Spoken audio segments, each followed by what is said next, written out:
And my marriage was starting to fall apart. I mean, she was coming home to me either being blacked out, passed out. It just wasn't really a good scene. Um, so I do remember the end of my journey of that for what happened. Now, the interesting part about this, God has been watching over me this whole time through my whole drinking career. You hear people say life's not fair. Well, thank God life's not fair, because if it was and he kept that sheet going, I would have hit my limit a long time ago, and I wouldn't be here today talking to you. So what happened was, and I call this God's perfect storm, because certain things had to happen in order for me to still be here today to be able to tell my story of hope. What happened was, I knew I was an alcoholic. I knew I wanted to stop drinking. I just couldn't. But I had done this several times in the past, tried to detox myself, and what we try to do is just lower your intake of alcohol over the course. So as someone who was drinking a fifth of vodka a day, I got the brilliant idea to just switch to beer and we have one every 2 hours. So that day, it was September 10th, 2017. That perfect storm of me trying to stop, or God's perfect storm, I was at home, my wife was home, my cousin was there, and I was sipping beer, trying to fight back the shakes, and it's horrible to go through withdrawals. And I ended up having 2 grand mal seizures. So off to the hospital I went. And I was broken. I was done. I'd been fighting this for a decade and a half, and I just was, I didn't want to die. And so I was sitting in the hospital bed, and I'm like, God, I can't do this anymore. I can't. And my wife came in, and she had said to me, hey, Paul. I'm like, what? She's like, do you know where you're going? And I said, the Christ Recovery Center, right? But in my heart, I was like, thank God I'm going to the Christ Recovery Center. I had been there once in 2009, and it was a wonderful place, and so I knew I had to go. The funny thing is, was such a go-getter that I decided I should leave the hospital early because I want to go there. I want to get there right now. Let's be honest, the only reason I want to get out of the hospital is because I want to have a cigarette. You know, priorities. So when I got to CRC this time, it was September 11th, 2017. I could barely walk. I definitely couldn't talk. My tongue was swollen, and I couldn't fill out the intake forms because my hands were still shaking so bad because I was going through the withdrawals. But they opened me with open arms. Said, come on in. And you know, not only did they take care of me, the Christ Recovery Center had a campus on Snail Lake where it was beautiful. And so I, you know, it gave me the time to heal. So that was my start of, or I should say the end of what happened, and kind of the start of what it's like now. So I went through the program, and CRC is, as Michael can attest, it's a wonderful place. They offer so many great things. So they, you know, lots of AA meetings, spiritually based, and they provide a school if you need it. They have physical fitness. As a 2-time alumni of CRC. I didn't realize this when I went back the second time.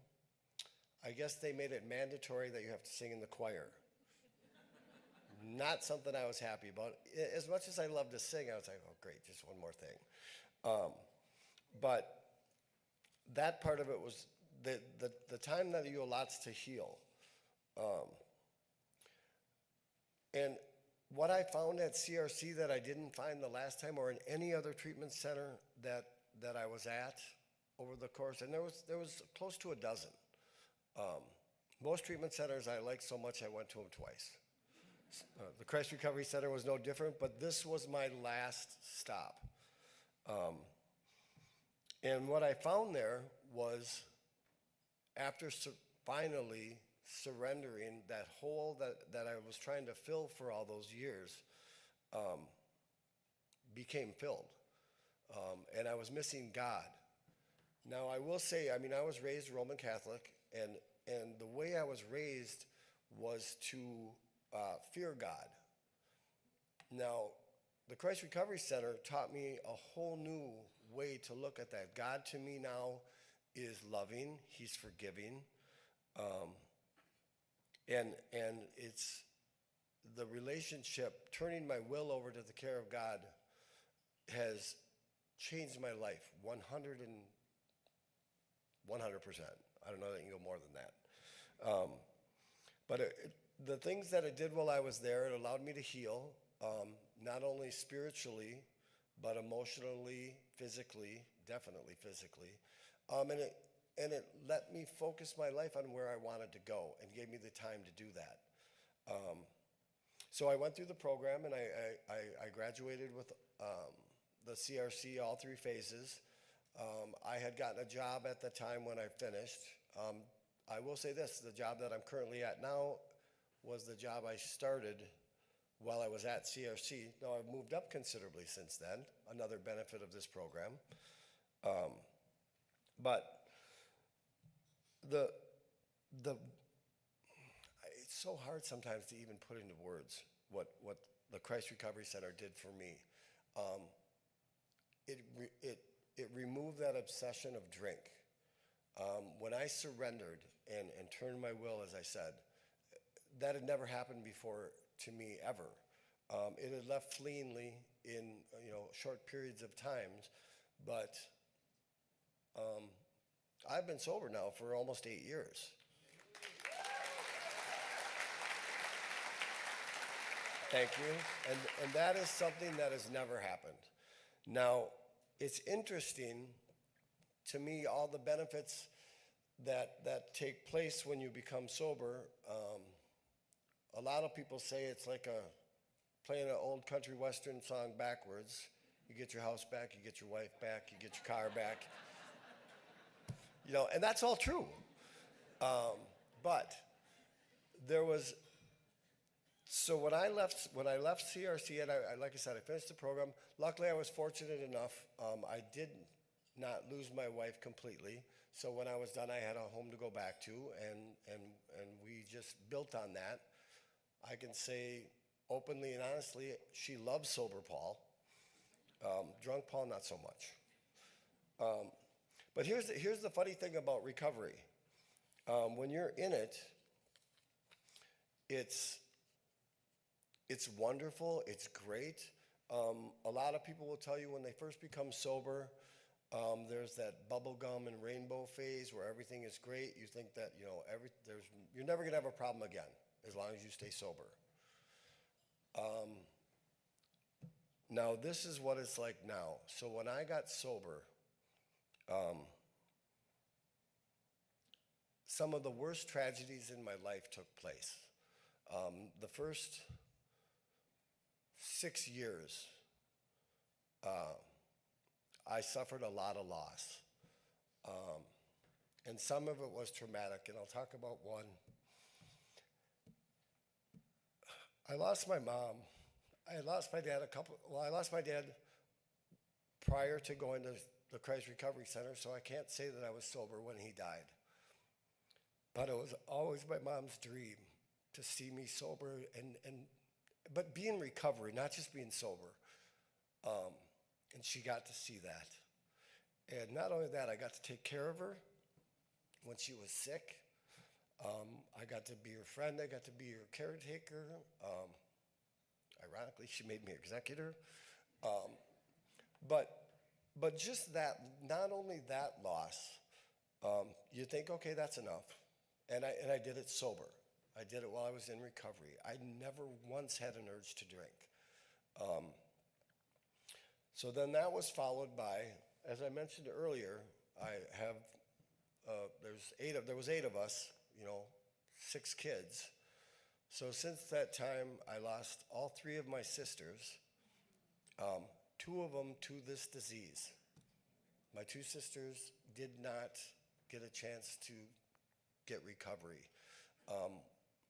One tried, and the disease just got a hold of her, and she couldn't get it back. The other one, I don't think she had any intention of ever stop drinking. So my 3 sisters, my mom and dad, and then COVID hit, and I lost my father-in-law, and then I lost my mother-in-law, and then there was a good friend of mine, Dustin from CRC, who became literally like a brother to me. And that when you're at CRC, that's what your people are down there. They're your brothers. They become and he literally became like family to me, and I lost him. So a lot. And I did it all while I was in recovery, and never once did I have an urge to pick up a bottle or pick up a drink. Now that's God's work, not mine. Because I can tell you right now, the easy answer is to pick up. The program that CRC puts you, that you go through, it's an easy program, but it's not, it's a simple program, but it's not always easy. So CRC gave me that. They gave me the building blocks to build my life back together. And the fact that I was able to do that and stay sober is probably the biggest gift that I received from the Christ Recovery Center. They gave me my life back. I'd like to say they gave me a second chance, but that's not true. Because I had second, third, fourth, fifth, sixth, they gave me the new beginning to start my life. I am so grateful to the Christ Recovery Center for everything that they did for me. It was just, I can't put into words how grateful I am. And they do say the promises come true in recovery. When you work the program, when you stay, the nice thing about the Christ Recovery Center that I forgot to mention earlier is the community that you're in down there. And the people that you meet down there, the brothers and the friendships and the families that you make from that are there for you all the time, and they're there for life. There's a gentleman, Kyle, sitting over there. We met in 2009 at the Christ Recovery Center, and I still consider him a good friend to this day. And he watched me go back out and come back in and go back out, and when I came back, good for you. So glad to have you back. And so I'm grateful for that. I could sit up here and keep talking about all the wonderful things that the Christ Recovery Center has done for me. I will say those promises do come true financially, emotionally, and spiritually 1,000 times better than I was when I was out there. I did just buy my wife a new car. I'm just saying that. So the promises do come true. So with that, I'm going to close with this, and it's from Luke. I know Amy Klobuchar said it, but I wrote it down first.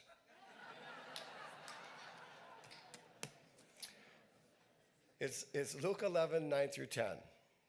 And I say to you, ask and it will be given to you. Seek and you will find. Knock and it will be open for you.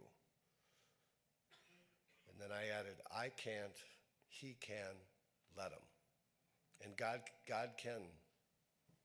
Thank you. Thank you.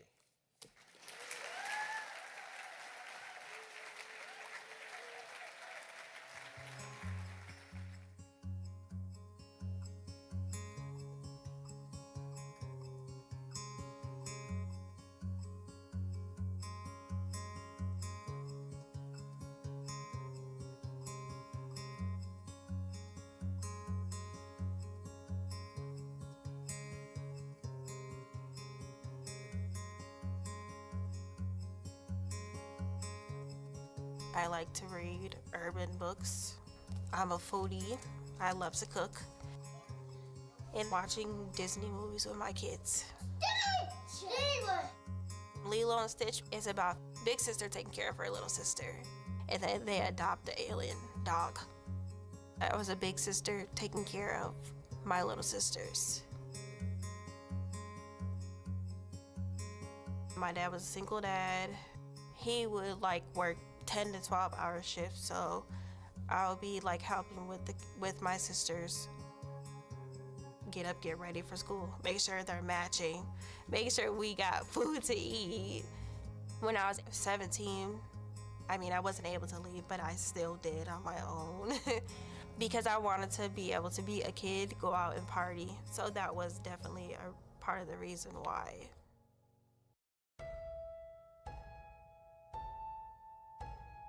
I didn't finish high school. When I got pregnant at 19, I was nervous because I didn't have the financial stability, but I knew I was gonna have the baby, so I was happy. Dad said Ohana means family. Huh? Ohana means family. I had Brandon when I was 20. 4 years later, I had Braden, and then I had Bernaya. Mommy, we eat. Yes. And then I had Braylon, and Braylon is my youngest son.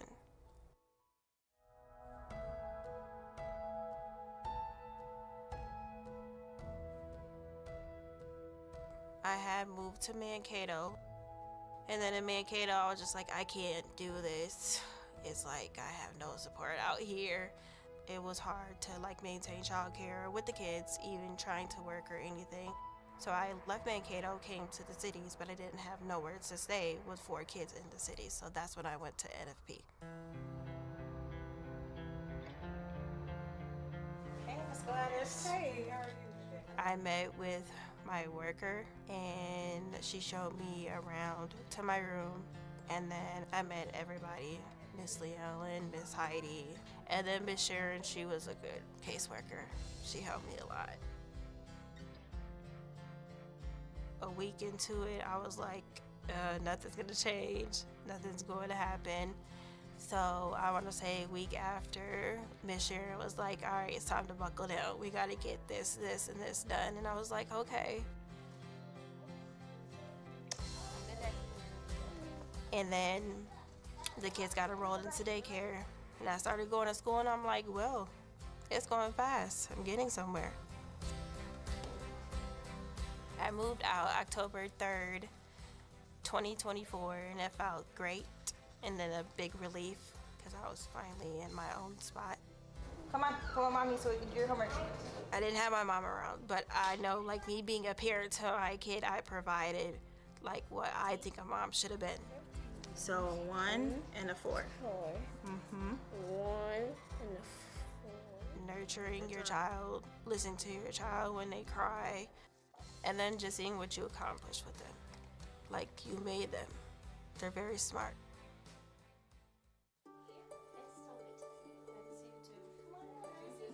Now, Family Program, they have so many resources that can help you get to where you need to go. But if you don't ask, you're not gonna get nowhere.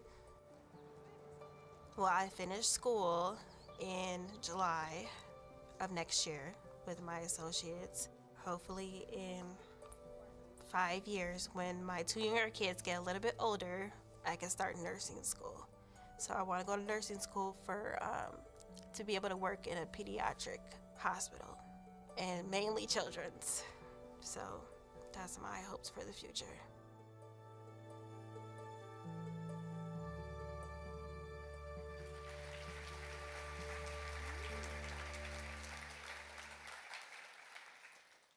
Good evening, friends. All right, we started a little late because of traffic. We wanted all our friends to be here, so hang with us. You're not going to miss it because I'm about to bring someone really special on stage with me. I'm Lisa Michelsen. For those of you I haven't met yet, I'm the Vice President of Women's and Children's Programs, or as the families and kids like to call me, I'm just Miss Lisa. I don't know about you, but my heart is so full tonight. I am so full of gratitude and hope And I have the privilege to walk alongside these women and moms every day.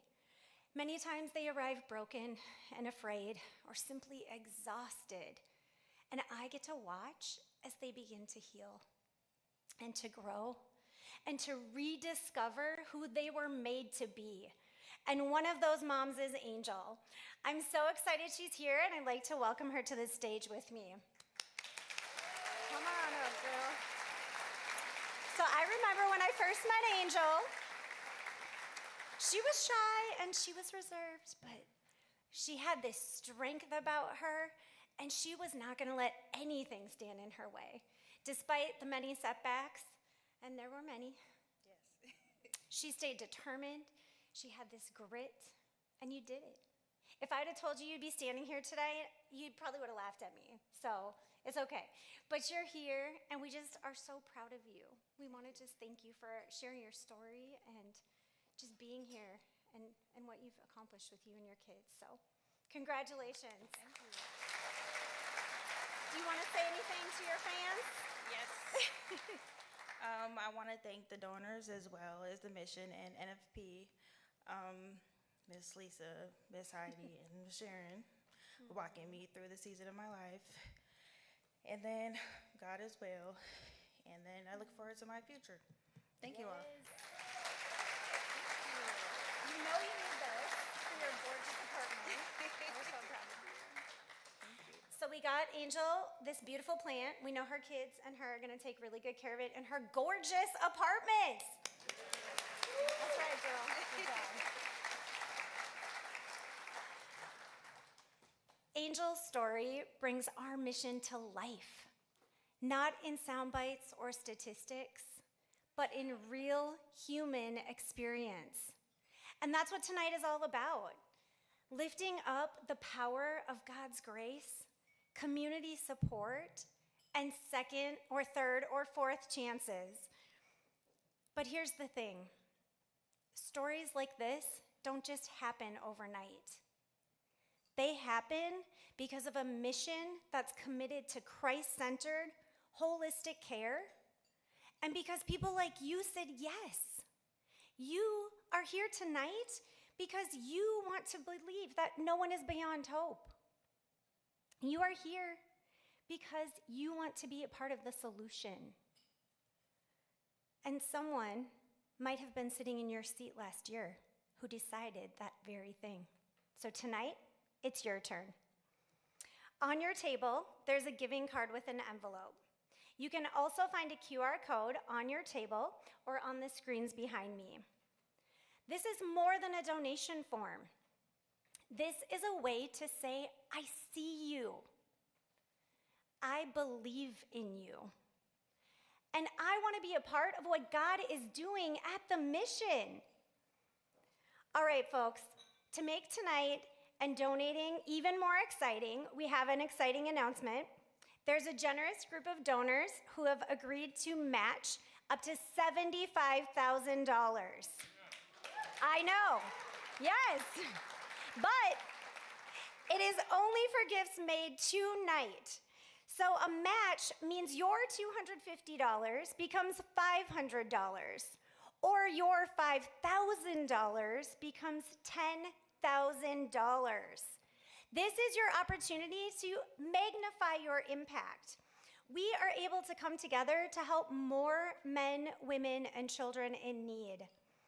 And just to give you a sense of the impact your gift can make tonight, a gift of $250 matched tonight provides more than 3 weeks of emergency shelter, meals, showers, clothing, and access to life-changing care for a man in crisis like Leo. A gift of $1,000 matched tonight covers over a month of holistic care and housing for a mom like Angel and her children in our Naomi Family Program.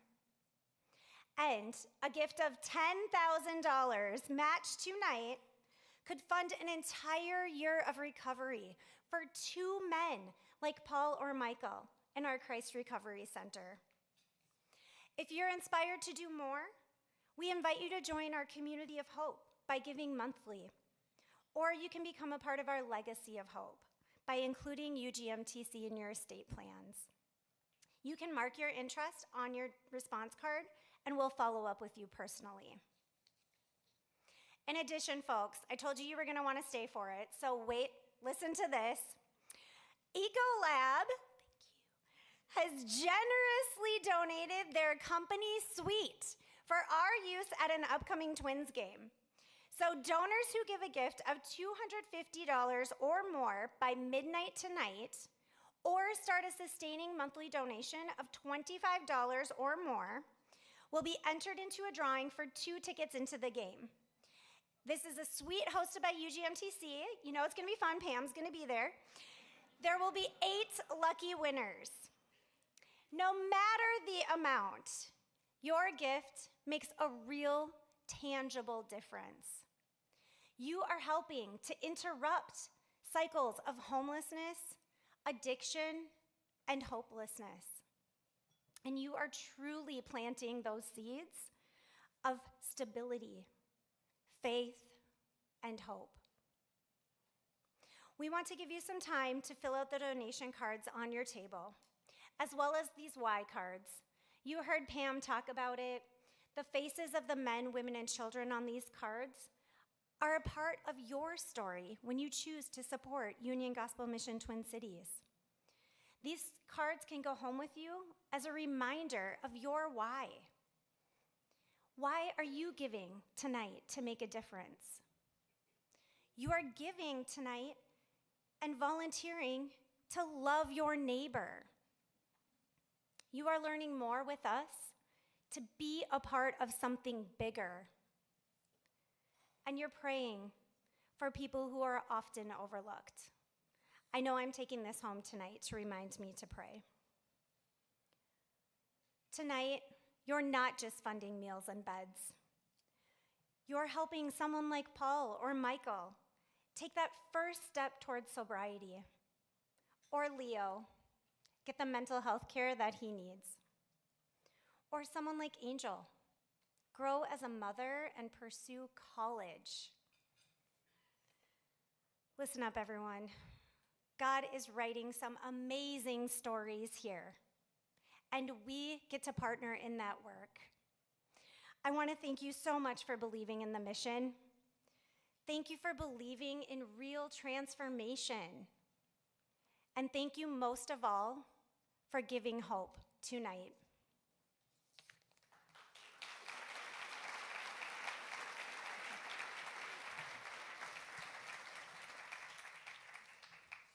Why, thank you, Miss Lisa. I like that. Hey, Angel, where you be? Ooh, Angel. You all that bag of chips, Dove bar, and a T-shirt. That's how we roll where I'm from. You know, Angel, Angel, this is the thing you learn down home. She showed up and showed out and showed us that can whoop, can't, could. Why you looking at me crazy? Y'all don't say it in Minnesota? I say it again. Can, whooped, can't, could. Y'all still look at me like I'm crazy. All right, check it out.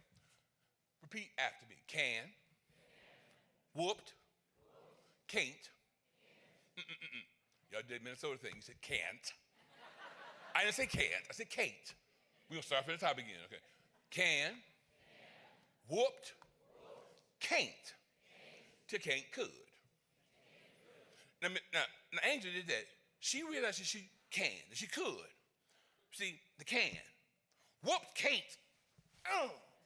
To that can't. What? Now you get it, don't you? You see, Angel embodies what happens at Union Gospel Mission. Folks understand by going there, getting the tools for recovery, whatever it is you're doing, that you can whoop can't to can't could. These talk about that, don't stop filling out your cards as I'm talking. Seriously, make sure you sign your cards and your whys and your wills and your won'ts, because these talk about planting a seed, right? Seed. Now, more home stuff. And you can count the number of seeds in an orange, right? Would you agree with me? Hold on a second. I'm gonna get. The church I come from, y'all talk back to the guy on the podium. You don't look at him like you're crazy. So I'm saying it again. Now you can count the number of seeds in an orange, right? Right. But you can't count the number of oranges in a seed.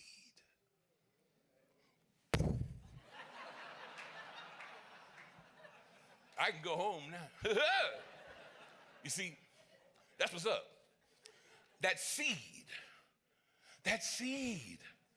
is what's going to plant so many other seeds. The bounty and beautiful harvest that comes from that one seed that whooped can't to can't could. The seed, the only thing that grows gravitropically toward the gravity downward and phototropically toward the sun. That's a beautiful thing. Human beings just plant their feet on earth and they just hang out. But the plant grows down toward earth, gravity. And in that dark, dank, wet space, that's all the good stuff happens. We don't give people credit for the Michels and the Pauls and the Leos and the angels for the harbor in the dark space. We want to see the plant, and we don't want to recognize them until the plant happens. But she was down there whooping can't. And now look what she can do. What you can do, as Lisa asked you to do. Make sure you become an ambassador, that you carry the torch. Be a keeper of the flame. That's what I came by here to say today. Ooh, I feel like a minister. I came by here today to tell you something, that you can, if you believe. You see, believing is something that's so powerful, and that's what happens. And so I want to make sure that before you leave, that you say to somebody else some powerful thing of hope. In the lobby area, there are two opportunities, one on this to the left and to the right, where you can tell something you're passionate about, like that seed. And something that you don't know about Union Gospel Mission. Little white little ball things. Are they golf balls, hockey balls? I don't know what they're. Hockey, that's a puck. All right. I'm from Texas. We don't know nothing about hockery in Texas. So the point I make is this. Don't leave here without being a force of action. A force of action. Believing that what you do can happen. Because as Angel said, you got to speak up. Because your silence will not protect you. Or the Lord told us that. Your silence will not protect you. And we cannot continue to set ourselves on fire to keep other people warm.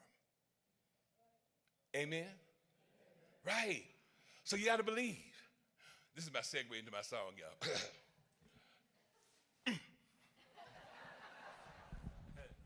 I'm clever, aren't I? So if you believe anything is at least within reach, because if you believe deep in your heart, you know that no one can change the path that you must go.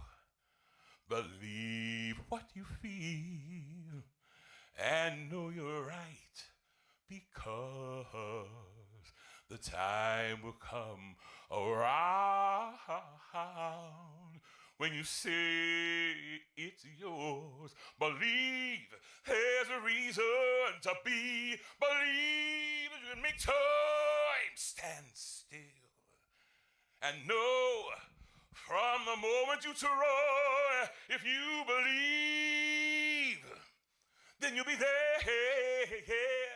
Believe in yourself right from the start. Believe in the magic inside your heart. Believe all these things, not because I told you to. If you believe in yourself, do you believe?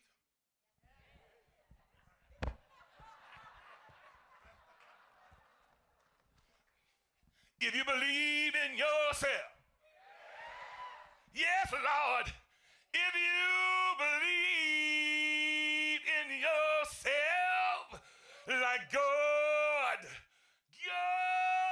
believes in you.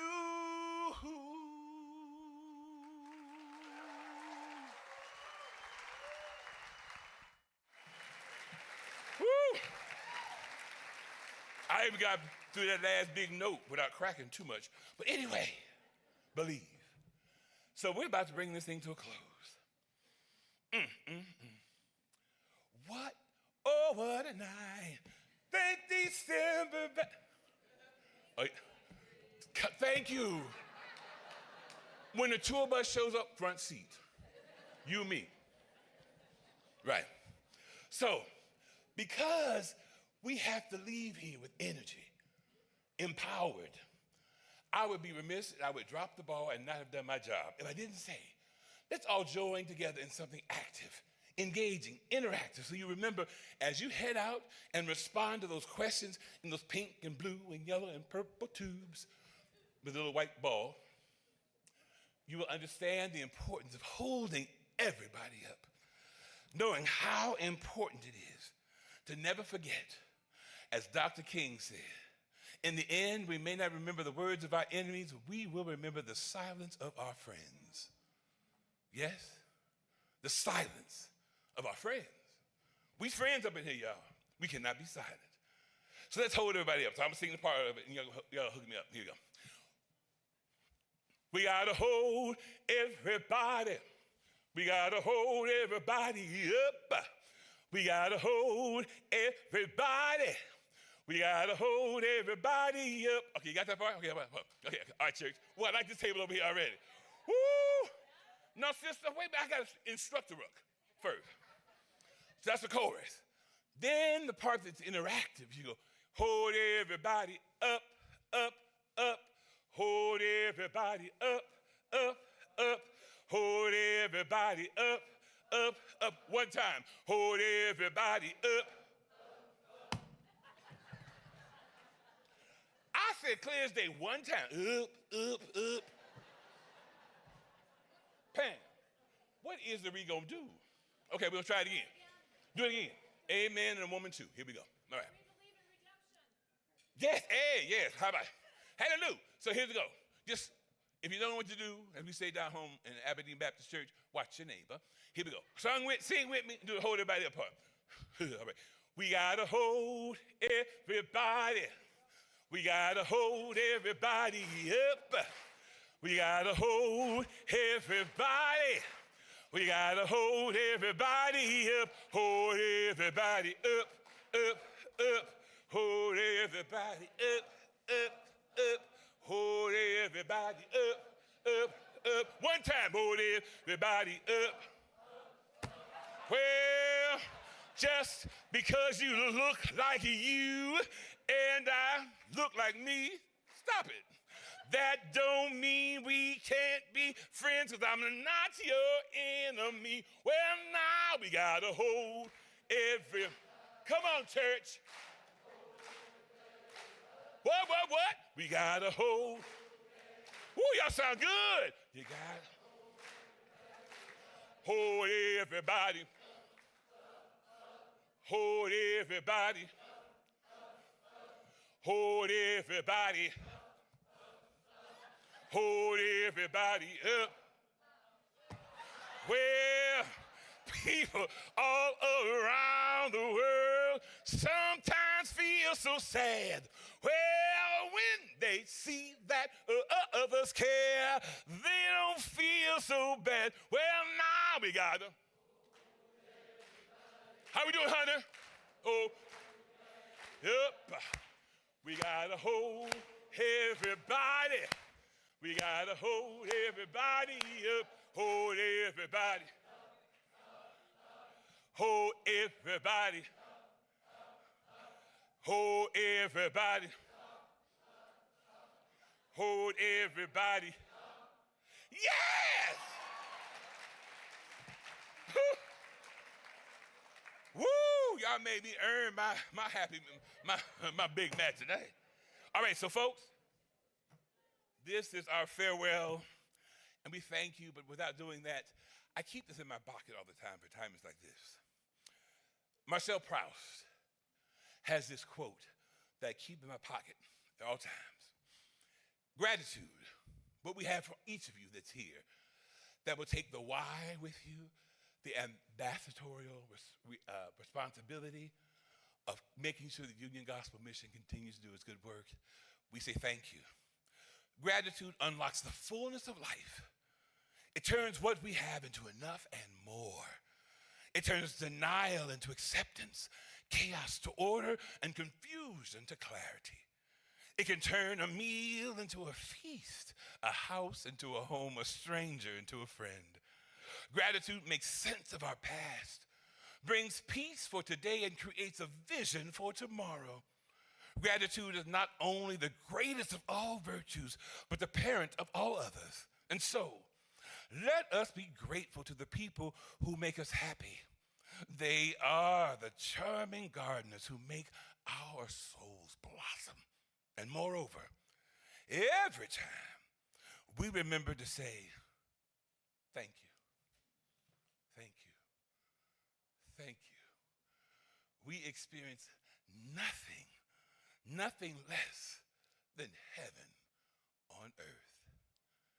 That's it, y'all. Have a wonderful night. Heaven. Oh, ho.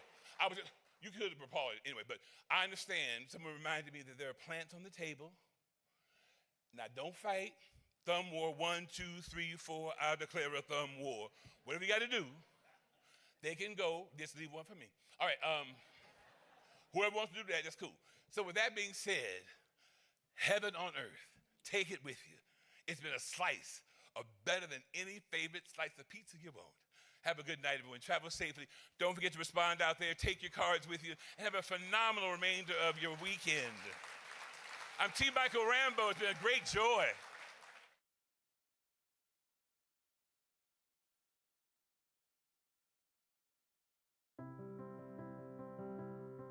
I grew up on the east side of St. Paul. My mom was a single mom, and I had 2 brothers and a sister. We struggled here and there. I remember finding a relationship with God when I was a teenager, but I was still backsliding. Ended up getting baptized at 18 and going through struggles after that. The first time I experienced homelessness was due to a domestic violence relationship. I ended up having to leave my apartment very quickly with me and my children, ended up in a domestic violence shelter. I got into another program that helped me find a home. And then 10 days after we moved in, I got fired due to COVID. My financial security is gone, and now I'm afraid I'm gonna go right back to the same situation. And I'm like, I just worked so hard to get right here and get us a home. I was still going through the very toxic and unhealthy relationship with my children's father in that home. It started to get dangerous, so we ended up packing our car up and going to Florida. 10 days before I went to Florida, I found out I was pregnant. We were going to stay with my brother, so we stayed for a little bit, but then his landlord was kind of like, there's just too many kids in this small place, so we ended up in our car. We parked at a 24-hour fitness gym. Florida's hot. This was in August of 21, so I had to keep the AC running all night. We ended up getting a Section 8 voucher a few months later and getting a home down there. And then in July of 22, my sister passed from lupus. In February of 23, my best friend passed. And then my son's grandfather died. And then my grandma wasn't doing too good. So at that point, I decided, I was like, we're gonna go back to Minnesota because we're away from all of our family. And life was just too short. We got to see my grandmother on Mother's Day. So we got to say goodbye to her, and 2 days later she passed. And then that same day, my uncle also passed. Dealing with this loss, it was just like back to back. Like I still haven't even processed my sister. I'm trying to find a home up here now. That didn't go too good. So we ended up back in our car. I heard about Naomi Family Program at Union Gospel Mission Twin Cities. I did the intake, so we kind of just heard my story, kind of what was going on. So they called me back about an hour later, so we have a room for you, and you guys can come down and see it. So we came down and saw the room. I brought my kids with me, and they were so excited. There, we have our own bed. It was different than any other shelter I've been in. They had opportunities to set you up for success right there in the program. If you didn't have a GED, you could get your GED. If you wanted to further your education, you could do that. They offered free childcare, which was a huge help. They had devotions every morning where you got to get in God's word. And they have mental health services where you can go and get help. I was a little nervous at first. I've never really gone to therapy, but I was like, well, we'll give it a try. So I started talking to Tiffany.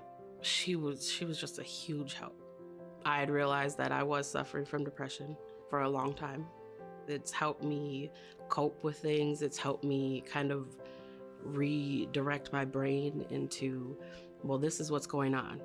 It changed how I viewed myself, what I could do with my life. I want to do kind of what they do there. I want to help people who have been in my situation. If I hadn't come to Union Gospel Mission Twin Cities, we would have been in our car and went to another shelter. I wouldn't have got the love and support that I got at Naomi. I would still be struggling with what I was struggling with before. It completely changed my life in that situation. I feel like that's why God placed me there. A long time, I struggled with asking anybody for help. I don't need help. I'll figure this out. I got this, because there's nobody out there that's going to help me. And going to Naomi is the thing that changed it. I saw that they actually cared. After leaving the mission, I am happy. I have changed my outlook on life. I've changed how I viewed myself. Even though I went through difficult times, they don't define me. I have discovered who I am and how strong I am.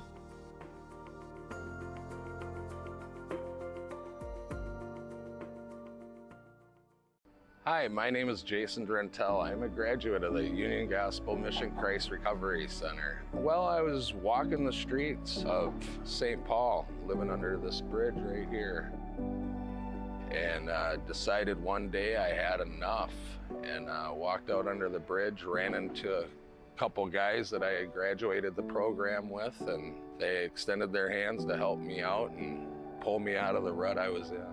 My biggest struggle was staying sober for a long period of time. I could do the 30 to 60, 90 days, 6 months, but I would get done with those programs. I would go right back to the same stuff I was doing.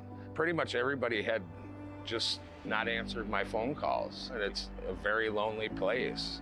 Nobody to talk to, walking the streets of St. Paul, bathing my feet in the Mears Park, feeling that loneliness and no hope, and then just finally getting hope and feeling the presence of God around the Union Gospel Mission. I just love it down here.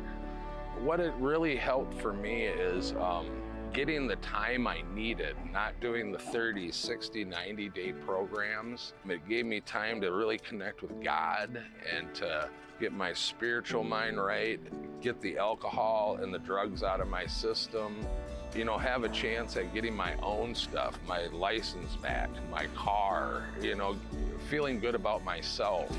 It's such a good community of people staying connected. I wouldn't be here today if I didn't walk up underneath this bridge and see my brothers that I went through the program before. They saved my life. They gave me another opportunity. But, once you get in the program, it's the time that they give you to feel good. It took me 2 years to get my license back, feel good about myself, get God back in my life, go to church. Do all the stuff that you're supposed to do in everyday situations, and just reach out to others, help others. It's not all about yourself, reaching out and helping people, just staying connected, and helping the next addict or homeless person or somebody that just got out on bad luck. I hope and pray for all the people out there struggling. I know what it's like. Single dads that were maybe in my position. I had to give my son to go into treatment, and that was one of the hardest things to do. But I knew it was going to be a good outcome, and that's why I'm so happy to say that he's a senior now in college. And I got him back when he was in 7th grade, and I swore I'd never drink again. And I'm sticking by that, and I'm just so grateful today for the Union Gospel Mission and Christ Recovery Center and everything they've done for me from me coming in here with nothing, a backpack of just a little bit of clothes, to getting me back to life, you know. And now I'm a proud owner of a business, and I just love to give back, and I'm glad to be here today. I hope to help somebody. If my dad was here today, he loved the Christ Recovery Center and the Union Gospel Mission and what they stand for. And he never lost faith in me. And I know he's probably smiling right now, and happy I'm doing his work, God's work. I would say thank you for your support. I wouldn't be alive without you, and that's the honest to God truth. If it didn't have the program for such an extensive time, it gives you the opportunity to get back on your feet, you know? And I really thank you from the bottom of my heart. My name is Gianna Brown. I'm 24 years old. I'll be 25 at the end of the year. I was born a Minnesotan, but I grew up back in the islands with my father and my mother between Jamaica and Belize. And then a couple years, probably like 2 years ago, I came back to the United States. I'm here now with my 1-year-old baby boy. When I came back in 2019, I came with the intention of working. I was supposed to do a personal job with one of my mom's friends, and that didn't go too well. And I came back out here hoping that I'd be able to restart my life out here. When I stayed with my brother, I can't stay there for over 30 days, but I didn't know that, so I ended up homeless for a while. I found out about Naomi's services by seeking. I wasn't referred or anything. They actually stood out to me among all the other phone calls that I've made for shelters. When Naomi's told me that their services were, we get to pay monthly, that's all we have to do. And when they mentioned that they have personal space, personal bathroom, personal kitchen, and that's really how I found here. So the mission here has served my baby. Number one, it helped me with having a relationship with my baby, and also not worrying about how he was conceived. With the services that they've given me here, allowing me to not have him while I'm in these classes, that made me really realize that, okay, they are focused on my healing as well as the well-being of my baby.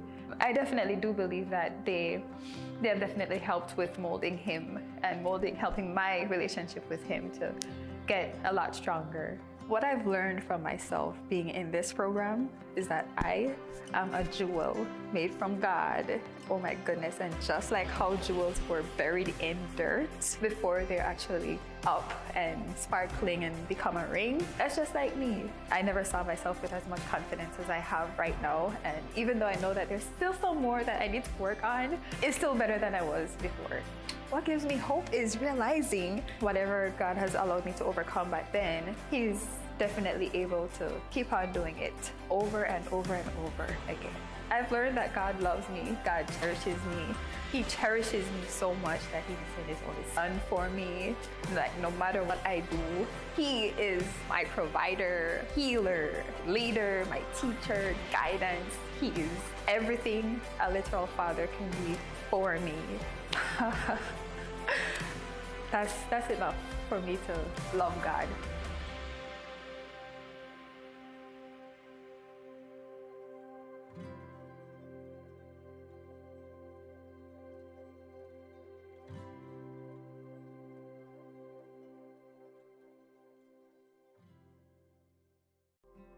Hello, my name's Jonathan, and I'm 36. I've been involved in the Union Gospel Mission for over a year now. Going on 2 years, it'll be 2 years in June. Basically, just came here, just get a change of life and just redirect my priorities. I was born in Kankakee, Illinois, but moved here in '95 due to my brother passing away. Half my life addicted to drugs and alcohol. Addiction is a major problem out here. So I encourage people just to want to leave it alone, give it up. What led up to me coming to the Union Gospel Mission was basically living a life of sin, doing the wrong things, and homeless a little bit, not a little bit, a lot of it. And I just wanted to get closer to God also, and just get off the streets and somewhere where structure was being made at. First off, I found God, found a new way to live without worrying about where I'm gonna sleep at tonight. I found out how to build my spiritual relationship with Him and then work on my health after it. I have 5 kids. I have twins, paternal twins. My son passed away though at 3 months. I have 4 living, but 3 girls and 1 boy. It's important for me to be in my kids' lives and starting to change my life as of right now, so I could be in their lives. If I haven't come to Union Gospel Mission, me personally, I don't know God's will, but I think I'll be probably dead. Thank God, praise God, yes. To serve other people, it actually gives me a sense of peace. It feels good in the inside, because knowing that you're making somebody else smile or something, or if they was going through a rough time or something, you can just say something, or you can clean something and just brighten up their day or anything. It feels good in the inside to help somebody. You see the smile on their faces. I learned this organization, they love what they do. They love helping people. They want to see you in a better position than what you was before you got here. So that's what I love about this place. They truly dedicated to what they do, and it's a blessing that to have a place like this. What gives me hope is God has me on this path. I don't know what He wants me to do, but keeping hope and faith, going to church, and just keeping hope in God that He's going to continue to lead me on the righteous path.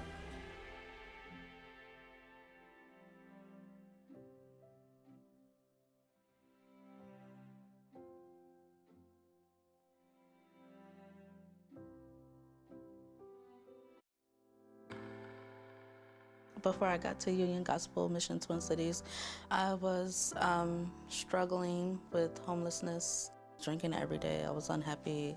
I wasn't taking care of myself and just doing a whole lot of crazy stuff.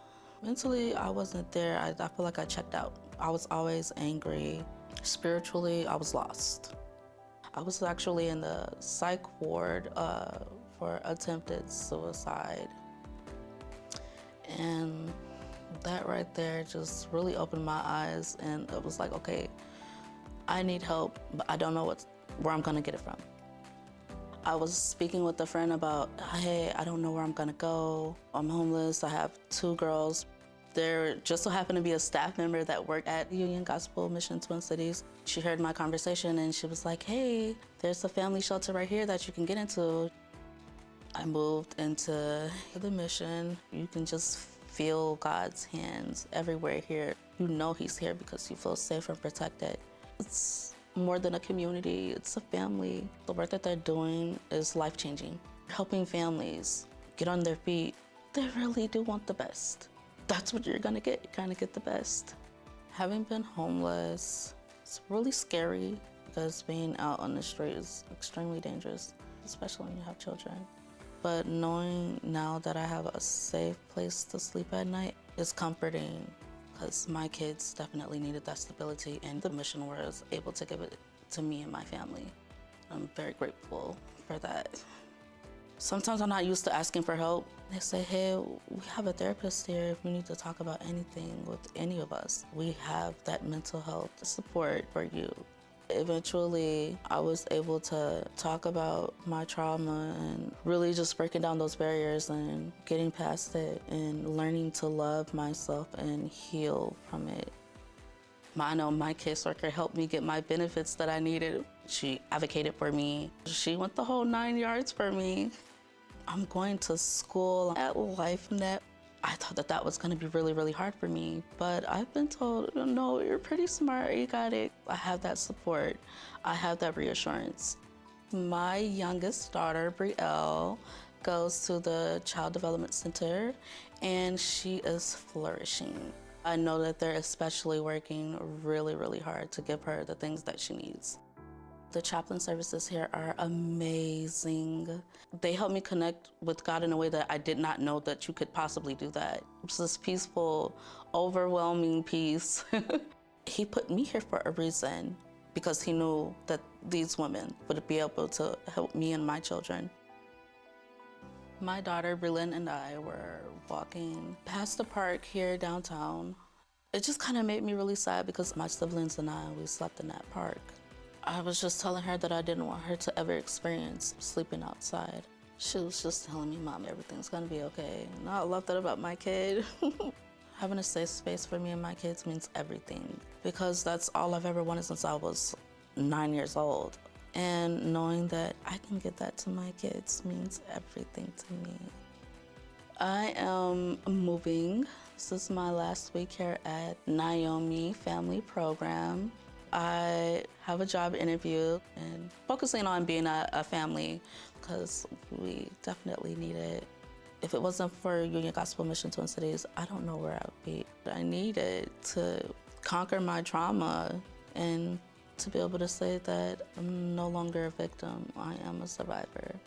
I was headed down that dark path, but now I see the light.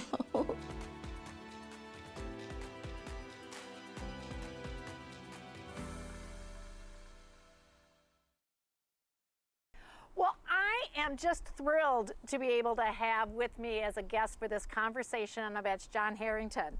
And I want to get it right, so I'm like all of the things that you have done, because you've dedicated your career to public service, leading efforts to reduce violence, increase diversity in law enforcement, address homelessness in Minnesota's Commissioner of Public Safety, St. Paul Police Chief, Metro Transit Chief.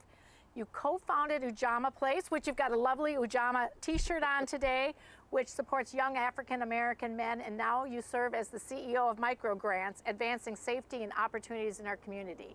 I'm so happy to have you join me. Pam, I'm happy to be with you, and it seems odd that we're not at the downtowner where we most regularly meet near the fireplace, which is my happy spot. So, I know. Well, hopefully this will be your happy spot for the next 15 minutes, okay? Well, Union Gospel Mission has been a happy spot for me for a number of years.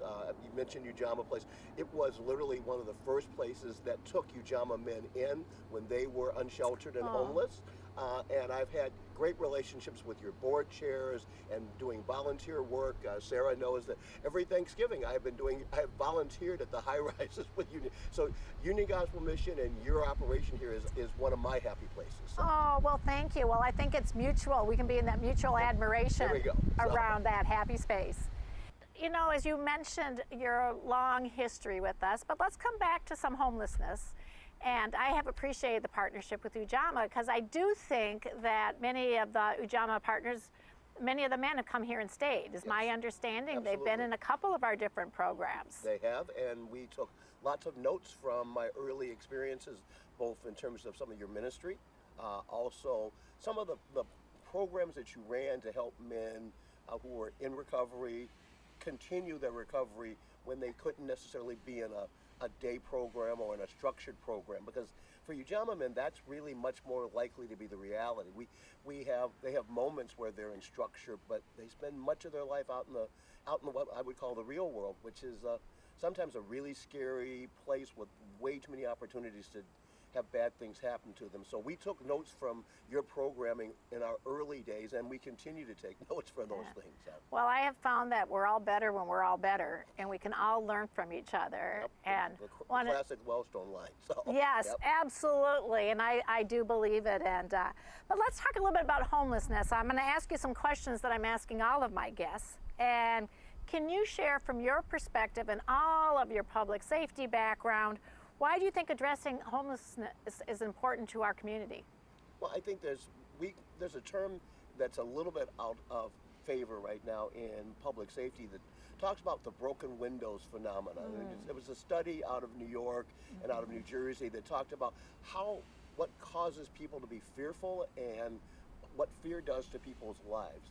And one of the things that I've observed as both a chief of police and in other roles is that homelessness, while most of the homeless are wonderful people that are just, they've had a bad run, they create an element of fear because for a lot of people, they see there but for the grace of God go I. And they look out at folks that are in an encampment or that are with a sign on a corner, and it causes them just a twinge of fear, and that's not healthy for our communities.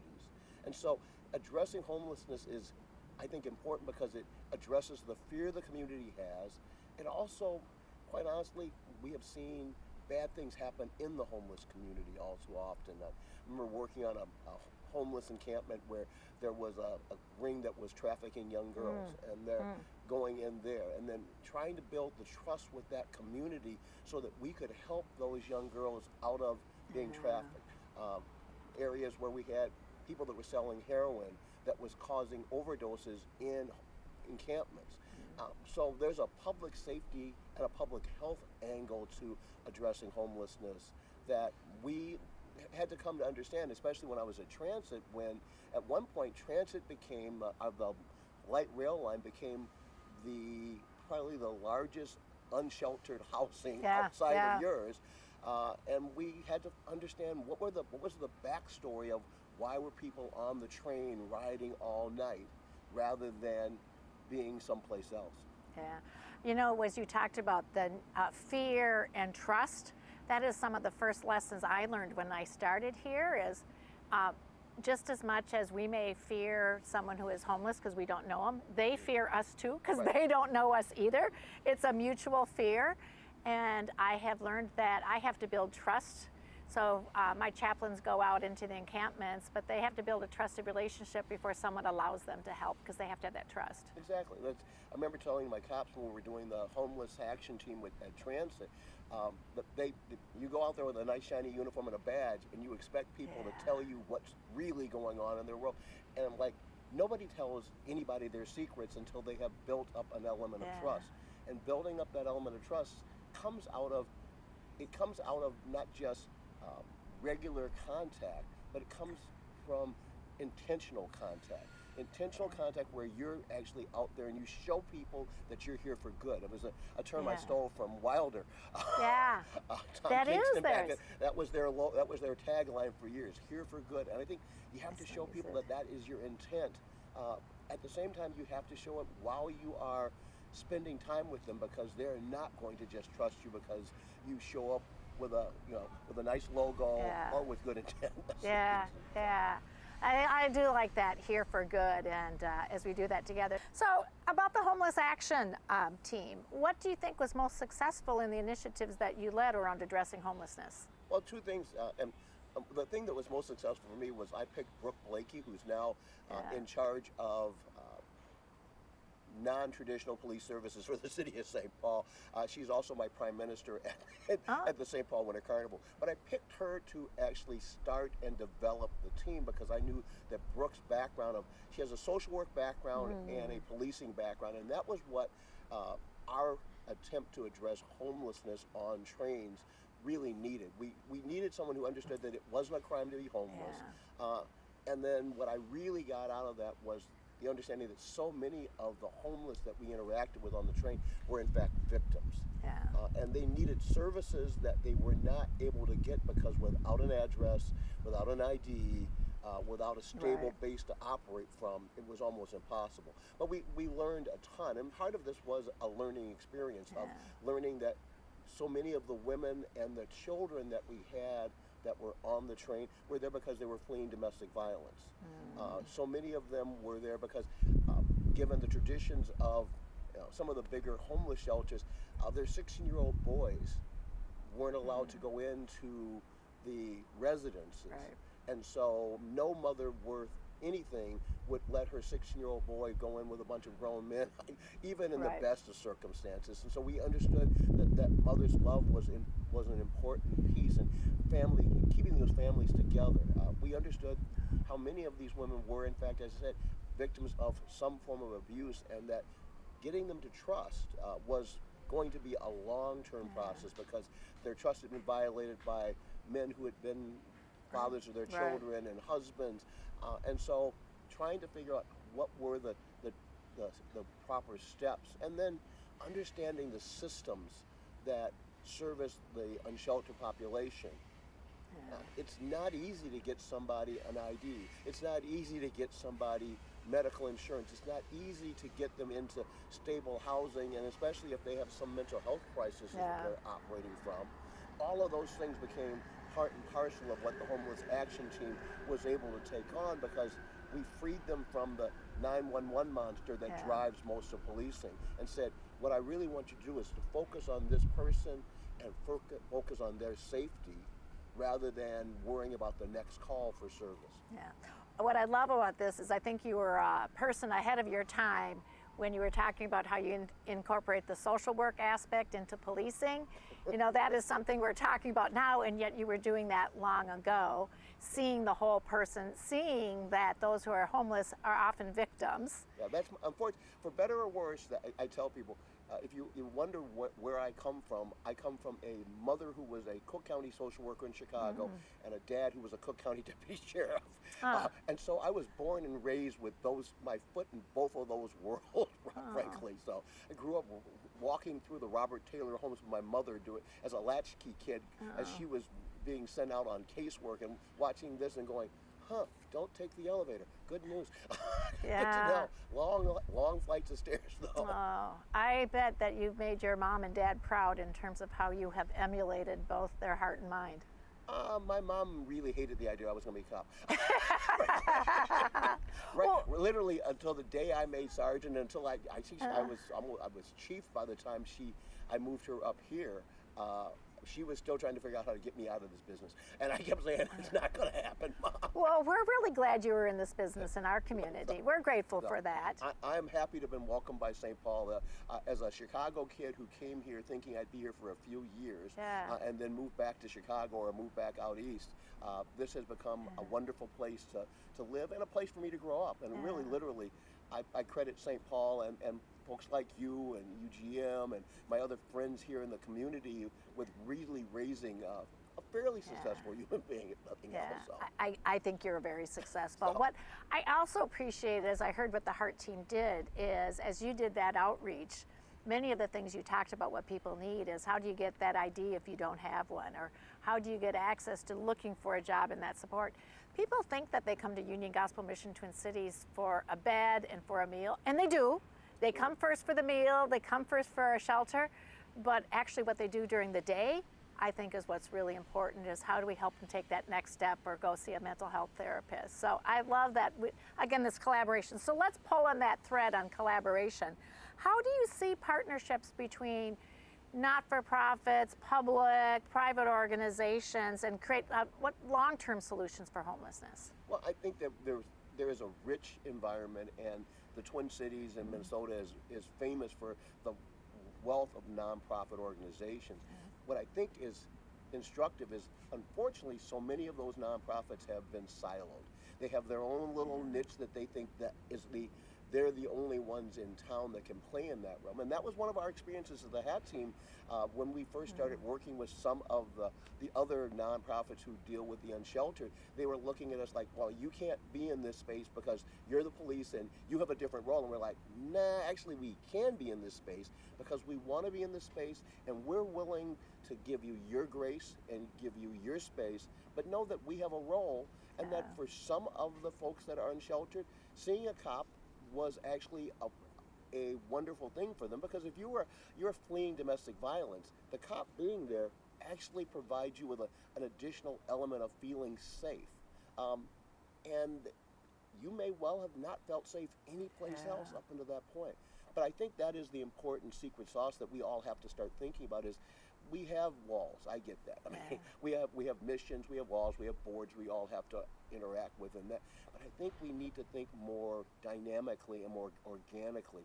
Just think this is the community is like a human person that has all kinds of different needs, and how do we meet those needs? And the reality is, you may well be at the start when they come to you. You're at Maslow's base hierarchy. I got food, I got dry, I got shelter, but ultimately we don't want them to stay at the bottom of that hierarchy. We all want them to grow, and there are different, whether it's the educational system, the health system, the government system, we all have to think creatively about how do we build bridges so that from your base of operations, you can help them move to the next one, and then we can wave them on across that bridge as they continue to move further and further, and sometimes away from your basic needs, but to a place where one of the things I'm hopeful with my Ujamaa men is that I will see them running their own businesses. I will see them coming back to be the mentors of the future Ujamaa men, because they have learned enough from us that they can take those lessons and they can build something of their own. Yeah. I do love that. I do believe we're going to hear a lot from our community partners through the next 24 hours in the conversations on the bench, because we can't do it alone. Bringing in expertise from others and skills and what other organizations are really good at, when we're together, that is what builds that pathways and I think of pathways to hope and progress. It's kind of like, I feel like when we launch the men and women here, that it's kind of like launching my kids. Is I want to see them back and when they're successful, and we'd love to have alumni come back and help foster and mentor the next group of individuals we're serving. Yeah, one of my favorite lines from King was that we were caught in that inescapable network of mutuality. Ah. And that's what you're talking about, I think, is that it's that network of mutuality where what helps one of us helps us all. And Yes. we are ultimately our brothers and our sisters' keepers. Yeah. The other thing I heard you talk about is that safety, and we have found, is particularly in my women's shelter, when the women come in, often might be from domestic violence, those first week they are just exhausted and they can sleep because they know they are safe. Yes.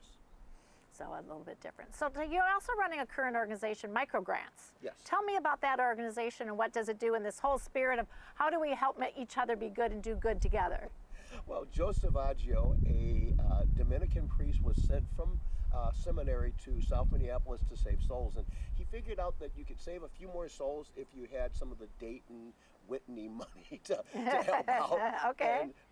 And so taking the lesson from the world famous economist about how microgrants worked in Africa, he began a process that says, tell us how I can help you build your future. And so what Microgrants does is we take individuals of promise and we fund, whether it's an educational piece of it. So I have young women who are going back to get their nursing degrees, and God knows we could use enough more nurses right now. So we're helping them pay tuition and get ready for that. We have young entrepreneurs who say, I need $2,500 to buy my first set of inventory so that I can have a kiosk where I will be able to pay for my family and take care of others. And so Microgrants does is that we work with nonprofits who help identify individuals of promise, and then we fund their dreams so that they can they can dream bigger, hopefully, is what we hope to see. Yeah, I indicate this how we keep wrapping around layers of care, layers of support, because they trust us. Right. We had to earn that trust. Absolutely. But working together, how we give them the skills and the many things, so that again, we have this, our campaign talks about interrupting homelessness and how we are a part of interrupting the cycle, and then it takes all of us to come around with care and support services for it. How are you helping interrupt homelessness? Well, I think there's a couple of different ways. One is from the nonprofit work that we're doing, because some of the individuals that we're helping out through Microgrants are in fact folks that were recently homeless and recently unsheltered, and so we see them building their net worth, building the support they need, not just through us, but through the nonprofits that they're working with, whether it's Jeremiah or Ujama Place or others, where they can be built up from there. But I'm also working at Wilder and with the Wilder Unsheltered Study and the research that are being done there. And I'm still supporting transit, actually, and and sort of the rebuild of the homeless action team there with their current chief, Joe Dotseth, where I think they're getting back on track, going back to the basics, understanding that it's not just being out there with a badge and a gun. It's much more about being of assistance and being of service to the community that we serve. It comes back to that building trust again that I hear. It's a combination type of thing. Without trust, I don't know that any good things happen in any relationship. And ultimately, as human beings, that's really what I think what good policing and good public service and good community service is always about. It's about relationships. Yeah, and it takes a lot of relationships over a long period of time to get there. We have a big community, and it's got a lot of myriad parts that all could use some work at this point. So. Yeah. All right, what I'm asking all of my guests, what 3 words would you use to describe homelessness? Frightening, liberating, and often exhausting. Frightening, liberating, exhausting. I should end it there, but can you elaborate on any of those a little bit more? Those are really words I'm going to have to think a lot about.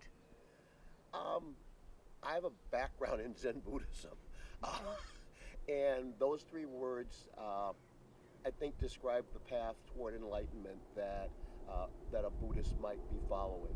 It is frightening because you are asked to see the world without the soft cushions that our family sometimes provide us or the community sometimes provide us. So it is frightening, but it is also incredibly liberating. You have the freedom to invent yourself and to see the world clearly. And it is exhausting because at the end of the day, you're out there and you're struggling against a world that sometimes isn't all that accepting, all that welcoming. And so one of the things I like about your program, and I will, some of the other programs that I work with, Ujamaa Place being one, is that they're welcoming. And they give folks, much like the bench we're sitting on in this little garden that we're sitting in, a place to rest, a place to contemplate, a place to recharge, to get ready for the battles that are yet ahead. For our viewers, any advice on if they want to help interrupt homelessness? Any suggestions for what they could do or should do? I'm a big believer in both helping share your wealth. It's always a nice thing to have. So those of you that can write checks, please do. Those of you that have wisdom, please advocate. Please speak to your city councilors. Please talk to your state legislators. Please talk to your governor and make sure that they know that this is important to you. And then for everybody else, myself included, roll up your sleeves and let's get to work. Yeah. You've been a volunteer for us for many years helping distribute meals. We talked a bit about this at the beginning. Yes. So thank you for volunteering and being not only talking about it, but being a person who puts their heart and their brain into action in terms of being a part of the solution. And our community is lucky that you've come from Chicago to now be a St. Paul person. So, well, the St. Paulites might still question whether I'm here. Although I've now lived here for a long time, I promise I'm not going anywhere. So thank you for doing this. Thank you for taking on the mantle of leadership. I know that is oftentimes a heavy mantle to take, but I do appreciate it as the plane comes over now. And we are better together. I really do.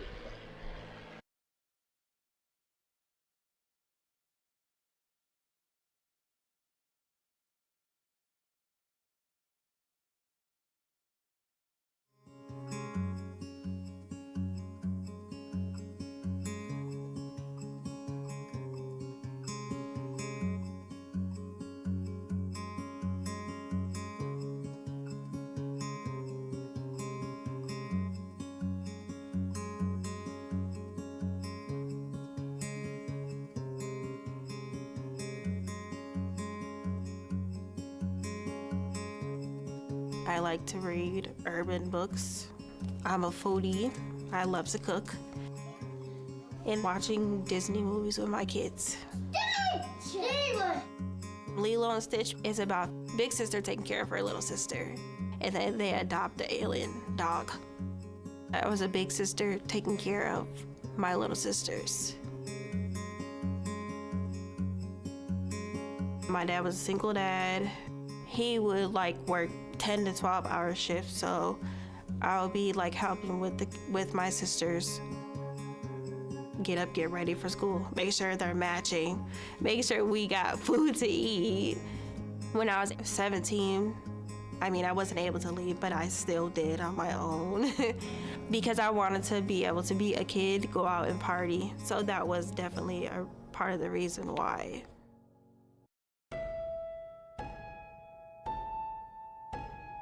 I didn't finish high school. When I got pregnant at 19, I was nervous because I didn't have the financial stability, but I knew I was gonna have the baby, so I was happy. Dad said Ohana means family. Huh? Ohana means family. I had Brandon when I was 20. 4 years later, I had Braden, and then I had Bernaya. Mommy, we eat. Yes. And then I had Braylon, and Braylon is my youngest son.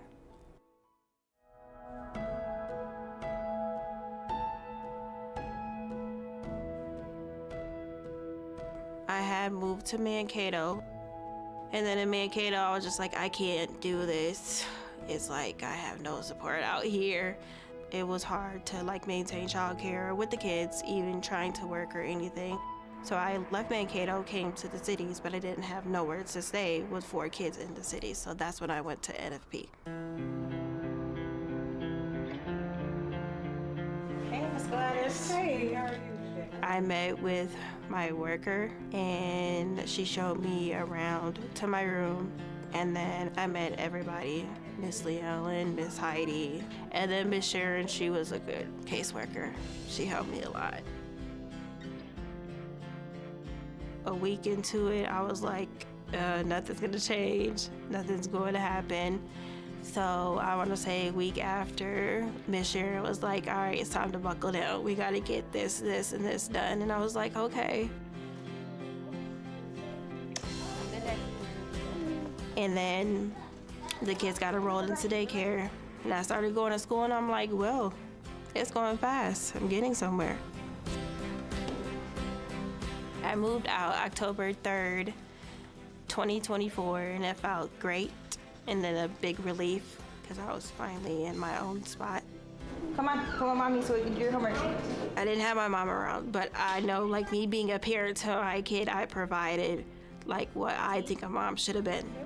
So 1 and a 4. 4. Mm-hmm. 1 and a 4. Nurturing your child, listening to your child when they cry, and then just seeing what you accomplished with them.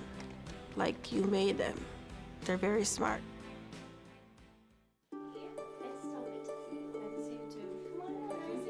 Now we Family Program, they have so many resources that can help you get to where you need to go. But if you don't ask, you're not gonna get nowhere.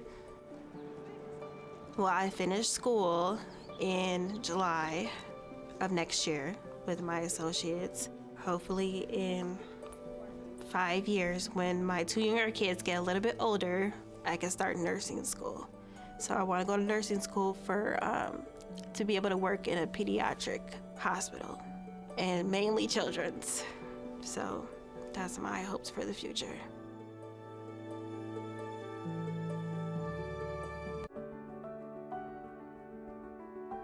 My biggest challenge before coming to the mission was taking accountability.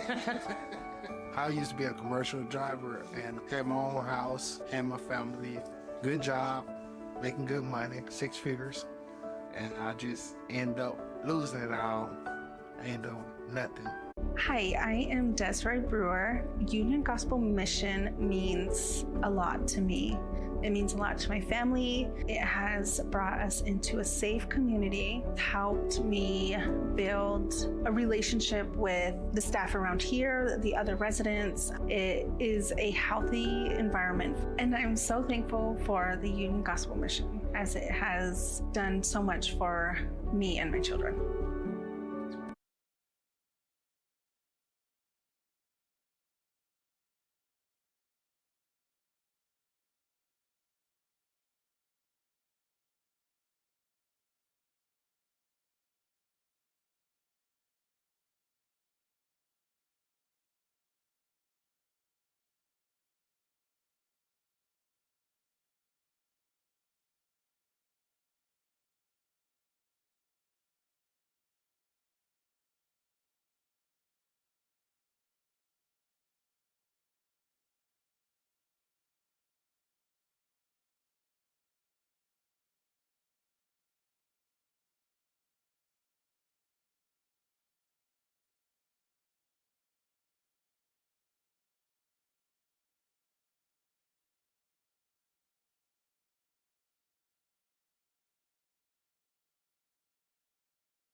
always see it at first, but homelessness is here, hidden in plain sight. How long do you usually stay on this bench? All night, sometimes. Safer than the street. How did you end up here? I lost my job, couldn't pay rent, didn't have a place to go, family, money. Here I am. Hi, question for you. So you see this man, what should we do? I don't know. Everyone really wants to change this, but how? The sun isn't even yet up, is Morning. it? Yeah, Yes. And I'm looking at we'd had a full moon, and it's starting to wane a little bit. I'm kind of awake even. I know. Yeah, a well, little bit. you know, way to be a board president leader and being the first one here this morning. Well, you know, when I did my work in government affairs, we had a motto. The motto was, just show up. So I'm showing up. I love that. Just show up. Just well, show I'll do a up. little more, but that's the main thing. Yeah. Well, good. Yeah. So I'm joined now by board chair and president Rick Kleven. And Rick is a retired Thrivent executive, government relations. Had board experience previous with Gilda's, was a board president there as well. And you've been on our board since 19. I'm really getting old now. We're looking at this 2021. Was it 2020? Yeah, it was 2021. Yeah, I Yeah, know. just yesterday. Seems like Yeah. much Yeah, longer. it was great. Yeah. It was You know, right off, I got to say this. I am so lucky to have found this organization to be part of. I'm humbled by it. I'm impressed by it. We have a really good board. There were really good boards before us. So if I talk about things we're doing, it is built on their work. We have a good staff and a good CEO. So I'm lucky to be here, and it's a privilege to serve the people we serve. Yeah. So got that out. Well, you know, we're gonna talk a little bit of board leadership and board governance, but I actually want to start with I think some of the questions you shared, because you came at an interesting time for our board, didn't you? Sure did. Yeah, I was looking for something. I'd been on the Gilda's Club group, which is support for people with cancer, for 10 years. And I've been looking around, and I was talking to a friend of mine, Kathy Stark. Well, it turns out Kathy was board president in Union Gospel Mission. And she asked me about perhaps joining the board. I'd gotten the things in the mail, but I had no idea really the depth and the quality and what was going on in the work at Union Gospel Mission. So lucky to have joined. Thank you, Kathy. And so from then on, you know, we did a lot of different things together, didn't we, Pam, as a board? Yeah, you told me like one of your first meetings was we were trying to figure out buildings or something. Well, I had an interesting first meeting. You know, I'd done some board stuff, so it wasn't completely strange to me. And by the way, boards do a lot more than sit around a table. This one certainly did. I came in, and I just want to show everybody this. It's a piece, I think, mortar. And the issue, almost the sole issue for that, is we had a fledgling and moving ahead women's and children's program. It was housed in an old hotel downtown St. Paul, and it was falling apart. And this is a piece off that building. It's a piece of mortar.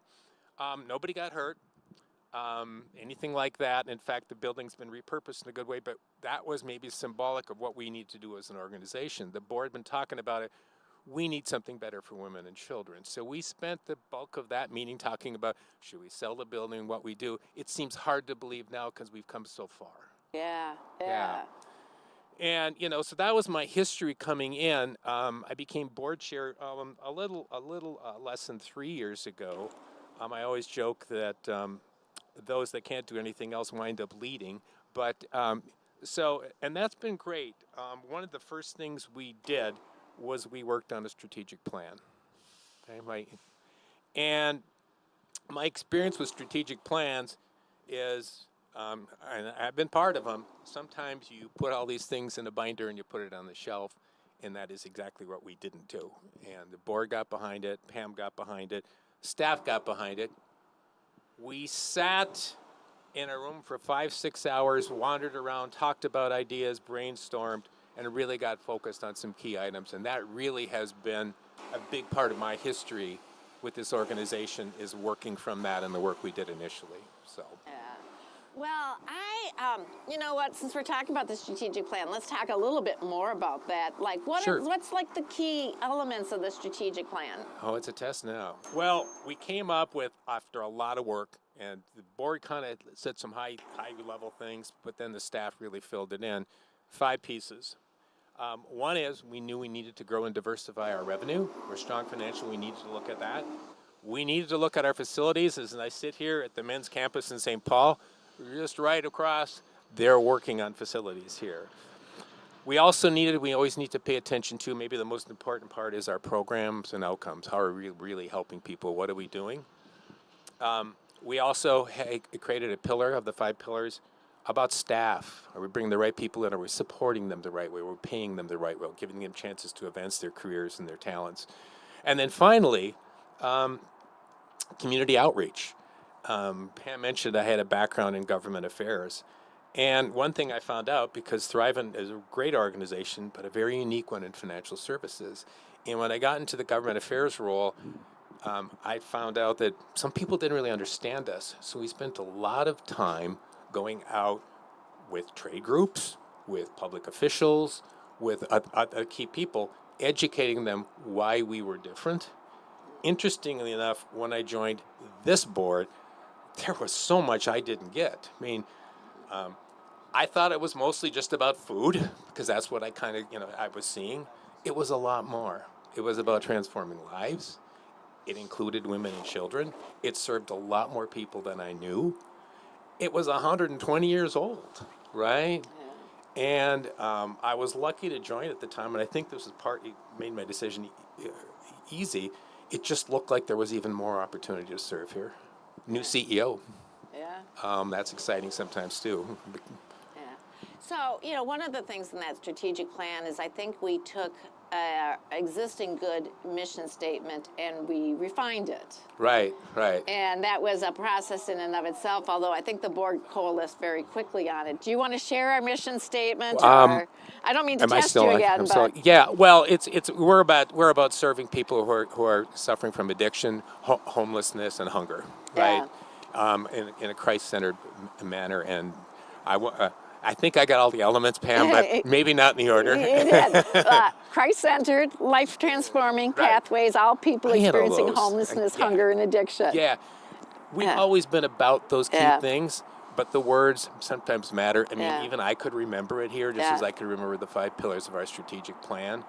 That hasn't changed, but we have to change because the world's changing in front of us. In fact, there's new challenges for us, and we'll talk about that in a little bit, too. Yeah. So, one of the things, as you talked about the strategic plan, that I have appreciated working with you, and I think we've got a great example of how, of a great working relationship between the CEO and the board. Yeah. And you in particular as a board president, in terms of how you are, you augment me, and you've got that strategic perspective that sometimes I'm in the weeds, I'm in the day-to-day, and I'm worrying about it. And then you're like, all right, Pam. And I'm like, oh, I hadn't thought about it that way. Right.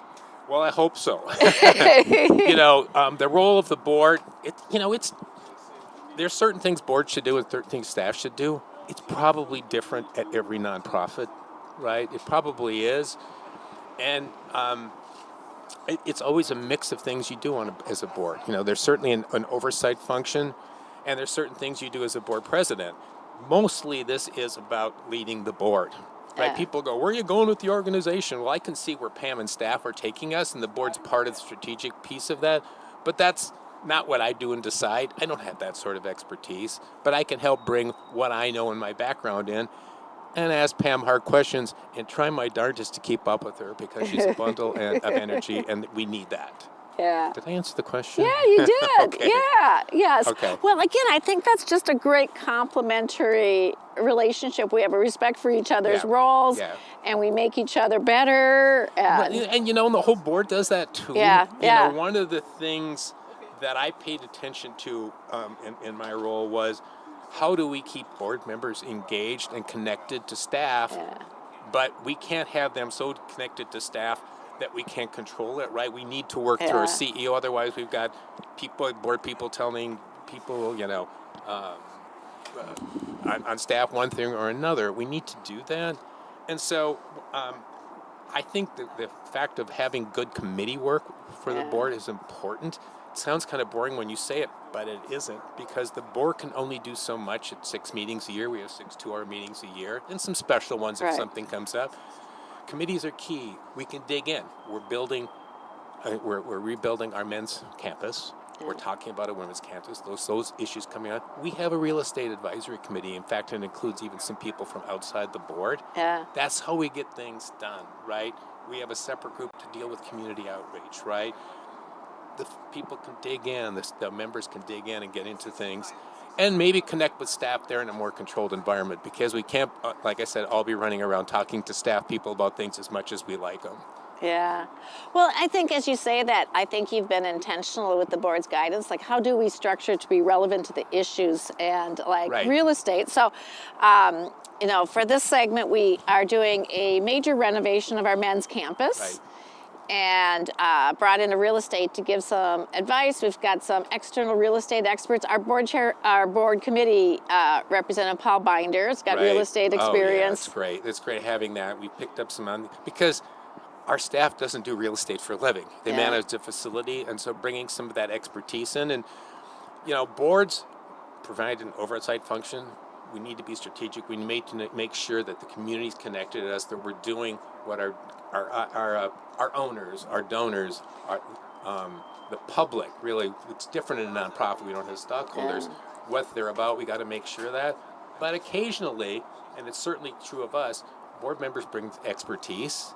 When they're bringing expertise, we need to make sure they're not trying to take over staff jobs, but they bring that expertise in places we need it. Real estate's one of those. Finance is one, right? We brought in some CFOs from other companies that work with our finance people. Our finance people learn from them, right?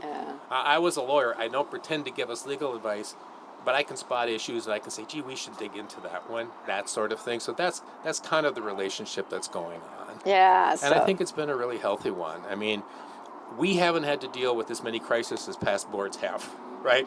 COVID, Pam, you were just came in maybe in the middle of COVID. We haven't had that, but we certainly have had a lot of opportunities and challenges to use the good spot that we're in and the things that have been built over the years and the strong financial posture we've had. Yeah, so it is. So how, you know, beyond advancing anything else around board governance, and how does the board really balance that oversight through the committees or lead operationally? Any other thoughts around that? I guess it just, you know, you can create some structure, you can create some committees. We've created some rules, right, about the board and trying to go through the board president when we're dealing with bigger issues, so we speak with one voice. The thing I'd say is you create the structure and then you can mess around in it, right? I had a boss tell me one time, you really need a plan, Rick. You really need some structure. You're a good thinker and all this, and that's what we really tried to accomplish here. Because we want to have that sense of creativity, that sense of wonder about what we do, that sense about being ready for change, because things will happen, and it's better to be ahead of them. Yeah, so as you look out, anything strategically that you worry about or think about from a board perspective? I don't worry probably about as many things as you do, Pam, because that's your job, but yes, I do. One of them, I talked about the 5 pillars of our strategic plan, and I was looking back on those before the board meeting about a week ago, and I said, you know, revenue, growing and diversifying revenue, we're strong financially. It's an easy thing to forget about, and still you start digging into it. We are so blessed at Union Gospel Mission because we have literally thousands of donors. I couldn't believe it. When I came in here, we had tens of thousands. A great model. We'll keep the model. We need to have that. Love them. But that world is changing. It's changing for nonprofits in general. It's changing for religious-based organizations. And those trends are not good. And those trends are affecting us. So we're looking at that, and staff's been all over that. But I said to myself, I think the board needs to pay more attention to this. And they want to, right? Both in making sure staff has the resources we need, we're paying enough attention so that we're 5 years from now and the world's changing in terms of donors, whatever, we've looked at ways we can diversify revenue. But I also asked the board, I said, what do you think you guys can do, right? And I did this. It's not the normal thing I would do at a board meeting, and probably should do more about it. And I wrote some notes down thinking like, well, I might have to fill in the gaps here and try to motivate some conversation. Oh, whoa, Rick, you were wrong on that one, because these guys went crazy. I could hardly hold them back. They're throwing out ideas that the board can do. Let's have an ambassador program. Let's get out in the community. Let's use all our connections. Let's use social media. So some of the folks, and we have a very diverse board, so we have some folks that are really good at social media, not so much me. All kinds of ideas. In fact, we've got a committee on community outreach. They've taken hold of it. We met with the group a couple days ago. I lose track of my weeks. It was yesterday morning at 7:30 before I started this. Well, I got up early too, Pam. Yeah. Yes. So we're excited about that. That's one area that I think the board can do more. We also worked on becoming a better board. In fact, we started really focusing on this about a year ago, and I called it building an even better board. Because if you say building a better board, it kind of sounds like, no, the board's not very good. And they are good. But how we work together and taking advantage of really smart people. We had two experts come in, Kate Barr, who was with Propel for Nonprofits, and Michael Worth-Davis, who's with Easter Seals, Goodwill, CEO of Goodwill, who teach this at, is that St. Kate's? Hamlin University Hamlin. and the University of Minnesota. All right, I knew it was a college. Yeah. And we learned a lot from that in terms of how we can improve, use our time, because there's lots of things you can do on a board, but what are you focused on, right? How can we best help our staff and help our mission succeed? We're getting there. We're getting there. Yeah. But yeah, as you think about that, I think we have been blessed to have access to such wisdom with what Kate and Michael, I think we had great advisors, Prouty with our strategic plan, and I get to learn as a CEO, the more great wisdom I get to listen to and access to, the better I am. I tell you what, it's very humbling for me. Yeah. One thing I take away, and this one kind of comes out, because it's nice and simple, that we got from Kate and Michael. It's a good way to think about leadership of the board is there's two things we're struggling with, right? As a nonprofit. One is accomplishing our social mission, right? We talked about our mission leader, how we're helping people who are experiencing homelessness. The second part is how do we stay viable? And it's always kind of that balance of things. Because I can remember we're talking about, well, Pam says, we got to improve the men's campus. We've got too many that are stuck, having to sleep in the chapel. We need rooms. We need more day space. And boy, women and children, that's a growing need in this community. How are we going to do all that? Well, we're sitting on we've got some money. Should we just spend it all tomorrow? Well, no, you can't do it that way, right? We have to think about what's our future. Can we staff these sorts of changes and that sort of thing? So it's always that balance between making sure you're viable now and into the future, but then being aggressive about accomplishing your mission, right? And the board has to think that way too. It's a great way for the board to think because ultimately the board's in charge. Yeah. Right? Yeah, and I've got a board that's very committed, very prepared. I often hear colleagues say, well, my board doesn't come prepared. I'm going to tell you, my board comes prepared. People have read the material. I know. They have markings all over it. We have those discussions. I know, and the key is, and I'm working with a gentleman I think will be our next board president, which is how do we draw that out? How would you draw those talents out from folks? I mean, that's the key for any leader, Pam. That's the key for you and your staff. And that's something I will continue to focus on because I'm going to stay on the board after I'm board president. How do we pull those talents out and work best as a team and do the right things? Because there's a lot we can do, but let's focus on the things that matter. Good. Yeah. Well, I'm going to talk a little bit about our mission and dive in. I'm going to ask you some of the questions that I've been asking everyone. Okay. And all right. And what I want to start is when you hear the word homeless, or you think about homeless, what are 3 words that come to your mind and why? Okay. Well, the first one I think of is experiencing, because I used to call it, well, that's the homeless, and it's like a label. You know what? I learned it from folks, maybe from you and people on staff, is it's hopefully a temporary thing. It's something people are experiencing rather than that they are labeled with, right? And there's all sorts of causes, whether it's mental illness or just bad luck, right? Second word, struggle with this one, lost. Something was lost. Maybe it was a mental health issue, a connection to family, a job. that cause the person to fall into the things that we're trying to help them with: hunger, homelessness. Third word, I guess, hope. I always think, and I'm sitting here, it's sort of our front doors. We've got a couple of them here. We're working on that, making that easier. But we're a place of hope. And people can come for refuge, and we hope that with, the programs we have, faith, and their commitment, and I am inspired by the people we serve, no question about it, that there's hope for them, and that we're that refuge for them. So I guess that's 3, right? Yeah, that is. Okay. I love some of those.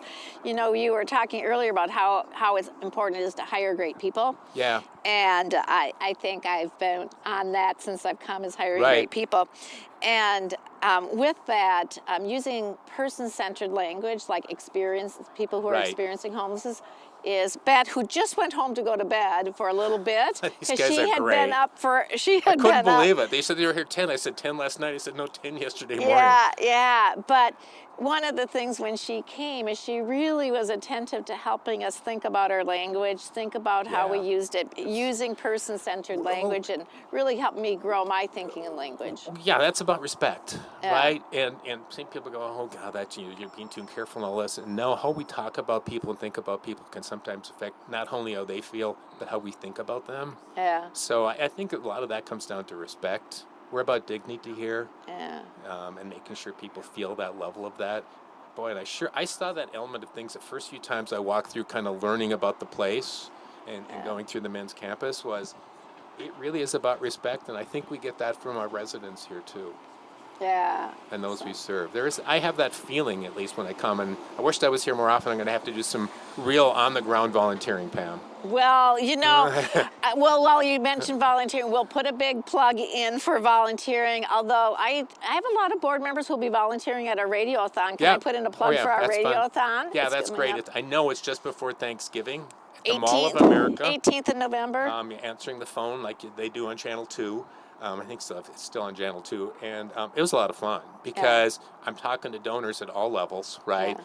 And I'm trying to quickly put in their credit card information and just hear from them. So I encourage folks, if they want to. There's lots of other good volunteer opportunities. If there's anybody I know that wants to just get a group together and go work serving food or something here too, we can do that. So yeah, we're which fortunate. I love to do. We depend on volunteers, but yeah, and in fact, the Mall of America thing, it's all day, and I don't remember the date, Pam. November 18th. November 18th. I think this. Just come to the mall that day. It's in the rotunda there. It's very cool to kind of watch, and there's interviews going on with WCCO with some of the people we serve and some of our staff, and it's really kind of a key event for us. Just I think in how we're seen in the public.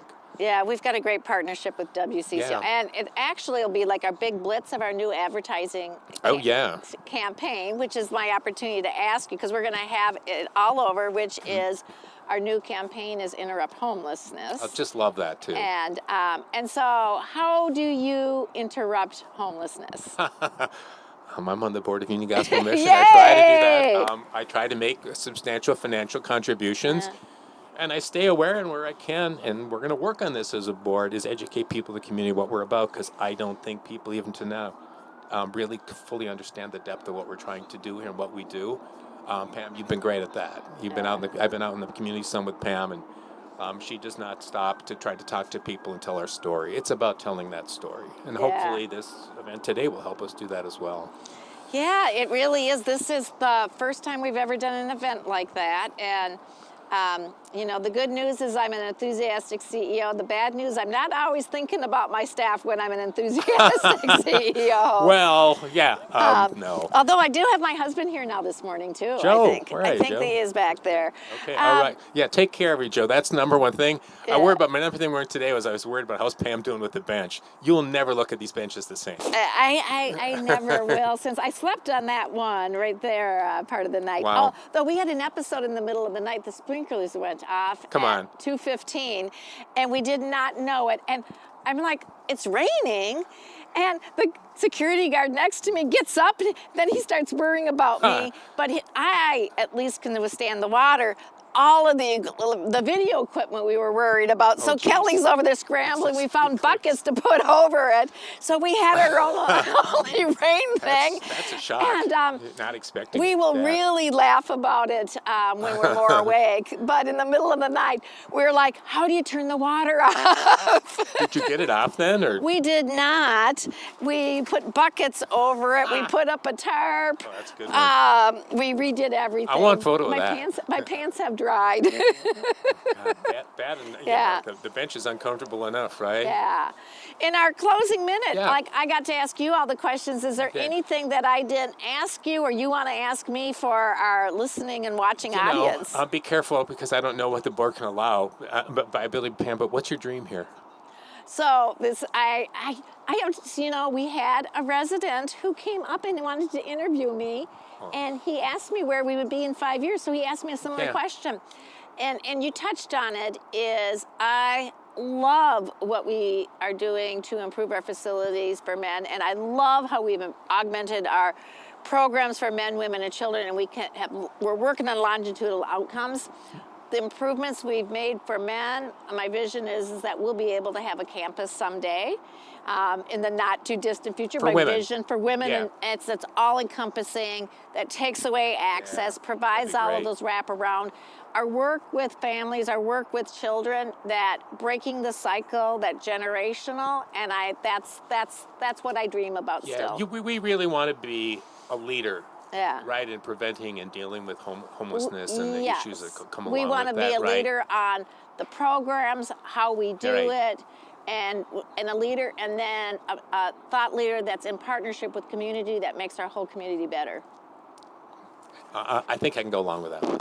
So, Absolutely. well, good. Thanks, Pam. Well, good. Great well, being here. Thank you very much. And you know what? We're grateful for your leadership and for when I said, you thought 5:30, I go, oh no, come at 5. So thank you for doing that. No, thank you. And thanks everybody who's supporting us. I'm inspired by the work that you guys are doing and by the people that we're serving. So thank you very much. My name is Gianna Brown. I'm 24 years old.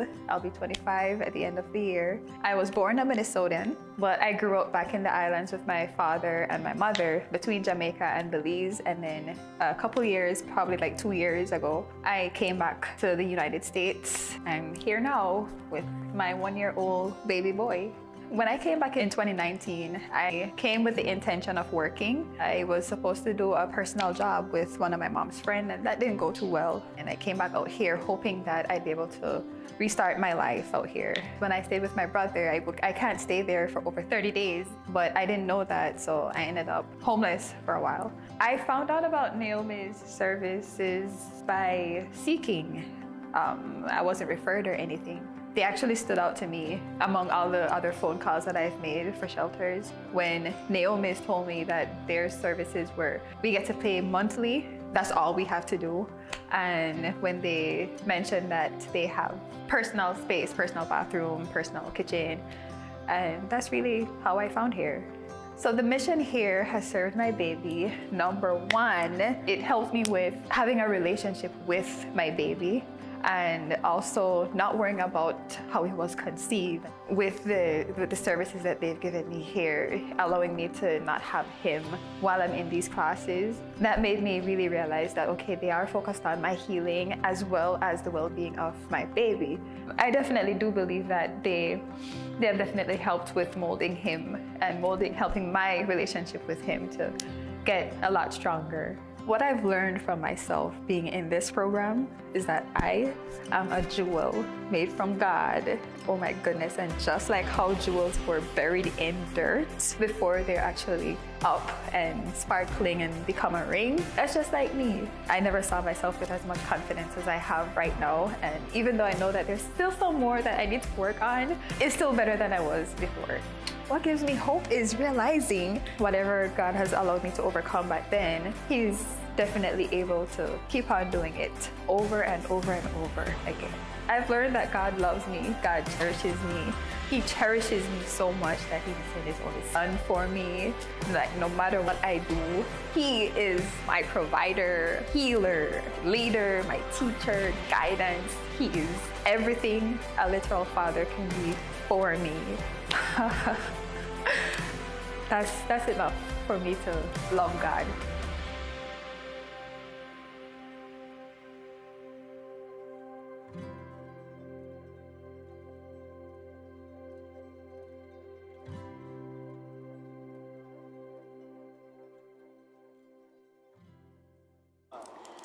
Well, good morning and welcome back. And I'm still waiting for the sunrise to come up, and we'll still be waiting, won't we?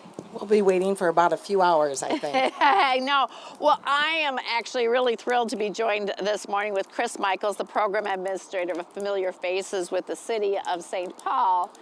And I see you've got your Familiar Faces hat on and all, although you you've got extensive background in working with those that are unsheltered, and had been I know you from when you were at Catholic Charities before that, and you hauled me around so I could see a little bit there, and I'm just really thankful and grateful that you're joining me this morning.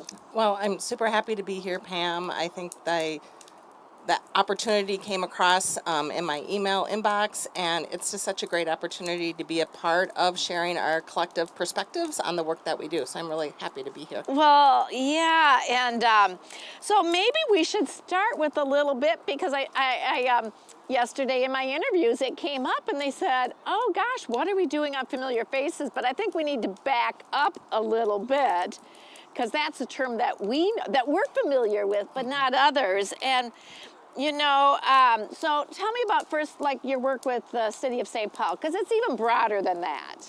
Sure. So I think in this year, the city has identified 2 strategic priorities that requires an all-hands-on-deck approach across departments. One of the priorities is revitalizing our downtown and bringing people back to downtown. The other priority is community first public safety. The work of Familiar Faces actually fits into both of those buckets as we're trying to make our spaces vibrant for all of our community members. I'm most heavily leaning into the community first public safety aspect of the work, which really, to achieve that, it's not just one department's job to achieve that goal. I think when you hear public safety, you automatically think of our traditional emergency response teams in the police department and the fire department.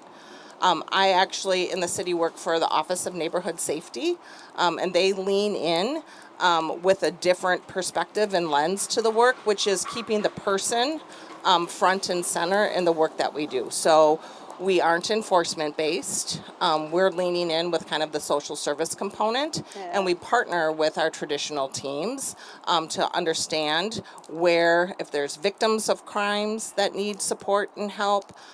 In terms of my work, if there's individuals who are vulnerable and are kind of being preyed upon by predators, but are kind of caught up in the dynamic because of mental illness or substance use. We don't want to arrest our way out of that problem. We want to get traction with individuals in a meaningful way and connect them to the services that they need. And typically jail is not a long-term sustainable solution for anyone. Well, you know, and you touched on so many things that we've talked about, is like, how are we part of a vibrant, healthy community and city where everyone feels safe? And I'd actually say even that includes our most vulnerable, those that are unsheltered, is how do they feel safe, right? Right, and it's hard to kind of get beyond and move into a safe situation when you are just in survival mode 24 hours out of each and every day, right? So kind of getting out of that survival mode, recognizing that there is capacity to kind of work towards other things is difficult and challenging for people. So we want to be able to meet them where they're at, and when they're ready and resources are available, we want to make sure that they're taking advantage of what's available for them. So the city has tried to operate a little bit differently, as you would say, around how it thinks about public safety, how it thinks about helping those that are unsheltered. What are some of the things that the city is doing? I can speak directly to my work. You know, I spend a lot of time with department leaders, specifically Chief Henry with the St. Paul Police Department. I appreciate my interactions with him. I learn a lot about the things that he has to say. The latest dialogue that we've had is that he kind of looks at when it comes to quality of life challenges in our interactions with individuals regarding quality of life challenges. He kind of attributes it to the 3 E's. The first E is that we have our encounters with people. I have a smallish team, so I don't want to know about every single police encounter, but I think it's important that we're paying attention and tracking where those encounters are happening, because that kind of creates our heat map for the city, which tells us where we need to dedicate resources in a more coordinated and aligned fashion. So we have that first initial E, which is encounter. The second E is, for officers, they call it the education. They're encountering somebody multiple times. They're leaning in. They're educating them about city ordinances and the different things that they might be in violation of, but something that we don't want to be arresting people for. My second E is engagement, right? So when somebody is being encountered and receiving some education multiple times, that's a great time for me and my team to step in with some engagement work. The final E is enforcement, right? At some point in time, if people aren't receiving the education, if we are not able to get traction with the engagement efforts, we will need to move to the enforcement lane of things and potentially cite people, arrest people. We know that's not like our preferred or desired outcome, but we have a totality of responsibility as the city, right, to all of our community members, and we want to make sure that spaces and places are thriving and vibrant for businesses to operate and function as intended, our park spaces to operate as intended for people, our libraries, our recreation centers, venues for concerts and things like that.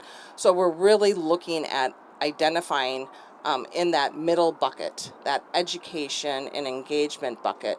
We're creating by names lists of individuals that we're working with, and we're getting traction with a lot of people. In the last year with our outreach efforts for Familiar Faces, we've touched almost 400 individual people in our attempts. We've had over 1,000 duplicate contacts with individuals, and we've done a lot of great service referral to shelters, to treatment, to we are offering hotel vouchers for individuals who are on a housing track and have a housing referral. We've probably housed about 25-ish, almost 30 people. We have a handful of people in a hotel right now waiting for their housing placement. So I think the strategy is working because it's moving people towards a more sustainable, community-oriented solution. So familiar faces, what when you say familiar face, like tell me more what that means or what that is. I think, the concept for Familiar Faces was born out of Heading Home Ramsey many years ago, probably 5-6 years ago. And it was born out of the understanding and recognition that there's individuals in our community that aren't being served well anywhere. And that could be for a multitude of reasons. They're having multiple touch points with traditional emergency response. That could be police, that could be paramedic calls. They're cycling in and out of our traditional, what I call our traditional homeless response settings. So our overnight shelters, our daytime service centers, they're maybe not being successful in permanent supportive housing settings. So they are being housed and then they're losing that housing fairly quickly and then they have eviction on their record.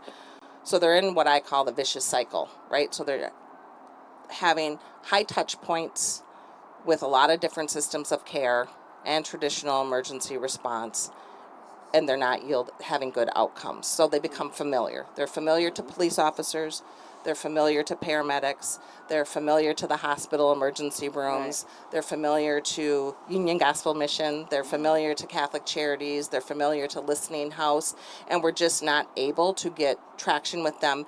And oftentimes, systems of care then make the problem about the person.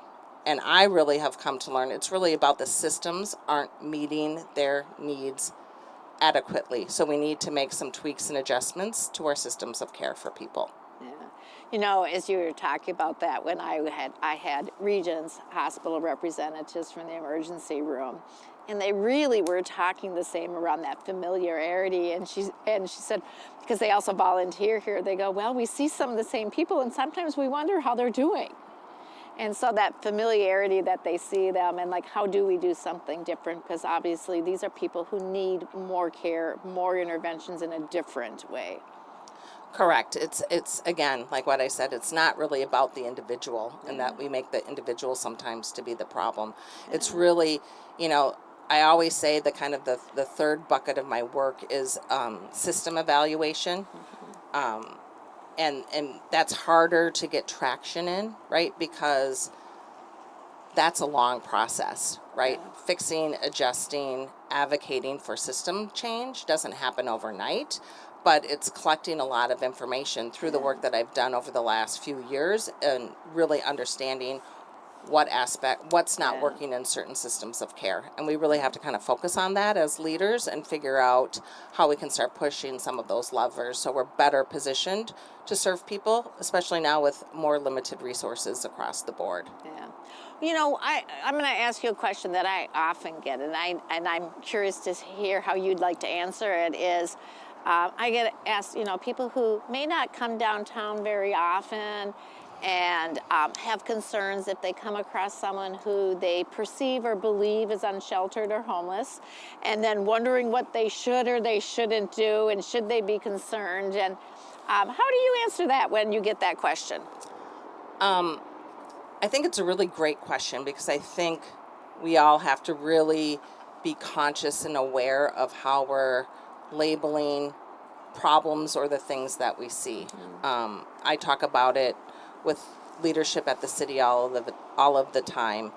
And just upon looking at someone, what are the indicators that make you believe that they are experiencing homelessness, right? So we have to check our own biases about what we're seeing and what the thought process is that triggers. Sometimes it's homelessness, sometimes it's not homelessness. So I always, when we're designing our outreach approach for familiar faces, when we're out conducting street outreach, you know, we do an assessment, right? When we come across somebody and they're in the park and they're sitting at a bench, we kind of have to do an assessment of what's going on and what's making us approach and engage this person beyond saying good morning or hello. Because people have the right to sit on a park bench in a park. So I think I always look for and get to describing behaviors, and when having those questions from people, having them describe the behaviors that they're seeing and understanding what is the actual concern. If there's vulnerability, if there's obvious signs of crisis or mental health issues, if there is signs of substance use going on. So we have to get away from just throwing everything into the homelessness bucket. Because if somebody's saying, oh, and I have friends who call, there's a woman who's walking into traffic and she's screaming and yelling, and she appears to be homeless. I don't know what to do. I said, well, it sounds like she's having a mental health crisis and you should call 911 because she's vulnerable and it's a dangerous situation because she's going into traffic, right? And if somebody is sitting on a park bench and they appear to be homeless because they have a lot of stuff around them, their belongings, and you have concern about them, before making a decision about who to call, maybe go up and have a conversation with that individual and find out a little bit more about their circumstance and educate yourself about what some of their needs might be. So I think we have to move away from throwing everything into the homeless bucket, because maybe it is, maybe it isn't, but there's often a lot of other issues and problems centering around those systems of care and the lacks that we're seeing in the systems of care that need to be tweaked. It's not just always about an individual's homeless status. Well, that kind of is a good, as I hear you talk about that, you know, one of the questions I'm asking everyone is, when you hear the word homeless, or you think of someone who you might think be experiencing homelessness, what are 3 words that you think of or that or come to mind? I think the first word that comes to mind is survival. The second word that comes to mind is disengaged, right? Maybe disengaged from community, disengaged from family. The other word that comes to mind is hard times. And I think if you kind of view it, I think if you view it more in those really basic, simplistic ways, a solution doesn't seem as difficult or challenging. If you lean in with the typical things that I think people say, mental illness, substance use, those, again, get back to those system challenges that are a little bit more complicated and difficult, and sometimes can paralyze us in what we think the right kind of approach is. Yeah. So what else more do you think the community could or should be doing or thinking about? Oh, it's, we're in such unprecedented times right now.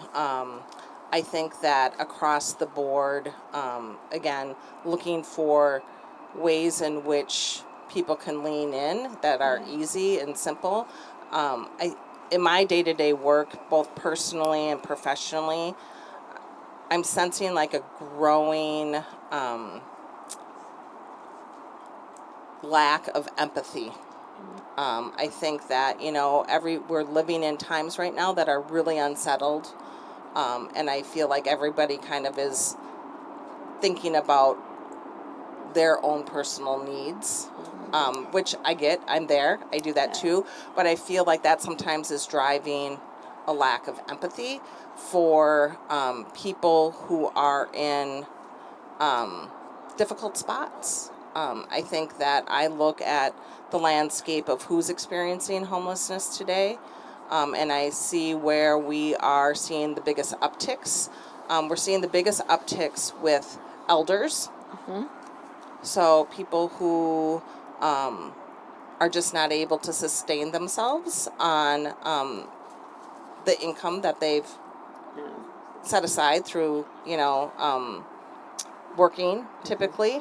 People who have never experienced homelessness. Can you imagine? Yeah. Providing for yourself and sustaining yourself up until you're in your 70s, and then suddenly you find yourself homeless for the first time. I feel like that's something that needs to be leaned into with a lot of empathy. The other subset that's growing is youth. Yeah. So I feel like when people think about who is experiencing homelessness, the places and spaces where we're seeing increases are not who people probably typically envision in their head. I also think that they need a lot of empathy and support for the providers that are doing this work each and every day. As you mentioned, I previously worked at Catholic Charities.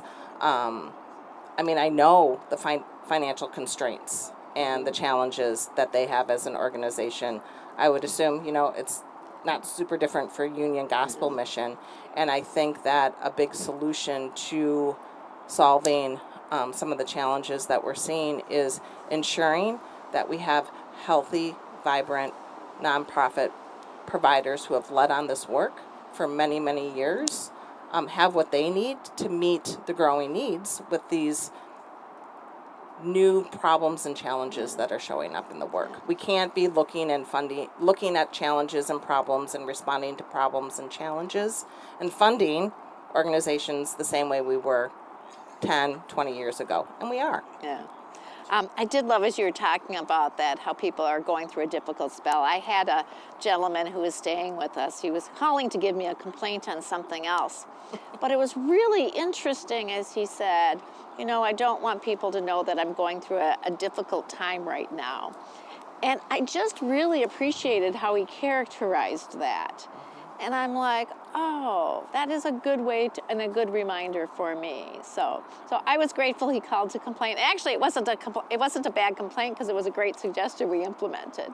So yeah, but as you say that and around the struggles around what could be apathy, could be exhaustion, could be other things.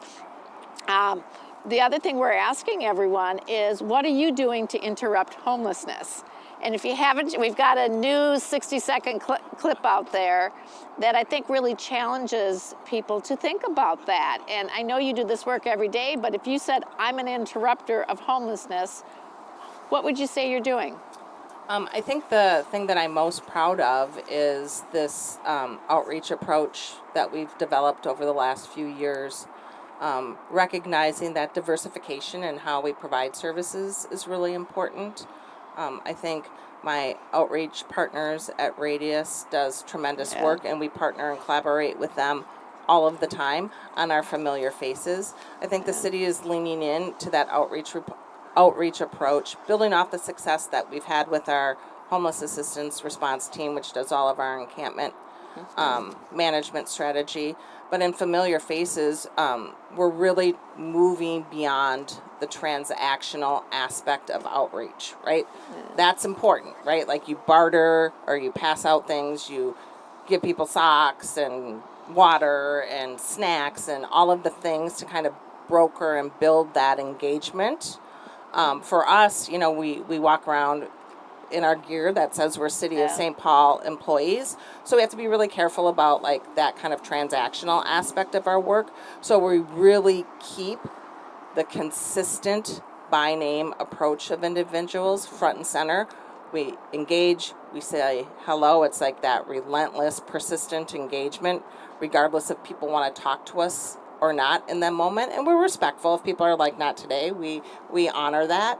But we show up every day, regardless if we think people want to see us or not. And sometimes that's hard to do because who likes to be shut down in their interactions? But what we've heard from individuals is like, you kept showing up. You kept checking on us.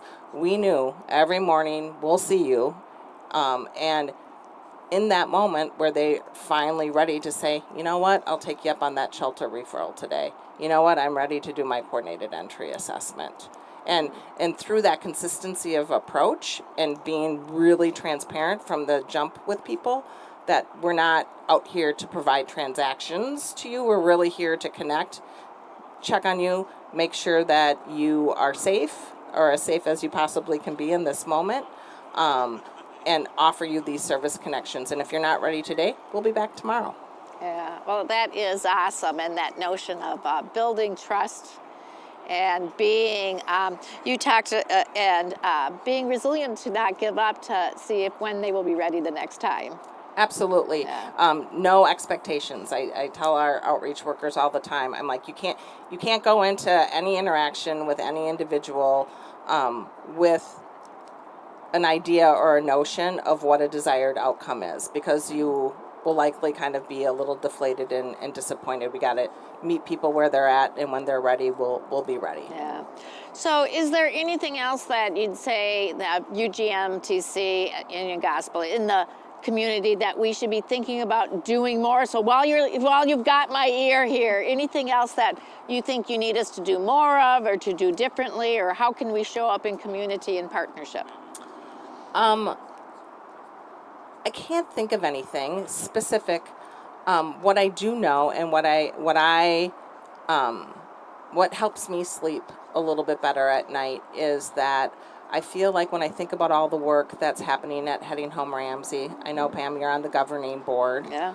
I feel like community, our community of partners, right, are talking, discussing, reaching out to each other, looking for new and different ways to be innovative. I've kind of worked in the system of care for a long time, and, you know, once upon a time, it was really kind of a competitive thing, right? We were all kind of working in our own lanes and spaces and weren't as open about collaboration. I think the work that's happened at Heading Home Ramsey with the development of the steering committee and the governing board has really positioned us over the last many years to kind of lean into each other. And I think that that is something that I've seen and noticed that UGM has done really well in the last few years. Leaning in with creative solutions, looking at how you can expand operations to meet community need, your assistance with warming centers over the last few years. I think that is going to be critical going forward as we kind of navigate this federal landscape of how are we going to continue to support community with less. And I think that doing that in partnership and looking for ways that we can be a little bit more strategic in how we're supporting each other is going to be critical. And I think, especially in the last few years, UGM has really led the way on that. So I appreciate and thank you for that. Yeah. You know, it's been a remarkable thing, and we've had, we joined last night, Molly came from Listening House, and Keith came from Catholic Charities, and Kizzy came from Safe Space. And so we're all willing to answer the call, and how we can depend upon each other. And I've certainly learned from the other ones. And so it is, because those we serve often go between our places. And so that really is important that we are thinking about that, and how we can all make each other better and be better in community. And I think that's what we're trying to have highlighted through this as well today. So. Yeah, I think, again, the work that all of the nonprofits that you just mentioned, really, I think, like, your government partners need to understand the work that's happening, understand the pain points of the work, work with partners to identify gaps, and position agencies to be best able to meet those gaps.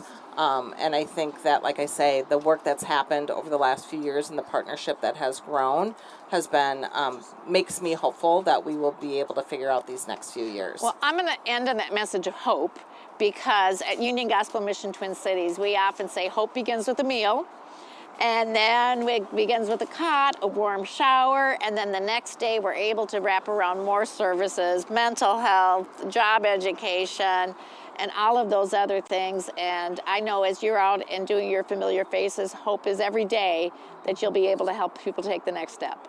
Yep, and I'm really thankful and appreciative, because I always tell people, my mom sometimes stays up at night worrying about me being out on the streets, doing the work that I'm doing. And I always tell her, I said, Mom, I have the Calvary in my back pocket. I'm safe, you know, and that is my city my teams at the city. And then it's also knowing that I have places and spaces to refer people to and partner with. And that's agencies like UGM. So I appreciate, and I'm very hopeful and thankful for the work Well, you do. thank you. We look forward to continued partnership.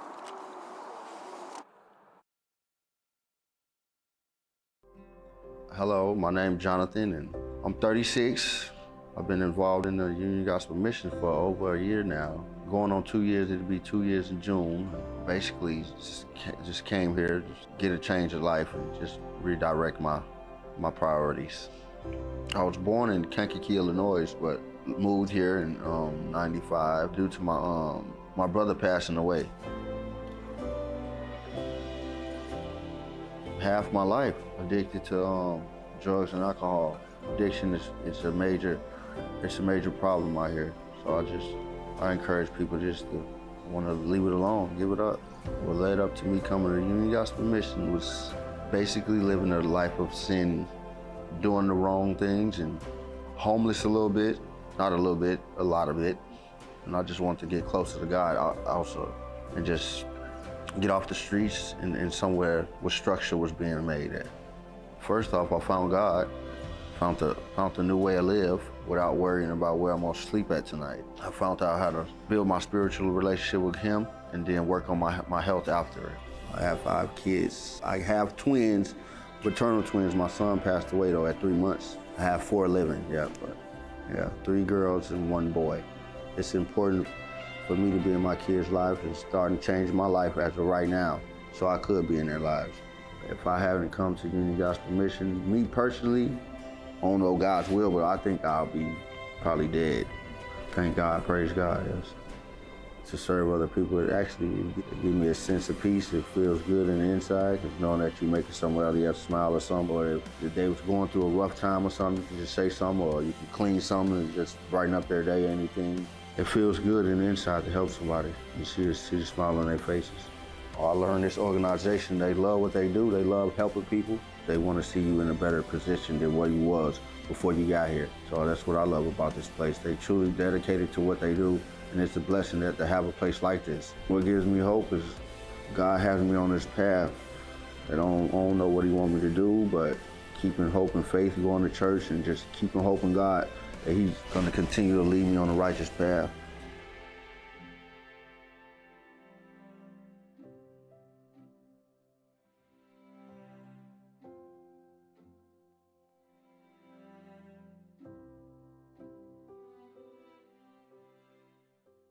Good morning. Good morning. Welcome, Mark, and Barley and Copper. Yes, Barley and Copper. Copper is under the bench, but Barley is right here. Well, they just sat down so peacefully quickly, didn't they? They're here every Wednesday. So Copper's been here since 2017 or 18, almost every Wednesday through our Canine Inspired Change program. So they're very comfortable here. I did not know that it had been that long for Canine Inspired Change here. Yes, or at least 2018, I'd say we started. Wow, so that's like when we started the mental health clinic right about that same time. Yes. I learned something new that wasn't in my notes, and I never had known it that long. So We started when it was Steve was in charge. Yeah. Yeah, well, awesome. So we're so glad to have you here. So we have them from Canine Inspired Change. Maybe you want to start with what is Canine Inspired Change? Canine Inspired Change is an organization based out of St. Paul. Our office is on the corner of University and Raymond, and we work with at-risk youth and folks all over the Twin Cities that could use a little pump up for some therapy dogs. So we do 8 to 10 week long programs where the folks get to work with the dogs, learn about dog training, kind of builds their confidence up. Then by the end, they're doing full-blown agility courses and things like that. So we love it. They're hearing something. Yes, they are. And I digress here a moment, but having been here for so long, I'm getting to see the seasons and cycles of what happens here on campus. Yes, yeah. yes. So I know you're on campus. Share with those that are watching with us, what do you do here on campus, and how's that work? What we do here is we meet in the chapel right there on Wednesday afternoons. And what we do is we start off with a group circle, and we always say, "You matter." So they'll say their name and "You matter." And then we work on some basic dog training skills where the residents know how to work with the dogs, how to give the dog a treat, how to do tricks, things like that. Then we kind of build it every single week to where they're doing full-blown agility courses after about 8 weeks or so. But it's really incredible to see the transformation in some of the folks that work with the dogs, where some of them have never ever worked with a dog before, but by the end they're acting just like regular professional dog trainers. It's just incredible. And the dogs love it, and they develop a relationship with these folks that's just incredible. And we generally take their numbers of the day. So let's say they came in out of 10, they'd come in at a 4 or something. They almost always leave at a 10 or above. We have a resident we're working with now named Terry, so we have a thing called Terry 12, which is that's the best number of all time. And it just brings a lot of joy to their day, and it's really good to see that just make things. I know it's a difficult experience they're going through, and I'm glad the dogs are able to make that a little lighter for them. Yeah, well, because Canine Inspired Change is done in coordination with our mental health therapy, or they're our sponsors, and cheerleaders, advocates, and partners through all of this, because one of the things that I often hear is, even though our mental health therapists do great work, and we're really grateful to have them, but sometimes they see that how the men interact with the animal is kind of just releases a whole nother perspective, or changes the dynamics. Yes, I see that. A lot of times it reminds them of their dogs at home, or it reminds them of a better time in their life. It's really interesting to see the connection they develop with the dogs. Yeah, they're talking silly with them, and they drop the whole whatever, any kind of John Wayne facade they might have. It goes away with the dogs. Yeah. So, when you talk to organizations about using canine therapy, what do you talk to them about in terms of why should people be doing that? it's so many positive. I guess why not? Why an organization would want to have canine therapy? It just brings so much joy to the people that are involved with it. Yeah. It builds their confidence. It builds their dog training skills. It. I don't know, why not? Yeah. Well, how did you become involved in canine inspired change? I got my dog Copper. I wanted to be involved in therapy dog work. Copper is 11 years old. She's one of the original canine inspired change dogs. And I got her my father was at a wood tick race in northern Wisconsin. And that's how that goes. And one guy was selling golden retriever puppies there for $100. And so we got Copper and started taking her to training classes, things like that. And I came across Danielle while she was teaching at Canine Coach. We were doing an agility class, and she thought that Copper showed characteristics of a therapy dog, and she was starting up Canine Inspired Change. And we started from there and have been working ever since. So we've been working with Canine Inspired Change since about 2016, and I mostly focus on developing the curriculum. I'm a teacher also by trade and a musician, but yeah, and then so I got Copper the same time Barley some of the same time some of my other coworkers got their recent dogs, and so it's a lifelong commitment for us. We see a lot of positivity with it. Oh, awesome. So you're doing work here at Union Gospel Mission Twin Cities. What other types of organizations do you work with? We work with a lot of the 916 school districts around the area, such as Pancalo and Carner Blue. I work with Avalon this afternoon. We work with Willows and Anoka. We do at the Justice Center. We work down there as well. All over. Then we have an MEA camp next week. We're very excited about that. During summer, we do actually 3 different dog camps. And so we do a short one next week for MEA week. So we're excited about that. Yeah. How do you get affiliated or associated with the organizations to do your work? I just do the therapy dog work. So I just let them take care. I do what they tell me to do. I think it's a lot of it through word of mouth. They do a lot of fundraising, a lot of advertising, things like that. Yeah. So, what have you found? So we've talked a lot. Why do you choose to partner with Union Gospel Mission? Or what do you like best about it when you're here? Oh, I mean, me personally connect with these residents and these folks so deeply. I mean, it's just such a warm experience. The volunteers that come here have been here for years as well. It's just a commitment. This is such a positive organization, and you see such changes in these residents when they first come here, from primary to the end, when they're teching somewhere or taking it. Just I'm so proud of them, and I'm so blown away. I admire them. That when you come to a place like this and you have to literally rewire how you think or how you process your life, and seeing them, their commitment they make to do that blows my mind.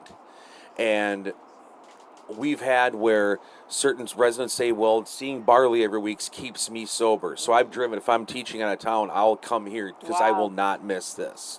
Because it's so important to me to see them through their journey. Oh, well, thank you.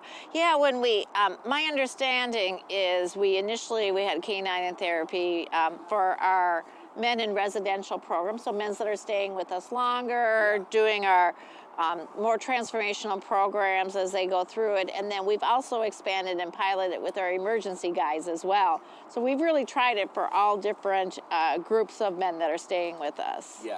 Yes, absolutely.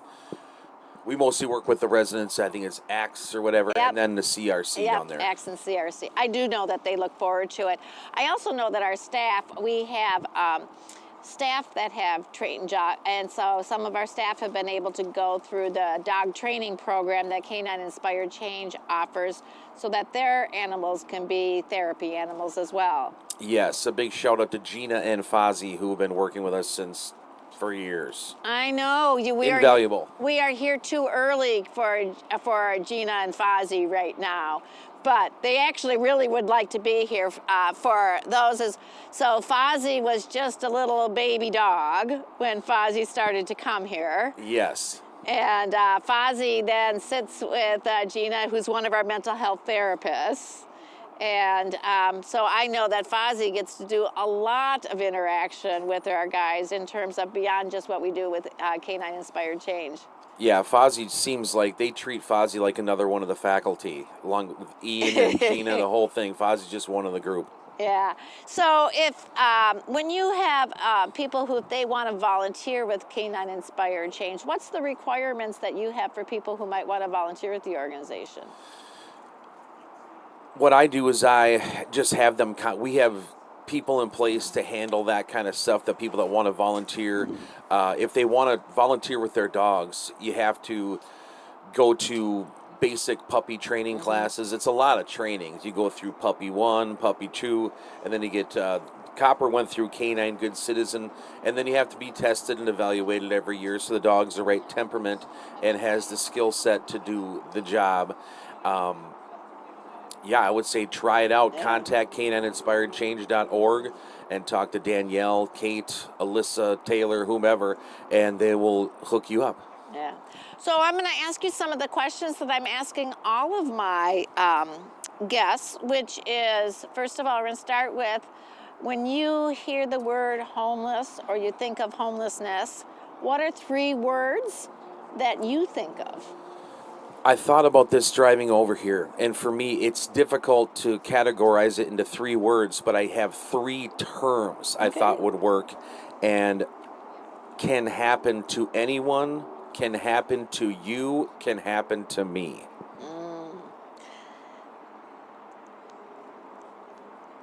We've talked with some of my other guests about that often people might experience homelessness because they've had a sudden job loss, they might have had a mental health crisis, often people who may not have a safety network, and that backstop that some of us might have when we go through a difficult time or a difficult spell. So yes.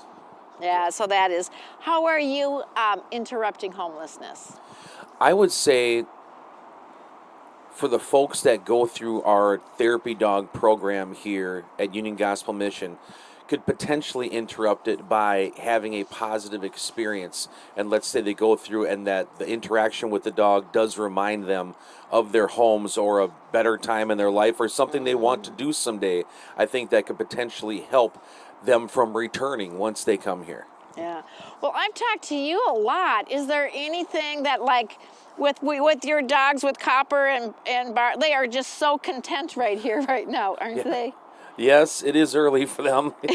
Their dad is a musician, so it's a tough life, up late and up early now, huh? Yep. Yeah, what do you play? I play guitar, harmonica, the Hammond organ, and sing.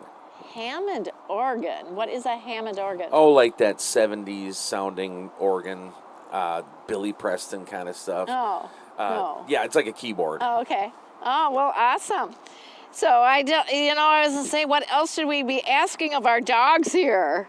They look like you could just sit and cuddle up to them, huh? Absolutely. Absolutely. They're very comfortable here. When they are in therapy, are they always moving and doing agility things, or is there any time when they're just sitting with anyone? That's when some of the connections made is when we do our introduction circle and our closing circle, when the guys are just sitting, hanging out, petting the dogs. Yes, there is time because that's soothing as well. Just petting the dogs, it just gives you a sense of calm and safety, I would say, and yes, there is time to do that as well. Yeah. So I have peeked in and when you guys have been in the chapel doing a session. So it's usually, how's the session go and how long does the session last? The session goes between 45 minutes to an hour. Most of our sessions are 45 minutes, but for here I'd make it around an hour. Just because some of the guys like to chat a little bit, so we have a little longer opening and closing circles.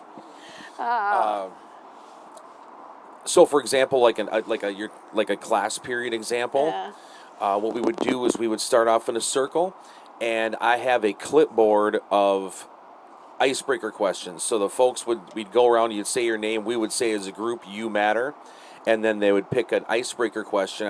One of the residents would, and we would ask everybody that, and you get to know each other a little bit. For example, one of the residents picked a question a couple weeks ago that said, "What's the grossest food you had to eat to be polite?" And those are interesting stories. So kind of, you have to put some thought into it. And so you get to know them real well, hearing that stuff. Then we generally do a dog walk after reviewing basics. Like basics would be how to give a dog a treat, how to put your dog in a sit, how to put your dog in a stay, those commands. And so then we walk our dogs around the chapel or whatever, and come back and do some kind of activity like a group sit stay or a distance sit stay. And we would work our sit stand or a leap dog. Then sometimes we would go into some kind of game, a scent game maybe, where the dogs would find the treat or things like that. And then we eventually build up to doing a straight course, to doing a square course, to doing our jump tunnel sit stay course. And then after that, and we do things, we're chanting their names at the end, and it's a lot of fun. And then we do our closing circle, and that's when the folks say their number when they came here to what they feel at the end of the class period, and it generally goes up considerably. Oh, good. How reliant are you on volunteers for your organization? Extremely reliant. That's how that's how we do it. We have to have solid volunteers with solid dogs, and yes, that's how we roll. Yeah, I know we've had a lot of our staff. We've got a approval process, but where our staff can have their dogs certified in order to participate in Canine Inspired. So we already talked about Gina and Fozzie, yes. Or does it be Fozzie and Gina? I don't know. Does a dog's name and dog go first? Possibly, yes. You're probably right. Yeah, but I know we've had several staff because that's something that I know that they have appreciated that opportunity. But how long does it take for an animal to become certified? It depends how the trainers feel that they're coming along. They're not going to graduate you till they feel the dog is prepared for it, in the right age, the right skill set, the right temperament, and they would. So it really depends. I would say at least a year maybe of training. I'm not quite sure. All right. Well, good. Well, I really appreciate our partnership with Canine Inspired Change, and I just always hear like really meaningful feedback. I hear that it really advances the connection with the dogs. As you said, there is something calming. There is something that they can say something to a dog that they're not willing to say to a person, because so maybe that is why you can hear like what's their most disgusting food that they had to eat, is because they think they're talking to a dog instead of somebody else. Is there anything else about Canine Inspired Change, or the work you do, with here at Union Gospel Mission Twin Cities, that you think it's important for us to know or understand? Just that we are consistent and we're dedicated to the Union Gospel Mission and these residents, 100%. Oh, well, we're so grateful, and I know everyone really looks forward to it. So I really appreciate you at 6 o'clock in the morning being here and having the dogs come with you, because I imagine there's a lot of extra work when you're not just traveling by yourself. They're not too bad. They're used to it. Well, awesome. I hope they've earned a dog treat. They've earned plenty of dog treats, yes. They got to work a little later today, so they'll get plenty. Well, awesome. Well, thank you very much, and I really appreciate the work you do and you being here today. Thank you for having us. Appreciate it. All right. Hi, my name is Jason Drentel. I'm a graduate of the Union Gospel Mission Christ Recovery Center. Well, I was walking the streets of St. Paul, living under this bridge right here, and decided one day I had enough, and walked out under the bridge, ran into a couple guys that I had graduated the program with, and they extended their hands to help me out and pull me out of the rut I was in. My biggest struggle was staying sober for a long period of time. I could do the 30 to 60, 90 days, 6 months, but I would get done with those programs. I would go right back to the same stuff I was doing. Pretty much everybody had just not answered my phone calls. And it's a very lonely place.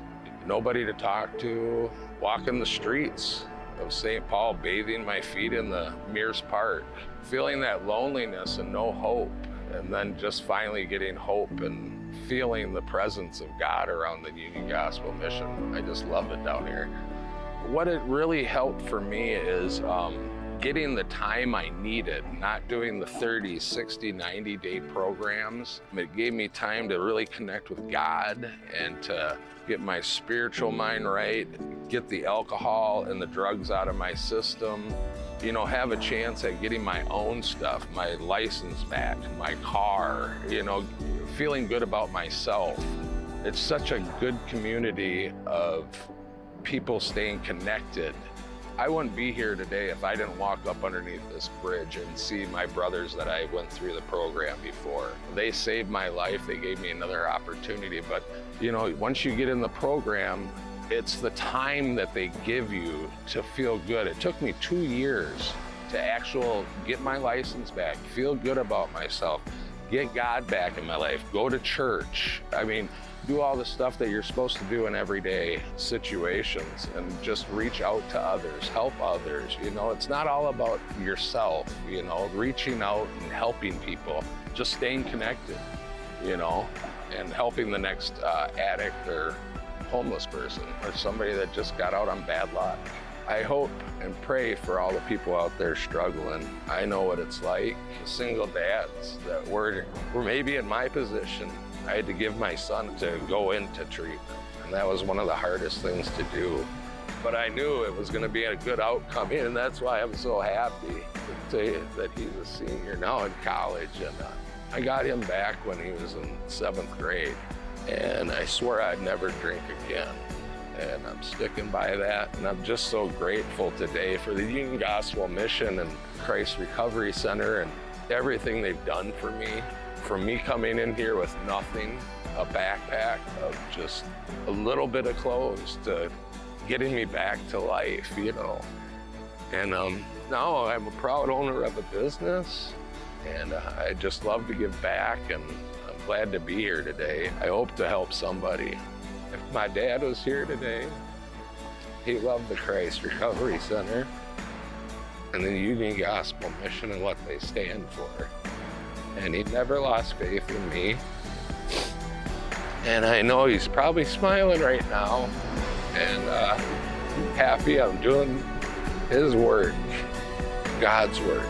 I would say thank you for your support. I wouldn't be alive without you. And that's the honest to God truth. If it didn't have the program for such an extensive time, it gives you the opportunity to get back on your feet, you know. And I really thank you from the bottom of my heart.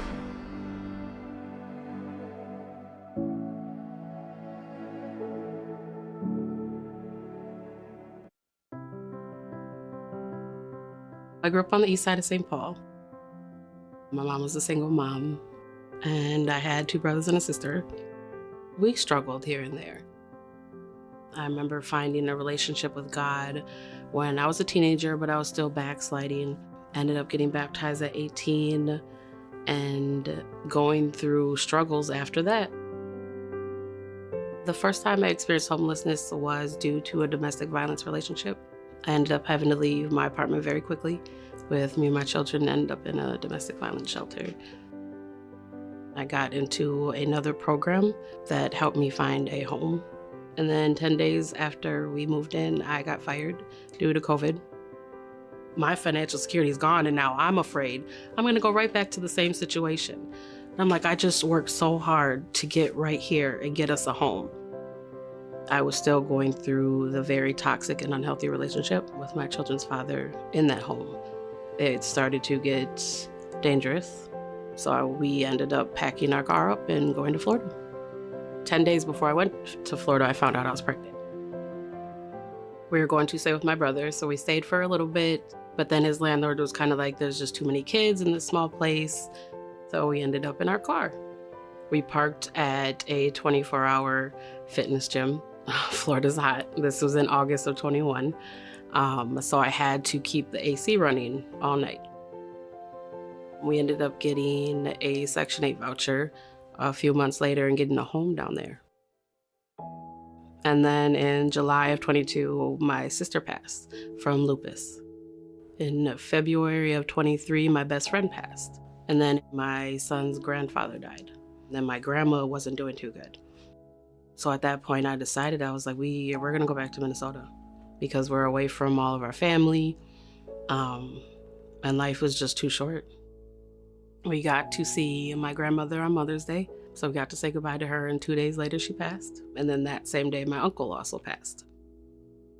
Dealing with this loss, it was just like back to back. Like I still haven't even processed my sister.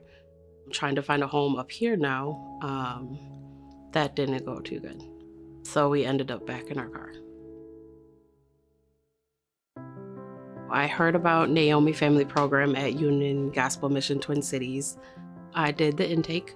So we kind of just heard my story, kind of what was going on. So they called me back about an hour later, said we have a room for you and you guys can come down and see it. So we came down and saw the room. I brought my kids with me and they were so excited. There, we have our own bed. It was different than any other shelter I've been in. They had opportunities to set you up for success right there in the program.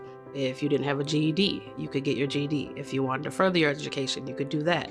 They offered free childcare, which was a huge help.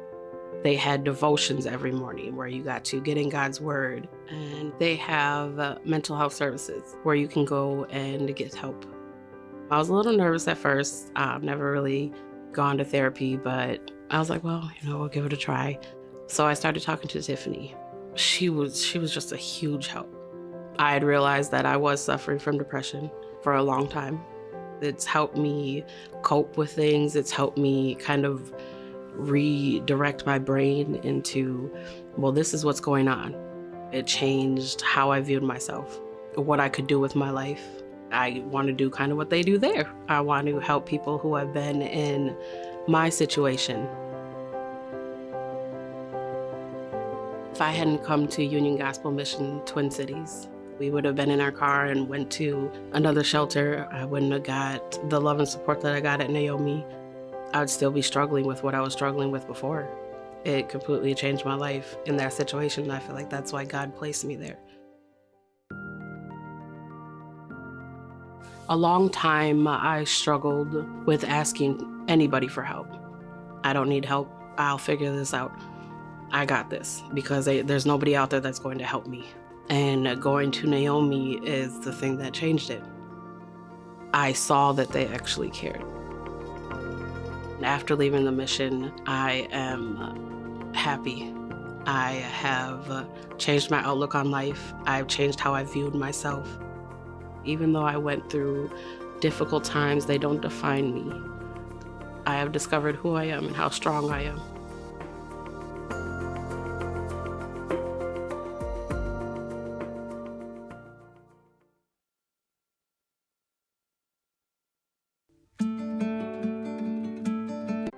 My name is Gianna Brown. I'm 24 years old. I'll be 25 at the end of the year. I was born a Minnesotan, but I grew up back in the islands with my father and my mother between Jamaica and Belize. And then a couple years, probably like 2 years ago, I came back to the United States. I'm here now with my 1-year-old baby boy. When I came back in 2019, I came with the intention of working. I was supposed to do a personal job with one of my mom's friends, and that didn't go too well. And I came back out here hoping that I'd be able to restart my life out here. When I stayed with my brother, I can't stay there for over 30 days, but I didn't know that, so I ended up homeless for a while. I found out about Naomi's services by seeking. I wasn't referred or anything. They actually stood out to me among all the other phone calls that I've made for shelters when Naomi's told me that their services we get to pay monthly, that's all we have to do. And when they mentioned that they have personal space, personal bathroom, personal kitchen, and that's really how I found here. So the mission here has served my baby. Number one, it helps me with having a relationship with my baby. and also not worrying about how he was conceived with the services that they've given me here, allowing me to not have him while I'm in these classes. That made me really realize that, okay, they are focused on my healing as well as the well-being of my baby. I definitely do believe that they have definitely helped with molding him and helping my relationship with him to get a lot stronger. What I've learned from myself being in this program is that I am a jewel made from God. Oh my goodness, and just like how jewels were buried in dirt before they're actually up and sparkling and become a ring, that's just like me. I never saw myself with as much confidence as I have right now, and even though I know that there's still some more that I need to work on, it's still better than I was before.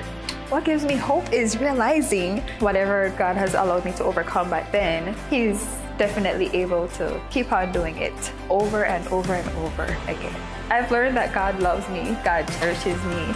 He cherishes me so much that He sent His only Son for me.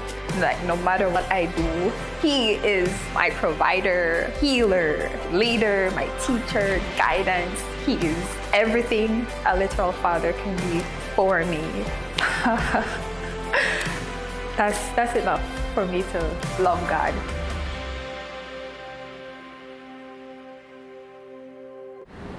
You don't always see it at first, but homelessness is here, hidden in plain sight, behind buildings, along hiking trails. Just look at this field. How long do you usually stay on this bench? All night, sometimes. Safer than the street. This is where people in our city come when they have no other options. If I may ask, how did you end up here? I lost my job, couldn't pay rent, didn't have a place to go, family, money. Here I am. Hi, question for you. So you see this man, what should we do? It's so sad. He needs help. No one should be out here like this. If it were my brother, I'd want someone to step in. And how do we step in? I don't know. I don't know. I don't know. Everyone really wants to change this, but how? Hi, I am Desiree Brewer. Union Gospel Mission means a lot to me.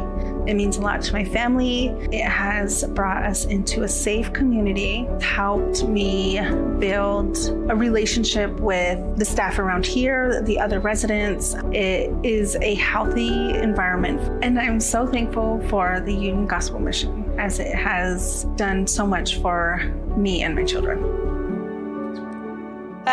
Run, Judy, run. All right, good morning. Oh, we're so happy to have you join us, Andrea, Executive Director of Nourish Food Shelf. Yes, happy to be here. Oh, well, thank you. Actually, we were trying to talk about all different aspects of homelessness on the continuum, and for you, really, it fits in terms of prevention. Well, maybe we better, and on prevention, and I just was meeting with someone a couple weeks ago in Washington, D.C. about it, and he shared a statistic that if you should watch what's happening in food shelves, and the leg is 7 years later, those numbers appear around, the numbers increasing around those homelessness. Have you heard a statistic at all like that, or anything around how food shelves help people stay housed? I have not heard those statistics. What we do know is that 1 in 5 people, or 1 in 5 of our neighbors are food insecure. And we know that there's a very close correlation between food insecurity and homelessness. And we know in our own work that our neighbors are making choices between whether they're going to eat or pay their rent. And so that's what we're seeing on the ground here. Yeah, so let's back up a second. Nourish Food Shelf. Tell everyone about Nourish Food Shelf. Yeah, so Nourish Food Shelf actually was born out of a pivot point for Mount Olivet Lab School, which is the official organization. And at the start of COVID, we could no longer bring youth onto the site for our on-site feeding program. And so the most immediate thing we could do was bundle meals, and started with 3 families. And from there, it just grew exponentially just because of the need for food, and immediately became a food shelf. And now our numbers are still growing, and we are serving 250 to 300 families, and that equates to about 1,000 people each week. And we're still growing, and the issue is now that food prices are still growing, and again, that correlates with what is happening as far as those that are unhoused. Yeah, those food prices growing really does make a difference, and I see it. So you see it in terms of how you're providing for people for their daily groceries, and I know I see it in the meals that we provide. And like, we've made some substitutions for turkey meat instead of beef, just because try to save it. So serving about 1,000 families, 1,000 people, you said? 1,000 people, so 250 to 300 families, and by the time you add in the family members, it is over 1,000 people each week. So how does your food shelf work? We do not ask for identification, so on each distribution, families, neighbors can actually walk in. They can just show up. That's for our normal distribution every Saturday. On Sundays, we do an hour of power, which is for seniors and the immunocompromised. So that allows them to come in and shop without being in close quarters, without standing in line for a long time. It is open shopping. It is free choice. I want our neighbors to have the experience to be able to shop with dignity. If you were to go to a grocery store, no one would be there handing you food. No one would tell you what you could and could not get. And so I want that same experience for our neighbors, to be able to shop without shame, to not have that shame that sometimes comes with accessing nutrition support. Yeah, that is it is concerning to see the growing need for people to use food shelves in order for their daily groceries, isn't it? It is, and I share that with our volunteers every week, that there are those that are accessing food at Nourish that never thought that they would be at a food shelf. And so I feel as though it is upon us to make it the most enjoyable experience, if I can use that term, enjoyable experience. And we have tried to create that culture so that it is enjoyable. We have fun, if you will. During that time, we love the neighbors that come in. We give hugs. We talk to them. We encourage them to share their stories with us. We share our stories because we know that all of us are probably just one major event away from being in that line ourselves. Yeah, well, like I said, it is a leading indicator because, again, I just heard the other day, again, the other statistic is that food is one of the most frequently ways that people will either cut back or scale back because it's more flexible. You've got to pay your rent or you got to pay your utilities, and so if you're living on the margins, food is the first that gets cut back. That is true.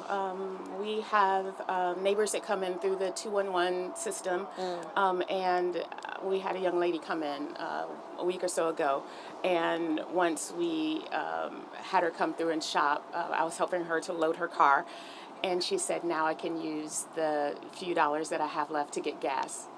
And so, there are choices that, our neighbors have to make, and I'm just glad that Nourish is there to provide food so that there aren't so many trade-offs that our families have to make.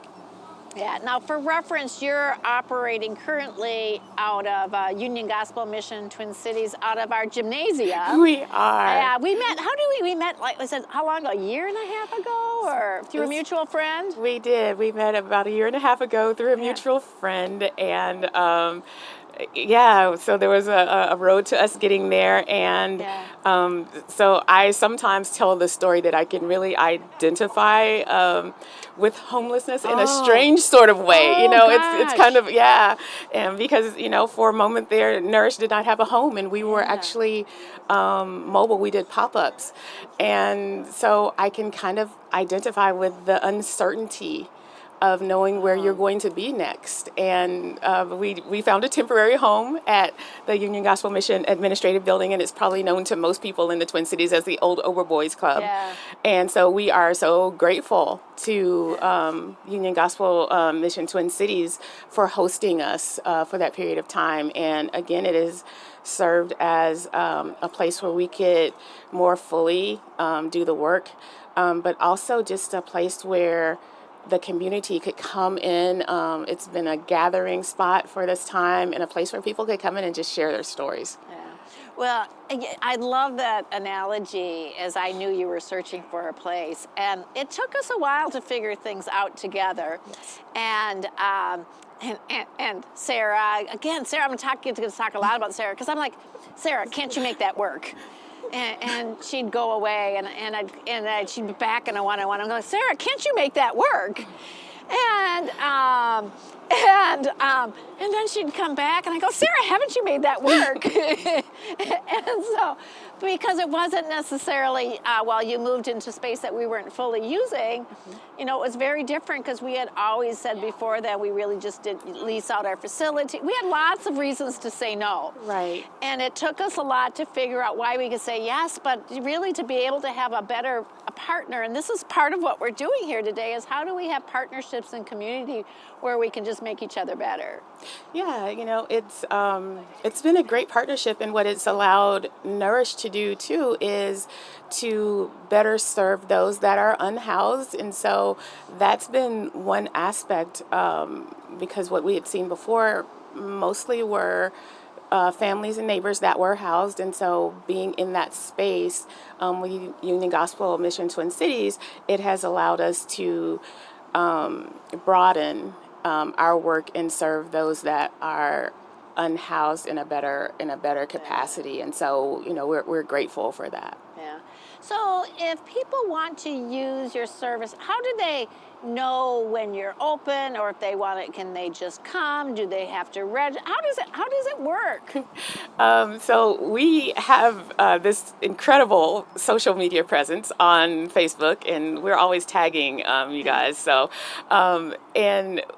so one way they can do it is to go to our Facebook page, and they'll find us under Mount Olivet Lab School on Facebook. But we also have a website, which is nourishmn.org.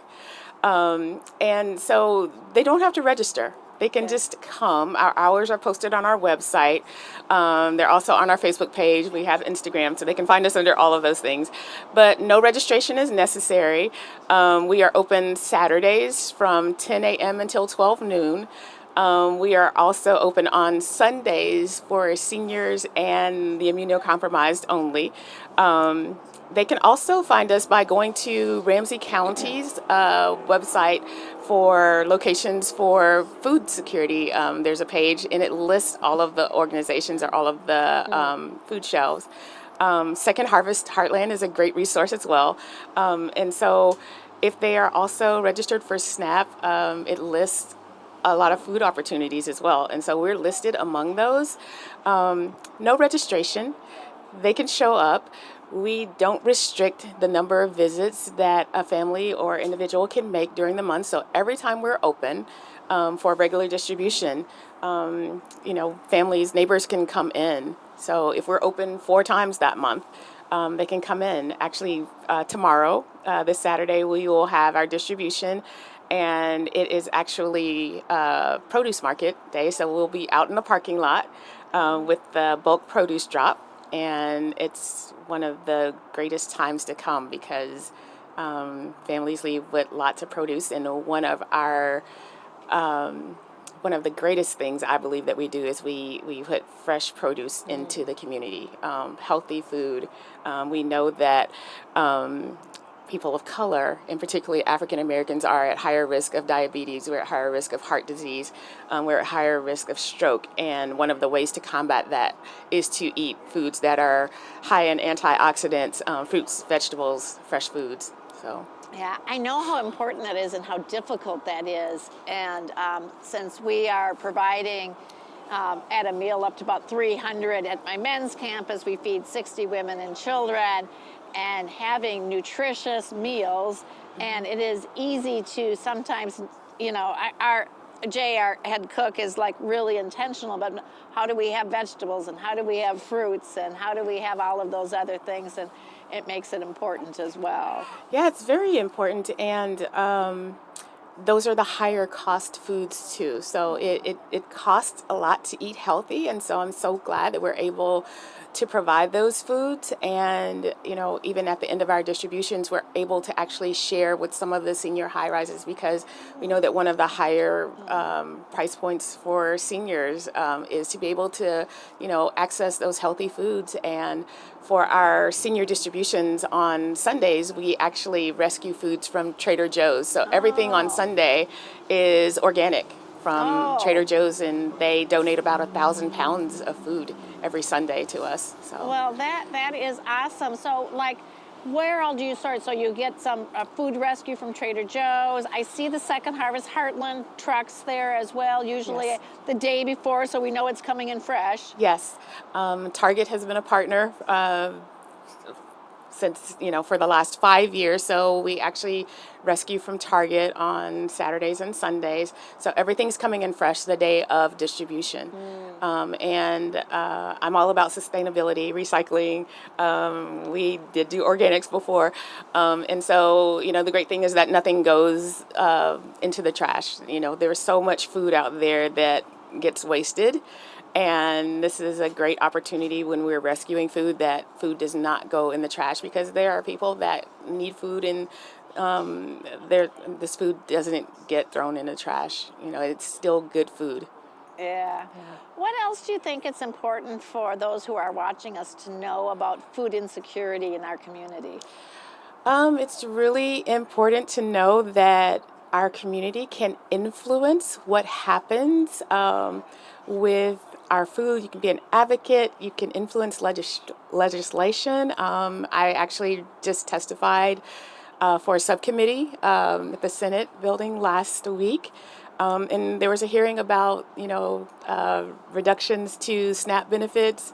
And so it's really important to get involved, to talk to your legislators, and just to know that people are being affected by, you know, the increase in prices, you know, the things that are happening in your government, and to just get involved to advocate for those that are food insecure, and even for those that are facing, you know, homelessness.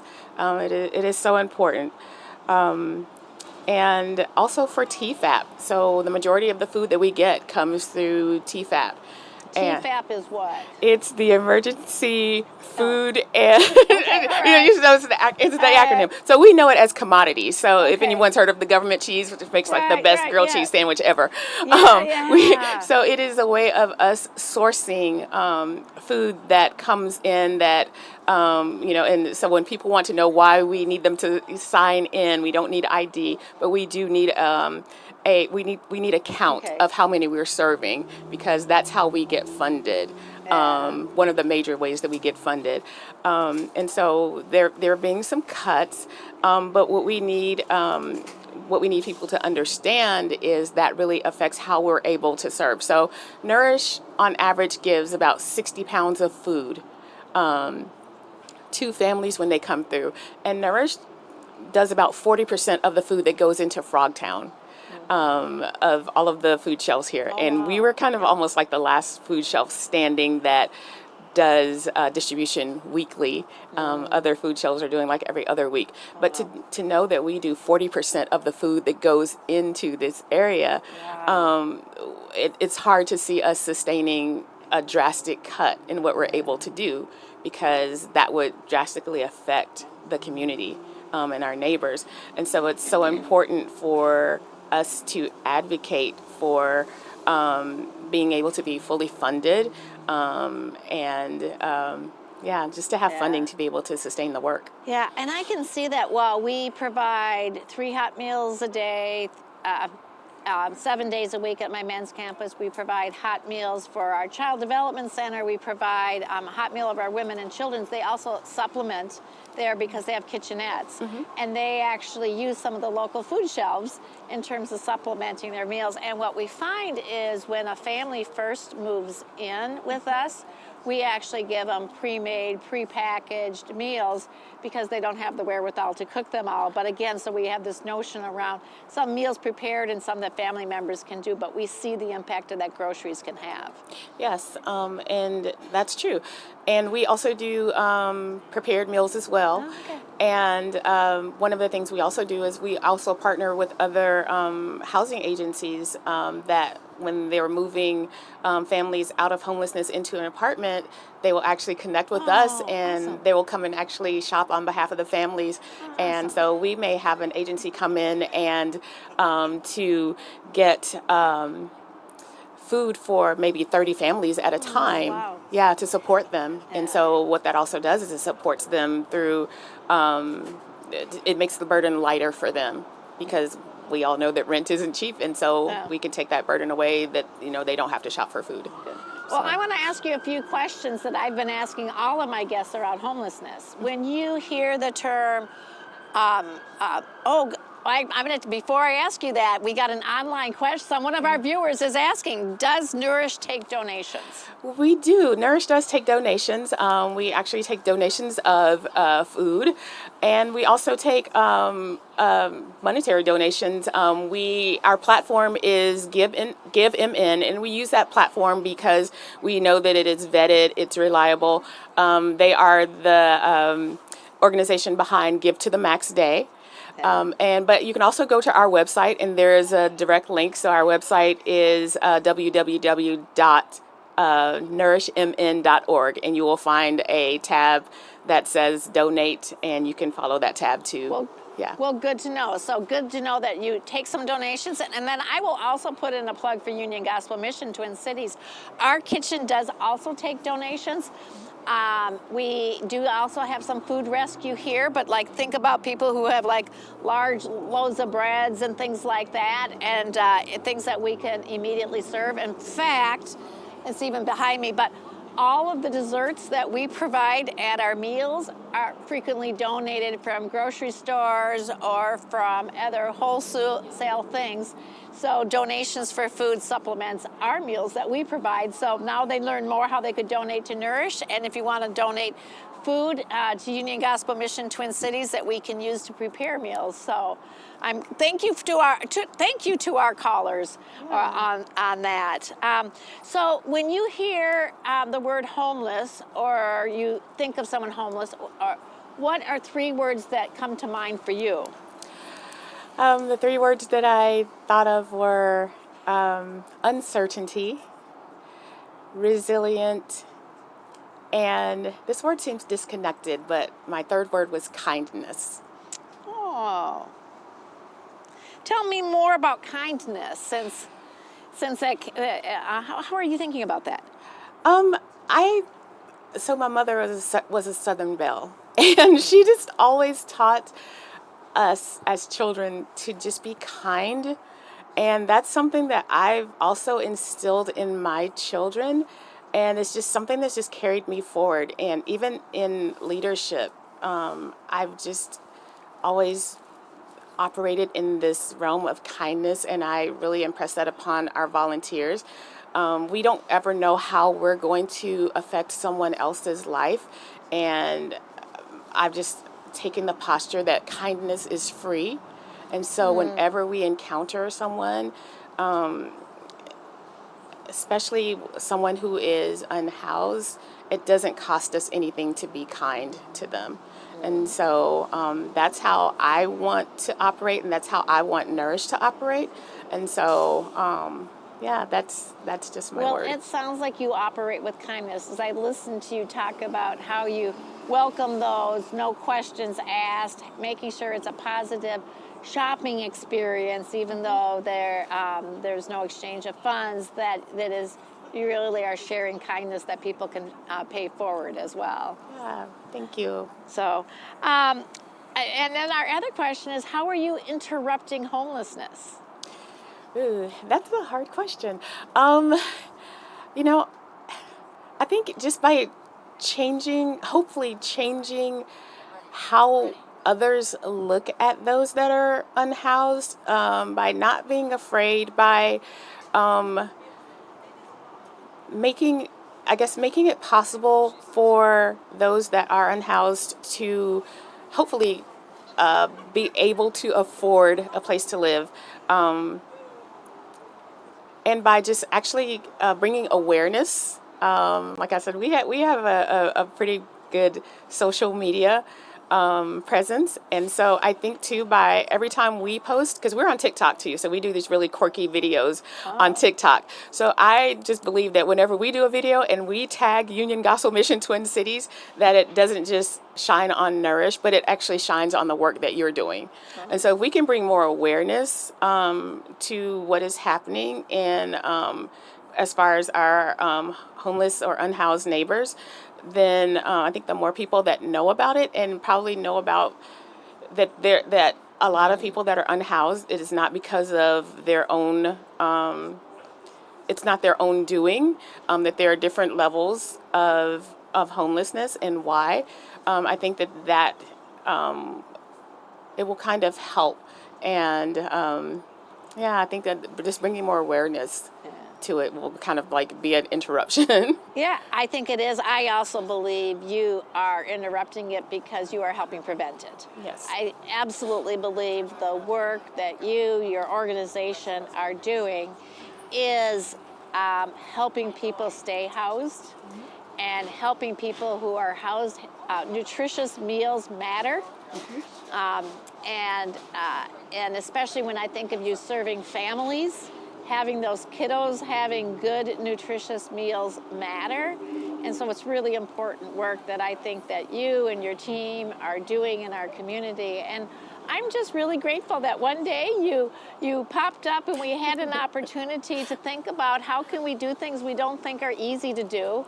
How can we do things that we're not quite sure if we should? And then we find a way and do the best we can. And you have just been a delightful presence for us at our Western Avenue site, and I'm just so really glad that you got us to stretch and to grow and to think about how we show up, and you're just such a compliment to the work we do because, again, you help keep people housed. Oh, thank you so much. We're so glad for the partnership. So thank you much, and thanks for joining me. Oh, thank you. And give us again, what's the website if they want to learn more or learn how to make a donation? It is https www.nourishmn.org. Awesome. Thank you very much. Thank you.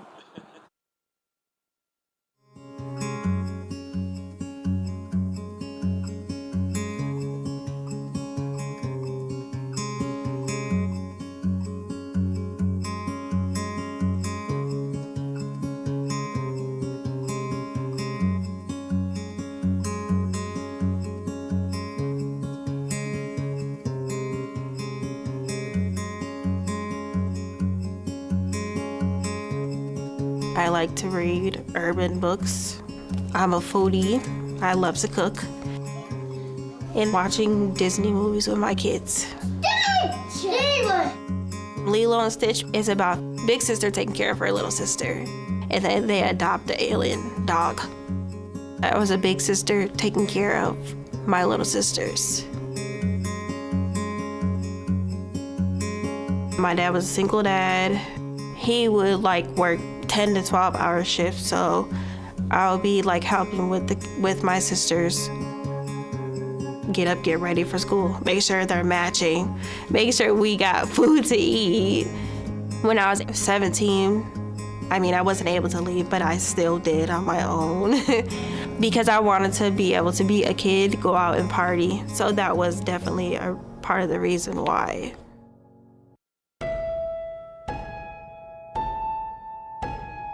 I didn't finish high school when I got pregnant at 19. I was nervous because I didn't have like the financial stability, but I like knew I was gonna have the baby, so I was happy. Dad said Ohana means family. Huh? Ohana means family. I had Brandon when I was 20. 4 years later, I had Braden, and then I had Bernaya. Mommy, we eat. Yes. And then I had Braylon, and Braylon is my youngest son.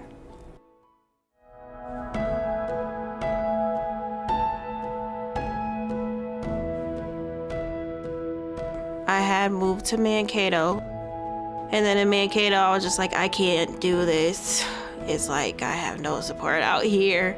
It was hard to like maintain childcare with the kids, even trying to work or anything. So I left Mankato, came to the cities, but I didn't have nowhere to stay with 4 kids in the cities. So that's when I went to NFP. Hey, Miss Gladys. Hey, how are you today? I met with my worker, and she showed me around to my room.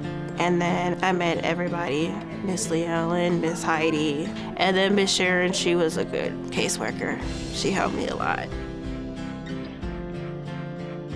A week into it, I was like, nothing's gonna change, nothing's going to happen. So I want to say a week after, Miss Sharon was like, all right, it's time to buckle down. We gotta get this, this, and this done. And I was like, okay. And then the kids got enrolled into daycare, and I started going to school, and I'm like, well, it's going fast. I'm getting somewhere. I moved out October 3rd, 2024, and it felt great, and then a big relief because I was finally in my own spot. Come on, mommy, so we can do your homework. I didn't have my mom around, but I know, like me being a parent to my kid, I provided like what I think a mom should have been. So 1 and a 4. 4. 1 and a 4. Nurturing your child, listening to your child when they cry, and then just seeing what you accomplished with them. Like you made them. They're very smart.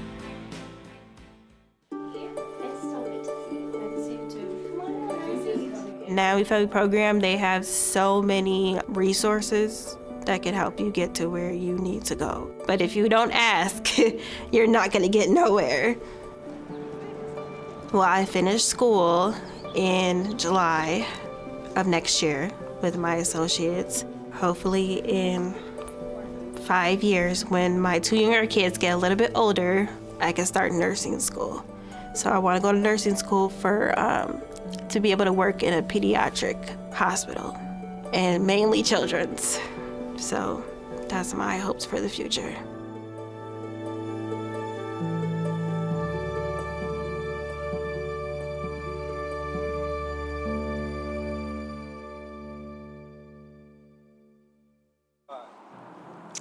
Well, good morning again, and I'm now joined by Elisa Rasmussen, Senior Manager at Community Relations at Xcel. Welcome. Thank you. Thanks for the invitation. Oh, I'm so happy. You know, as I've been doing some of these introductions, I think about the time I first met people.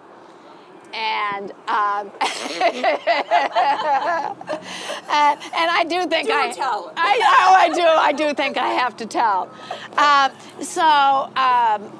Over the courses, it's been revealed the last 24 hours that our women and children's building, we had been at downtown, and a piece of concrete, my board chair brought a piece of concrete, which is why we had to move it out of it. So we moved into Hotel 340, or the old St. Paul Athletic Club, and we had been a tenant and leased it for several years.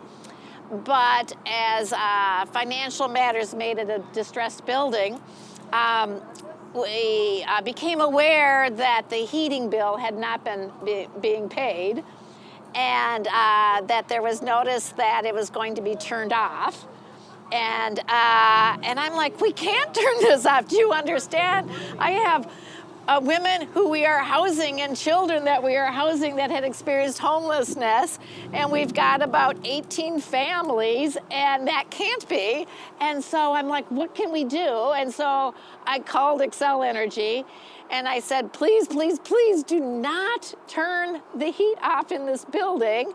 And you called me back. I did call you back. Yes. And we kept you powered. We stayed powered. And what I would actually say is you were a huge advocate for me within Xcel Energy to try to find a process that would make it work and say, like, how can we make an arrangement so that we can keep the heat on, and how can we do things differently? And it happened and it worked. And so thank you for being my advocate.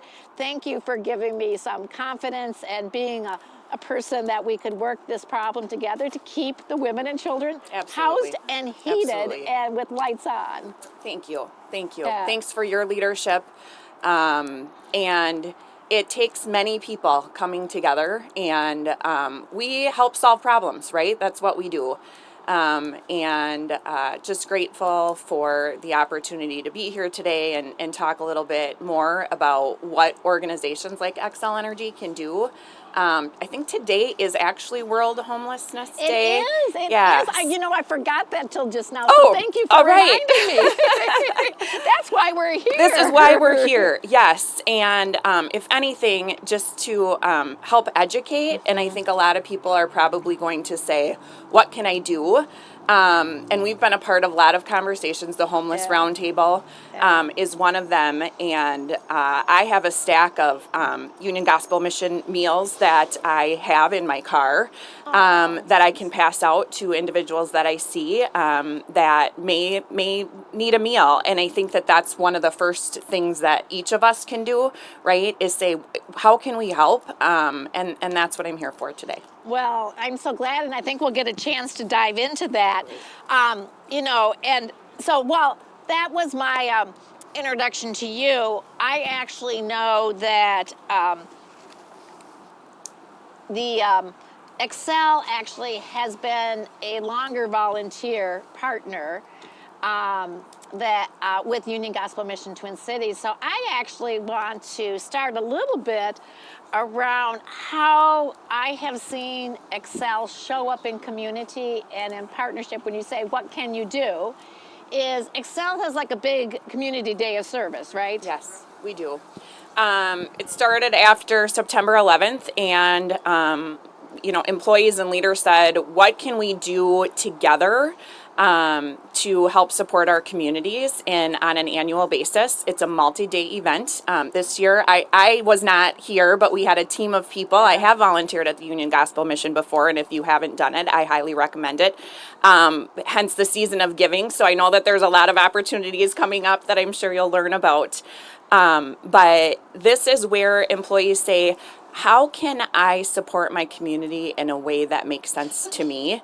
And the Union Gospel Mission created an opportunity for teams to come out and help support. I can't remember what specifically our teams all did here, but it's anything from planting, weeding, cleaning, painting, organizing. We try to find something for everyone and give back thousands of hours back to our communities, because we've been a part of this community for over 100 years. We've been powering the community for 100 years, and when our communities need us, we want to show up and say, how can we help? Yeah. Well, actually, there's been a longtime volunteer from Xcel, Mike Galbraith, who actually serves on our volunteer advisory committee. So in addition to doing regular volunteering, we've got Xcel employees who have stepped up at even more responsibility. And he serves we look to that committee to give us advice on how do we improve volunteer experiences, how can we leverage them differently. So we are really grateful for that, but that came out of his long time volunteering here. And so we're really grateful that we are one of the organizations that Xcel Energy says, yes, you can sign up to volunteer on this day, and Union Gospel Mission is one of the partners that you choose. And so I go online, and I'm not going to volunteer here because I get paid. But I like to, oh, are they signing up? Oh, good. But I actually, and then it was really interesting. It was just ahead of day of service, but we had Xcel volunteers in the kitchen just on their own, volunteering, serving meals that day. It was just a lovely, I can't remember their name now, I should have remembered it, but she used to submit angel food cakes and won blue ribbons at the state fair. That, I remember the really important details, right. is that is also what she did. So we see the employees of Xcel not only show up even in the organized, but we see it in where people can sign up individually as well as volunteers when they want, and they've just been longtime meal servers as well. Yeah, thanks for saying that. I think one of the things that I appreciate that is almost unheard of now when I talk to other organizations is that we support 40 hours of paid volunteer time off per employee, per full-time employee on an annual basis, where we can literally take a day off or potentially a week and say, how can we make a really big difference? And it's about empowering employees to do something that they, again, are passionate about. You mentioned Michael Gabriel, like an incredible human being, local St. Paulite. He's just one example of the hundreds of other employees that say, how do I show up? But doing so in a meaningful way to them and the organization. Yeah, it is wonderful. So thank you for supporting your employees in that way, and that really is, it's a multiplier.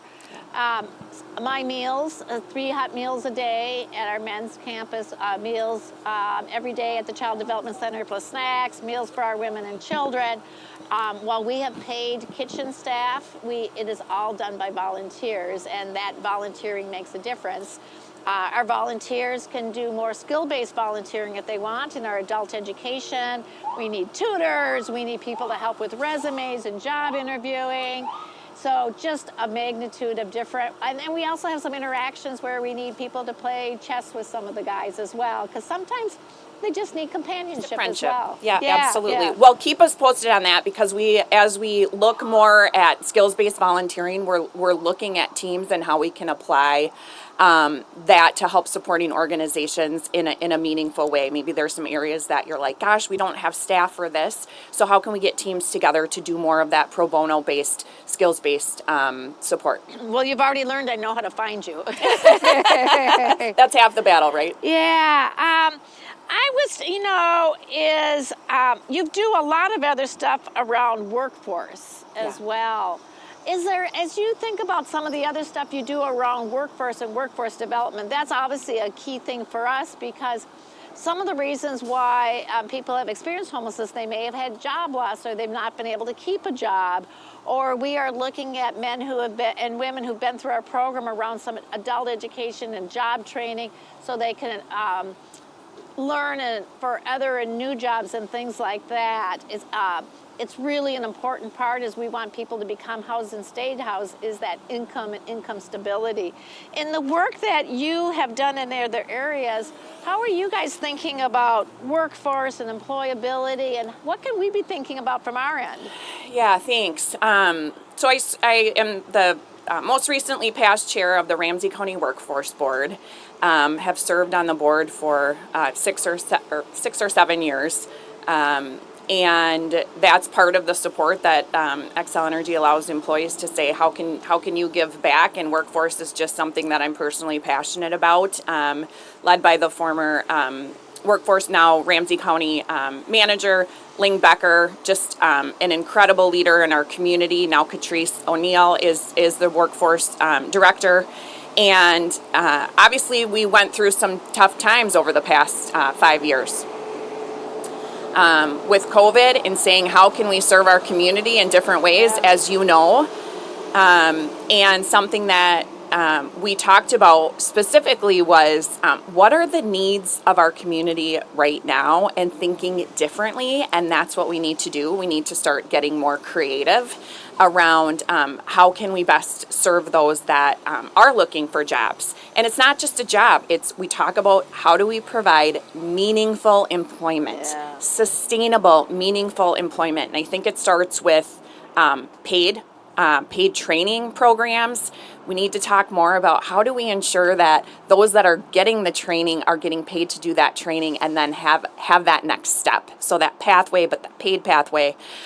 In addition, we received additional funding, ARPA funding, that helped to support the Driver's License Academy, which is another hindrance for a lot of individuals, right? So if you're especially like construction industry like mine, you're going to need a driver's license to get from point A to point B. And so there are those little steps that we look for to say how, and then in addition, childcare, right? Because that's another issue and hindrance. And they're all connected somehow. So how can we partner with organizations like the Union Gospel Mission that are doing it really well? But are there areas that you say, based on those that you serve, here's an individual that needs X, and who can you go to? How can we connect that partner with this individual to help them meet those needs, right? We are a community of philanthropists. I think a lot of us just sometimes get in our own way because we don't necessarily know. So how can we help partner in ways that are meaningful to organizations and help fill those gaps? And I think that the county is looking to do that more. Yeah, thank you. And that is so important. We find, again, there are barriers to sometimes people could become employable. We talked with Molly Jama last night about the Work Now program. In our adult education and job training, we are really trying to look at different ways that we can have employer relations that kind of like, we know some of the people that are with us actually have had some problems. So we do a lot of time in job interviews, like preparing them to say, how are you going to talk about your past and what's changed, so that when it comes up, because it will, you're able to talk through it and why things have changed in a way that actually will make you a really good employee as well. Yeah, absolutely. And I think also just having those conversations with employers around why are we asking these questions? What's the why behind them, right? And then even I was thinking about job applications, right? Like the first question is, what's your name? And the second is, what's your address? And that's one thing that I just, you mentioned Molly at the Listening House. What an incredible organization. Giving people that first step is that P.O. box that or that address that they need, because it's incredibly important. And they start with the basics. And that's really what we need. Yeah, that was one of my first surprises when I started to work here, how many people this is their mailing address. This is the address they have on their driver's license. And I was like, oh my goodness. And you should see our mail room because of how much mail we get here for our residents and that. And we had to set up a all new system for what that looks like. And it's really, really had us think about it. The other thing is, we've had to evaluate our own hiring practices. If we believe that our people who've come through our transitional programs and starting their life all over and transforming their lives, we've had to look at, like, are we excluding people from good jobs because of something in their past life that may not be relevant anymore? And so it's a change that we had to question ourselves about, and we had to get comfortable, and it wasn't easy. And then we said, that's the work we do. So where can we? And obviously we where we have licensed people, we're going to do the appropriate things in the background checks, and where it's an impediment, we really had to evaluate that and make that change. And how can you share that with other organizations so they can also replicate that? Yeah. Well, yeah, it was a learning for us. The other thing is we're on this job and employment is we do open forums with our guests and residents and say, how can we be better? And they have a lot of suggestions always for me. They have a lot. Sure, as you should. But I would tell you, we always walk away with something we implement. And you can't see it, but back here behind our campus is one of the things that they said is they wanted more computers. available so they could do job applications on campus. And as a result of that, we made that as a change, and we've staffed that with people from our education and job training, because so much of the job applications now are online. Sure. And so again, how do you give the tools, and then especially where people might struggle, and so our staff has really helped with some of those things. And like if you do your first setup in Indeed, now you can apply for 20 jobs and that. So we've had to think about it differently than we have in the past, how we prepare people for those jobs and assist them and coach them and things like that. Well, and that's a great example of how can, for instance, Ramsey County help partner with you. Is there a volunteer opportunity where we can bring a job coach in during the day to say, okay, today's resume writing, or interviewing. Are there some things that we can do, especially from the Ramsey County Workforce Board? We have incredible leaders from industry, government, nonprofits that serve, and I think most of them will raise their hand and say, how can we help? So that's a really great opportunity for us maybe to spend some time, not that I'm going to volunteer my time or others' times, but I think that's what we're looking for is how can we meaningfully partner with organizations like Union Gospel Mission. Well, good. Well, we are going to do that. And I have several follows up from this, you can imagine. Isn't that awesome? I'll hold you to it. You can. Although I did also get a text last night from my employee who heard me volunteer here for something last night too. So they all are excited. And I'm sure she said, Pam, sign me up. I'm ready. My team really does. They step to, as obviously and this is evidence of this. I said, well, I'd like to be a conversation for 24 hours. Doesn't it sound great? And Sarah, I never realized that it meant my whole team had to be here with me. I want to just ask you some questions that I've been asking everyone is, as you think about the word homeless, what are 3 words that you think of? Thank you. Yeah. The first one is humanity, empathy, and I would say resilience. And may share a quick story with you. I would love it. Years ago, I was in a program. It's actually a St. Paul program called Leadership St. Paul. It's a program of the St. Paul Area Chamber of Commerce Foundation. And part of that program is learning about this community. And nonprofit Catholic Charities opened up their space, Higher Ground, and we had the opportunity to do a tour.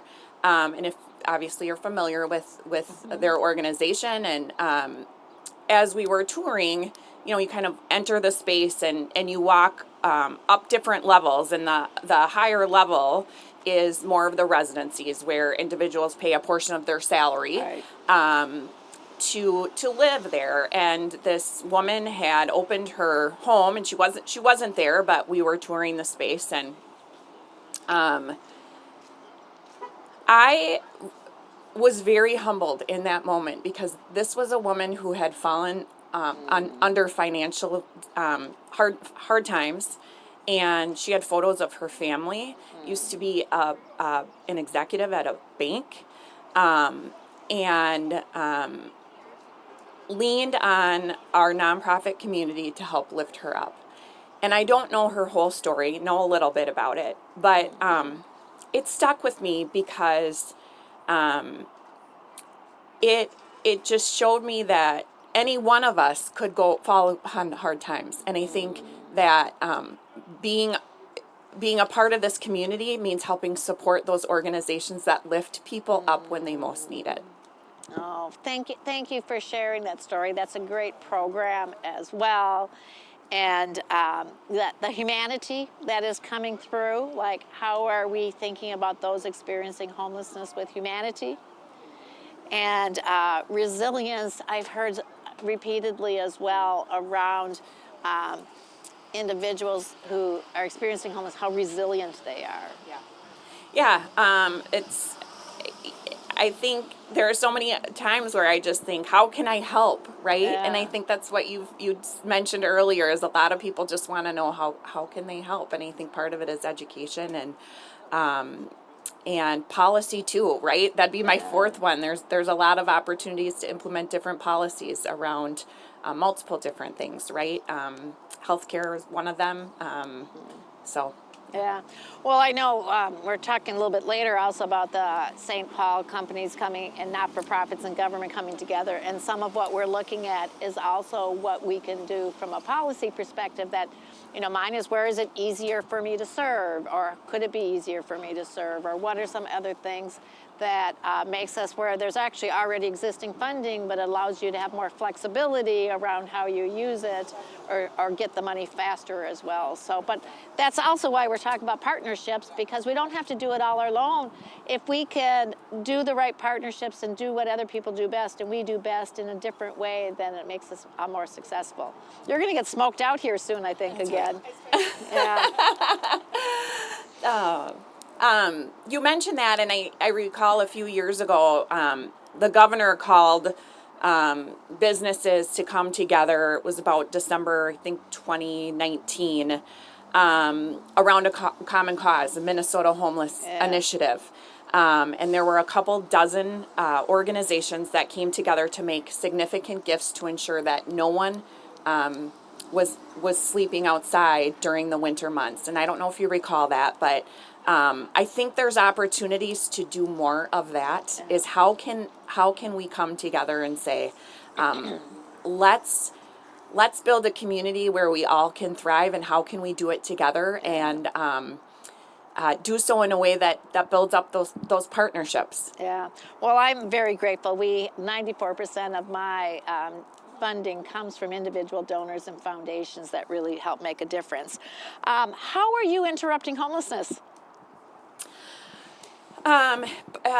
Supporting, right? So Yes. it's attending the Celebration of Hope and sponsoring the Celebration of Hope and bringing in volunteers to help support your organization. And if there's other opportunities such as board service, we have incredible leaders that really want to leverage their gifts and give back. And then also just asking, what more can we do, right? I'm a fan of you don't get what you don't ask for.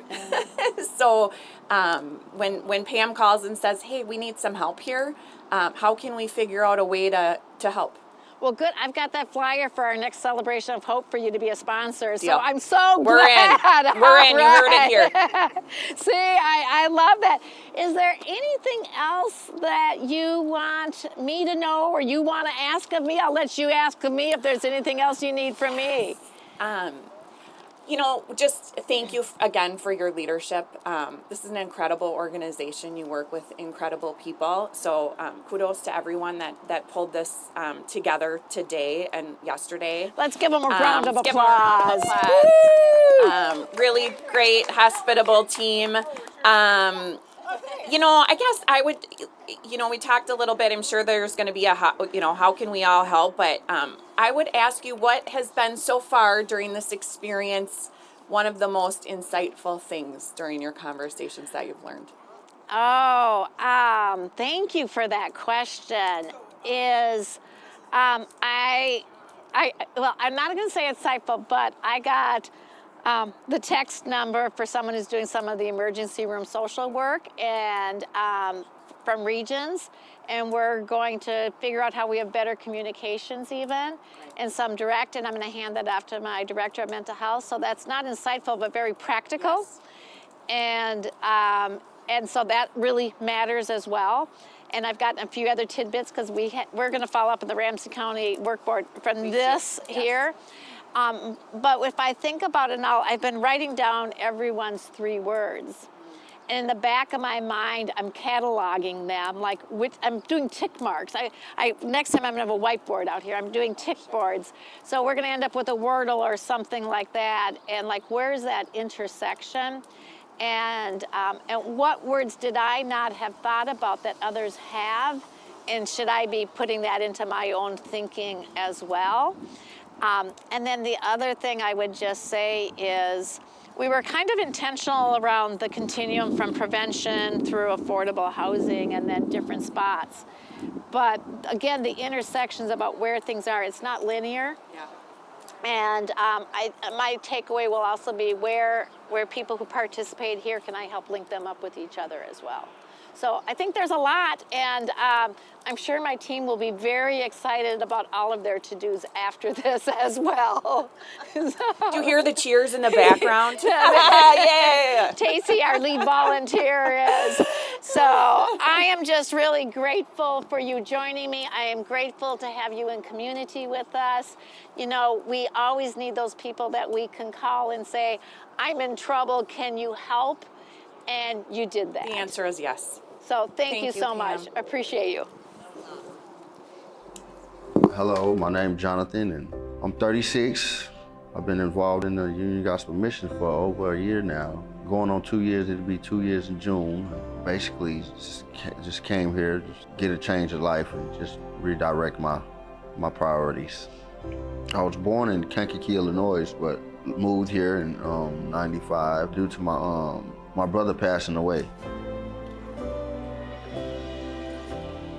Half my life addicted to drugs and alcohol. Addiction is a major problem out here. So I encourage people just to want to leave it alone, give it up. What led up to me coming to the Union Gospel Mission was basically living a life of sin, doing the wrong things, and homeless a little bit, not a little bit, a lot of it. And I just wanted to get closer to God also, and just get off the streets and somewhere where structure was being made at. First off, I found God, found a new way to live without worrying about where I'm gonna sleep at tonight. I found out how to build my spiritual relationship with Him and then work on my health after it. I have 5 kids. I have twins, paternal twins. My son passed away though at 3 months. I have 4 living, but 3 girls and 1 boy. It's important for me to be in my kids' lives and starting to change my life as of right now, so I could be in their lives. If I haven't come to Union Gospel Mission, me personally, I don't know God's will, but I think I'll be probably dead. Thank God, praise God, yes. To serve other people, it actually gives me a sense of peace. It feels good in the inside, because knowing that you're making somebody else smile or something, or if they was going through a rough time or something, you can just say something, or you can clean something and just brighten up their day or anything. It feels good in the inside to help somebody. You see the smile on their faces. I learned this organization, they love what they do. They love helping people. They want to see you in a better position than what you was before you got here. So that's what I love about this place. They truly dedicated to what they do, and it's a blessing to have a place like this. What gives me hope is God has me on this path. I don't know what He wants me to do, but keeping hope and faith, going to church, and just keeping hope in God that He's going to continue to lead me on the righteous path.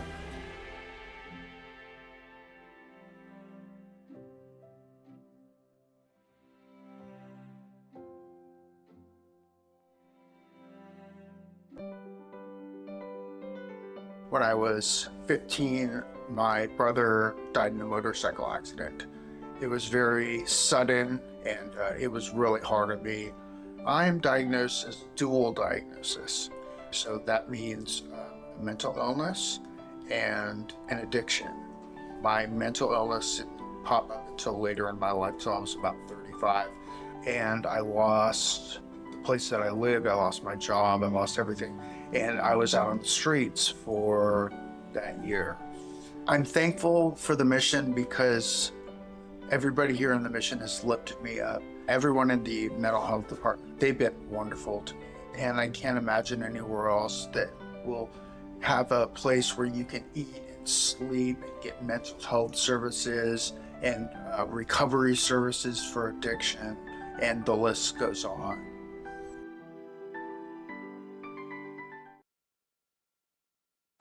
All right, welcome back. And I'm now joined by Interim Police Chief of Metro Transit, Joe Dotseth. Good morning. Thank you, and thank you for coming. Thanks for having me. We are really happy to have you here, and transit's an important part of our community, and I can really honestly say that because many of the men and women we serve, that is exactly how they get around the community. It is how they get to doctor's appointments. It's how they get to job interviews. It is how they get to and from work and everything. So Metro Transit is a really important thing. It certainly is, and that's one of the. We have so many functions at Metro Transit. You think about the Metro Transit Police, but yes, connecting people to doctor's appointments, to work, school, very important. And we play certainly a large role in that, making sure that everybody has a safe, secure, and welcoming ride. Yeah, and we actually, like since we're right behind us, we've got a Metro Transit stop that I actually. Some of our guys actually help clean as well and keep it clean. Yeah, that's great. So, yeah, I think I just heard the bus go by us when we were out here. So, yeah, there's a bus stop right out there. And, yes, I certainly know a lot of people that come out of this facility do use the bus stop. That's right there. Yeah. So tell us a little bit about what your job is what's it mean to be police chief for Metro Transit? So it's a really exciting job. I've been a police officer. This is my 24th year. And 21 of those years have been at Metro Transit. So when I came into Metro Transit, I was hired in 2004, really for the Blue Line, right? So I've, over my time at Metro Transit, really worked about every assignment that the organization has had, right? And so when you think about what it means to be the transit chief or even just a transit officer,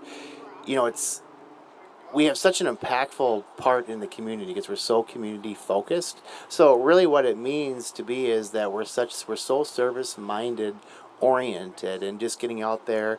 You think about what traditional policing is. We go back to these beat models of policing, which I'm sure we'll talk about this morning, but we're in the community, we're connecting to people, we're on the front lines, and we're very service oriented. Yeah. Well, one of the things when we looked up your profile is one of the things that you helped launch was an outreach initiative called Safe and Strong University Avenue. What is that?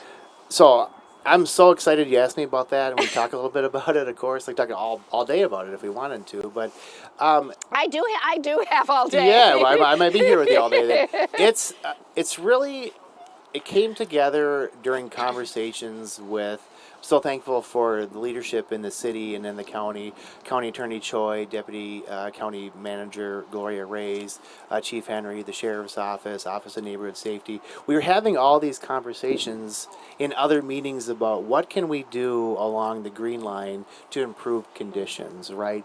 So as we're meeting and we're talking about stuff, and we kind of just came to a point where it's like we just need to do something.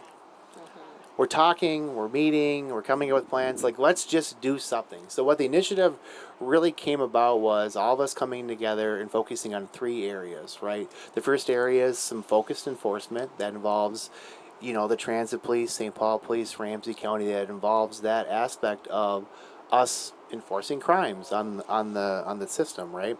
The second component of that is about providing people services. So our homeless action team, which is award-winning, it's in the community, it's out and about all the time, working with the unsheltered population, people that need help.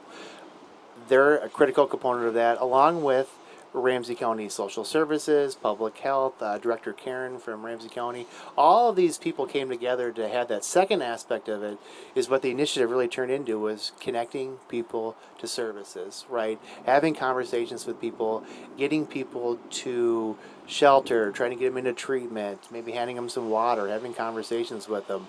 The third component of that really came down to the city and the county attorney and the courts having not necessarily a special docket, but a special, what would they be doing when these cases were coming through? So we're working on that plan right now to transition to our winter plan, our winter protocol was what we call it. But nonetheless, we're going to come out with a progress report on some stats on that, and we've definitely made an impact. I mean, we weren't trying to solve every single problem along the corridor, but we wanted to do something, and I was out at many of the details all summer long, and we definitely made an impact. Again, crime on the Green Line is down. We made an impact this summer for sure. Well, thank you for that. I'll actually share a little bit of a story. Is from 2021, 2022, 2023. My Women and Children's program was housed out of St. Paul Athletic Club, former the Hotel 340. And that building happens to be right next to a major light rail hub and station. And we really needed to work closely with Metro Transit Police, with the St. Paul Police Department, because we were housing vulnerable women and children nearby, and from their own vulnerabilities, safety, security, it was a little bit, it was problematic at that time. And I know as I would wander through the Skyway and through that there was really a partnership between Metro Transit and the St. Paul Police Department to try to address some of the problems that were happening there. And my women and children, our child development center that we operate, they would go through the Skyway. And it was really, they did not feel safe necessarily, and so we really worked together. And I know there was much more beyond that they were trying to, like, how do we make Metro Transit and those stops really safe for the community so that they feel safe to continue to use it. Great example, and we talk a lot about, or I talk a lot about, what I call the whole community approach to public safety, right? So when you think about whole community approach to public safety, it's not just the police department, trying to solve these problems. And I think that's what makes transit policing a little bit different, a little bit special, is that we really focus on connecting. Yes, we have the enforcement aspect of it. We need to enforce the rules on the system, but there's another major component of it, and that's also the second component of what I talk a lot about, policing as a service. We're providing a service to our riders in the community because that's what we do, right? We're so community focused. We're out on the system. We're on the front lines. Our officers, especially our beat officers, you think about that beat model of policing. We have a Hamlin Midway beat now. We have a downtown Minneapolis beat, working very hard. We have an overtime beat right now in downtown St. Paul, but we'll bring back a permanent beat, so there's beat officers there. But you just think of all that connection, and you think about when you see a transit police officer, I really want the public and the community to know they're here to help you. Like, it's not just a cliche. Like, and I'm hearing stories all the time now about, hey, I saw your transit officer doing this, or they helped me do this, and thanks to our communications specialist, Jeremy Zoss, our presence on Facebook is back. We have a very a robust presence. Now we're sharing stories every day of us providing service and connecting people to whatever they may need versus just the enforcement aspect of it. Because when you're talking about, a community or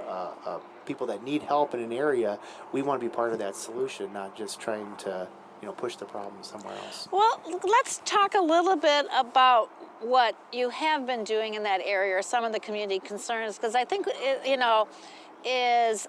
there had been concerns about safety on it, and why I'm also asking this, because people believe that the problems are the people that I serve. And so I know there's been a lot of and yet the people that I serve are actually trying to go to jobs. They are trying to bring their children to daycare. They are trying to stay warm. So how has Metro Transit, both from the works that you've done, not only from enforcement, but really when you say policing as a service, what does that look like, and what do you want the community to know about that?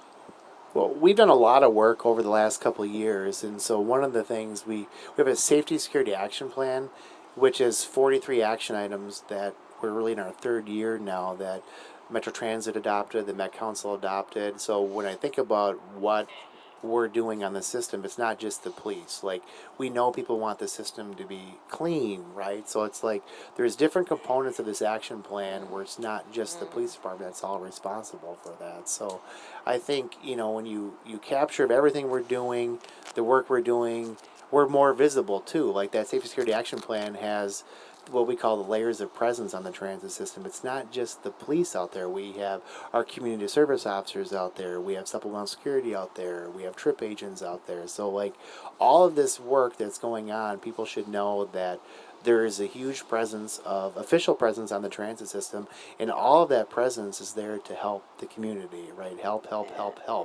Whatever the problem is, I don't know if we're necessarily in the game of pointing fingers or whose problem it is. We want to help the people at the time and get them to the services they need and make the transit system safe and be a good partner in the community. Yeah. Well, one way that I've also seen you helping with us is, I'll give a couple of examples, is I have had quarterly meetings with the St. Paul Police Department, and they were guests earlier, but one of the reasons is I want to establish relationships and partnerships so that when I have a problem, because I likely will have a problem at some point, we've got relationship equity in, like, I need help, and then you'll know that I really probably do, and we can find some solutions before they become worse. And actually, we've had representatives from Metro Transit, in particular because we were at a location next to Metro Transit. So it was really important because we're like, how are we all in this together? And so I really did appreciate that versus, well, then we don't go, it's yours or mine or it's ours. It's like, we're all here collectively. And so when I asked for some extra support, they were engaged in a part of those regular meetings. So I thank you for that.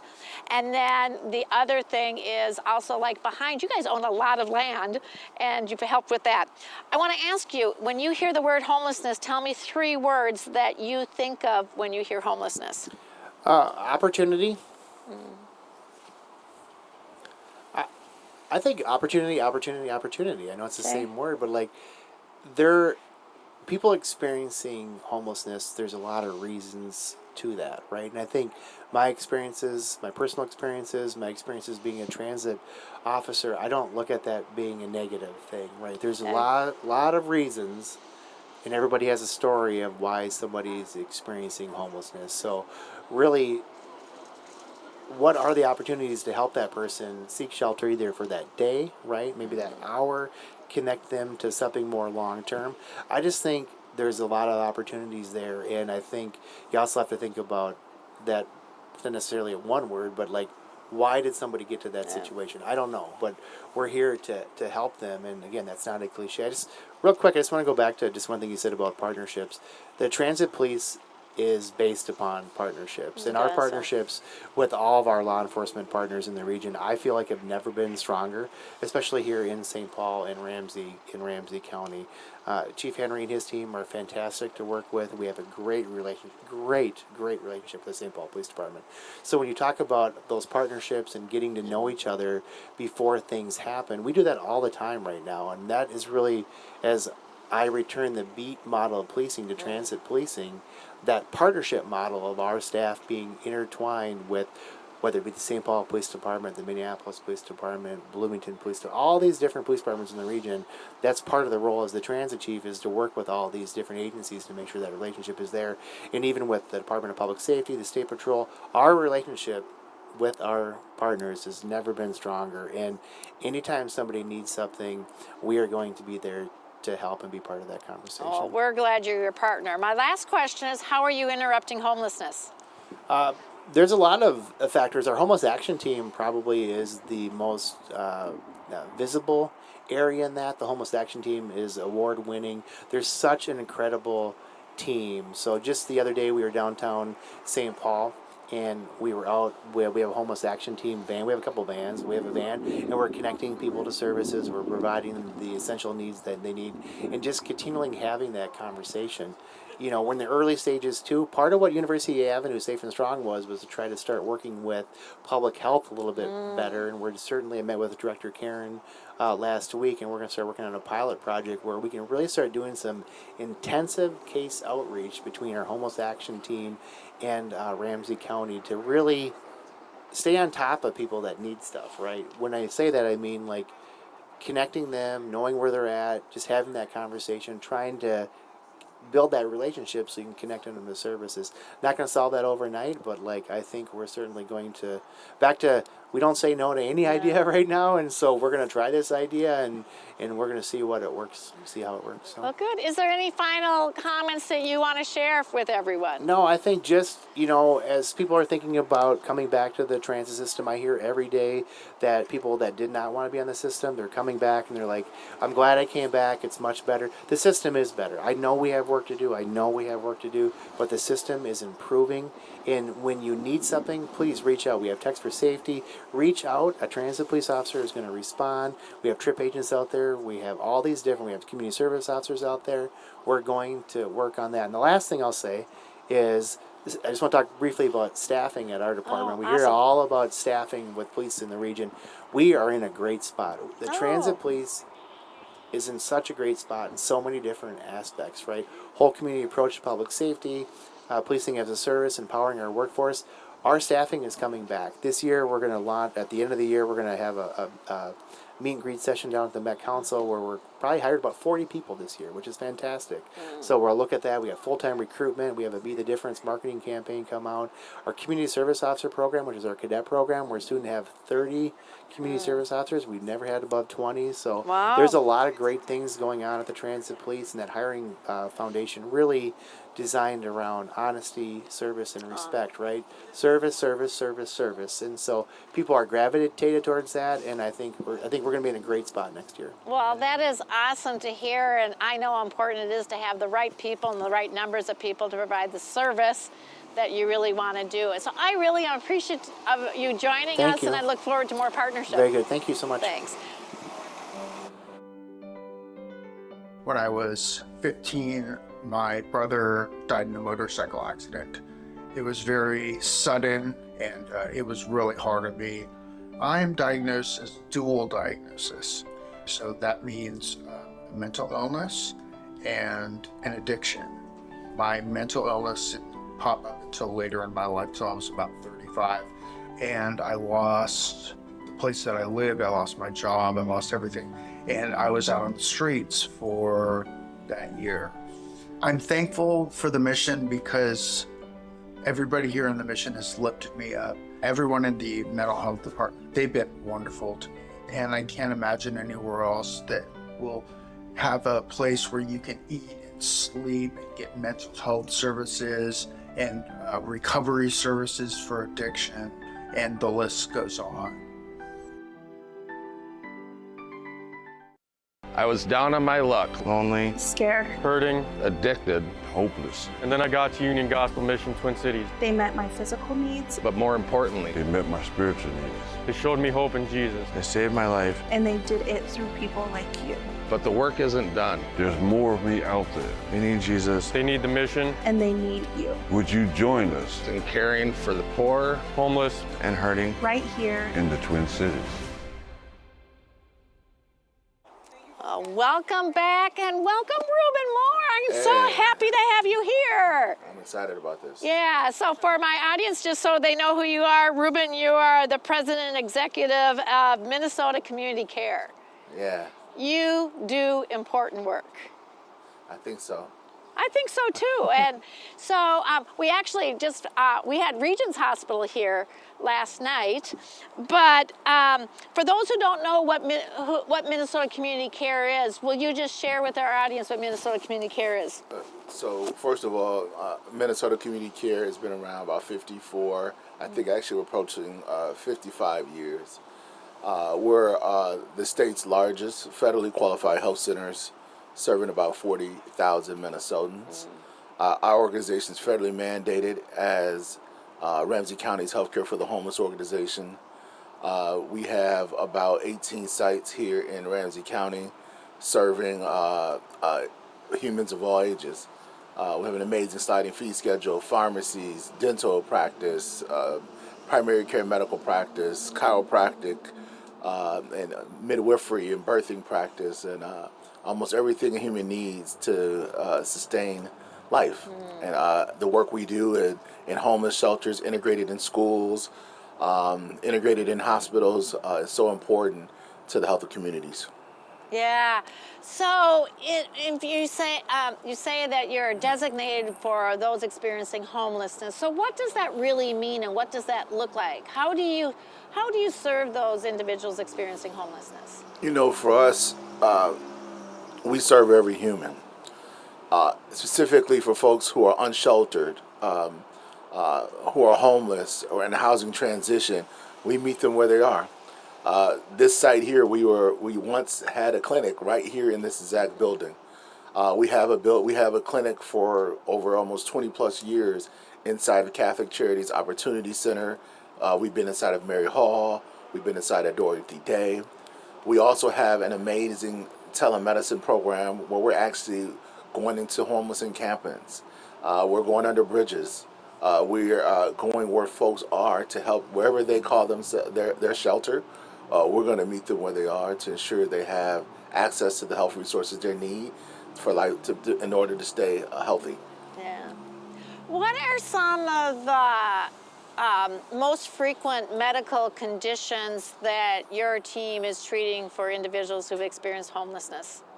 I think it's a collection of things, right? I think you see the general chronic conditions that are present in our communities of less wealth being much more magnified in homeless populations. Diabetes, right? Different wounds that are uncared for. Chronic mental illness, heart failure, heart disease, various sexual health diseases. Everything, right? Foot, foot, nose, mouth, cold, the common cold, COVID, right? Folks are experiencing life, right? Yeah. And it's so sad that given the medical complexities that we're seeing in our country and our current sick care model, it's just exacerbated when folks are unsheltered and not able to receive all the other life-sustaining supports to stay healthy. One of the things I know as we're looking for new options for clinical access and that, but one of the things that I continue to always get, or two things that I continue to get a lot of really high compliments on that really were helpful in the service of the men, women, and children that served us. One is the access to psychiatrists. So while I have mental health therapists, I don't have that highest level of psychiatry and that prescription of medicines. And we talk about mental health, and yet so that's a really important part of where, again, we can rely on experts, and you are an expert in the medical care side of things. So how do we rely on those individuals that are experts? And so I think how we continue to have that. And then the second one is access to pharmacy. So, people who since we were with Metro Transit, we don't have readily access to cars to go get our prescriptions, and yet people may have higher chronic conditions and need access to drugs. So I think those are some of the important things that I've seen in those that we serve, and how we take away the issue of access to enable that people can have those important services. Yeah. First, we are a federally qualified health center, and we have access to the federal 340B program, which is a discount drug program, which is so important in our country to be able to create affordable drugs for all Americans. This program allows us to staff our pharmacies with our sliding fee schedule, which is our discount program, but also bring drugs anywhere we need for folks who need them, who are unsheltered or of less wealth. So to answer that question, we got to get drugs anywhere we can. In terms of psychiatry, what we saw in our country, in our industry, is that these specialists are so expensive. It's even hard to get insurers to want to pay the cost of that care. And so what we try to do in our organization is try to have some staff, psychiatry resources to help with the prescribing of meds and the diagnostic of mental health conditions. And we offer that up, right, that model up as part of our Healthcare for the Homeless programs. And it has to be integrated, right? We believe in a team-based care model, which we integrate all of our services. So whether it be our enabling services, whether it be our community health workers, our social workers, our front staff folks, our mental health folks, with our psychiatrists, with our family medicine doctors, with our nurses and our medical assistants, all wrapping around at the point of care for folks who are unsheltered. That integration is so critical because people have more than one need. And when you look at all their comorbidities or their co-occurring health concerns, we want to make sure we can provide some degree of support in each area necessary, including some of the social determinants of health, which you're taking care of here in terms of housing stability, but there's so many more that we try our best to find resources for. Yeah. Well, how can organizations such as mine work more closely with organizations like yours to make sure people are getting access to health care or access to housing? Because the two go together, too, because we know that's part of how we think of total health. I think that in the past we thought, hey, let's put a clinic everywhere, right? Brick and mortar approach. And we realize it's so costly. It's so hard to staff in the current healthcare design. And we have to recognize that we are in a capitalistic healthcare model. We call it the industrial medical complex for a reason, right? And so it's hard for us to do it and still make it be sustainable. So what can we do differently now? I think it's time for us to really think about program integration, where our program is your program, right? How do we better integrate our clinical care services at our sites with the programs and services you offer? We do care on buses, bridges, trains, anywhere, right? How do we better share data with you? And so some data integration. And so I think I'd love to propose wrapping your team into one of our EMR pilots, which is a really, it's not going to be our epic, expensive system, but we have another system we're onboarding. So we share in the population health management of the population. So you're not in it alone. These are our communities, and these are our neighbors, and we want to take care of them together. So I start with clinical integration. Hey, we can integrate clinical and program integration. There's some data and population health integration we can do. And lastly, I feel like we need to rebuild the coalition. And so the Safety Net Coalition has stumbled. It's fell apart. And we all need to come back together and say that, hey, I'm in your strategic plan. You're in my strategic plan. We're in other strategic plans. And we are in a coalition, and we're all 100% aligned on how we want to impact our communities. Yeah. One other thing I know that our teams are talking and working on this is where there is not on-site brick and mortar, where can we enable telehealth in a different way that actually meets many of the needs and certain. So what are you doing in that space? Our organization has been doing telehealth, I think, since I joined. We've been trying to do it. We really had a chance to expand it extremely well during COVID. And then we've seen some regression in our adoption of telehealth internally, primarily. I think the community has desired us to offer a digital care option. I think one of the next iterations of our future with Union Gospel is a virtual care center, right? Where we can put, a pod, an office that's completely digitized with remote monitoring tools and stuff that your staff could use to do some observations of your residents, of our patients. And we can now bring via telehealth and telemedicine a doctor right on the screen. We could bring a dentist on the screen. We could bring an optometrist on the screen. We could bring a pharmacist on the screen. We could bring a psychiatrist on the screen. To help support the care needs of those individuals. We can have drugs, we can have our medications delivered, right, to support our humans. And so I think that from a telehealth perspective, we really need to think more about virtual care and being able to offer more services integrated at more sites now through the digital health solutions that we're exploring. Yeah, dental care has been is something that our emerging guys see it differently, but when our men and women come into program, actually dentistry is one of the first things we have in their care pathway. We often think medical, but in our case, dental, we need people to go see the dentist as well. But it's really hard to get appointments that are covered by Medicaid. Just lack of availability, lack of sufficient number of appointments, and so that is the roadblock that we run into right now. Yeah, we run into that too, right? One of the things we do very intentionally as a federally qualified health center is that we try to work closely with our Medicaid payers. In our state, DHS, the Department of Human Services, is the primary Medicaid funder. Medicaid is administered, of course, through various MCOs. We work closely with them. The advantage for our organization, we also realize that dental health, oral health is a leading health indicator. And so most of the folks you're right, we get who are unsheltered.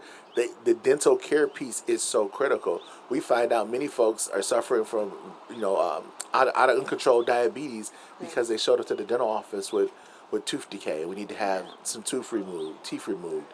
And so this is something we want to continue to offer. And again, if you're experiencing homelessness, we have a way to get you eligible for insurance. And then with your care at our organization, we waive it. It's completely free for folks experiencing homelessness. We have people becoming certified healthcare navigators. We work really hard to get people enrolled in Medicaid. When you hear the word homeless, give me 3 words that you think of.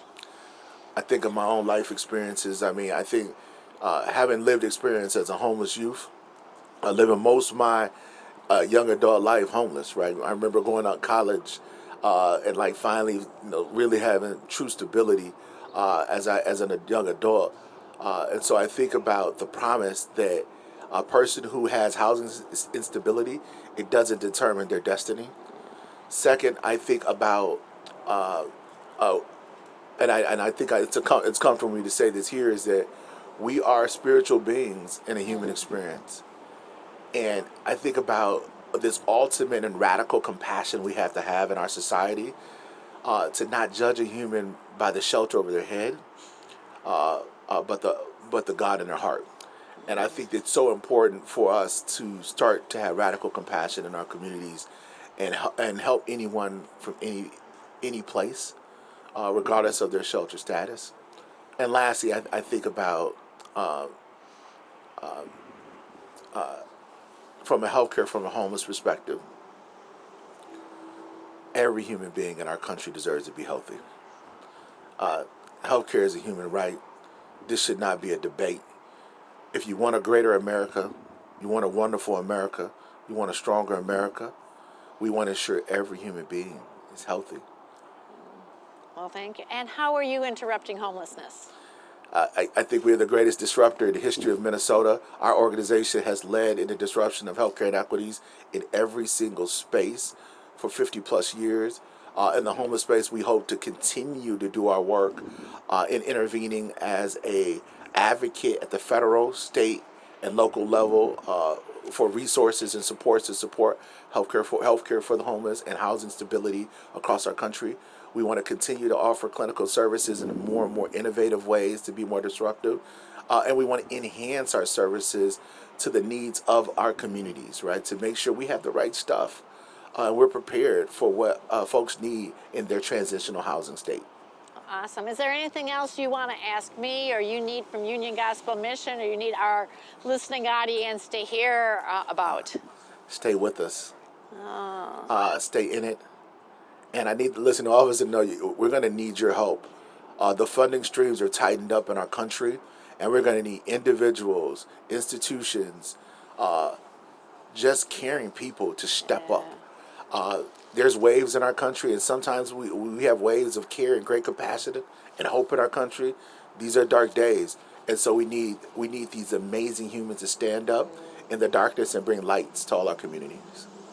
I think that's a great final comment. Thank you so much for joining me. We really appreciate the partnership and all of the healthcare services that you provide. Awesome. Thank you very much, Pam. Hello, my name's Jonathan, and I'm 36. I've been involved in the Union Gospel Mission for over a year now. Going on 2 years, it'll be 2 years in June. Basically, just came here to get a change of life and just redirect my priorities. I was born in Kankakee, Illinois, but moved here in '95 due to my brother passing away. Half my life addicted to drugs and alcohol. Addiction is a major problem out here. So I encourage people just to want to leave it alone, give it up. What led up to me coming to the Union Gospel Mission was basically living a life of sin, doing the wrong things, and homeless a little bit, not a little bit, a lot of it. And I just wanted to get closer to God also, and just get off the streets and somewhere where structure was being made at. First off, I found God, found a new way to live without worrying about where I'm gonna sleep at tonight. I found out how to build my spiritual relationship with Him and then work on my health after it. I have 5 kids. I have twins, fraternal twins. My son passed away though at 3 months. I have 4 living, 3 girls and 1 boy. It's important for me to be in my kids' lives and starting to change my life as of right now, so I could be in their lives. If I haven't come to Union Gospel Mission, me personally, I don't know God's will, but I think I'll be probably dead. Thank God, praise God, yes. To serve other people, it actually gives me a sense of peace. It feels good in the inside, because knowing that you're making somebody else smile or something, or if they was going through a rough time or something, you can just say something, or you can clean something and just brighten up their day or anything. It feels good in the inside to help somebody. You see the smile on their faces. I learned this organization, they love what they do. They love helping people. They want to see you in a better position than what you was before you got here. So that's what I love about this place. They truly dedicated to what they do, and it's a blessing that to have a place like this. What gives me hope is God has me on this path. I don't know what he wants me to do, but keeping hope and faith, going to church, and just keeping hope in God that he's going to continue to lead me on the righteous path.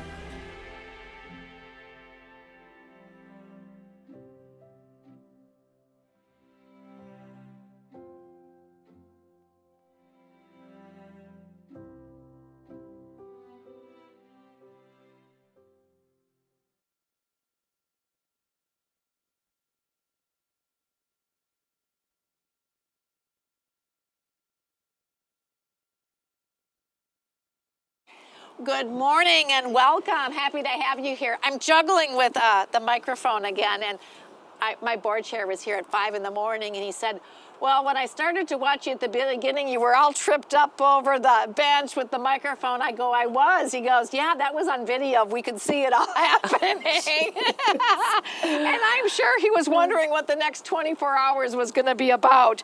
But anyway, Sarah Peterson is with us. You're the director of the Kitchen Coalition from Second Harvest, and we are really happy to have you here. Thank you so much, Pam. It's a pleasure to be here. I think this is our food and food as nourishment day, because we had Nourish here, food shelf, which actually uses space that we have in another building. But we're going to take a slightly different tact with our conversation. But just for our listening audience, tell us a little bit about Second Harvest Heartland. Yes, absolutely. So Second Heartland is one of 5 food banks in the state of Minnesota, and we're part of the Feeding America network of food banks. And we are also the, I believe now, 3rd largest food bank in the country. And we delivered over 145 million meals into community last year. And when I say we, I want to make very clear that that is a collective we. We are part of the Hunger Relief Network. We couldn't deliver any of those meals without our strong partners, several hundred partners throughout many counties in Minnesota, a few in Wisconsin as well. And through those partnerships, we get food out into community in a variety of ways. That could be groceries at a food shelf. It could be congregate dining, which you know quite well. Yeah. And then also a few other sort of smaller programs. We actually have our own food as medicine program called Food RX, where we deliver through healthcare partnerships medically tailored shelf-stable boxes of food. We also do SNAP assistance, helping neighbors through that 10-page application. And then the program that I lead, which is Kitchen Coalition, and those are prepared meals for people who have barriers to cooking. And those meals are made outside of the food bank in partnership with kitchens and caterers, but using food bank ingredients. Yeah. You guys do a lot, don't you? Yes, we do. You know, again, I'm getting to see the life of my campus here over 24 hours. And I saw a Reinhardt food truck come in early this morning and out, which is one of our food providers, but you also are a food provider to us. And when I had Andrea here earlier from Nourish Food Shelf, yes, I different than, food shelf, different than Second Harvest. So maybe that, like, who's the food bank and who's the food shelf? Maybe we should spend a minute on that too. That might be where we come back to. Yeah. But I often see the Second Harvest truck coming in and out of my other facility because they are restocking and replenishing Nourish. So maybe take a minute, like, what's the difference between a food bank and a food shelf?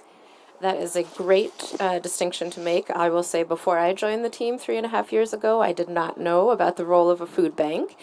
But you can think of us, the Second Harvest Heartland, as a warehouse, a food distribution center.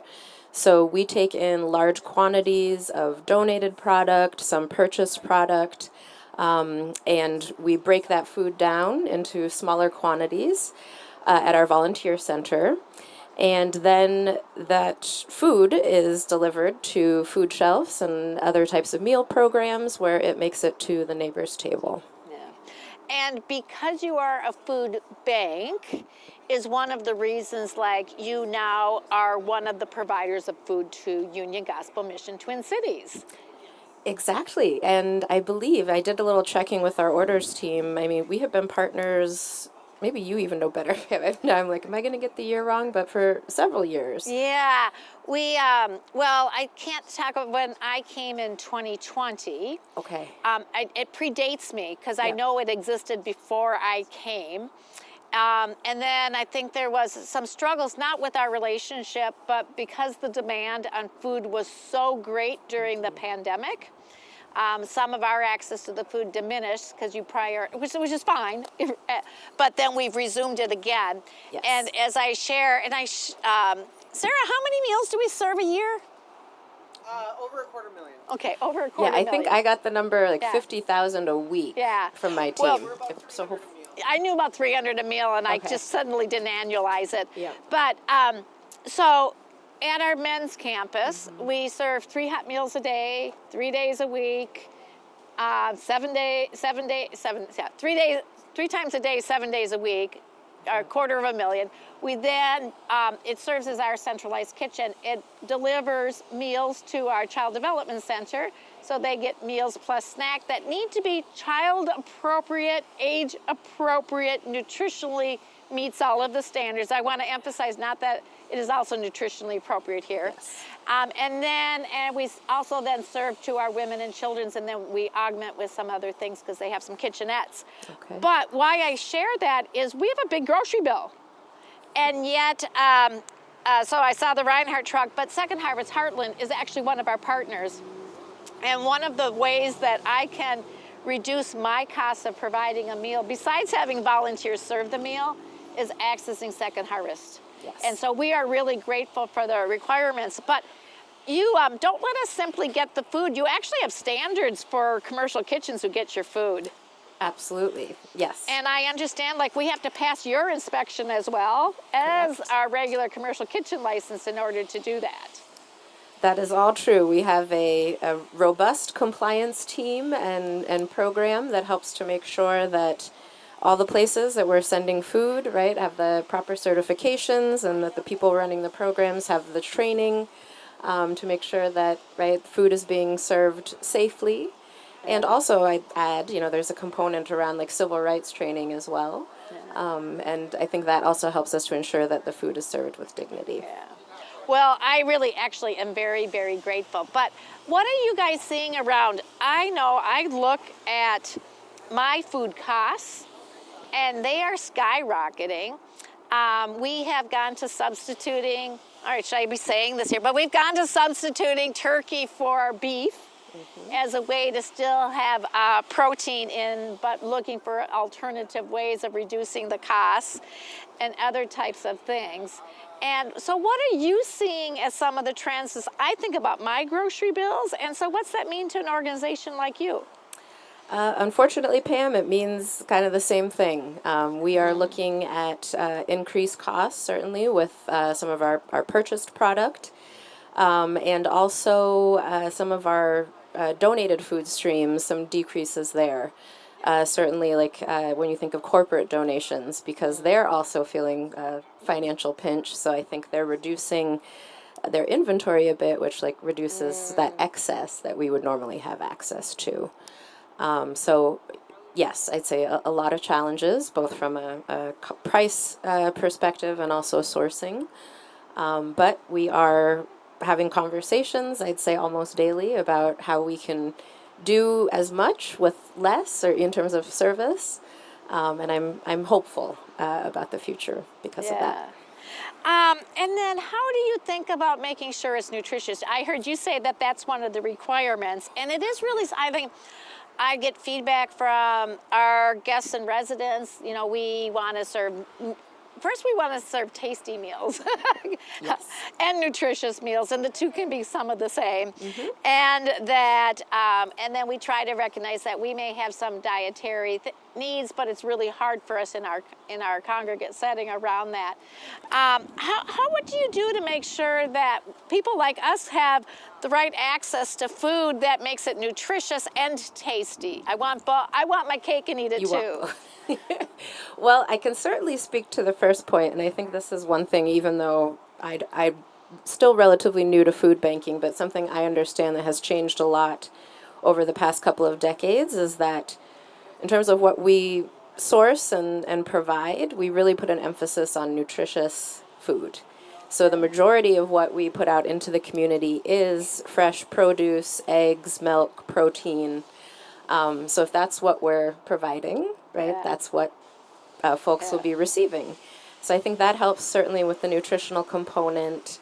You know, in terms of food that people want to eat, I know that's something, certainly in Kitchen Coalition, I can speak to. Our kitchen partners take great pride in providing restaurant quality meals and making meals that, you know, are interesting to people from diverse communities, right? So we've got, in addition to like new American meals, we also have halal meals and, you know, Latino focused. And so I think that's a way that we can get people excited about eating the meals.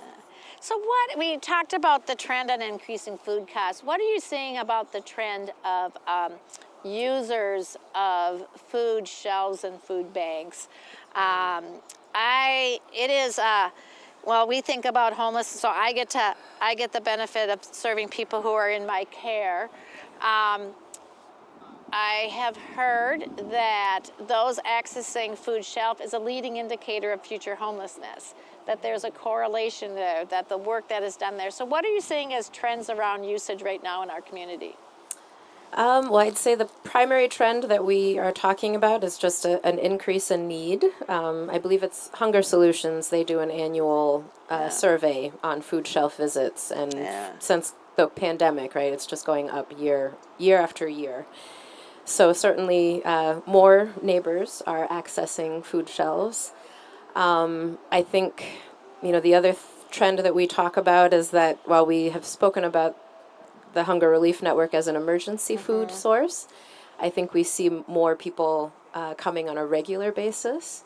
So it's less of an emergency source of food, but really something that folks have to rely on consistently. And so acknowledging that and the fact that we really are at a place where it's getting unsustainable for us to be able to meet the need, we're turning some of our focus in partnership with our community partners to focusing on some of the root cause opportunities to hopefully shorten the line so we don't have as many people needing food resources. But I'm sure, as you know, that is very complex work. Yes, it is. You know, and the other thing that I have struggled, but I will give my board kudos here when our revenues were down, which is my word for like donations, and we were worried about our budget last year. My finance committee was very, very insistent. They are like, Pam, we are a strong financial organization. Do not cut your food budgets to the point where anyone would ever feel like they do not have enough meals, they do not have enough portion size. And that was communicated repeatedly. And I really appreciated my board like having that, like, this is important to this mission. This is important about how we serve. We say hope begins with a meal. And if hope begins with a meal, then we've got to make sure that we are not perpetuating food insecurity. And it really is like we could go to shrinking sizes. We don't want to be wasteful, don't get me wrong. Right. We don't want people throwing away food. We don't want that. But we really have had to think about that, and it has stretched us a bit. But when you know you've got, like, this is a part of our mission, this is where it starts. And so we, so despite those, is like, no, and I've really appreciated that from my board. Yes, I mean food is foundational. Yeah. Well, I want to ask you one of the questions I've been asking all of my guests, which is when you hear the word homeless, what are 3 words that you think of? Let's see. So the first word that comes to my mind is community, and this is in a couple different ways, but part of it is informed by some of the opportunities I've had to go along with our folks that are doing street outreach to unhoused neighbors, and there is community there. I see people kind of looking out for each other. You know, like, can I grab a couple meals for my friend? And so I feel like there is community there that deserves to be seen, and there's social capital there. And then also I feel like community in the sense of the larger community and of service providers, and just the importance of showing up consistently and with compassion. And another word that comes to mind from having gone on those visits is resilience. I'm not going to say too much more about that, but resilience definitely is something that I see a lot of. And then the last word that I was reflecting on this morning is love. And I want to offer a definition I recently learned from, I think she's a Zen priest, Angel Kyoto Williams, and she talked about love as space. So space to allow others to be themselves without judgment. And that is something I feel like I've seen providers in this space do really well. Showing up again without that judgment, this is what you should do or should not do, but just being there, offering resources, and just trusting, right, and in building that relationship that things will happen. I love that. I love that. That love space, space right? with space without judgment. Yes. And that goes to so much about why we're doing some of what we are doing here. And part of that really is to remove some of the stigma of those experiencing homelessness and show some of that love. And before I ask my final question, but food is a love language for many people, as you say that. And I will have produce out of my personal garden to share with you. I guess that's my love language for you. But I share a story as my husband recently delivered watermelons that we had grown, and he was delivering them, and before I knew it is to tell him he was supposed to deliver them to the kitchen so we could use them in the kitchen. They were, men were swarming the truck, and he was just handing them out, and it was lovely, and it was beautiful. And I had a chance to go back, and on our patio where the shelter men often stay, they were sharing watermelon. And I watched men share the watermelon, and of course, and as they cut it, they were offering each other slices of watermelon.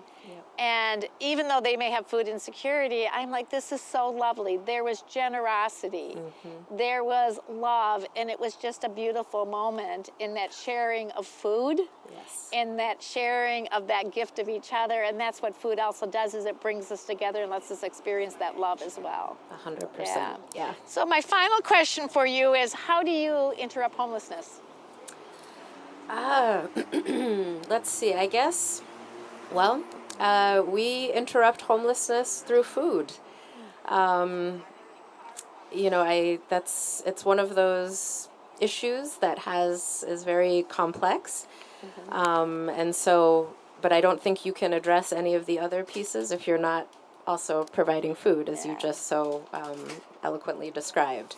So it's an opportunity to bring people together, to create that community, trusting relationships, and in providing that food, right, hopefully we are allowing people to attain better educational outcomes, right, maybe participate in workforce development, things like that, that will, contribute to household stability. Yeah, yes, that is. And I close with is one of our renovations in our kitchen is we're going to double the size of our dining room seating area. Awesome. Because what we have found is with us, it seats 78, and we serve about up to 300 meals. and we kind of have to like nudge them along. And again, that's not the dining experience. If you say that love is space and love is and it's community, then that's how we're working to provide a more dignified welcoming for people to enjoy their meals together, because hope begins with a meal. I appreciate the Second Harvest Heartland helps us provide that hope because you help us provide that meal, and we're really grateful for the partnership. Thank you so much, Pam, and I'd love to come join you for a meal when things are up and operational. Oh, we'd love that. Thank you so much.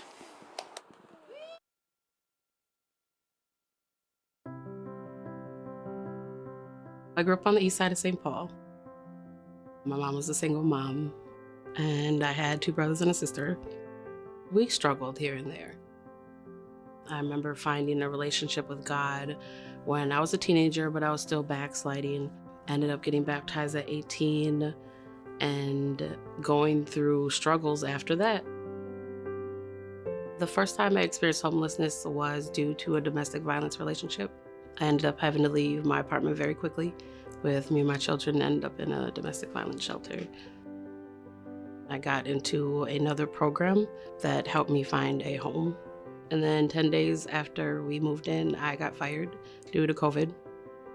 My financial security is gone, and now I'm afraid I'm gonna go right back to the same situation. And I'm like, I just worked so hard to get right here and get us a home. I was still going through the very toxic and unhealthy relationship with my children's father in that home. It started to get dangerous. So we ended up packing our car up and going to Florida. 10 days before I went to Florida, I found out I was pregnant. We were going to stay with my brother, so we stayed for a little bit, but then his landlord was kind of like, there's just too many kids in this small place. So we ended up in our car. We parked at a 24-hour fitness gym. Florida's hot. This was in August of 21.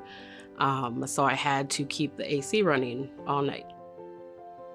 We ended up getting a Section 8 voucher a few months later and getting a home down there. And then in July of 22, my sister passed from lupus. In February of 23, my best friend passed. And then my son's grandfather died. And then my grandma wasn't doing too good. So at that point, I decided, I was like, we're gonna go back to Minnesota because we're away from all of our family. And life was just too short.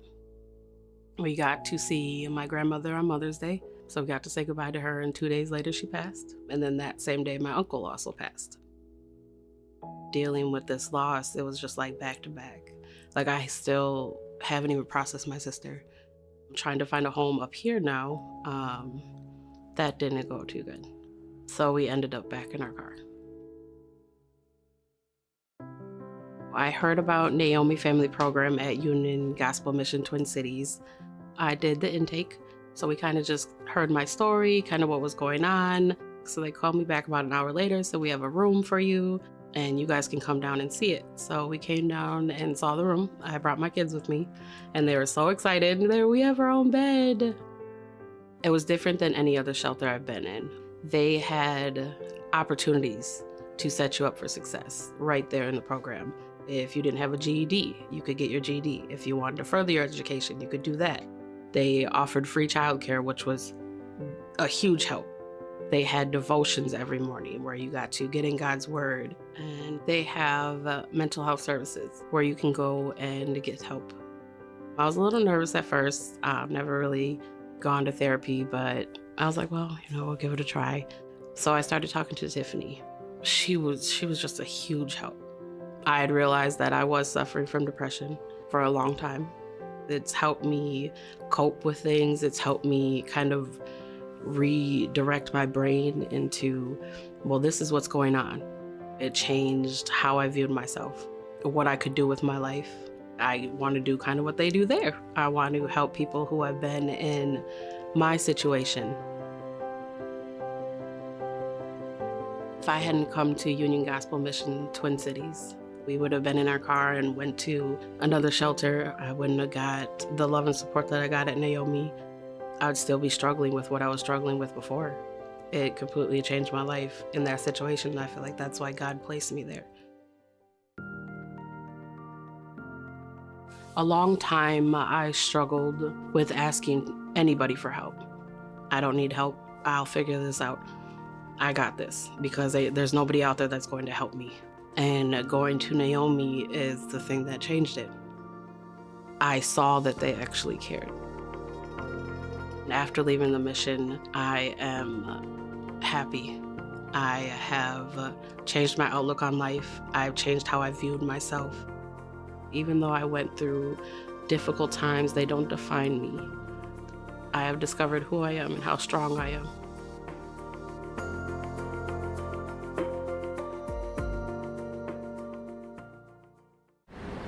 You don't always see it at first, but homelessness is here, hidden in plain sight, behind buildings, along hiking trails. Just look at this field. How long do you usually stay on this bench? All night, sometimes. Safer than the street. This is where people in our city come when they have no other options. If I may ask, how did you end up here? I lost my job, couldn't pay rent, didn't have a place to go, family, money. Here I am. Hi, question for you. So you see this man, what should we do? It's so sad. He needs help. No one should be out here like this. If it were my brother, I'd want someone to step in. And how do we step in? I don't know. I don't know. I don't know. Everyone really wants to change this, but how? Hi, I am Desiree Brewer. Union Gospel Mission means a lot to me. It means a lot to my family. It has brought us into a safe community, helped me build a relationship with the staff around here, the other residents. It is a healthy environment. And I'm so thankful for the Union Gospel Mission, as it has done so much for me and my children.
Good morning. We're back with our new set. We love, love, love the sun, but the videographer loves a better picture than the sun.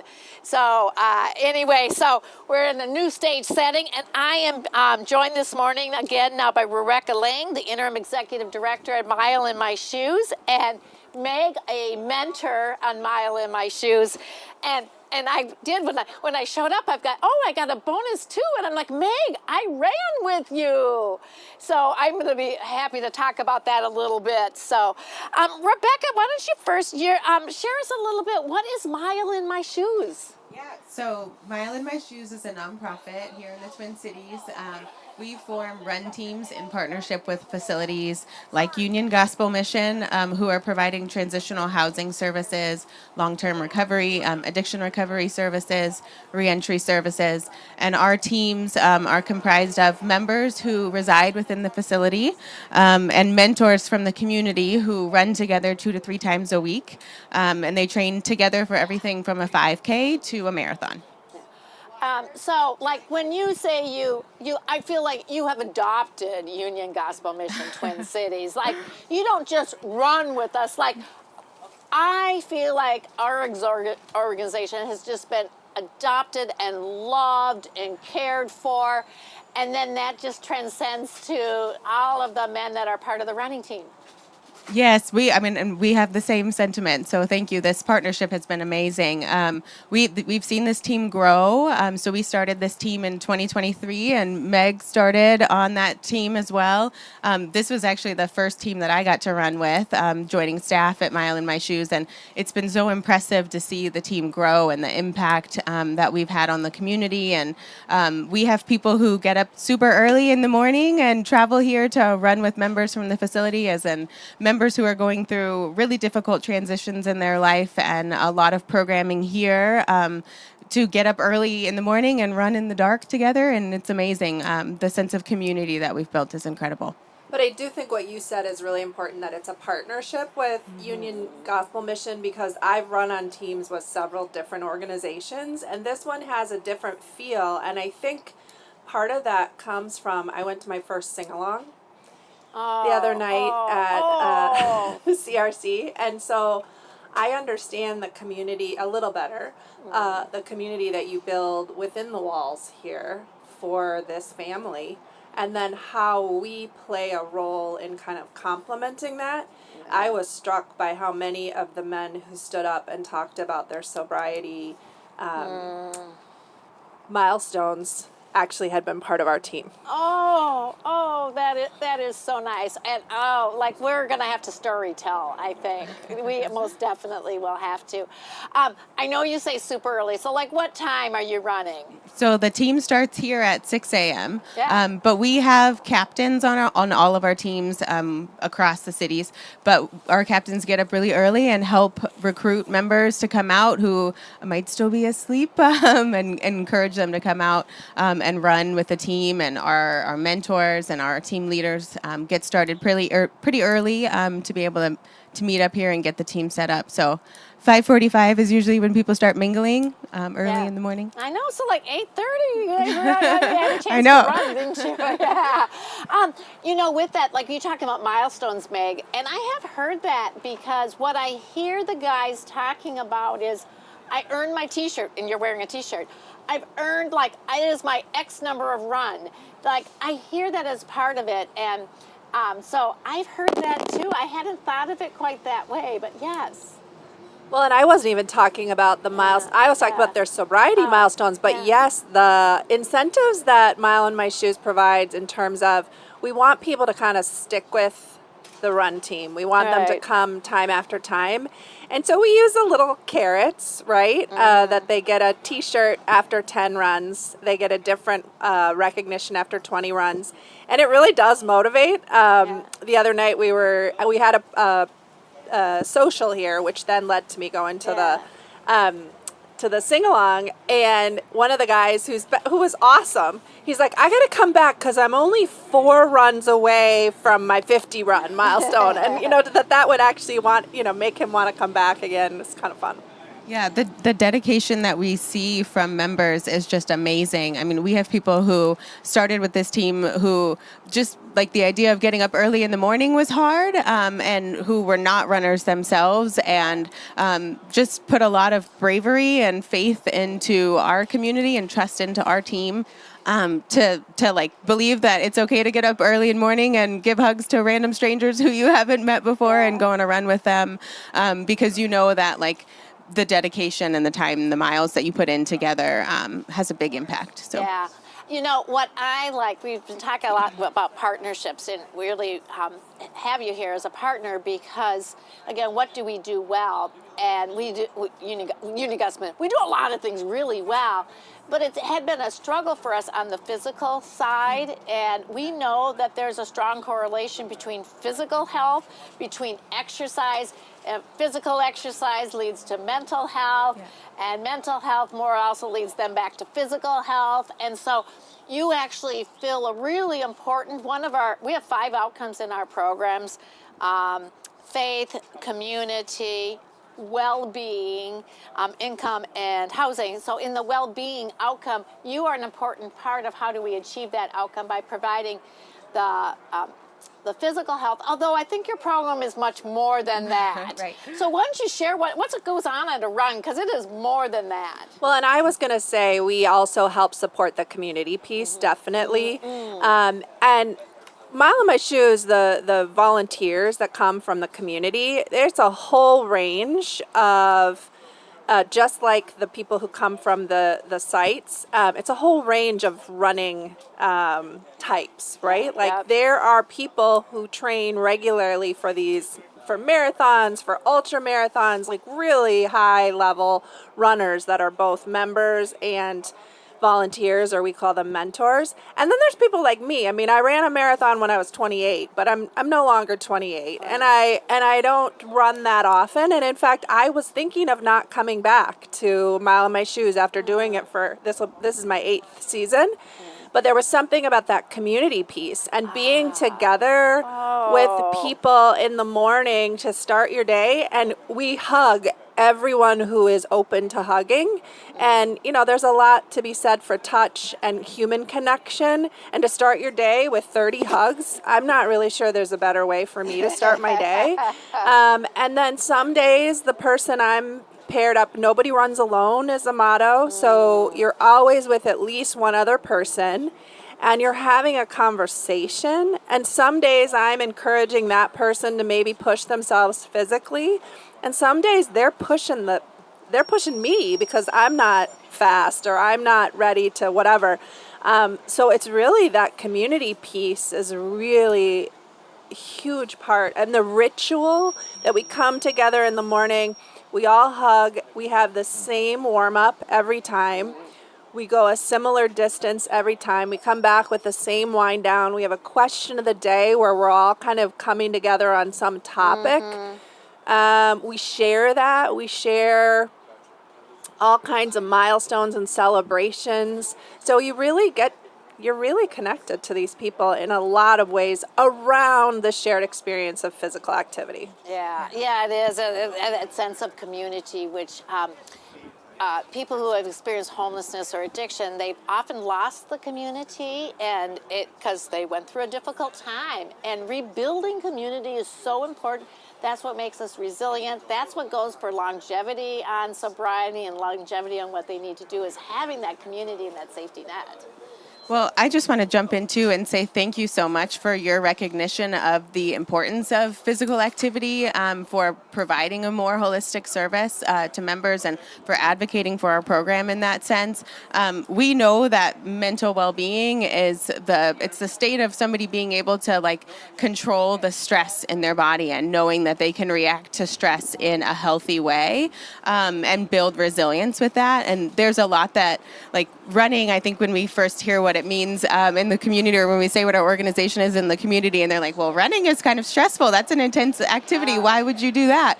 And really, it's the opportunity for your body to kind of practice going through a stressful situation, and letting your physiological senses respond to the stress that's going into your body. And for our members, being able to feel in your body that sense of control over something that is a stressful situation translates into other areas of life. And then to walk or run next to somebody in community as you're going through that stressful challenge is huge. It's a powerful experience. And like I said, it carries on into other aspects of life. So thank you for recognizing that and giving us an opportunity to provide that outlet here.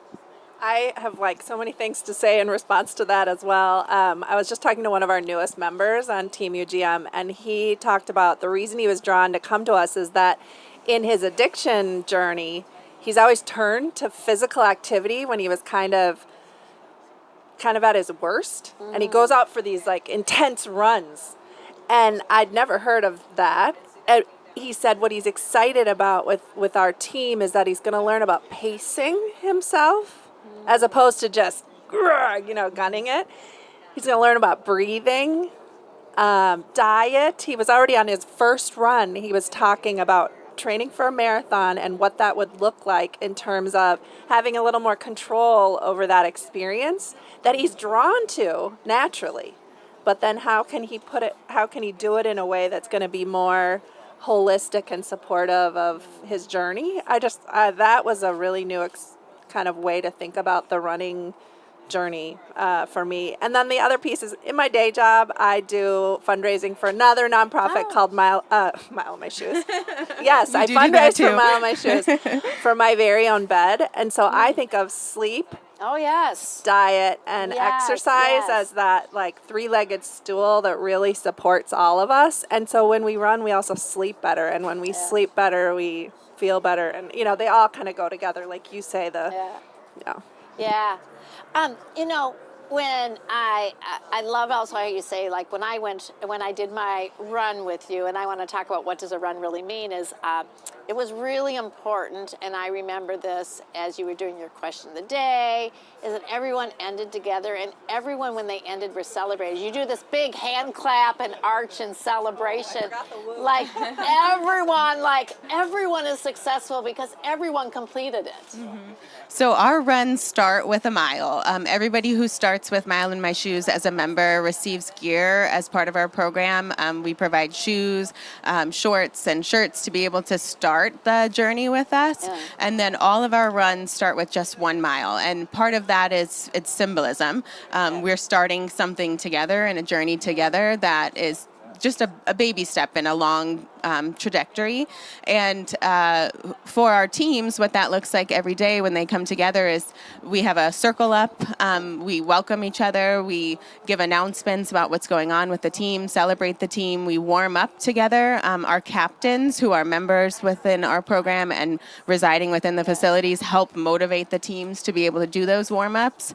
We have a question of the day, which is community building. And then we pair our mentors with our members, and they set out for about a 30-minute run, come back, cheer each other in. No one runs alone, so someone is always running with the person next to them the entire step of the way. And again, that's symbolic of the journey that we're taking in our lives. Community is necessary to be able to make these big transitions and to feel a sense of belonging. So we make that an attribute of all of our runs through the entire experience. When we participate in races, we have a pacer, a mentor pacer running alongside a member, and we meet people where they're at. But then when you come back from the run, everybody kind of huddles up and cheers each other in, and it's really amazing to see people kind of break out of their shell and start to get more comfortable with hugs and start to feel like they have a family and a sense of belonging in our group. And then we wrap up with celebrations and talk about things like what's going on with the sing-alongs and that sort of thing and other events that are coming up. So, awesome. Well, the day that I joined the run, Mark was who we were running with that day.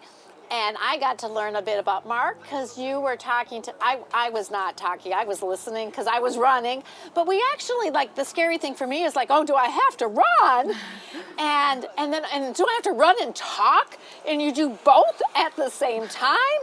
But what I found is that you are so flexible to the pace with which the men need to go. And so you have some that zoom really fast and they go further, and you have some that run, and the way the day I did it, we ran walk.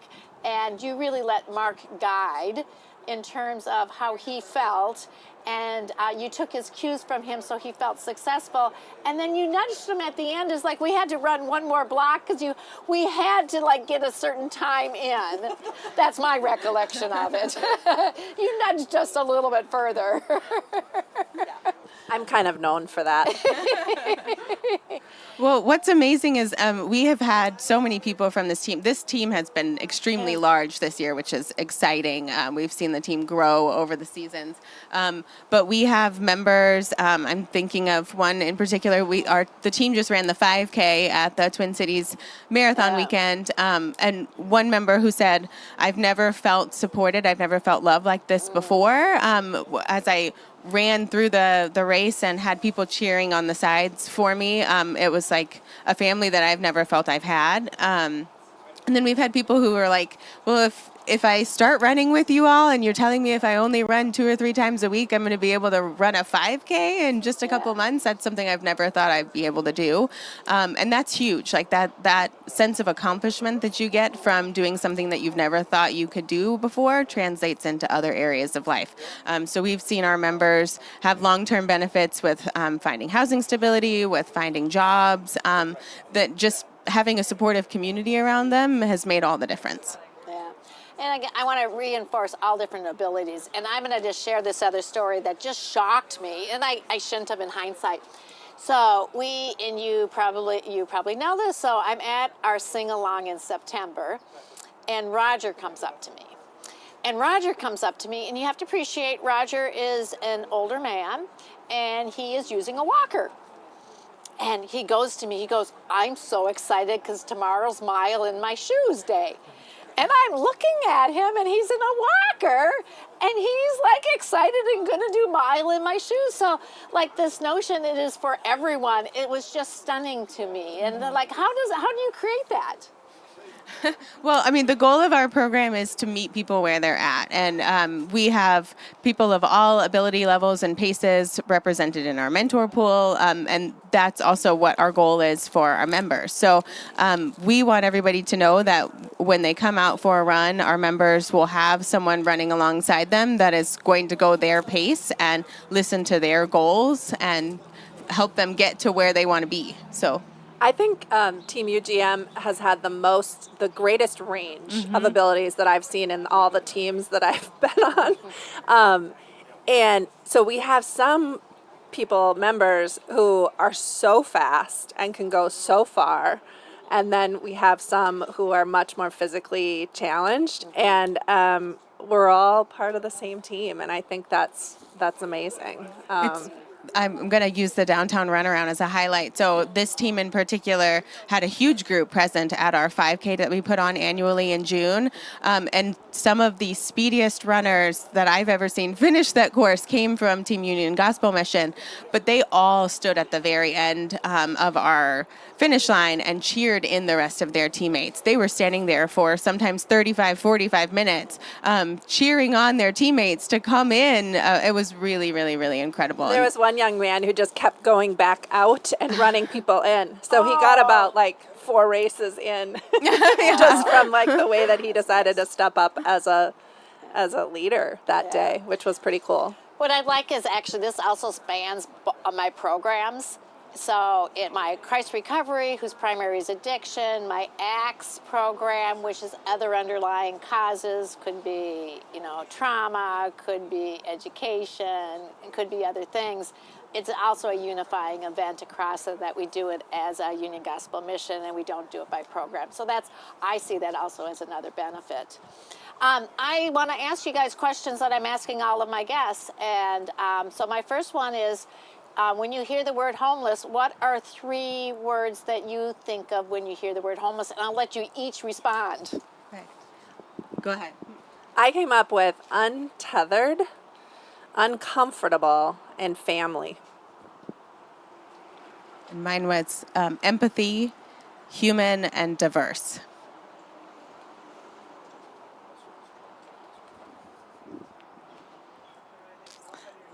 Any insights as you guys reflected on that you want to elaborate on now?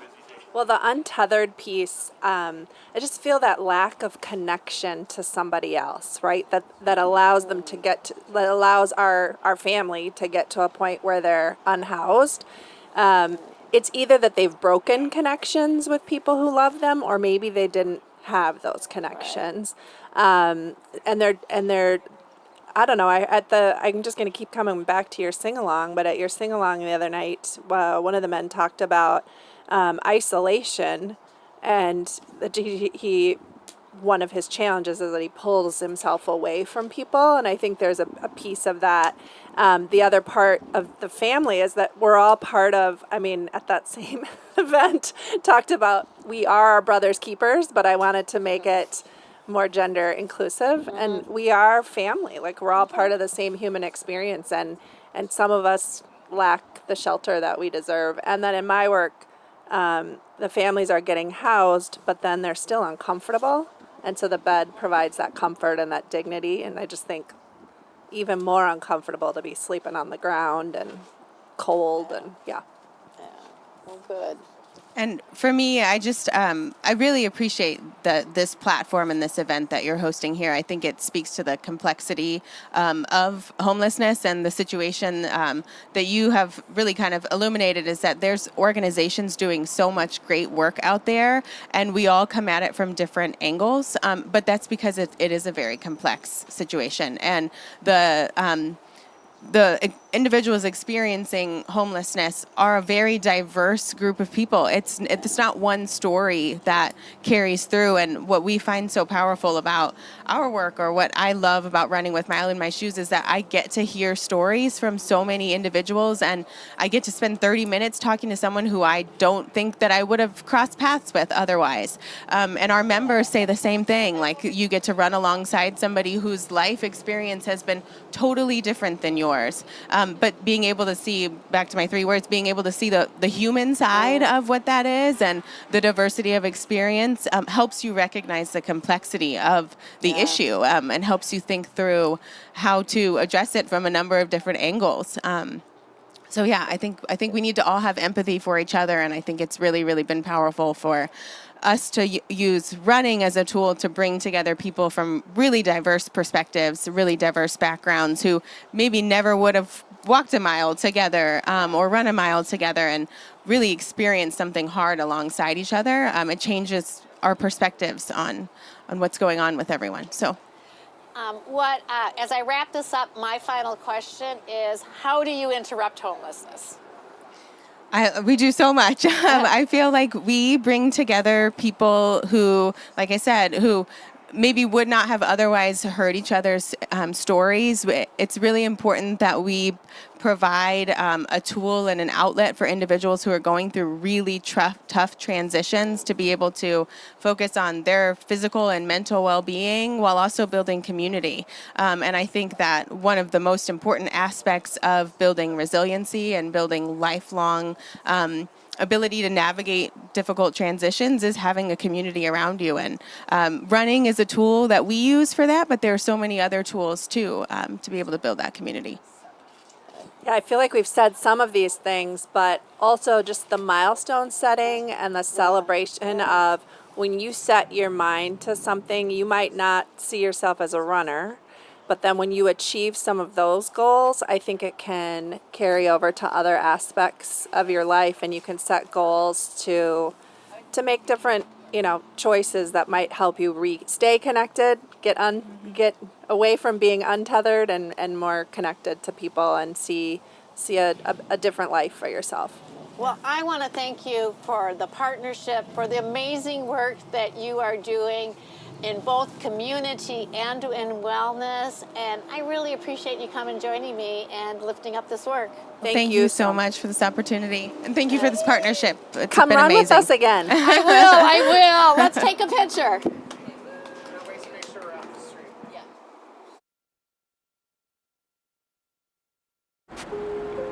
Homelessness is a choice. They just need to get a job. It's too dangerous to get involved. It's not my problem to fix. They did this to themselves. They'll just spend the money on drugs or alcohol. It's too overwhelming to even try. I already pay taxes. Isn't that enough? But that's just how it is. Help everyone. They need to take personal responsibility. They're just a drain on society. Someone else will help It's them. the government's It's not safe to responsibility. stop them. Difference from one person. Here's how we interrupt homelessness at Union Gospel Mission, Twin Cities. Radical hospitality. Life-changing empathy. People who really care. Dignity. Hope. Faith. creating lasting change that strengthens families and the Twin Cities. Together, we can interrupt homelessness right now. Hi, I am Desiree Brewer. Union Gospel Mission means a lot to me. It means a lot to my family. It has brought us into a safe community, helped me build a relationship with the staff around here, the other residents. It is a healthy environment. And I'm so thankful for the Union Gospel Mission, as it has done so much for me and my children.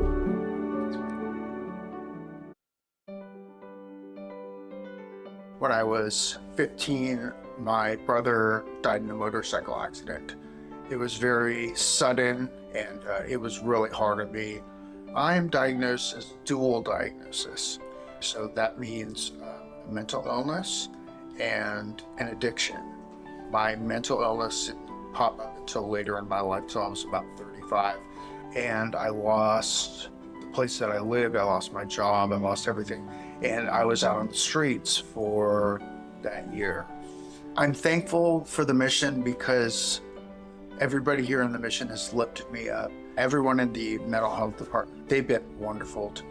And I can't imagine anywhere else that will have a place where you can eat and sleep and get mental health services and recovery services for addiction, and the list goes on.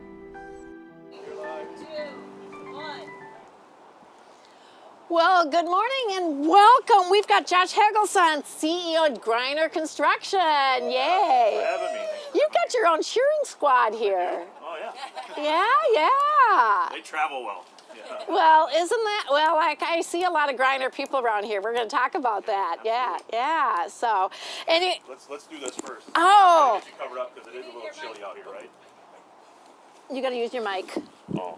You use your mic. All right. Here, it's a little chilly out, so let's make sure you're covered up and warmed up with some of our swag here. I don't know. I love it. Let's get I think the it's on logo. this side here.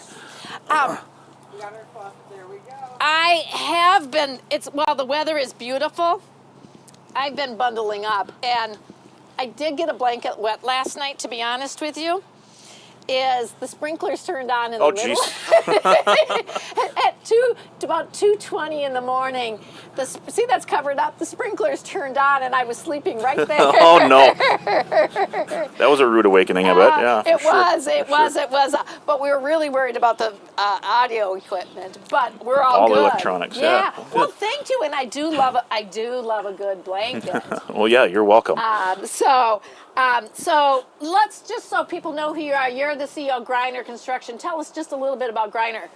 Yeah, Greiner Construction, CEO. I'm still relatively new to the CEO position, but Greiner was started back in 1989 with a focus of on tenant improvements, and since the 36, 7 years, we've morphed into a lot of different sectors in our communities, from building repurposing, historic, to a lot of the nonprofit stuff, which is a super big growing sector for us, and we're really excited for where that's going to go. What makes you interested in doing work for the not-for-profits? Oh my gosh, there's so much that I could say about that. The biggest thing is the impact I think that we can have on a lot of things that are happening around us. The nonprofit world is so much more meaningful to do a project, to help someone either get a home, to give someone a place of refuge, a place to go where they feel safe. Those projects are so much more rewarding to us and to me as a person, right? And it makes you feel good that you're doing something good and having an impact. Now, and some of your projects that have to deal with housing and low income, and do you want to tell us a little bit about those types of projects? Yeah, and they range from all over things, from the housing side of things, the affordable side. We play a lot in that arena. Creating homes that are affordable for people to live, and the other pieces are the shelters that we do. If it's the short-term stays or the long-term stays, and those are something that we're really active. But then all of the other community pieces or organizations that involve the youth, and those things are they're endless, right? They're endless possibilities for us. They're opportunities for us to grow as a company, to share our culture of giving back. Yeah. Well, so in full transparency, Greiner is the general contractor for the construction work. Yeah, woohoo! Awesome. Yeah, we're so happy to here. be part of the journey. Yeah. Yeah, and we're really excited, and it's going to be a little bit disruptive, though. I have to tell you that.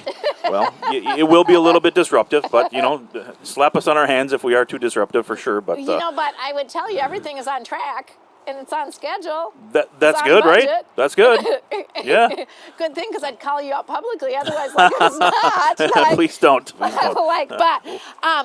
I have a construction hat in my car, but I did not bring it out here. I was going to. That's totally okay. We got this here. I could afford this. Yeah. I was not thinking. I'm not about that. But actually, I do want to talk just a little bit about how we can provide trauma-informed, better quality spaces, because one of the things that I hear is like shelters are horrible places to be, or shelters are not good places to be. And I want to talk a little bit about what we are and what we're trying to do in our building, which is behind us. Mm-hmm. But all the construction is happening on the other side of it. Yeah, other side of the building, yes. Yeah. Yep. So I already take a tour? I did. We just got a quick 10-minute tour here before we came on. But yeah, everything looked good. Did you think your guys were doing a good job? Oh my goodness, it looks. Ryan's the superintendent, isn't that his name? Yeah, Ryan's awesome. Yeah, Ryan's he's doing a great job. Yeah, it seems like they come up and introduce themselves to me. Do they?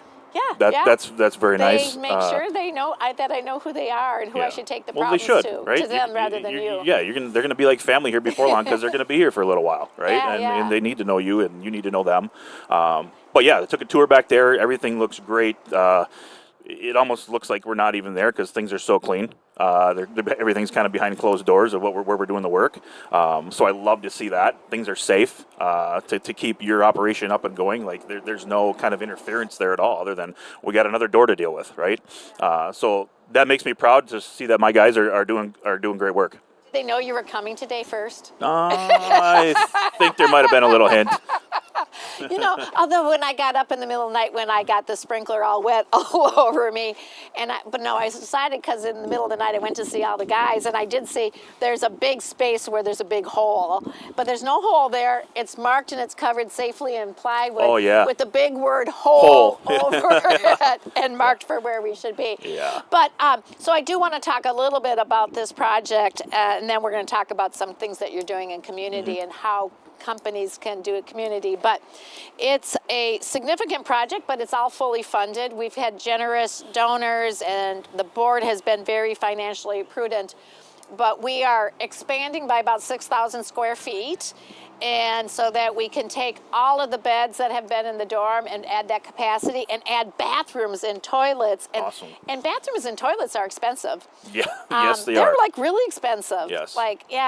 And then earlier I was talking, our dining room is going to be doubled in size so that we have more room for people to sit and eat and share a meal and don't have to get rushed out. Yeah, we took a tour through that this morning, and that looks fabulous. It's going to be great, especially when you punch in the windows down there and bring in some more of that light. That's going to be great. That's a bit of becoming more trauma-informed, because this looks like a big concrete building, and we really want it to be more trauma-informed. Yeah, and I think that's really going to help. Bringing that daylight in, people being, obviously the natural daylight's going to really help things. I mean, it helps even in our office environment, right? Like the more daylight we have and more exposure we can have to the outdoor elements, it makes that vibe, that energy go up even better. Yeah. So we're adding a lot more day space, and it really will make it much more welcoming, trauma informed, more space for men during the day in terms of having activity, because we say hope begins with a meal.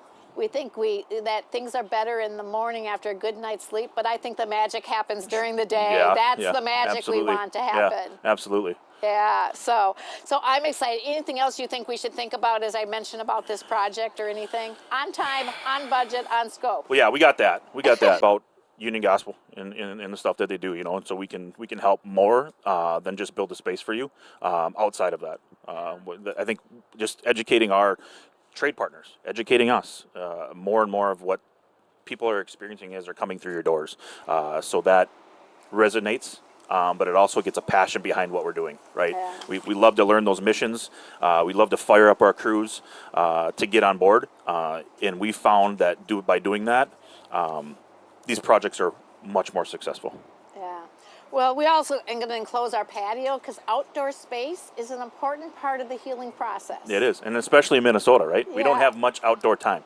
Yes, and so, well, I want to talk a little bit about what companies can do to support not-for-profits and how they do that, because I think that's been a focus of Greiner. I think it's a focus of you personally. Yep. You sit on some not-for-profit boards. I do, You want to put a plug in for your not-for-profit board? Go ahead. Yeah, Sunday Foundation. Yeah, I'm proud to be a board member there. And I think I'm 3 years in now, but it's been great, and that's part of the piece that we bring as Greiner Construction is, the involvement that our employees get in the nonprofit side of things, whether it's listening to one of our employees bring someone to us where we can contribute either dollars or services, the volunteer services that we strive and promote, that we want people to get out there and volunteer and help.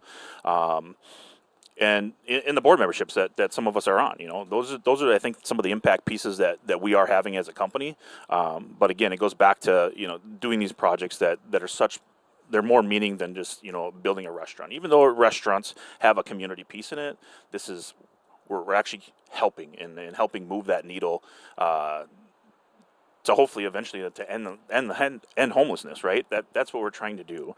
Whether it's housing, whether it's a place of refuge, whether it's services, we love to be involved in those spaces.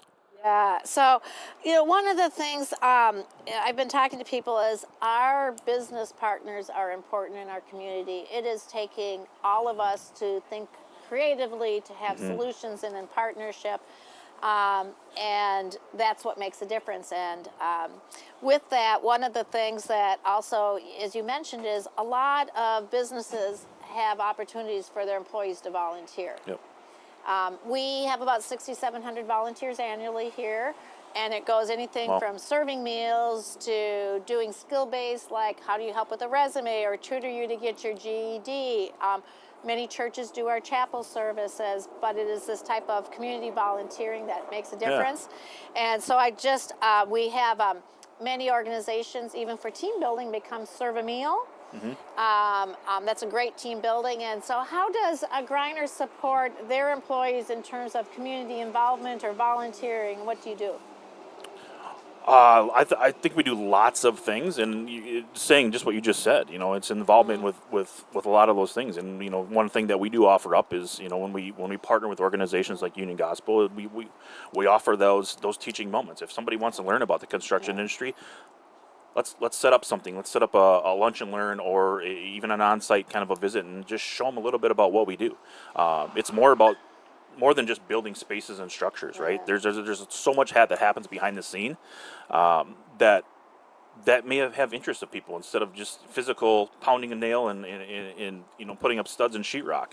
There's just so much more to it. So I think that's how we're involved. Yeah, I think we're gonna have to think about some type of brown bag on the trades with you. Yep. Most definitely. Our adult education, we actually are besides this, we're gonna move our adult education back on site. We have an employment resource center for those who are staying with us day by day, and we have access to some scholarship that we actually, for our men and women, as they go through program, who decide that they want to pursue some type of post-secondary schooling, and it could include trades. We've had diesel mechanics, and in that case, our scholarship gave like the tools. Yeah. CNC routers, barbers, and some of the trades. But I think we need to do. I don't think we've talked about that yet. No, but we need to talk about it, and it's something that's always on my mind. We have the training facility right around the corner from you. Where's that at? The Union Carpenters Training Facility. It's right here in your backyard. That is a place where they offer up that space to us as contractors to use whenever we want. And I think that would be a great spot to have, I don't know, a building exercise or a flooring covering exercise. I don't know. I think the sky's the limit there. But how can we create some kind of a curriculum or some kind of a teaching moment to expose people to the trades, right? Most definitely. And we can play a big part of that. the union hall can play a big part of that. Other contractors can, but how do we get our community behind us to do that? And it takes all of us to make that happen. Yeah. Yep. You know what I also like about that, in addition to me creating different pathways and options, because one of our outcomes is on income.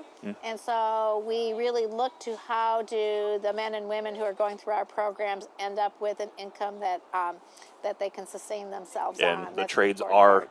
a good path, a very They good path, are. and the training is free for somebody that wants to get into that. You need to find a company that has opportunity, like us, and the opportunities are endless. Yeah, and I love that it's also now, as you talk about this, a great way to bridge in neighbors, because 100%. neighbors liking each other matters Yeah. to me. Yeah. And I say that because I try to be a really good neighbor, and it's sometimes hard that people think I'm a good neighbor. Yeah. Well, it's not. I disagree with that. You are a good neighbor. Yeah. But even the trade-off with them, right? Like, there could be an opportunity to train with what we're building here for the students that are over at the school. Like, come on over here, look at this commercial job site, look at what we're doing, cutting windows through structural walls, taking structural walls out. Like, that's a learning opportunity for the rest of our community too.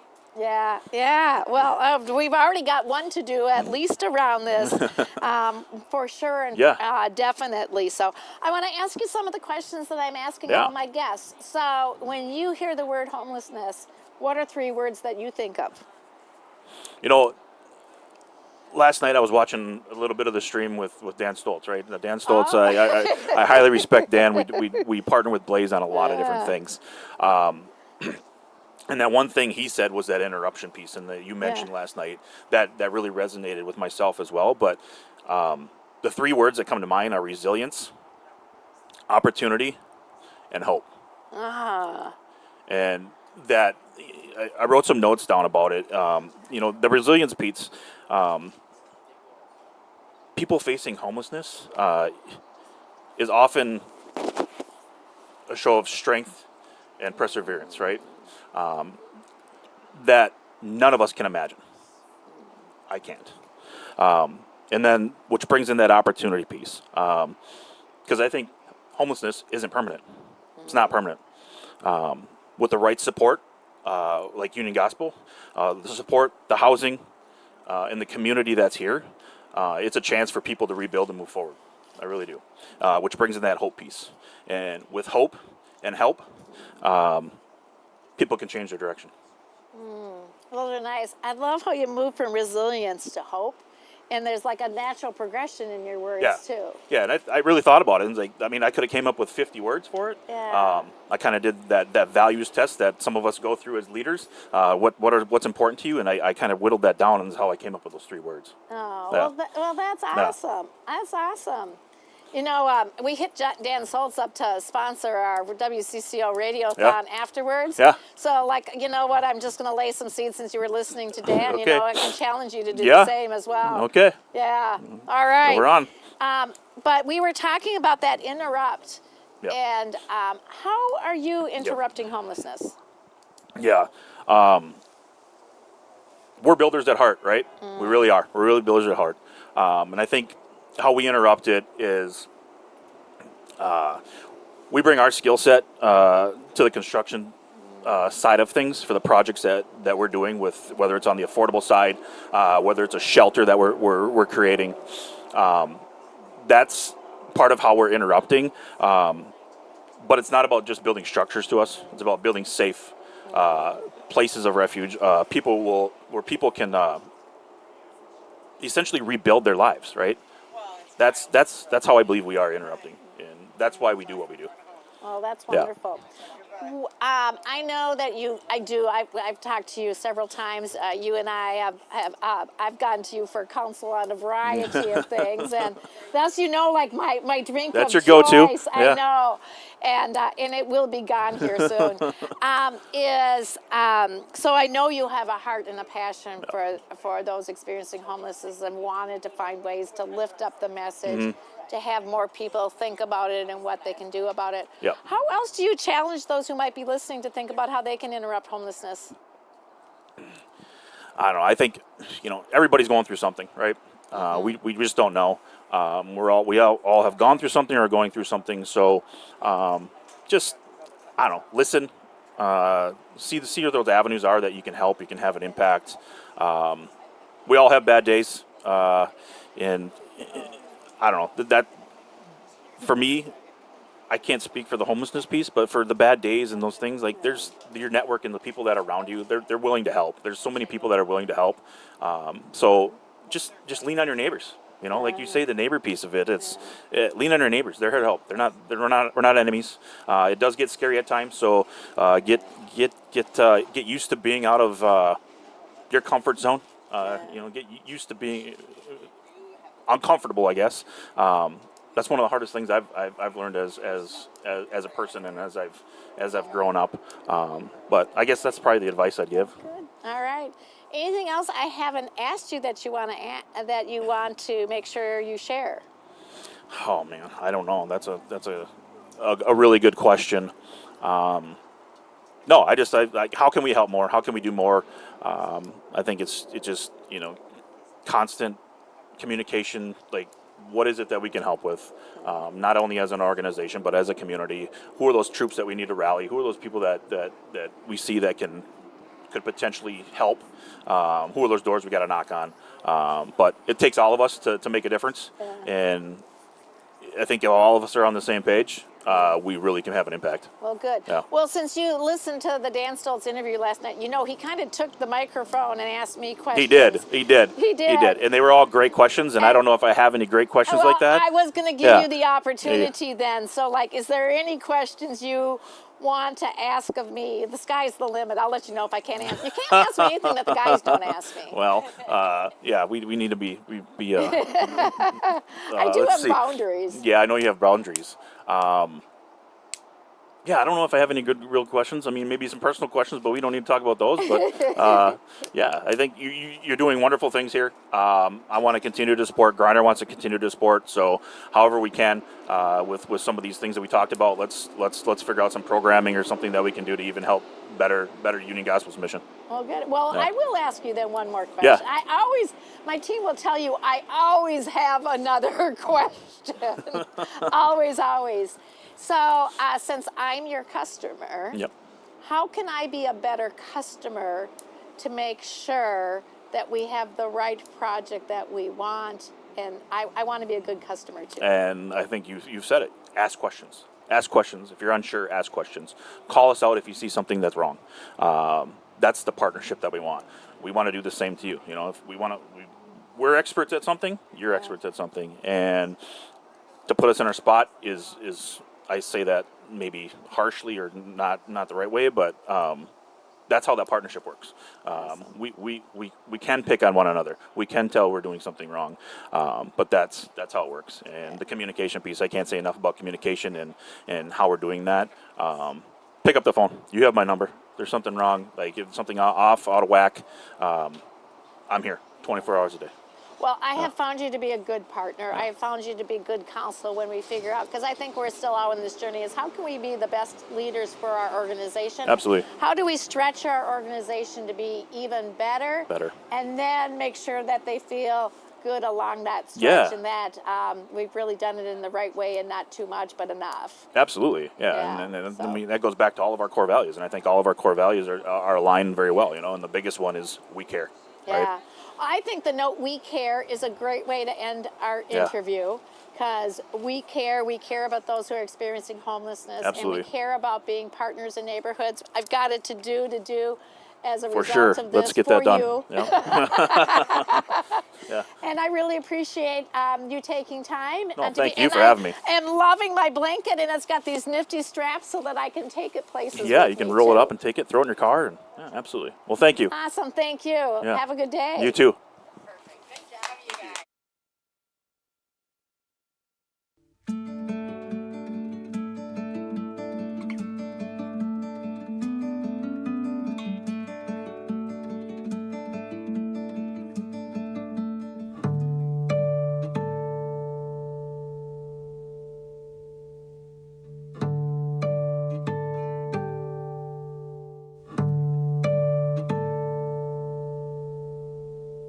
Growing up, I was around a lot of misguided people that had access to drugs and alcohol, and unfortunately guns. I started drinking when I was 12, 13, just experimenting with friends in my neighborhood, thinking that it was something cool to do, not thinking that it would lead to addiction.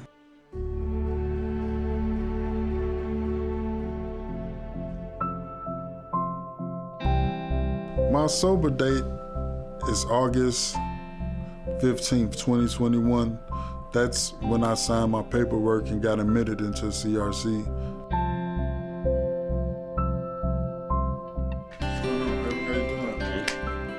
All of the staff are alumni. All of the staff been through the program and experienced the same thing that I went through. So you can feel that people care and people enjoy doing what they do. I mean, you can actually feel it when you walk in these doors, and that's a big difference. It's more of a family-oriented type of environment. People sit in the conference room or up front in the meeting room and watch football games or have sing-along. After you get out of a 90-day program, most people go back to the same environment that they left because they don't have anywhere to go. I appreciate the fact that you can step up and move upstairs and get a job and work out a payment plan or whatever the case may be and start adulting again.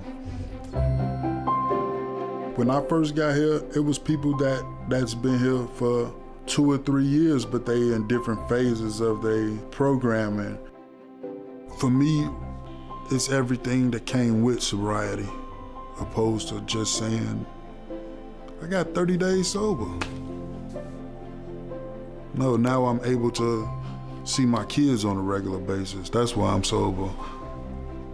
This is the longest job I ever held in my life. I was able to buy a house working with Dave Stanley and helping me build my credit, and then working with Dave Riley, showing me how to buy a house. Yeah. And this is nice, man. Look at the kitchen. Okay. It's an up and downstairs duplex with a full basement, and I actually have 2 tenants that came from the sober house with me. This is a good layout, man. I know where I'll be the next Super Bowl. At your house. Thank you. That's another goal of mine, is to buy another duplex and help people with those same hurdles that I had and help people normalize their life. There's no limitations right now. As long as I'm sober, I'm able to accomplish the ideas that I have in my head. I wouldn't change coming through this program for anything. I'm Michael, and Christ Recovery Center helped me change my life in so many amazing ways.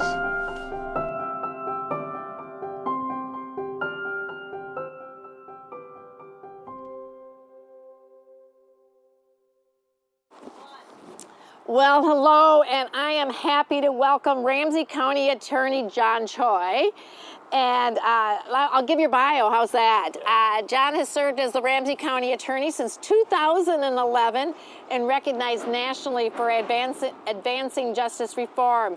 You've focused on addressing the root causes of crime like addiction, mental health, and poverty by championing treatment over incarceration, creating specialty courts that connect people to services, and supporting second chance initiatives that help remove barriers to housing and employment. And I think your leadership really reflects a commitment to building safer, healthier communities by tackling the issues that often lead to homelessness and instability. That is why I stalked you in order to ask you to please come and be here, and you said yes, so I am so grateful that you said yes. Well, Pam, I am very happy to be here, and I just want to thank you for all of your work and leadership and the great work of the Union Gospel Mission, because it's such a critical partner in our community.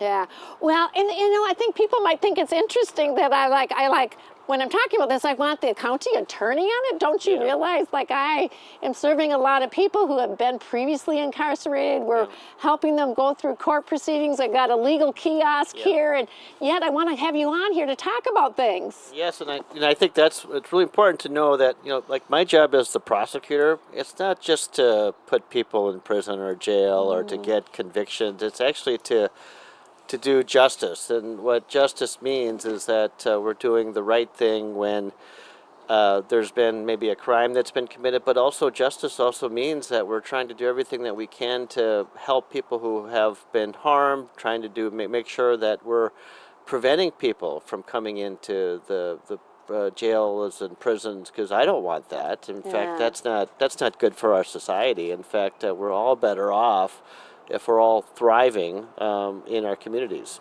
Yeah.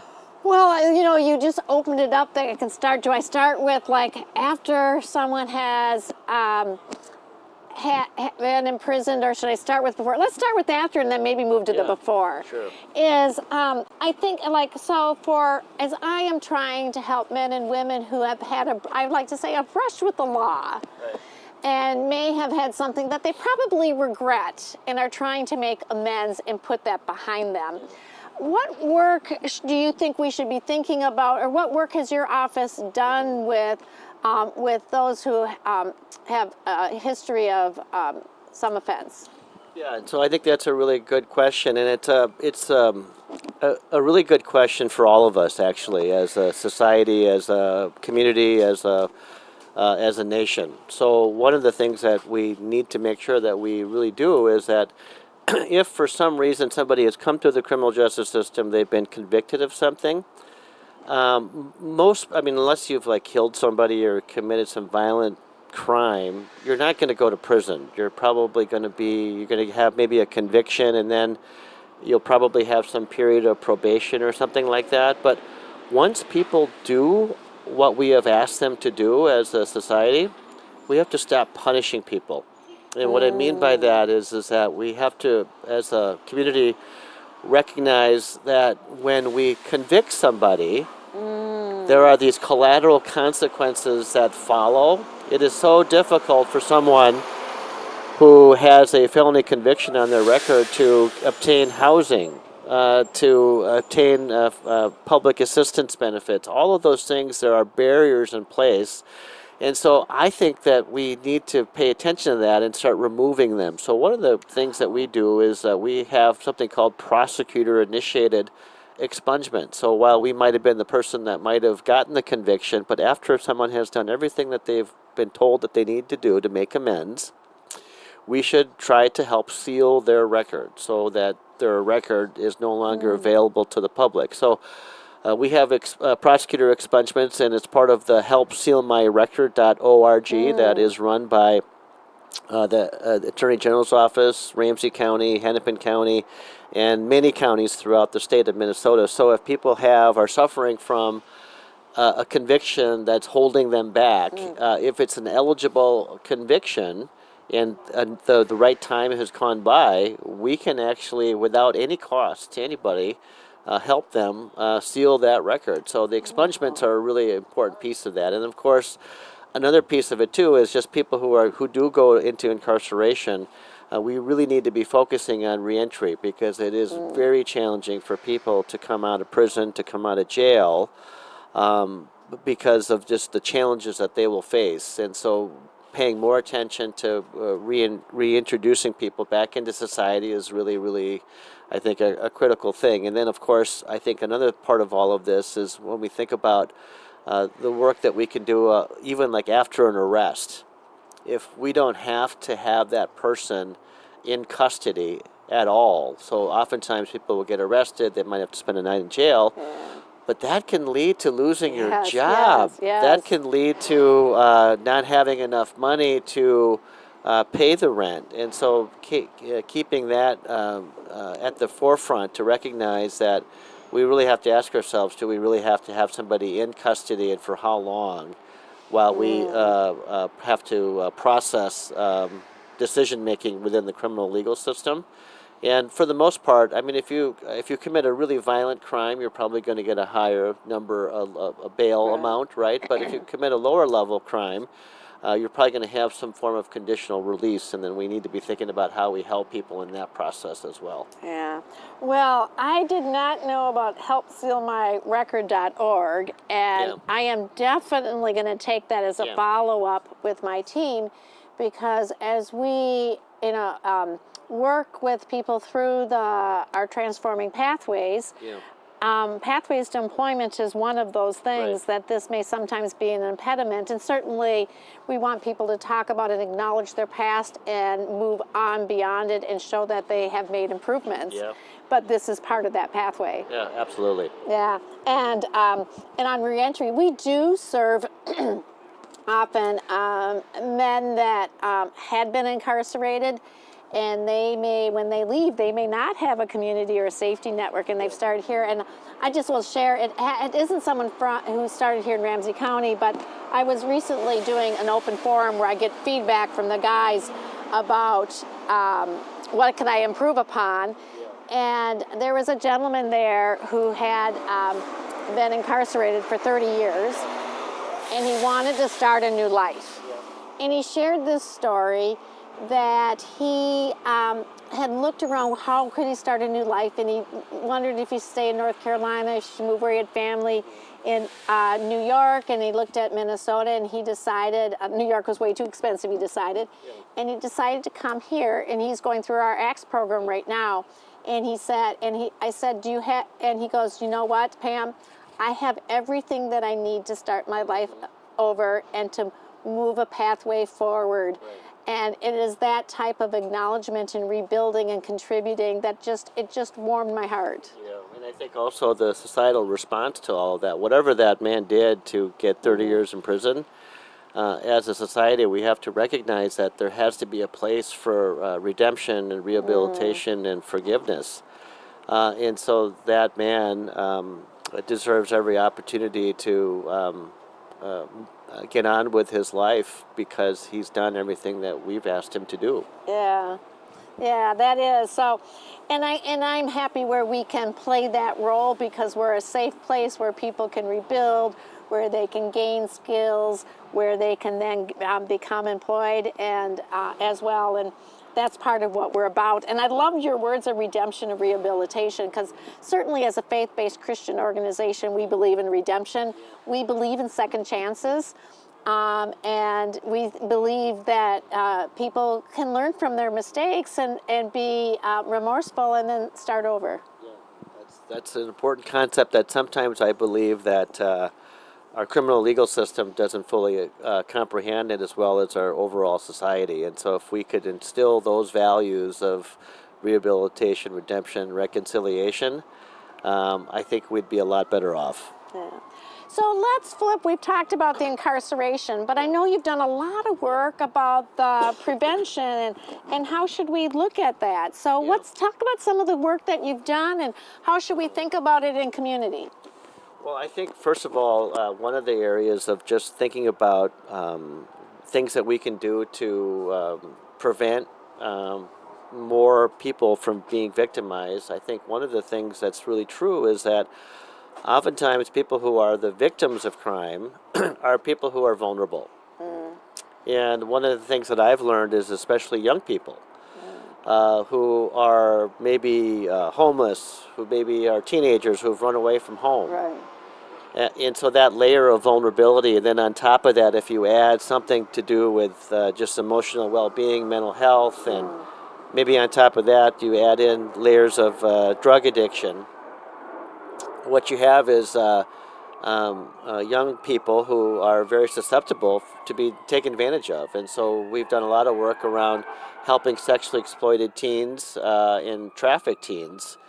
And that's one of the things that if we can get some of the stability and some of the taking care of the underlying health issues, right, that we can actually make a really big difference around trying to get young people who might be in that place where they might be victimized to no longer be that way. And so we have some programs in Ramsey County that have proven that if we can just focus on just making good choices and being healthy, that we can really impact sexually exploited youth and trafficked youth in that particular way. I think another thing too is when we think about many of the situations that happen in our... It is life at the mission with us getting a fire engine showing up. And, you know, we couldn't go 24 hours without an emergency services vehicle here. but we get great response. All right, so now that the fire truck has passed, I'm going to let you continue. Yeah, so, and then at the front end of things, so after a situation occurs, there are violent crimes and serious crimes, but most of the things that happen are probably property related. In fact, the number one crime that comes into our office for felonies, we do the adult felony crimes, but it's theft, right? And so if there are ways to think about doing diversion programs, so that we don't have to put that scarlet letter on somebody and give them that opportunity and that support to avoid that conviction. Those are things that we do, and that is a good thing, and it actually leads to, I think, a better outcome. And then we also should be thinking about when somebody does get arrested and they're in the legal process, to think about what are the underlying reasons that they're there. And a lot of it has to do with mental health and drug addiction. And so if we can address those things during the pendency of the case, I think we can get a much, much better outcome. So like, for instance, our treatment court. So we have an adult substance abuse court, we have a mental health court, we have a veterans court, and then we have a DWI court. In many of those instances, you've got people who are coming in with lots of needs, right? And so it's an opportunity for the court, as well as all of our partners, to do something to address those underlying needs, so that we avoid having to maybe have a conviction or just having that person come back in the system again.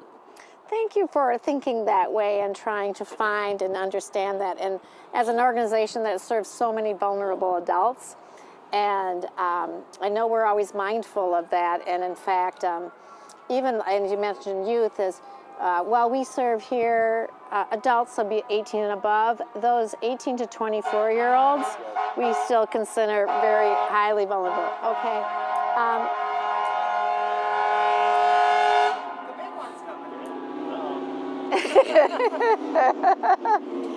You know, I am really... It's okay.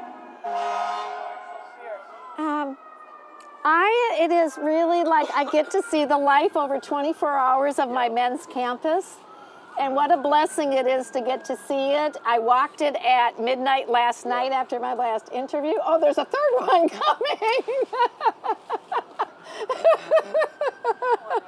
The good news is I have good people who are taking care of things. We are a high user of, yes. of services.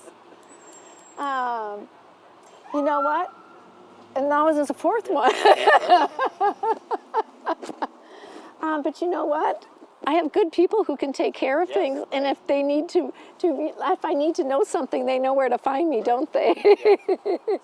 All right. So let me just ask the question in terms of what should Union Gospel Mission Twin Cities think about in terms of our role, what we can do either on prevention or either as we're supporting people who may have experienced incarceration. What can we do better? What can we do differently? How should we think about it?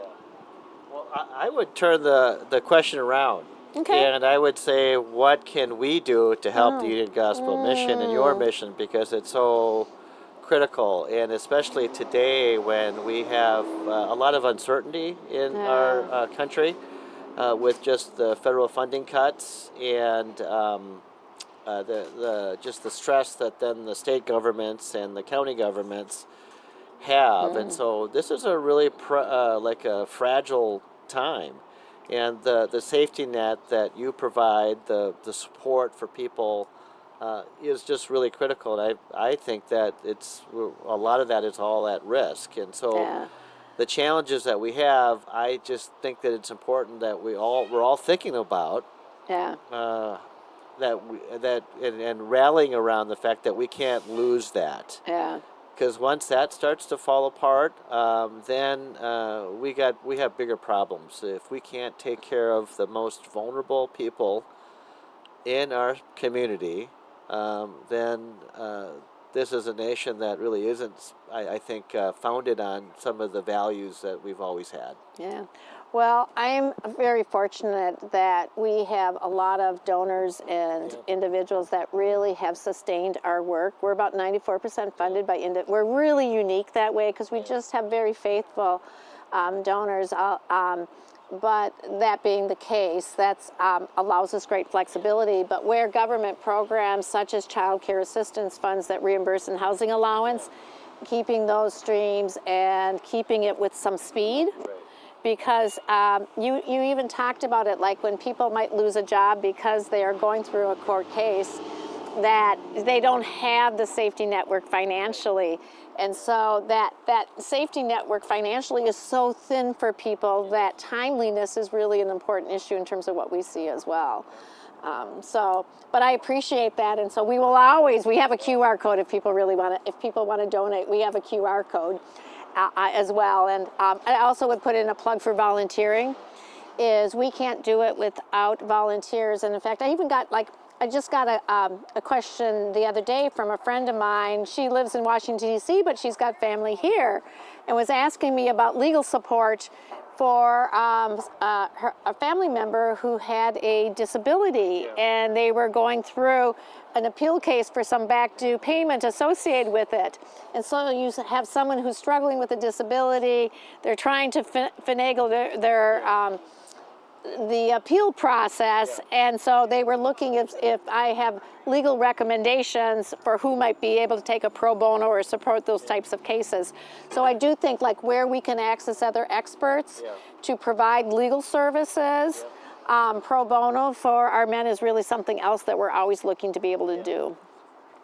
We have a legal kiosk on campus, so if anybody needs to, they can go there. It's in a private confidential, and it's in the court system with all the parameters, and that's actually worked out to have available, been a really positive thing too. So I want to ask you some of the questions that I have been asking all of my guests. So when you hear the term homeless, what are 3 words that you think of? Oh, well, I don't know if I could come up with 3 words. Well, I'll let you. You can break the rules if you want. Yeah, but I think it says a lot about. First of all, I'd say just sadness, because that's not something that we should be having in a really civilized and successful society, and we have to recognize that not everybody is participating in that economy, right? Or there's other things that are going on. So, and then I think also too, it tells me that maybe that the safety nets, aren't working properly. And so those are things that I just think that we need to always be mindful of. Okay, good. And when you think about, we've got our new campaign, Interrupt Homelessness, and we're pretty excited by it. How do you interrupt, or how does your office interrupt homelessness?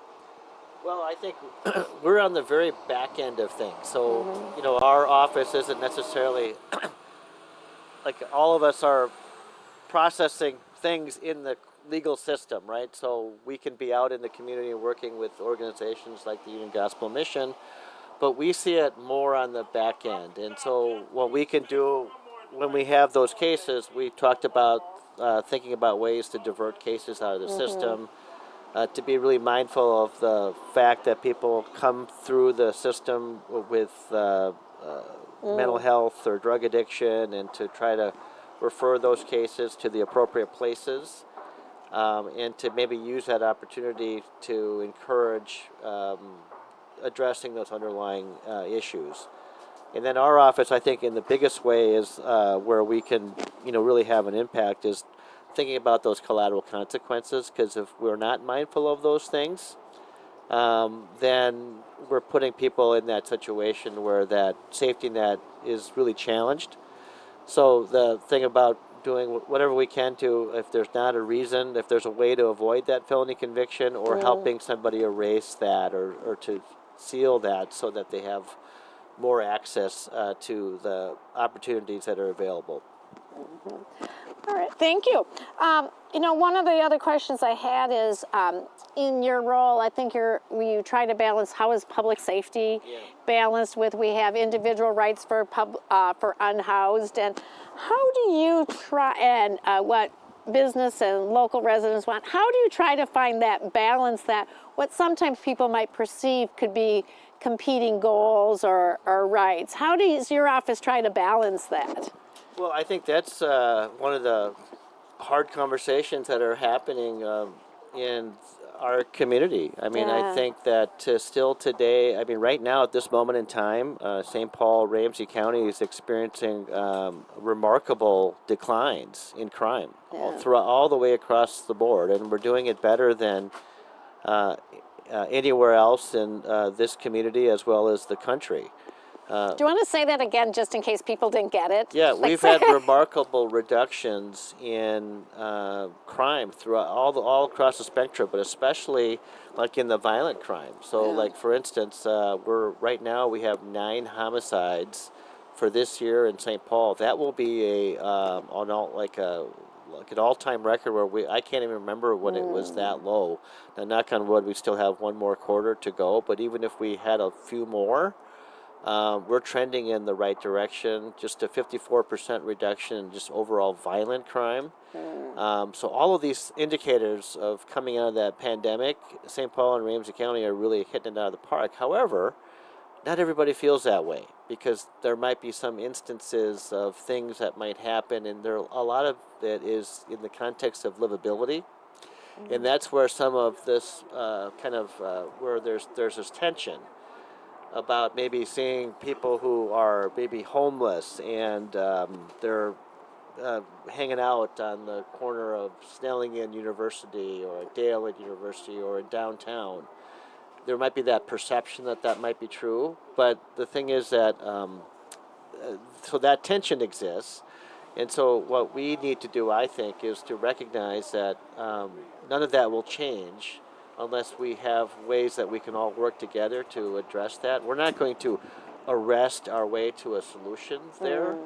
And so instead, what we need to be working on is thinking about ways in which we can work with individuals who are experiencing those types of things, look at the underlying reasons for that situation. And I also think that lots of solutions are within families. And so if we can find and navigate who loves these individuals who are suffering, right, in our community, and provide them the supports and services, and to build out that way in which we can convince people to take up resources, because that sometimes can be the challenge as well, is the take up of some offer of help. And so I think we need to work on that. Yeah. We've talked a bit about that over the past 24 hours as I've had different people, like, how do we encourage, how do we build trust, how do we give them a pathway, and I like to say they give them trust so they choose it, but also nudge them that way as well. And it's a process sometimes. I think some people think it's just really simple, like, well, why don't you just get a van and just arrest everybody that's causing this problem. And first of all, people have to know that you can't just arrest people just because you don't like what you're seeing. And we can't prosecute people unless they've actually committed a crime. And if they did, it's probably one that is one of those livability offenses that are very low, right? So all it will be is a citation. And maybe you have to show up to court or pay a fine. And so if that's the case, the criminal justice system isn't necessarily going to be the sole solution. We have to work with all parts of our community to find those solutions. I think one final question I wanted to ask you, I think you've had an initiative around when people get pulled over and they might have like a broken taillight or headlight. Do you want to just share a little bit? Because I think that was really an innovative, and you're doing a lot of work in that area. But if we're talking about this prevention, and I say that because if you were to go through this parking lot here and look at the cars that are parked here, you might find some cars that have some broken taillights, right? Yeah, and thanks for mentioning that, because I think that is just really, really important for people to think about. So. We spend a lot of time on traffic enforcement, and I'm talking about not here in St. Paul and Ramsey County, but just around the country, of trying to enforce those non-public safety violations, like equipment violations. So, for instance, the ones that we are focused on in Ramsey County are trying to deprioritize are like the license tabs, the things that might be dangling from your rear view mirror, tinted glass. Those things are one headlight out, one brake light out. Oftentimes, police will use that as a pretext to pull somebody over just because they have a suspicion, but they can't pull them over for that suspicion. So they have some thought that maybe something is not right at 1 o'clock in the morning, and they'll use that to pull over that vehicle. And the hope is that maybe they'll find drugs or guns. But they only find it in about 2% of the times that they do that type of procedure. And so it's a type of tactic that has really kind of negatively impacted communities of color and has strained the police-community relationship. And so here in St. Paul, in Ramsey County, we decided to do something different and better, which is to really focus on the traffic violations that really matter, like excessive speeding and drunk driving and careless driving, and focus on that type of traffic enforcement and recognize that we can recover guns and find contraband in other ways. And so we undertook that change in July of 2021. And we also said that we wanted to address the racial disparity that existed in these stops. Black motorists were subject to being pulled over 4 times more than white motorists, and subjected to being searched 9 times more.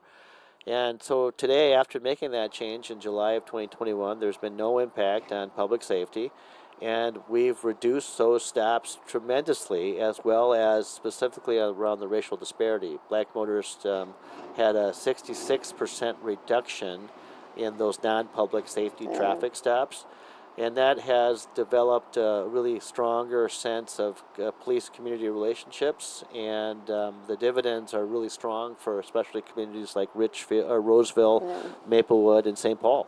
Well, good. Well, thank you. I want to thank you for coming. I want to thank you for your time. I've got a couple of good ideas on things that we can maybe think about doing better, and thank you for inviting our listening audience to also think about how they can support us in the work that we do, and it's been a pleasure. Yeah. Thank you, Pam. Thanks for having me on. Homelessness is a choice. They just need to get a job. It's too dangerous to get involved. It's not my problem to fix. They did this to themselves. They'll just spend the money on drugs or alcohol. It's too overwhelming to even try. I already and pay help. taxes. Isn't that sad, enough? But that's just how it is. Help everyone. They need That's to just take too sad. personal This is They're just a responsibility. drain on society. Someone else will help It's them. the government's It's not safe to responsibility. stop Really the need difference help. from one person. Here's how we interrupt homelessness at Union Gospel Mission, Twin Cities. Radical hospitality. Life-changing empathy. People who really care. Dignity. Hope. Faith. Creating lasting change that strengthens families and the Twin Cities. Together, we can interrupt homelessness right now.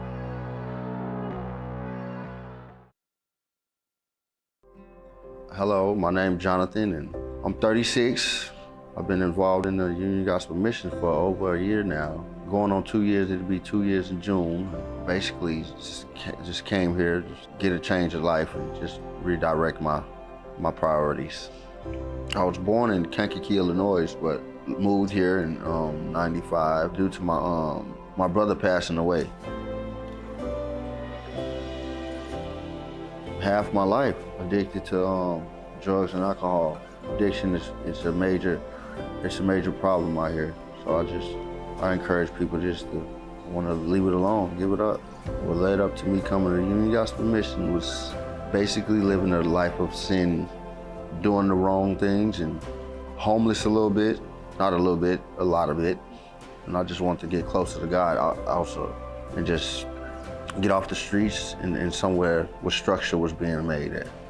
First off, I found God, found a new way to live without worrying about where I'm gonna sleep at tonight. I found out how to build my spiritual relationship with Him and then work on my health after it. I have 5 kids. I have twins, Paternal twins, my son passed away though at 3 months. I have 4 living, but 3 girls and 1 boy. It's important for me to be in my kids' lives and starting to change my life as of right now, so I could be in their lives. If I haven't come to Union Gospel Mission, me personally, I don't know God's will, but I think I'll be probably dead. Thank God, praise God, yes. To serve other people, it actually give me a sense of peace. It feels good in the inside, because knowing that you're making somebody else smile or something, or if they was going through a rough time or something, you can just say something, or you can clean something and just brighten up their day or anything.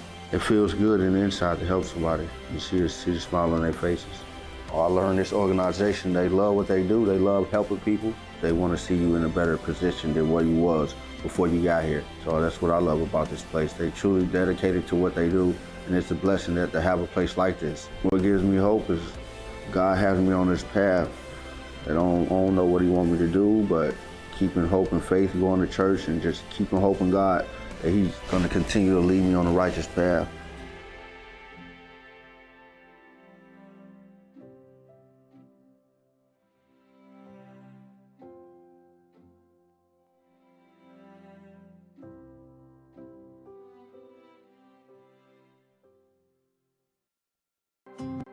My name is Gianna Brown. I'm 24 years old. I'll be 25 at the end of the year. I was born a Minnesotan, but I grew up back in the islands with my father and my mother between Jamaica and Belize. And then a couple years, probably like 2 years ago, I came back to the United States. I'm here now with my 1-year-old baby boy. When I came back in 2019, I came with the intention of working. I was supposed to do a personal job with one of my mom's friends, and that didn't go too well. And I came back out here hoping that I'd be able to restart my life out here. When I stayed with my brother, I can't stay there for over 30 days, but I didn't know that, so I ended up homeless for a while. I found out about Naomi's services by seeking. I wasn't referred or anything. They actually stood out to me among all the other phone calls that I've made for shelters when Naomi's told me that their services were, we get to pay monthly, that's all we have to do. And when they mentioned that they have personal space, personal bathroom, personal kitchen, and that's really how I found here. So the mission here has served my baby. Number one, it helps me with having a relationship with my baby, and also not worrying about how he was conceived. With the services that they've given me here, allowing me to not have him while I'm in these classes, that made me really realize that, okay, they are focused on my healing as well as the well-being of my baby. I definitely do believe that they have definitely helped with molding him and helping my relationship with him to get a lot stronger. What I've learned from myself being in this program is that I am a jewel made from God. Oh my goodness, and just like how jewels were buried in dirt before they're actually up and sparkling and become a ring, that's just like me. I never saw myself with as much confidence as I have right now, and even though I know that there's still some more that I need to work on, it's still better than I was before. What gives me hope is realizing whatever God has allowed me to overcome back then, He's definitely able to keep on doing it over and over and over again. I've learned that God loves me, God cherishes me. He cherishes me so much that He sent His only Son for me. Like no matter what I do, He is my provider, healer, leader, my teacher, guidance. He is everything a literal father can be for me. That's enough for me to love God.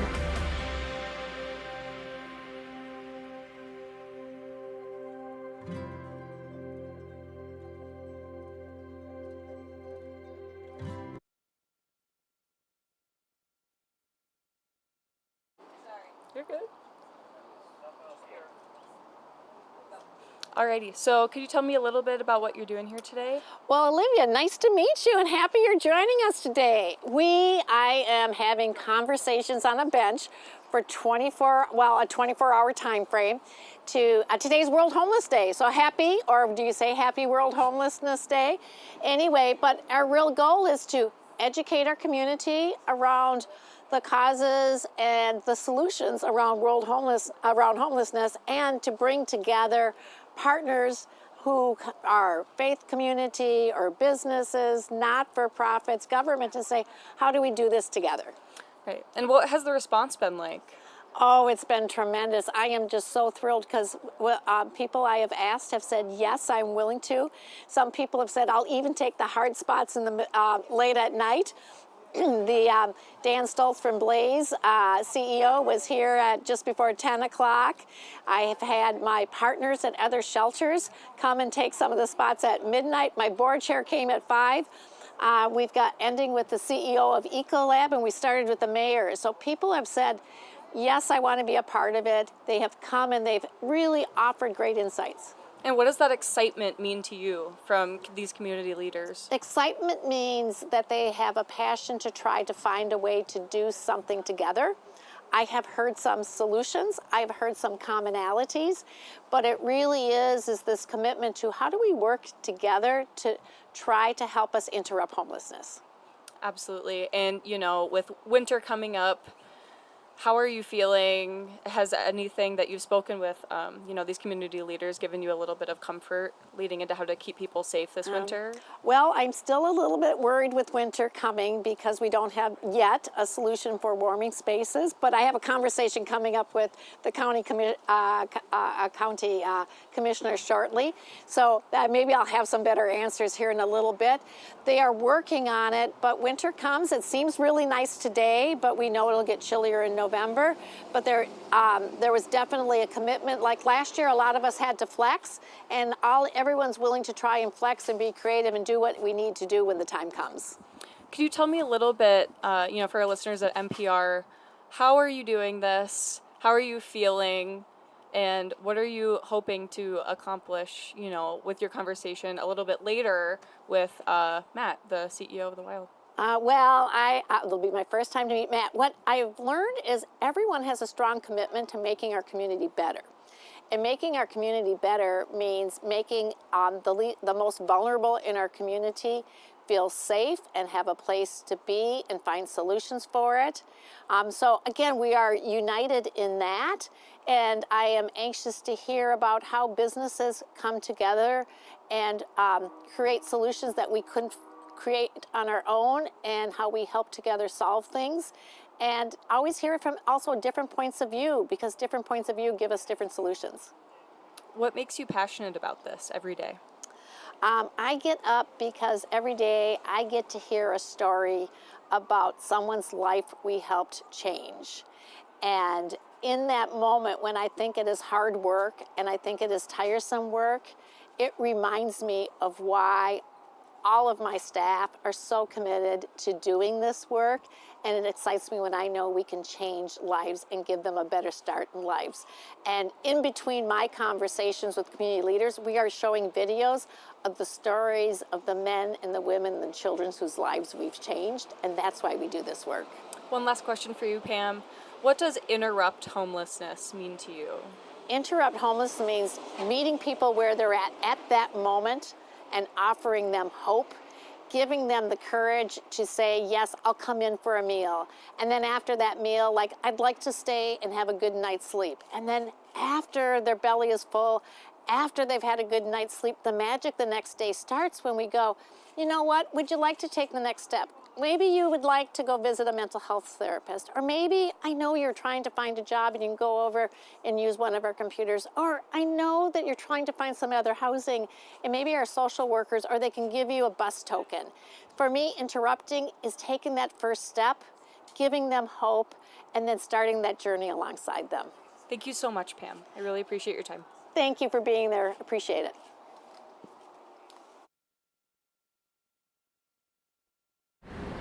You don't always see it at first, but homelessness is here, hidden in plain sight, behind buildings, along hiking trails.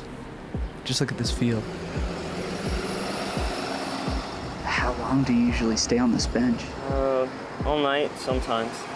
Safer than the street. This is where people in our city come when they have no other options.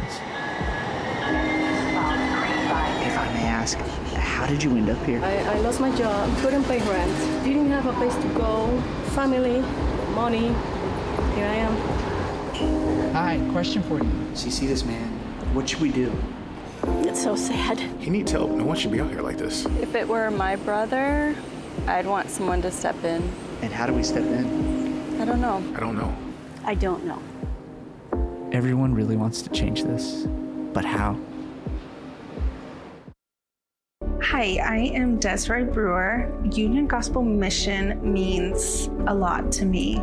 It means a lot to my family. It has brought us into a safe community, helped me build a relationship with the staff around here, the other residents. It is a healthy environment. And I'm so thankful for the Union Gospel Mission as it has done so much for me and my children. Yeah. All right, welcome back. And I am so thrilled to have Matt Majka from the CEO of Minnesota Wild. Yes, thank you. Thank you. Glad to be here. Oh, well, so I have to tell you, so last night while the Wild were playing, we got the play-by-play and the score is coming from our tech support. I'm not sure if they were watching our videos or the game. I think they had the game up next to us. So congratulations on the victory, because it would have been a long night. Not because of the cold or the sprinkler that ran on me, but if the Wild had lost. Yeah, I heard about the sprinkler, by the way, so sorry about that. But yeah, I have been talking with your staff while we've been waiting here, and yes, you have a lot of really rabid Wild fans, which I'm thrilled about. It's awesome. It's awesome. They care about, they are the state of hockey. I love it. I Yeah. love it. It's amazing, actually. Yeah, so it was really a bonus when you were willing to come and join me. My pleasure. And talk a little bit about homelessness. And like, people might think you're an unconventional guest to have in this topic. Yeah. But like when you got the invitation to come talk about how do you see our community, how do you see partnerships addressing homelessness, what made you say yes to the invitation? It was a quick answer for me because a couple of things. First, from the Wild's perspective, or from Grand Casino Arena's perspective, because that's our campus, right? And right across the street from us is Catholic Charities, Dorothy Day, and we have known them well for many years. In fact, I'm proud to say that we as an organization have volunteered there for 25 years now. Okay. We spend time serving meals over there and have for a long, long time, and we've gotten to know them quite well. They're our neighbors. And then I would also say that it just happens that I'm also the co-chair of the St. Paul Downtown Alliance. Yeah. And so the issue of homelessness matters to all of us. And so from at least a couple of different perspectives, I was really happy to be invited here. Well, I want to say thank you for volunteering to serve meals at Catholic Charities. And I say that honestly, I know how meaningful it is to me when I have community partners come in and serve meals. Yeah. And I know it's equally meaningful. Keith from Catholic Charities joined me last night. I heard that. And they have just been really good partners. And what I'd say is we all do better. We're all trying to figure this out together and help each other and learn from each other. So thank you for volunteering for them. And just to build on that is when we see businesses such as yours who have their employees volunteer and do things like that, you're really being a role model for other companies to say, oh, what could I do or what should I do in community? Yeah, well, again, it's our pleasure. And I think I'd say, too, it's our responsibility. St. Paul and I'd say all major downtowns across the country have struggled coming out of the pandemic. It's a slightly different world. And so, we've noticed with the streets of St. Paul less busy during the days. We've seen our brothers in the homeless community and sisters, and it's an opportunity for us, I would say, to connect the dots better than we have. Yeah. So how else do you think you might be in a unique position to raise awareness? I know you sit on the St. Paul Alliance. Yep. Yeah, we had Joe come join us for a little bit last night as well. Love him. And he talked a little bit about the ambassador program, which I think is really awesome in changing a lot of how people perceive the city. Agreed. I am so proud of the work that the Downtown Alliance has done to establish this Downtown Improvement District, which happens in almost every other major city. In fact, when we initiated the Downtown Improvement District about 4 years ago, we were I think we're the 63rd largest city in the country. All 62 ahead of us had a Downtown Improvement District, so we were a little late to the party, but I'm really proud of the work we've done to establish that district. which is about, mostly clean and safe, I would say. That is keeping the streets and the surroundings of St. Paul clean and safe. Not that they're police people. They are ambassadors that spend their time cleaning and being ambassadors in the city, helping people get from here to there. And when they confront a member of the homeless community that is struggling one way or another, they're another set of eyes and ears that can sometimes provide a solution through the means that we have through the Downtown Alliance. So anyway, just really proud, and I think the impact of those ambassadors has been real, and I think we can get even better over time. Yeah, one of the things I've seen is sometimes people default to, they don't know what to do if they see someone who they perceive or anticipate or believe might be homeless, and they don't know, and police seems to be the default, and yet the ambassadors offers another way to say, how do we meet people where they're at, what is really, and really offer alternatives. Exactly right, and again, I'm proud of those particular ambassadors because they've developed those skills over time now to understand how to interact with a person who's struggling in the streets, and find, like you say, different solution than let's call the cops. Now sometimes that happens to be the right solution, but not all the time. And so I really think that those ambassadors and they're present and they're out there every single day and night and making good things happen, both in terms of clean and safe, but also in terms of helping people in need. Yeah, so that is that has been an awesome thing, and I know that we've got good partnerships if they need to make a referral, because again, our goal is to have people find the right care or the right resources, and what's the best way to have that happen. Exactly. We don't, I think we've learned by now as humans that there's not a one-size-fits-all solution for people who are struggling in the streets and are part of the homeless community for the time being. There's not a one-size-fits-all solution, and so I do think it's important that we continue to learn and probe on what are the right solutions and how to customize those for various different people who are struggling in different ways. And again, I go back to that word responsibility. I think we as let's say corporate partners in the downtown St. Paul community have a responsibility to help those people along, and we have to work harder at it. I think we have to work harder at it. Well, I think that's an area where we can help each other, because we want a vibrant community. Yeah. And so how can we be some of those resources when people don't know what to do? And we recently participated in a meeting with one of the theater groups there to say, okay, because you want your fans to feel like it is a vibrant, welcoming, safe place to be. So, one of the things that is we've been talking about here, and she asked me, like, why are we doing this, is to educate the community. But one of it is also to remove the stigma around associated with those individuals who are experiencing homelessness. And one of the questions I often get is, what do I do? Is it safe? Yeah. And I often share is, if someone who's experiencing homelessness doesn't know you either, they might be equally afraid of you or more afraid. I mean, often they are more afraid of you because they've had a lot of crime often in their life or trust relationships. So I say, you might think about who's more afraid of whom. That's a great point. I have to believe that I've never thought as much about that, because I've experienced that kind of fear and uncertainty as I've, been in contact with someone who seems to be struggling on the streets. But that's a really good point, that I'm sure that I am unfamiliar, at least to them, and maybe even instill some fear in them as well, because I'm an unknown quantity to them as well, right? So that's a great point. I have to be honest and say that I've not thought about that. Well, I'll tell you, and I'll share a little. I've shared this story a few times, but when I first started here, it was unique, and I came from the private industry, a small company called United Healthcare. Yeah. And I've heard of them. Have you? And I was new, and I was doing COVID testing. No one came to me because I wasn't trusted. They didn't know me. They went to someone they trusted first. Sure. And someone who knew their name. Right. And someone who could spell their name. Yeah. And it was really a good lesson for me to say, gosh, just like the rest, they want to build community. They want to have a trusted group of people around that they know around them as well. And that reminds me that I'm just like them in that way, aren't I? Exactly. And if we can see ourselves. Common ground. Yeah, exactly right. Yeah. So do you think there's anything unique that the wild or sports teams in our community could think about or do regarding homelessness? Yes. Or how should we think about? Great. Yes, I do. Because I've been thinking. Well, I've been thinking about this anyway. But obviously, with today coming up, I'm thinking more about what it is how we can make a difference and improve the lives of those experiencing homelessness. And actually, I have ideas and questions for you. Okay.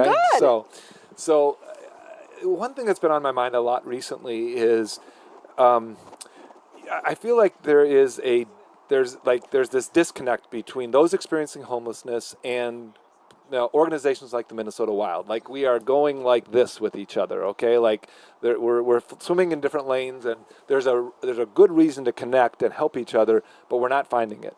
One of the areas that I feel like I want to believe that we could connect better is just in the way of employment. Now, I've started a dialogue with our friends across the street at Catholic Charities, and saying, hey, look, I realize that probably not every person that you know on your campus is capable at this moment in time of coming over to Grand Casino Arena and working a part-time job, okay? Like, I get that not everybody in your community is ready to do that today, perhaps, okay?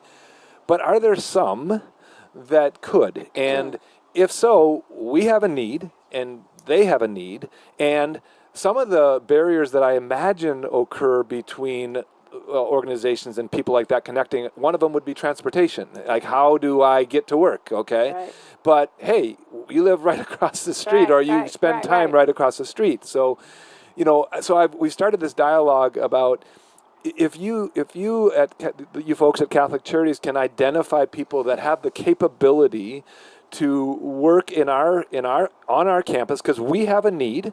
And we have a need many nights, and it's nights, not usually daytimes, because we have events in the evening, concerts, wild games, various other events inside River Center Convention Center. We have a need for part-time workers, and it's always there, And so again, we haven't figured all that out yet, but we have a really good dialogue going about how do we make that connection, and they can just walk to work, and this could actually work potentially for some people, I love that idea.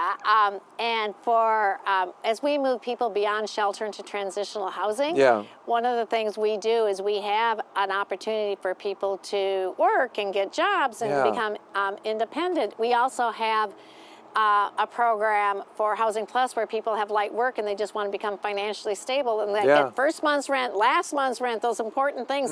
Like, I have to co-sign on my kids. It's kind of the same thing. Sure. I love that, because I'll tell you a story. I love the Minnesota State Fair. Yeah, so we all do. And it's been really kind of interesting when I've gone to go park my car. I've recognized people who are staying with me. Wow. And I'm like, because it's out of context. And then I'm like, oh, they needed some part-time work. And that's where they went, and they worked at the State Fair. Exactly. Because I have witnessed that, I know that might be an opportunity for us too. Obviously, we work with men and women as they're looking for employment to coach them in terms of job interviews, and if they have anything in their past to talk through. But I think there are some that want part-time, there are some that want full-time, there are some that want some bridge, there are some. We have also, men and women, we have some scholarships available that actually they go on to school, which means, again, you may also then choose that you want some part-time work while you're going to school as well. Exactly right. And so I think there may be opportunities, and it fits with readily, because if we believe in life transformation, but our 5 outcomes, income, it's one of our outcomes, and this fits right in with that. Right on, yeah. Well, that was really one of my questions is, do you think this is viable? Do you think that we could figure this out? And it seems to me that we should be able to figure it out. That is the Wild and that community and partners within that community, like Union Gospel Mission and or Dorothy Day, Catholic Charities, maybe Listening House, whatever. So we're going to work on that. And I'll take that to Molly, too, at Listening House. Great, awesome. I will be happy to do that, because she was here last night, and we talked about the Work Now program, and I know that we've gone back and forth around when we refer and who's got some connections to where. Great. And we have been looking for employment partners in a different way. And I will honestly be honest with you, I've also had to challenge myself around my employment. I want to talk about employment policies for a moment. So, like, where is their work, and where is I as an employer am I giving people? I have true jobs that I have very stringent requirements. If you're going to be a licensed child care educator, we've got background checks you have to do. And then I have other ones where I go, you know what? We know people might have had a past, but we've helped them through it. And where they have improved themselves, we want to give them that second chance. Right on. And That's I've great. had to look at my employment policies and make some changes and be a better employer as well. Sure. Yeah. Exactly. That you're right. Part of this is looking in the mirror for the wild.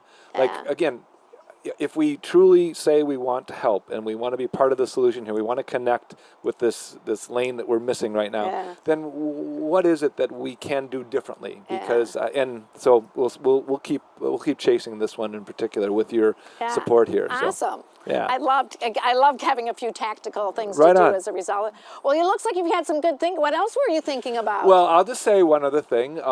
I just feel a real need to give in thinking about those experiencing homelessness and the opportunities to help solve that issue. We have also been longtime partners with Habitat for Humanity, and just what that organization is doing. We spend a full week every year as an organization just volunteering. We take a full week and we go Monday, Tuesday, Wednesday, Thursday, Friday. The different departments fill the holes, and we help build homes out there. I was just out there on Tuesday of this week for a day at the Heights development, which is a 147 unit development. It is amazing. So again, becoming involved as an organization with another organization like that is really making a difference as well is exciting. So we're happy about that. Well, that is cool. I support all of our not-for-profit friends, and when we're all better in community, because guess what? Habitat builds homes that makes housing affordable. Exactly. They've got a significant plan around affordable.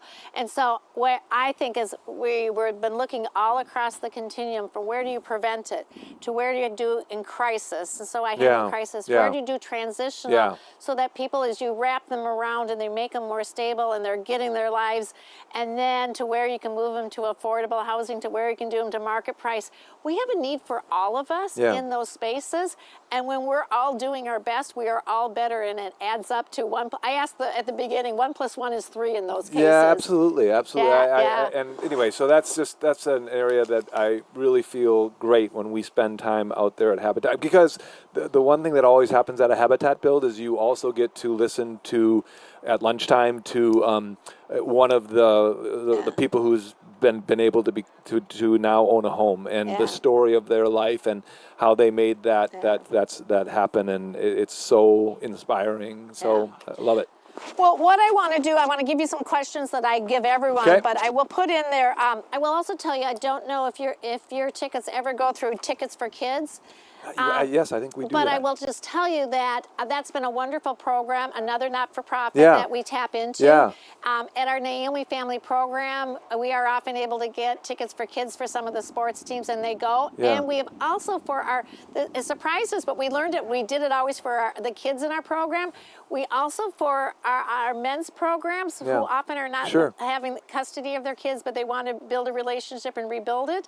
We've also used it for that way for them to take their kids. I love that. Out to a sporting event in a really positive relationship. So to the extent that if your organization ever does, I know we have personally benefited from that. So I just want to give a plug for that as well. Thank you. I noted, and I'm pretty. That sounds very familiar to me. I think we do some work there, but if we don't, I'm gonna go back to the office and talk about that. So we are grateful for where we've been able to pass that through to our guests and residents. That's excellent. So my finishing stuff is the question I've asked for everyone is, when you hear homelessness, what are 3 words that come to your mind? Yeah, I've mentioned a couple of them already.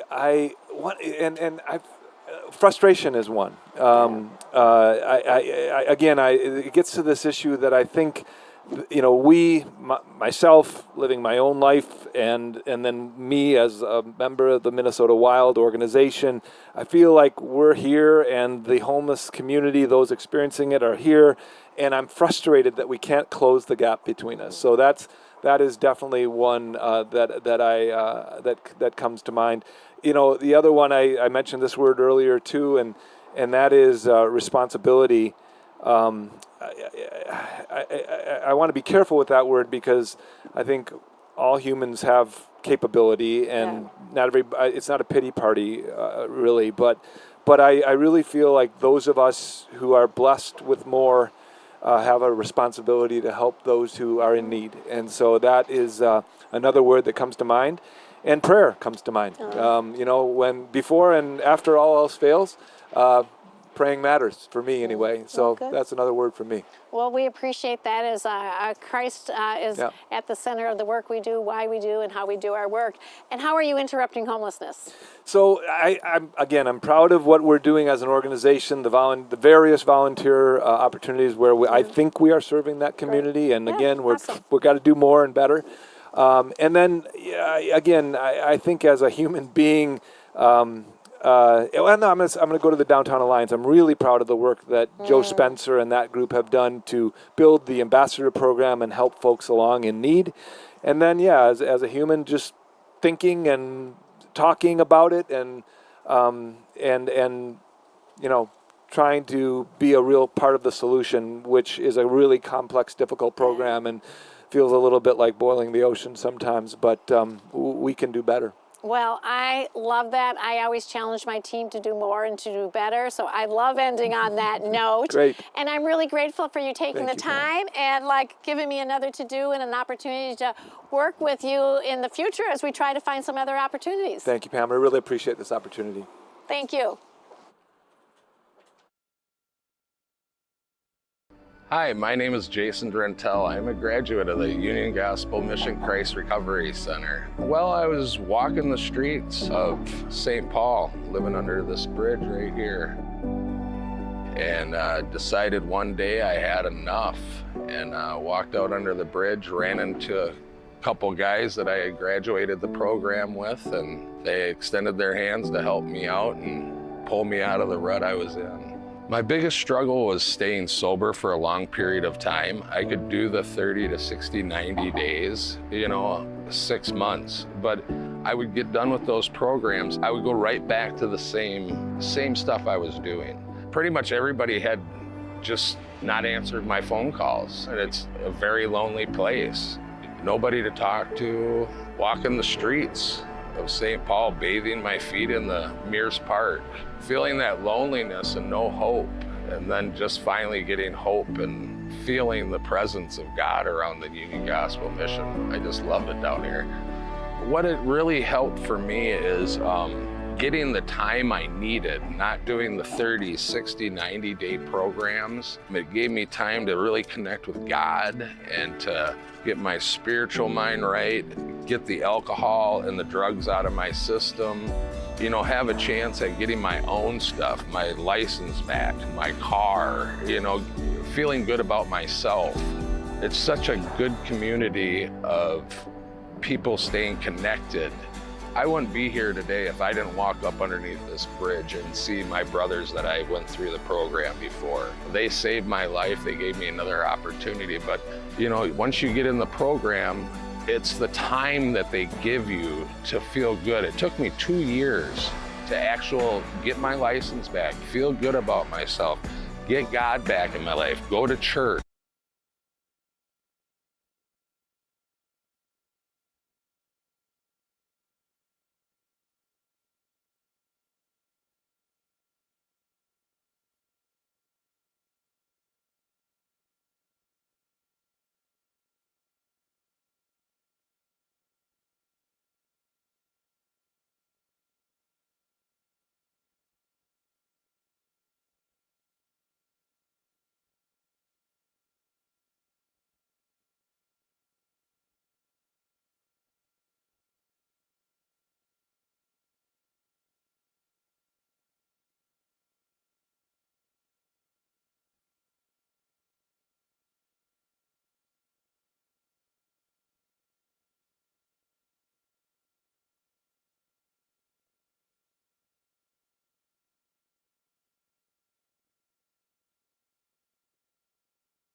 Well, welcome back, and I am happy to be joined by Alfonso Wenker, the Senior Vice President of Community Impact at the St. Paul and Minnesota Foundation. Welcome. Thank you. Thanks for having me. Oh, I'm so happy to have you join us, and I have seen you immersed in this work. I've been with the foundation for about 18 months, and it became clear that housing and homelessness are top issues facing the East Metro, and dove in head first. Yeah. Well, should we first, for our viewing audience, should we share what the St. Paul, Minnesota Foundation is? Absolutely. So St. Paul, Minnesota Foundation is Minnesota's largest community foundation. We have an emphasis on the East Metro of Ramsey, Dakota, and Washington counties, but we have a statewide mission.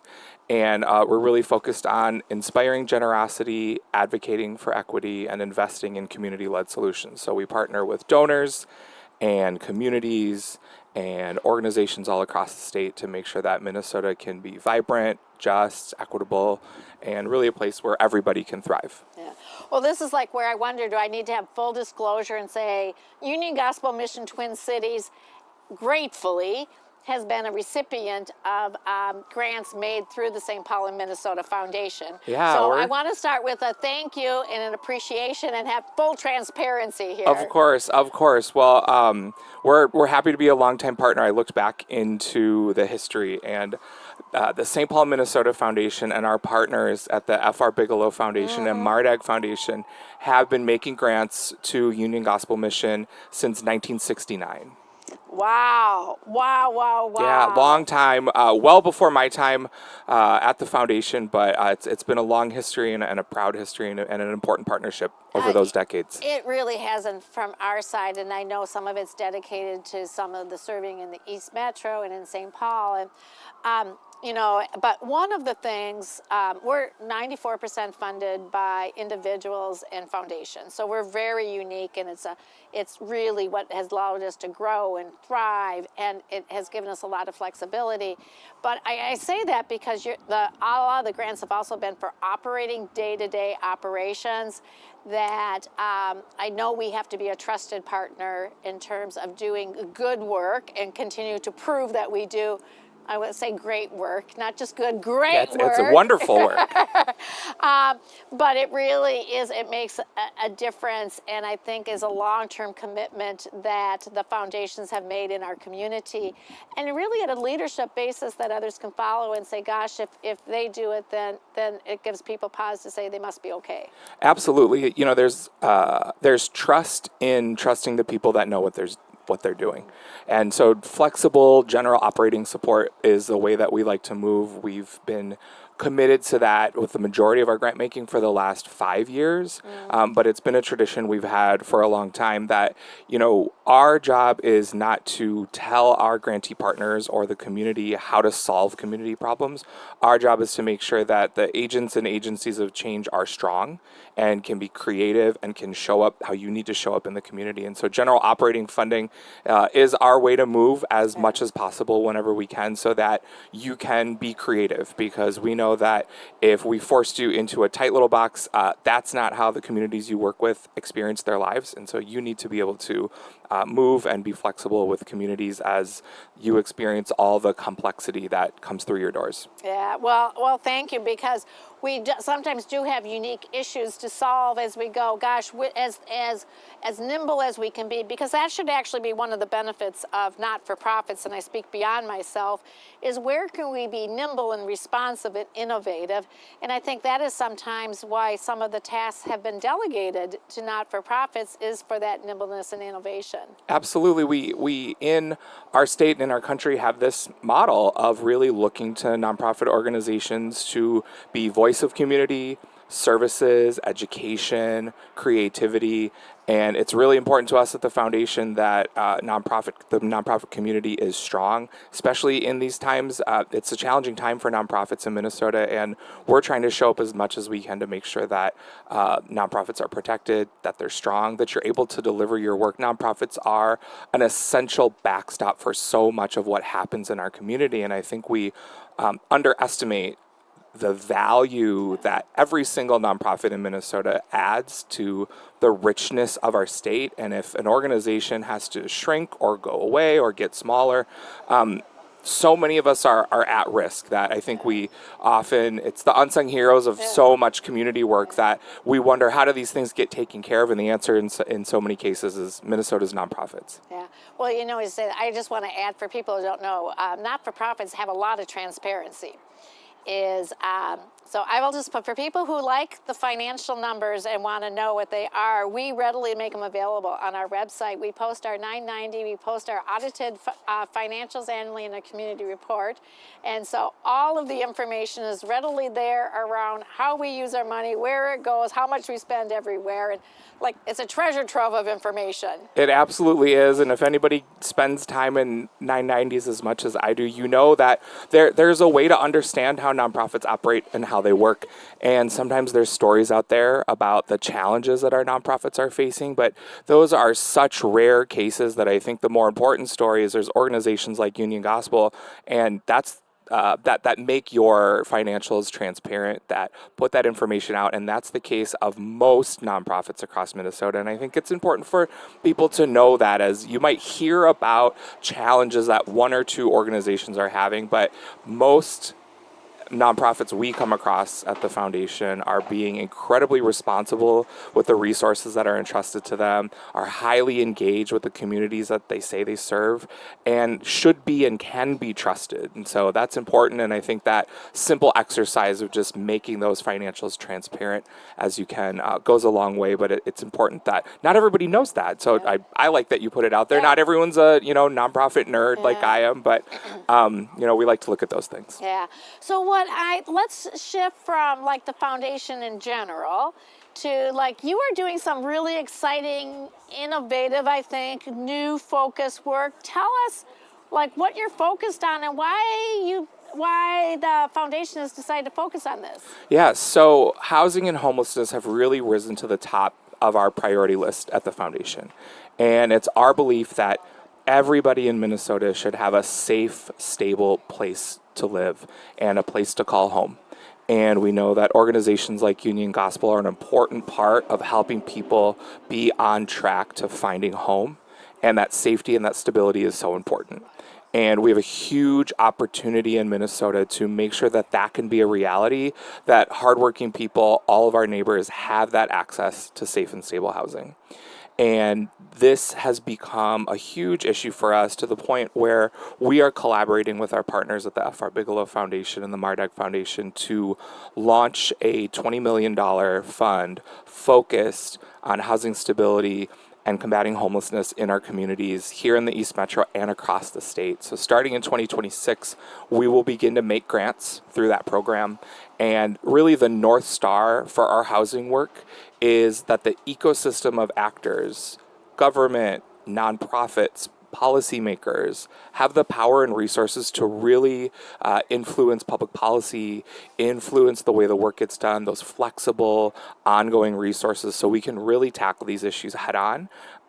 There are a number of different funding sources, but we think that by pooling the funding and growing the amount of funding that SPMF, Bigelow, and Mardag are putting in, we can really accelerate some of the good work that's already happening. Yeah. So is this primarily a focus of some existing funds? Is it incremental? Is it some of both? I just want to make sure we understand that. So it's existing funding and growing for all three foundations. So all three foundations in their strategic planning work over the last 3 years identified housing and homelessness as key priorities and said we're going to stay committed at the level we've been committed and increase, both in funding, but in our narrative and communications work, in our public policy work, and in the tables that we sit at. So you're going to see us showing up with our voice, with our presence, and with our dollars in a bigger way on these issues. And when you say, what I hear is this whole spectrum, and we've been intentional during this 24 hours when I looked at who do I want to invite to have conversations. Wanted to think about prevention, crisis, shelters, transitional housing, affordable housing. Like there are many solutions to be had. Yep. How are you guys thinking about homelessness and housing? Yeah, it's a blend of strategies. Not every place on that spectrum that you mentioned will be areas of activity for us, but there are a few core areas where you're going to see us showing up. So one is around eviction prevention. We've been really tracking the data. Our East Metro Pulse report shows that 6 in 10 renters in Ramsey County are worried about making their next rent payment. And also, and I think even more concerning, is 3 in 10 homeowners are worried about making their next mortgage payment. So we know that when crisis occurs and complexity really intersects with someone's life, there's places like Union Gospel where people can receive supportive services to get back on track. But eviction prevention can also be one of those ways that we keep people out of crisis. And so there's a lot of economic concern among Ramsey County residents, both homeowners and renters. And so we really want to look at eviction prevention. We also know that shelter and services are really important.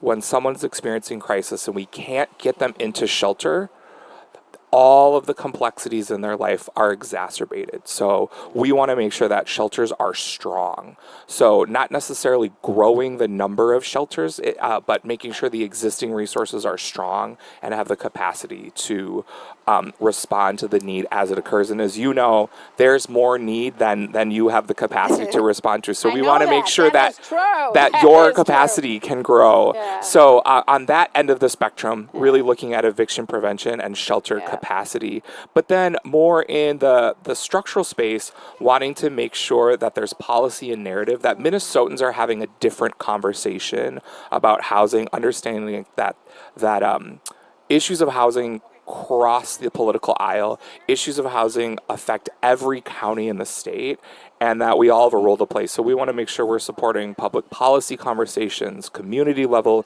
narrative work, so that people really understand what it means to be a state that cares for everybody and make sure that all of us have that stable, safe place to call home. Well, that is awesome. And since you were talking about capacity, I just want to share a little bit of capacity. Good news and exciting news and anxious news is really across our city, the shelters have been at capacity or beyond capacity. And last year, we did everything we could to putting more bunk beds. You have to see how many bunk beds are in my chapel before you leave. You're not leaving without taking a peek behind that window. And then we put people in the lobby. And then they went to overflow at the sheriff's. And Kizzy was here and could say the same thing. We're doing a major building renovation, which we actually have fully funded by our generous donors. All right. Which, but I share that in... is we grew it so you can move all the overflow back, but we could have grown the capacity more, but we also had to do a shift of our thinking, which I didn't. 5 years ago, I wasn't in that space. It would be about just add more beds, just add more beds. And suddenly you had to pause and rethink and go, yes, but do you realize that when I put people in my chapel, I only have 2 toilets? And I have no showers. Is that the way we want to serve? And then when we had an architect come in and they told us that we put so many beds in there that we are the lowest per square foot shelter of any shelter, is that the least amount of space? Is that how we want to deliver services? So I share with you is we really had to stretch our thinking to add capacity and not add so much that we squeeze and we don't do it in a dignified, trauma-informed way. And that was a stretch and a change of thinking for us. And it was like, oh, and yet I'm really grateful that we ended up coming to that realization, even though it wasn't where we started, but that can we also do it in a better way and add the right capacity with the right experience? Absolutely, and that's a little bit what I was saying about general operating funding, the ability to be creative, that I think when we think about the folks who show up at Union Gospel seeking your services, these are our neighbors, and we all want to have that dignified experience. And your ability to be thoughtful and provide conscious care, that trauma-informed care that you talk about, could be the make or break. So sure, you've got a bed, But are you also providing an experience where someone says, I feel safe enough here to engage with services beyond that, first night, beyond that first touch point. And so it can be to folks who aren't engaged on some of these conversations, like, no, just get as many beds. And certainly we want as many beds as we need. And the way in which someone experiences your services could be what gets them on track to solving some of that complexity that's happening in their life. We are more than a bed and a meal. That's just why they come. We then go, really why you came is to get access to mental health, access to getting an ID so you can apply for a job, having an address to apply for a job, all of those other things. But while I was doing these, a gentleman was pacing out there yesterday who's staying with us, and he wanted to come and be interviewed or have a conversation. He actually wanted to interview me, and it was lovely. And at the end of it, his last question, he says, well, I want to know, what's your vision in 5 years? All right, okay. So I was like, isn't this lovely? But it talks about how do you have the right experience, and it tells you, it was a great example of how people can be a safety net away from experiencing homelessness, and they want much more as well. Absolutely, yeah. It's like you say, not just the bed, not just the meal. Those are important. You sort of catch that moment and take someone out of that immediate crisis, and then you say, what are some of the other things that we could put in place in your life so that this is not the experience that you have to have?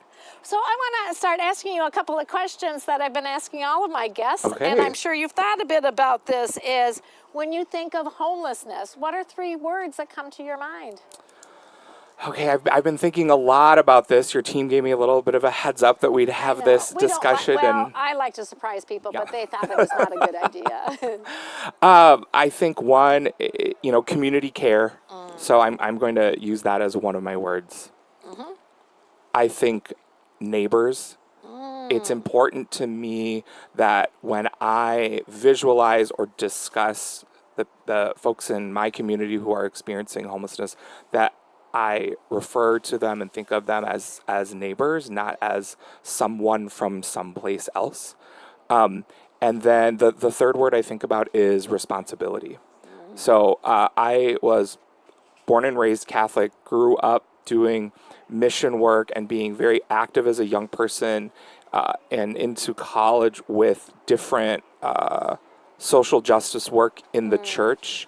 And that all of my faith teaching taught me that it's my responsibility to care for my neighbors. So when I think of community care, neighbor, and responsibility, they go together. And so I can't think of myself as separate from or far away from the needs and opportunities that you all work on here, but that it impacts my life. My life is better when more Minnesotans have somewhere to sleep at night, not just that someone else's life. Those flies. We just were talking with the prior guest about neighbors, so I love that we just had a conversation around that, and I take it a responsibility here is also how am I a good neighbor to those around me, but I love your interpretation around being a neighbor. Absolutely. I think it sort of declinicalizes, like you sort of take what might feel like an abstract, the idea that there are X number of homeless people on any given night in Ramsey County, and you go, some of my neighbors are looking for a bed tonight. You feel different when you say that. We actually use that terminology. I'm going to look at Bet back there, who does our copywriting, that is often terminology that we use. Mm-hmm. As well, and so we love that you love that and that it resonates with you. Is like we're like, how do you want to help your neighbor? Absolutely. It's good to be on a big team of people thinking the same way. Oh, yeah. Well, speaking of a big team of people thinking is, I want to ask you, what are you doing to interrupt homelessness? We've talked a lot about it, but how would you synthesize that down? I would say that right now I'm really active in public policy conversations to make sure that we preserve and protect the government funding at every level that we currently have, that we don't want to backslide on that.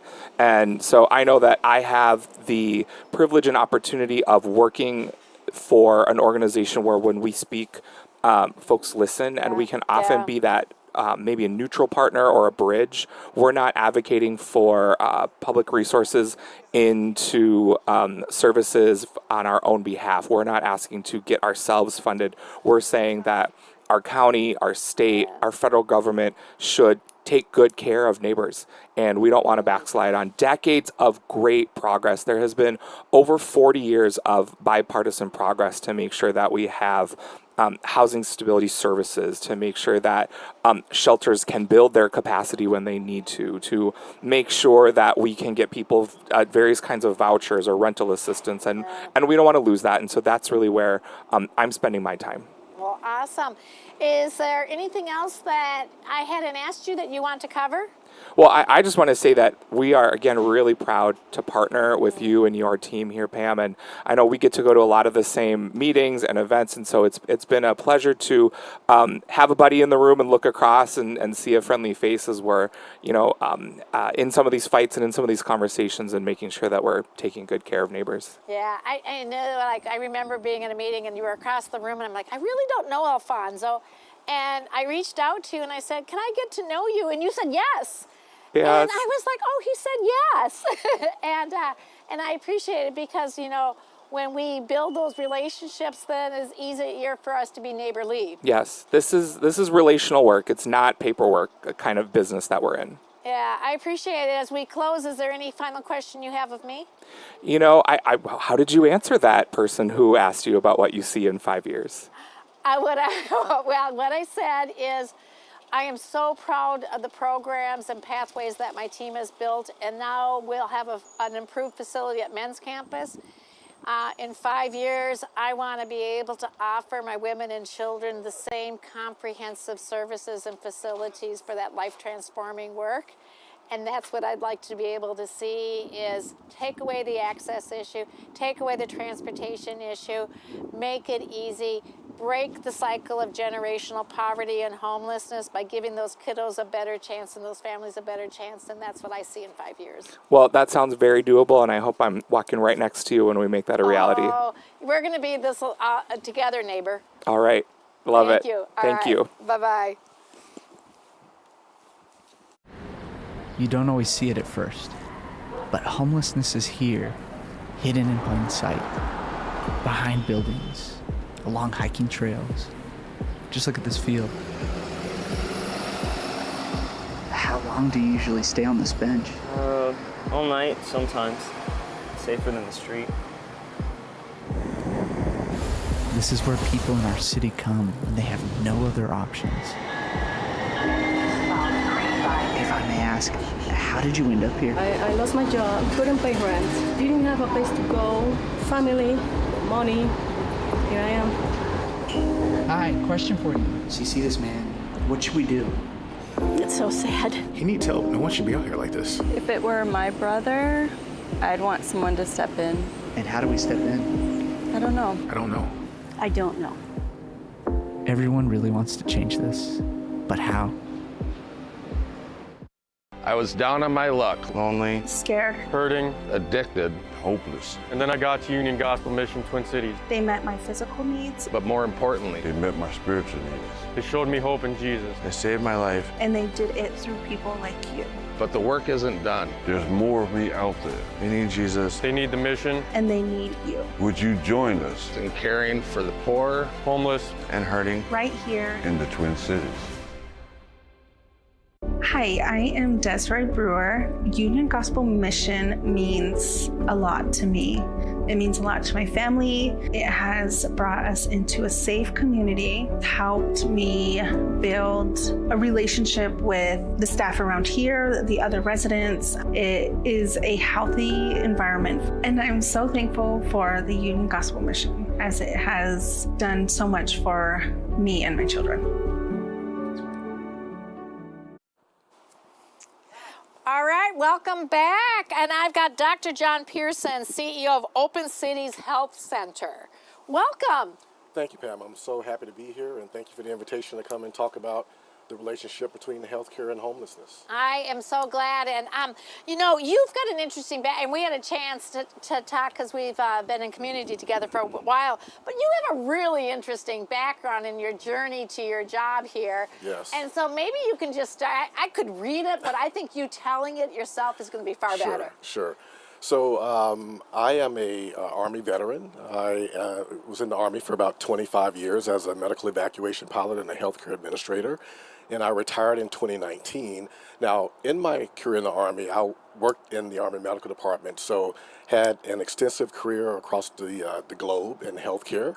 And then when I retired in 2019, I just continued that into teaching at Texas Tech Health Sciences Center, and did that for a number of years, and then got into the community health care movement after that, and it's just been my calling. And so I'm passionate about providing health care to the underserved communities, and just happy to be here. And so I started this job in December of last year, and you know, we've been moving forward and trying to position Open Cities to be a key player with delivering healthcare services here in the community. For those who don't know where Open Cities is located, why don't you share where you are in the community? Sure. We have 2 clinics, one off of Dunlap and University, which is our main site, and we also have a clinic off of Rice Street, just north of downtown. Although you know, as you gave your career journey, you're not from Minnesota. I'm not from Minnesota. And like you came to Minnesota, and I remember being shocked. But I mean, so I always love it when people are coming and choosing to come here. Sure. Yes, I came from Texas, and I remember fondly when I got here on December the 30th. And the pilot said, "Welcome to Minneapolis, St. Paul, where it's minus 8 degrees." and then I thought for a quick second, was this a good decision or not? But no, I'm being facetious, but it's been great. Everyone's welcomed me with open arms, and I'm just happy to be here to help in any way that I can. Well, we're happy to have you in community, and I know I have worked with some of your predecessors, but we're always looking for good partners to refer the men, women, and children we serve to healthcare in the community. And FQHCs for those on their federally qualified health plans. That's right. A designation, but I always think of you as serving the most vulnerable in our community. I've really been often good partners for the health care, and I mean medical, I mean dental. So you provide, what all services are you providing now? Sure. So, we use the term fairly qualified health center and community health center interchangeably, but at Open Cities we provide family medicine, primary care, pediatric services, women's health, optometry, behavioral health, dental services, and we also, do this work in the community with outreach and things like that. I think the key piece is that we provide care for whoever needs it, regardless of their ability to pay. We are really a true safety net facility for the community, for those who need the help. Yeah, well, and actually, you used to come on campus here a while back, a few years ago, doing the optometry side of it. Yes. And so over actually in that building over there that now we use for some other things. And Right, but we still, we're partnering together with dental services and some other things too. So I'm hoping that we can, continue that and even expand. I'm happy to say that we're adding pharmacy services to our suite of services being offered, and that will happen at the end of the year. And we're doing some amazing partnership work in the community. We're about to open our first school-based health clinic with the St. Paul City School. So we're really, really excited about being able to provide, our services to the youth in the community. And so that's going to be a great partnership. I've had regions in Minnesota Community Care, but one of the things I touched on, but I hadn't talked much about was dental care. Sure. And maybe you can talk about dental care for a moment in terms of what that means in community. Sure. Because it's really a leading indicator of other things. It is. And often one of the first medical things that goes. Sure. I will tell you that we've made a conscious effort to ensure that our patients in the community have access to dental care. And really all health centers in the state of Minnesota have made that a primary focus to try to address that. And I will tell you that certainly there's more need than we have capability at this point. But all of us realize that oral hygiene and oral health is certainly a key indicator to overall health. And so we're very persistent in trying to promote that that dental health is critically important for overall body health. Yeah, and I absolutely will affirm that the need is greater than the capability in our community. It looks a little different for my men versus my women. My women's insurance picks them up differently just by the way that Medicaid works. Right. And they will, for their first, will say, I just can't get appointments. Right. And that's just a broader community issue. But I will even say, just last week, I got stopped by one of the guys back there. He wanted to ask me for bus directions because he was going to medical health, which I did not know the bus directions. I had to find someone else. I'm like, that's not what I'm good at. Right. But he was nervous, and we'll get him bus tokens. All right, we're getting some B's here.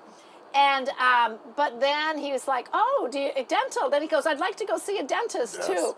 But many of the people we haven't seen dentistry, or if there was a substance abuse, often that causes issues. But we know that how people feel about their smiles also helps them in terms of getting jobs. It does. It does.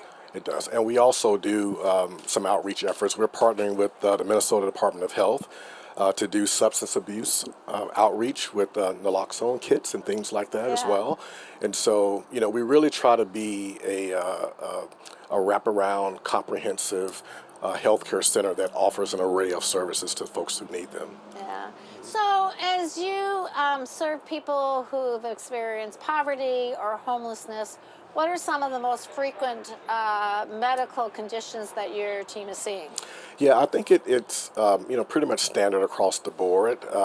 You know, folks have a lot of undiagnosed or untreated chronic conditions, diabetes, high blood pressure, high cholesterol, and things like that. And so it's really important that they don't let you know, negative connotations about getting health care or a stigma towards, you know, trying to get services be a barrier to them coming to the clinic. And so we really try to ensure that folks know that, you know, we're here for them and that they can get whatever care that we need. But it runs the gamut, but mainly it's the chronic conditions that are prevalent in the community today that I just mentioned.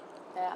We, when people come into our care here at Union Gospel Mission Twin Cities, we have social workers that help them get access to Medicaid services or coverage.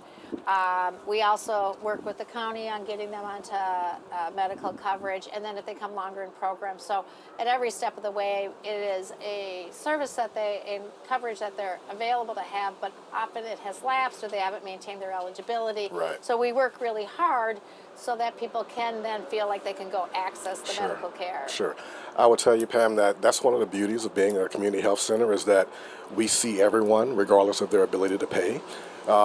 We do help folks get enrolled in health insurance programs like Mensure and some others, but being able to pay for services is not a barrier to care at Open Cities or any community health center, because that's part of what we're funded to do, you know, across the country. Every health center across the country is funded to be that safety net, you know, facility for folks who need health care and have trouble getting it elsewhere. I would tell you another issue with a lot of our homeless citizens is that, you know, having proper insurance or having identification to help make that process easier, but we assist in all that, so that should not be a barrier for them to seek help. Yeah, you know, and as you say that, because we often are working with many of our men and women to get them access to IDs and go through that process, because it's needed now for health insurance, it's needed if you're going to apply for a job. If people are going to change the trajectory of their lives, it's one of the basic things that they need. That's right. That's right. That's right. So how should I be thinking of anything that helps remove the access to health care or to accessing your health care? Sure. So, you know, every 3 years we're required to do a community health needs assessment where it surveys our community and our patient service area to look at those issues that are barriers to access, which, for us, even though we live in an urban city, transportation is a major challenge, right? And so we even offer, tokens for public transportation and things like that. But I think the biggest thing is, since April, we've had over 25 community events where we get out and meet folks where they are, and to help them understand, what we're here for and what we can do for them. And so just being active in the community, partnering with organizations like Union Mission Gospel is one of the first steps to get there. Yeah, that's where we last saw you. Your team was at, actually we were hosting the event at our Western Avenue Rondo location. It was really sponsored by some of the Rondo community in terms of the peace celebration. Yeah. What do you think, as you look at community health outcomes, what more could Union Gospel Mission Twin City do, or should we be thinking about? I would just say, you've been a great advocate for the partnership that we've established, and I think continuing to do things like we're doing now, being engaged with each other, helping where we can, maybe, trying to figure out some of the barriers, how to get over some of the barriers like the transportation issues and addressing the stigma associated with seeking care. But I think we're off to a good start, and I think that, as we continue to work through these issues together, as long as we're continuing to be, closely linked to the community and understanding what the needs are, I think we're off to a really good start. Well, I'd like to ask you some of the questions that I've been asking all of my guests. Okay. When you hear the term homeless, what are 3 words that you think about? The first one is resilience, or the strength to persevere through difficult circumstances. I would say the second one would be dignity, humanizing the need, especially with respect to healthcare. And then hope, giving optimism about having a better future, in all the areas that, our folks that are experiencing challenges that they want to succeed in.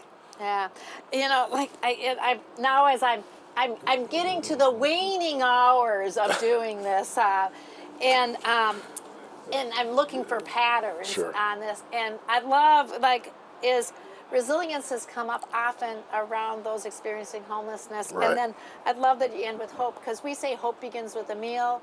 Hope begins with a good night's rest. Earlier today, Tom talked about the importance of sleep in terms of someone's health. Yes.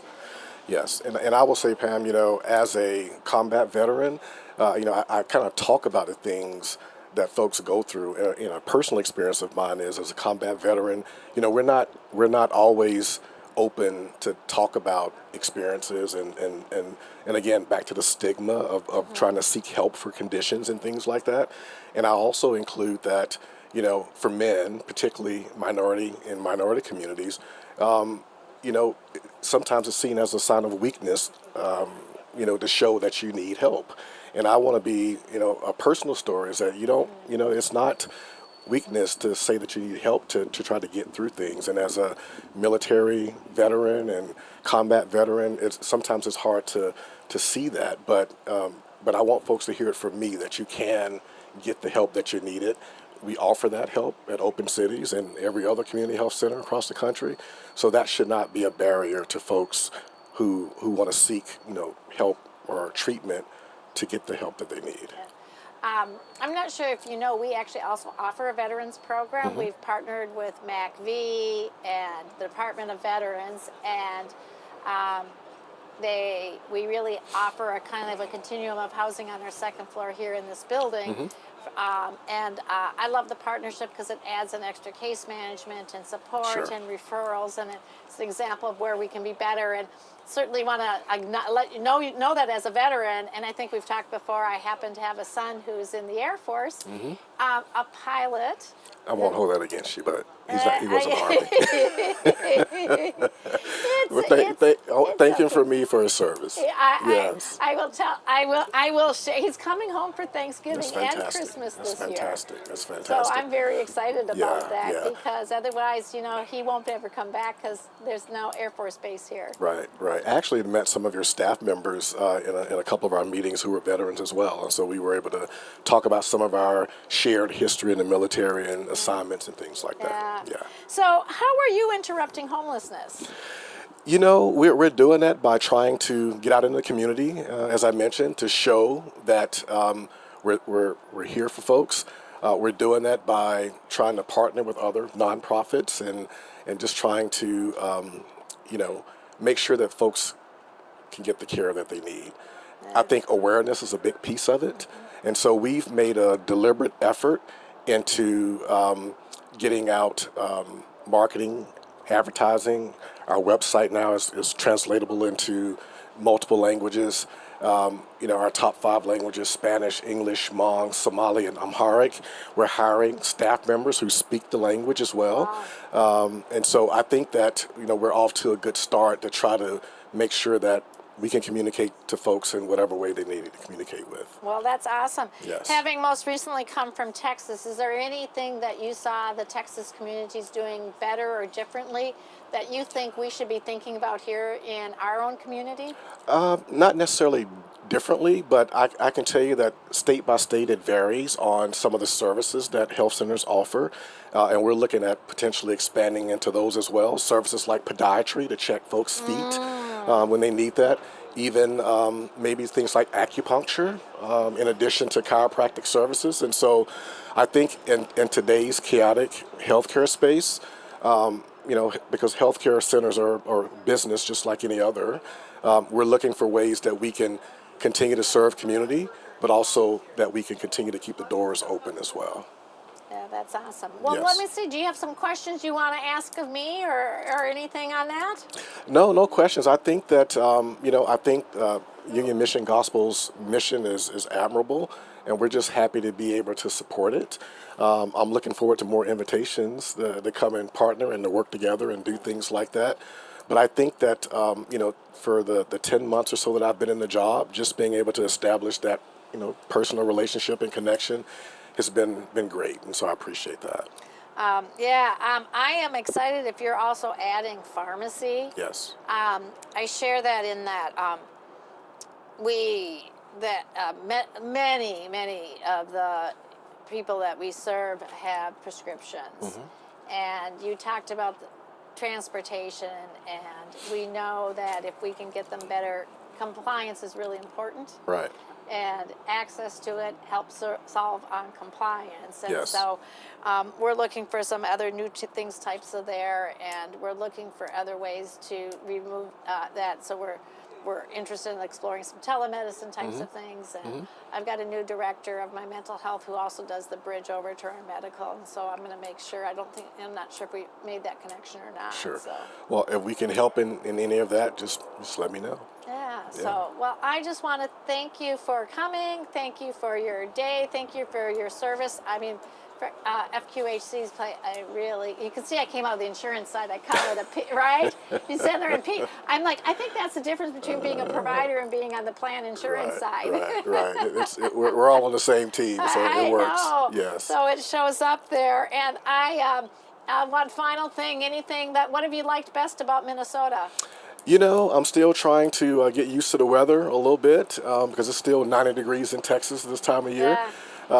But, you know, I'm starting to get used to some of the foods, like hot dish and some other things. Yeah. And but no, it's been great. The reception's been wonderful. I'm meeting a lot of folks in the community. And, you know, I can't say enough good things about, you know, my reception thus far. So it's been great. Good. Have you gone to the Minnesota State Fair? I missed it this year. I had to go to a conference out of town, and I was not able to make it. But next year. But next year. Yes, I yes, know.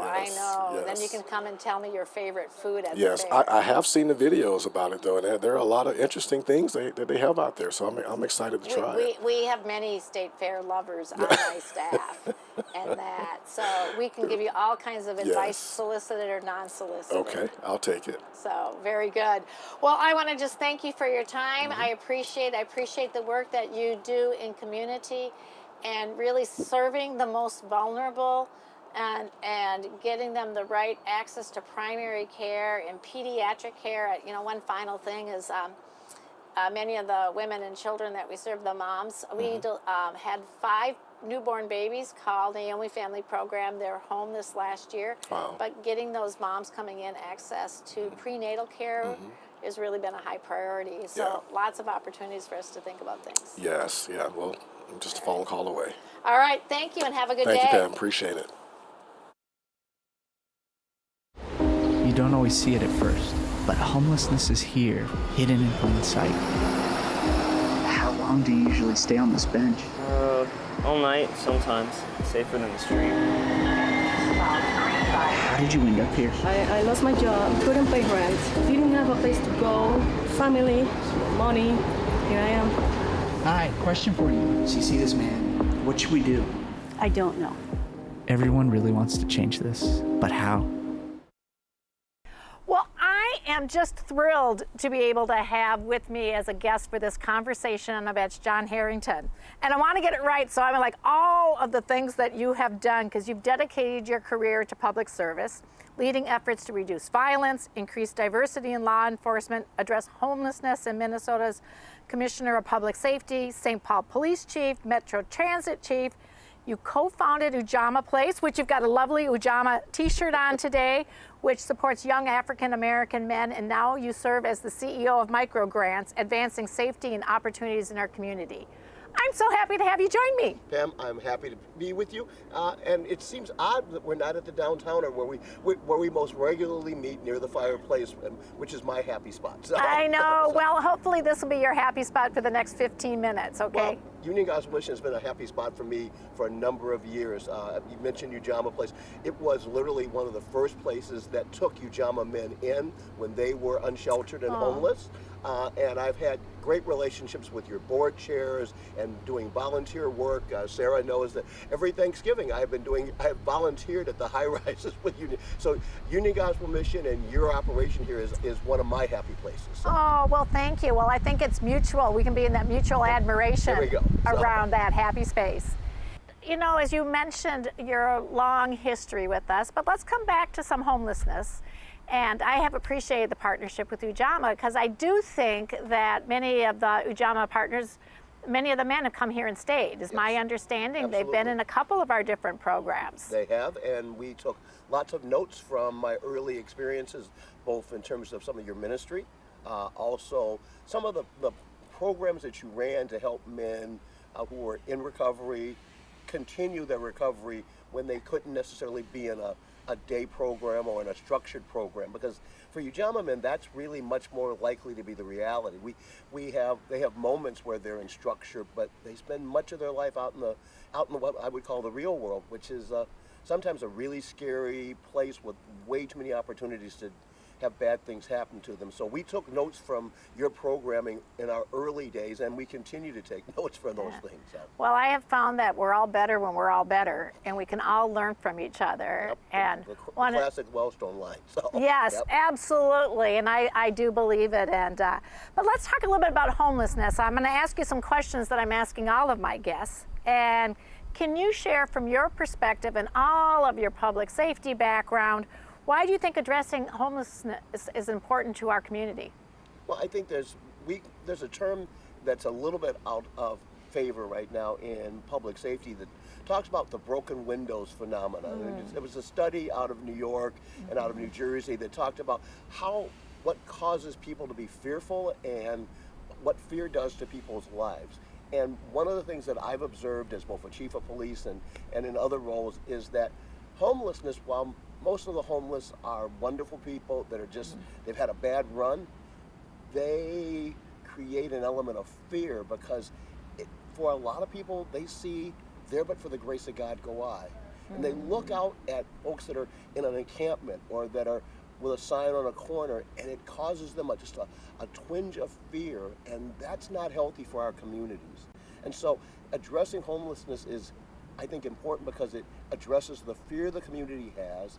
It also, quite honestly, we have seen bad things happen in the homeless community all too often. I remember working on a homeless encampment where there was a ring that was trafficking young girls, and they're going in there, and then trying to build the trust with that community so that we could help those young girls out of being trafficked.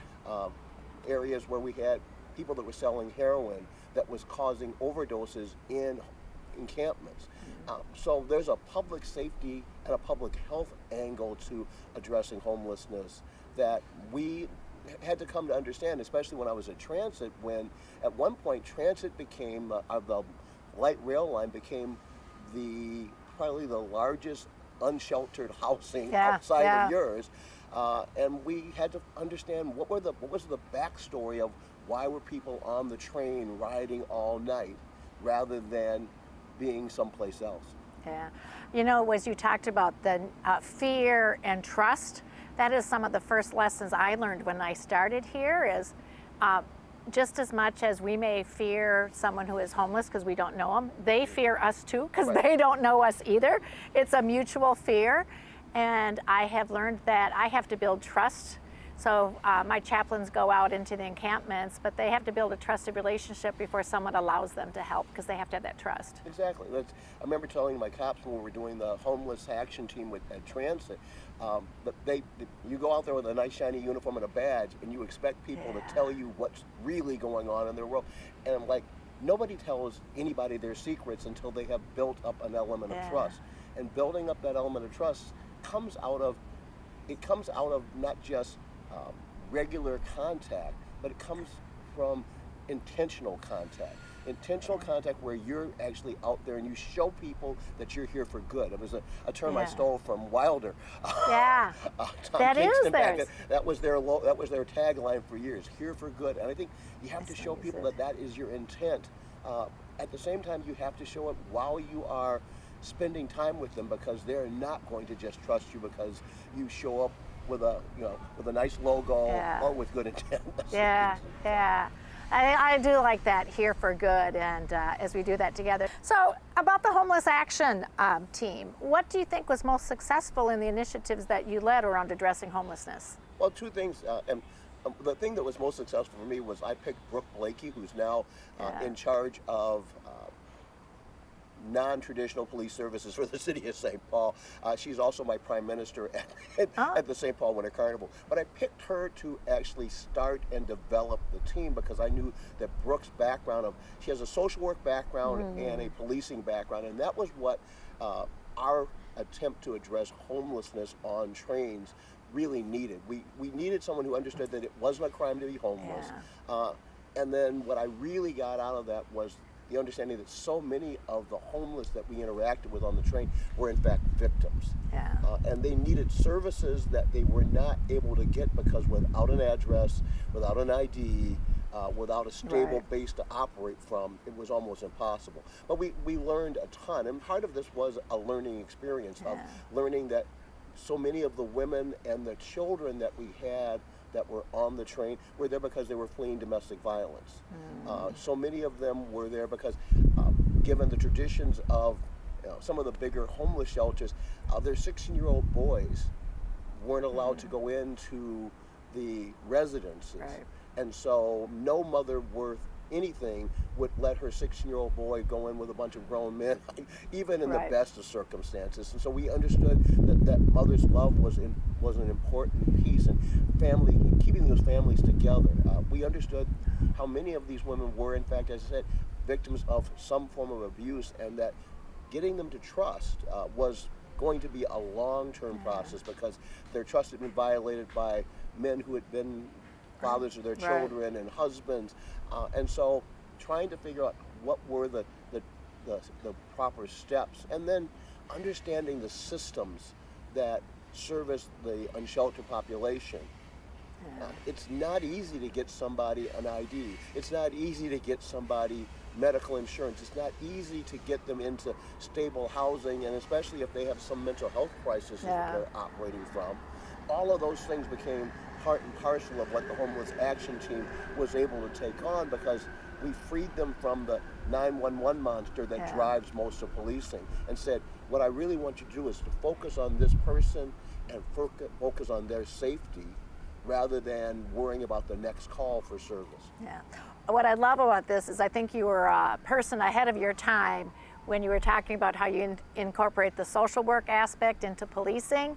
You know, that is something we're talking about now, and yet you were doing that long ago, seeing the whole person, seeing that those who are homeless are often victims. That's unfortunate. For better or worse, I tell people, if you wonder where I come from a mother who was a Cook County social worker in Chicago and a dad who was a Cook County deputy sheriff.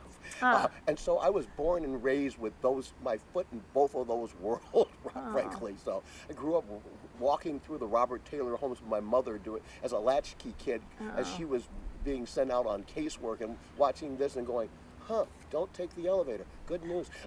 Yeah. Good to know. Long flights of stairs, though. Oh, I bet that you've made your mom and dad proud in terms of how you have emulated both their heart and mind. My mom really hated the idea I was going to be a cop. Literally until the day I made sergeant, until I was chief by the time I moved her up here.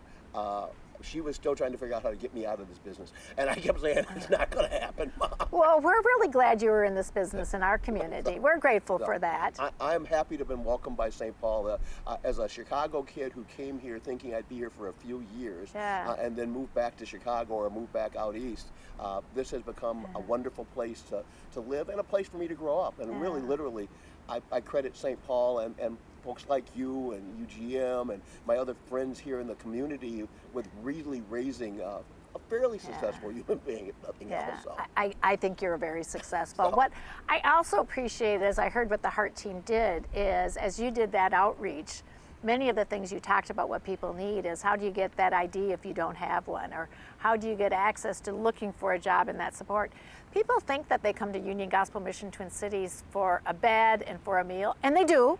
They come first for the meal, they come first for a shelter, but actually what they do during the day, I think is what's really important, is how do we help them take that next step or go see a mental health therapist. So I love that, again, this collaboration. So let's pull on that thread on collaboration.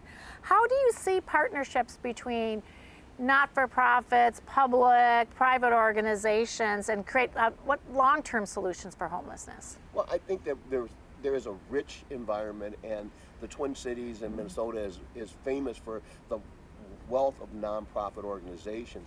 What I think is instructive is, unfortunately, so many of those nonprofits have been siloed.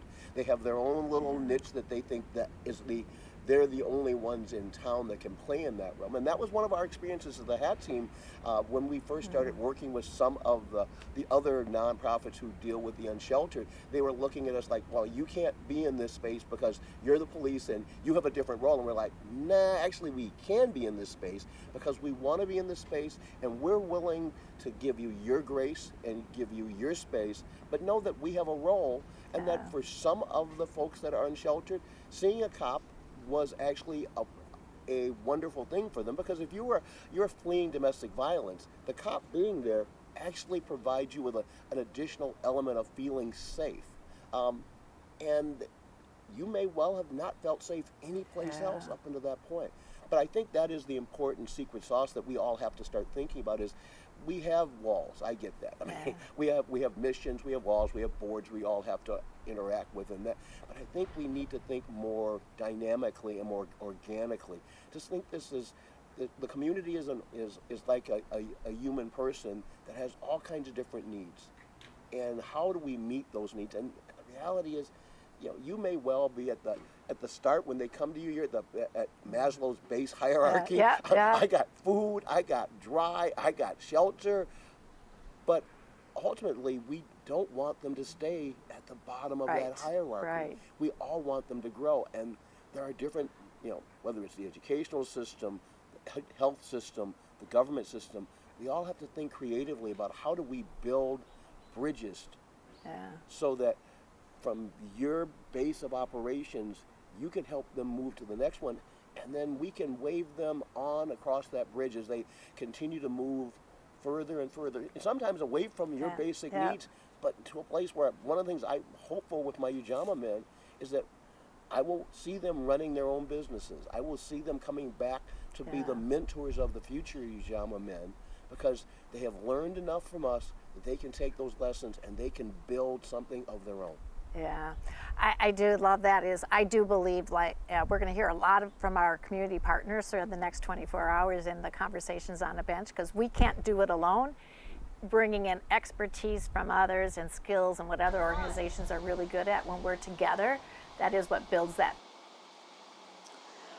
Well, welcome back, and I'm happy to invite with me Second Vice President, Chief Diversity Officer, Security and Financial, Tariq Malik. Pam, so happy to be here with you today. Thank Oh, you know. After maybe a rough night of sleep. After a rough night of sleep, yes. But you know, we have good stories, and you can laugh about things. and it makes me a little bit more empathetic, because I think sometimes men here have a rough night of sleep. For sure, yeah. And it might affect how they come into your building. It might. And then we had to not do craziness inside because people were sleeping. We couldn't let our disrupted sleep disrupt their sleep. For sure. Yeah, so it was. But you know, the other nice thing about being here overnight, I feel like I've gotten to see the cycle of our campus. I've seen fire engines come. I've seen multiple police cars come. But I got to see my overnight shelter advocates that I never get to see. And that's great. So I went in at midnight, and Donald, I went in and I go, well, how's it going? And he goes, well, it's a little harder now that you doubled the number of beds in our chapel. I said, oh, well, how's that going? He said, well, I just don't have as much flexibility and grace as I used to have. Okay. So it's a good perspective. It's certainly an issue that never kind of takes the time off. Yeah, yeah. Well, maybe you can just share a little bit about what all do you do at Securian. Tell us a little bit about your role at Securian and why we're talking to you. Yeah, we're right over the bridge here in downtown St. Paul. Securian Financial is a diversified financial services company. We've actually been in St. Paul for, 145 years. Wow, so you beat us out. We do, 1880. Within that, there's really a focus on insurance. So definitely a business that's been around for a long time, a neighborhood partner, and we intend to be here for a long time more. So I get to work on a ton of great things over there. So as you said, I'm the Chief Diversity Officer over there, so I get to work on our diversity, equity, and inclusion issues, but I also have the honor of doing all of our kind of community engagement work, including being the director of our foundation, which gets to give a lot of money back into this community as well. And it's frankly the best job and combination I've had. Yeah, well, awesome. And I think we're going to talk a little bit about your role and what Securian really does in this. And I know you actually do some not-for-profit board work or have done in the homelessness space as well. Yeah, you know, I worked with Emma Norton Services for 7 years, was their board chair for a little bit when Tanya actually did a similar thing where she slept outside for a night. I did not know she had done that. Yeah, it was a few years ago. So yeah, Tanya's awesome, and Emma Norton has built the Restoring Waters building is beautiful with beautiful programs. We've actually visited it a couple of times. My team has. Yeah. We'll come back to Securian. Because we wanted to see, because we're looking at some stuff. But I just had a full circle moment when I went there. Yeah.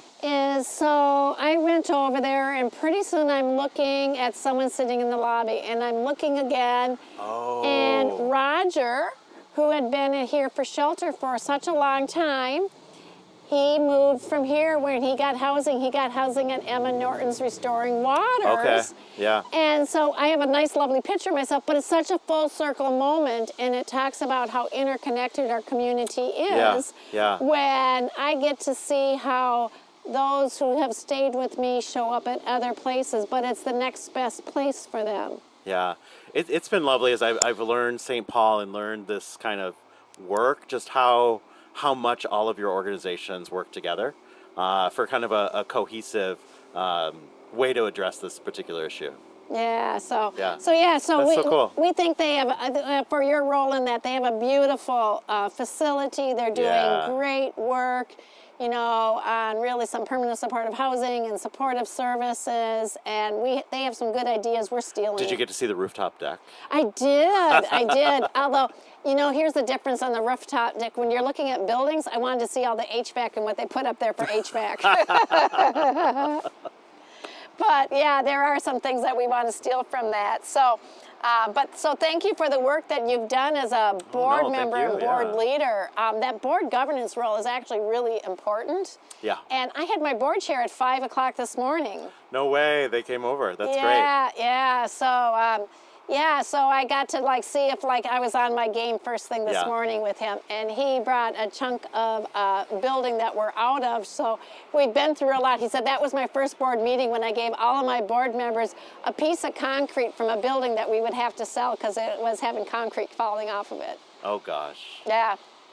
But a great we're so in support of board service at Stary, and I think we have about, gosh, I think we're serving on about 130 to 140 boards right now, including a lot of the homeless issues that are downtown. So if you think Listening House, Catholic Charities, we've been working with you to place a board member. So that's one of the ways we love to give back, is to actually be involved at that level. Yeah, well, I do know that because we do board placements about once a year. Like, you got to get in the right cycle around what that looks like. But actually, which I love that companies can support that board service, because it's not a trivial thing when we're asking for their time. We're asking for their expertise, and often I know that Securian also supports it in other ways.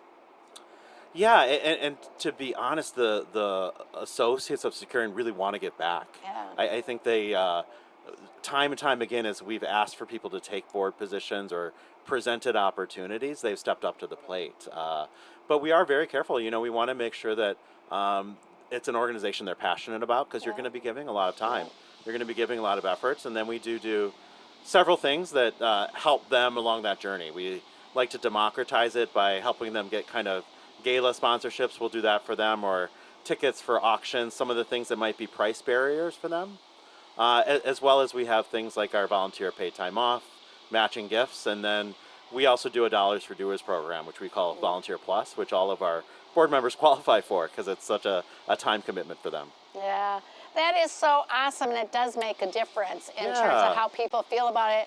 I know early in my career, at one point when I was doing board service, I'm like, oh, do I let my boss know that? I don't let my boss know that. Oh, well, okay. if he asks me, maybe I will tell him. And I was like, I'm not so sure, because I don't want them to think I'm distracted from doing my day-to-day job. But I think this is, can you imagine? I had this conversation, obviously, with myself. Yeah. And then finally, after 6 years of board service, including being a board chair, 6 years. I put it on my appraisal that I had done that the last year.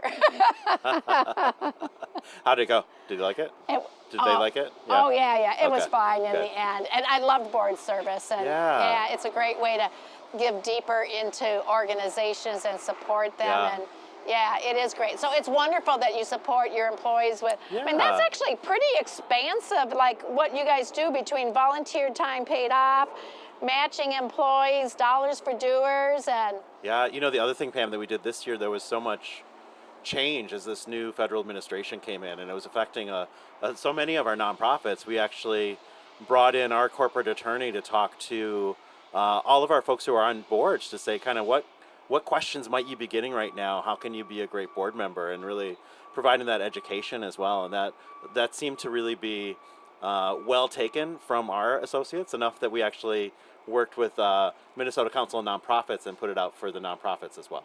Oh, that's awesome. Oh, that is like, it makes, and I really like, it's also a great way to have employees actually progress in terms of development and leadership in different ways. Yeah.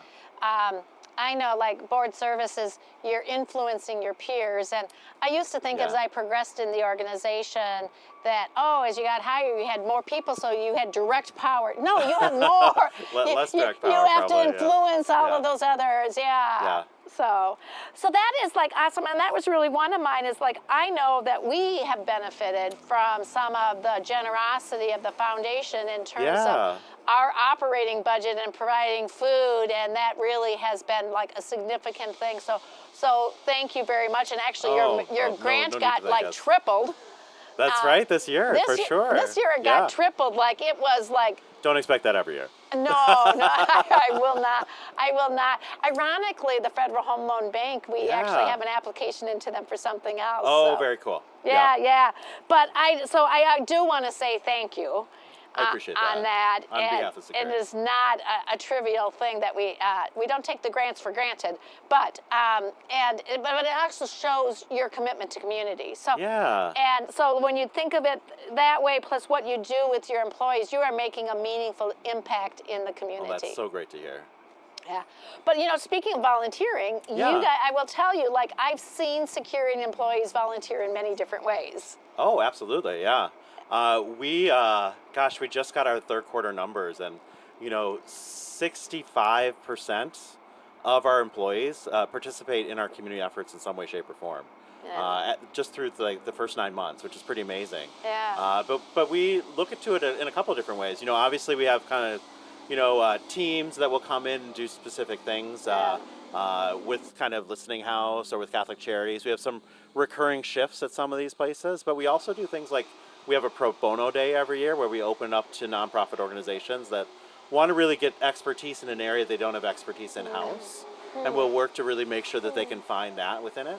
And then the board service as well is one way that we're actually trying to give back through our volunteers as well. Well, so, that's awesome. Well, we actually, one of our biggest days of the years for us is our Thanksgiving grocery distribution.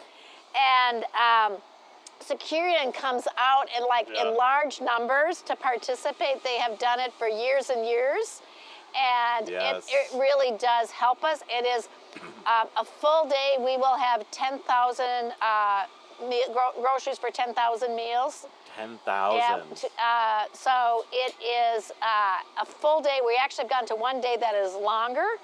And but between what we have for people packing potatoes, because we get them donated to us, and packing the groceries, and then adding the turkeys for distribution, we can't do it without volunteers. That was kind of the project of just one department too. So that's just our enterprise technology team helps lead that. And it's kind of just been part of their journey all along the way, and they love doing it every year. Oh, good. Yeah. I love when volunteering can also be team building. So as you give that example that this is how what our team does together and how we build camaraderie, or we do something in common and establish some commonality. Yeah, absolutely. When we think about who we want to be Securian associates, we know that community is incredibly important to us, and we've seen it as a differentiator for us in the workplace, that many of our employees are attracted to us because of our commitment to community. Yeah. I hear that more and more about attracting employees. Yeah. And do you think that allows you to attract and retain differently? Absolutely. Yeah. Awesome. Yeah. Yeah. And we hear about it in kind of when we're talking to folks. Like, we've heard about you because of the work that you've been doing in the community itself. Yeah, with that also, but I've seen your employees volunteer in other areas just individually, serving meals and in all different ways. So I thank you for that community service. Thank you for how you support your employees to do it. We have about 6,700 volunteers annually, so we could not do it. 6,700. Every meal on men's campus is served by volunteers, and we have paid professional cooks. But gosh, that must be like hundreds of staff that you don't need to have. Yeah, they help us with, we were talking about pro bono types of skilled. We have people help with resume building and job interviewing and tutoring for math, for GEDs. As a faith-based organization, churches come in and do chapel service for us as well. And Bible devotion. So we do just a whole variety, and it makes a difference. That's wonderful. Yeah. So, as you think about organizations you want to support, how do you guys think about them and evaluate them, and what are you looking for? What's important to Securian?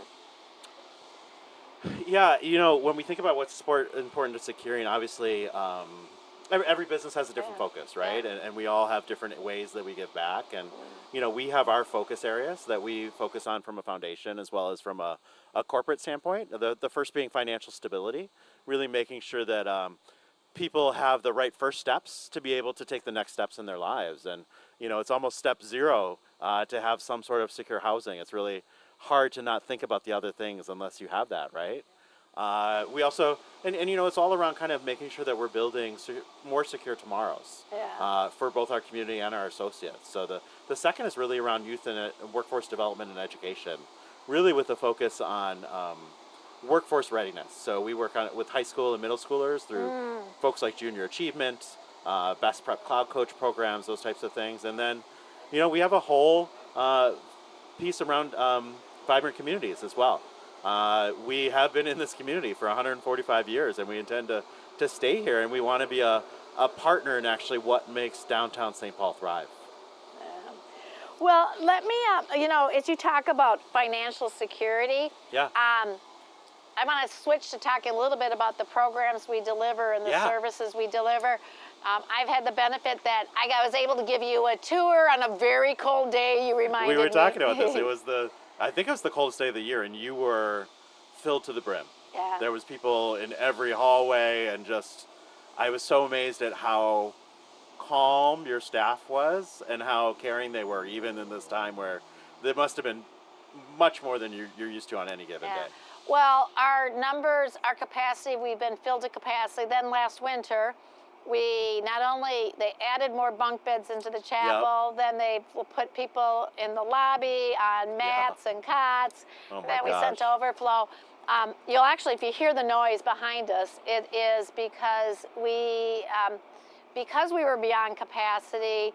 We've been in a planning phase. We're doing a building expansion and a building renovation to make it more trauma-informed, more care-centered. Yeah. We're actually spreading out some of the bunk beds.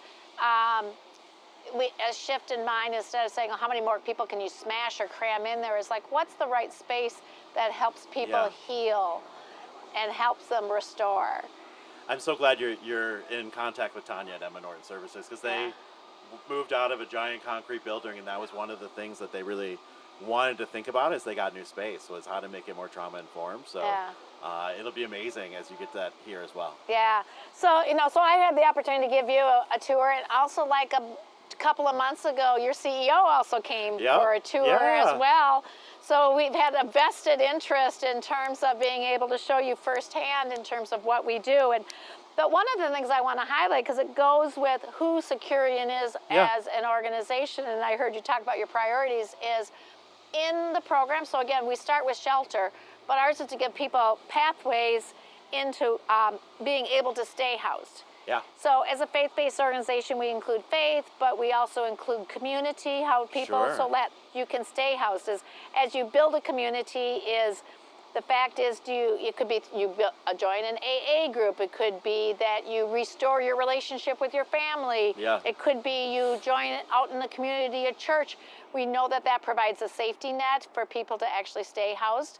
The third is physical and well-being, so well-being. Yeah.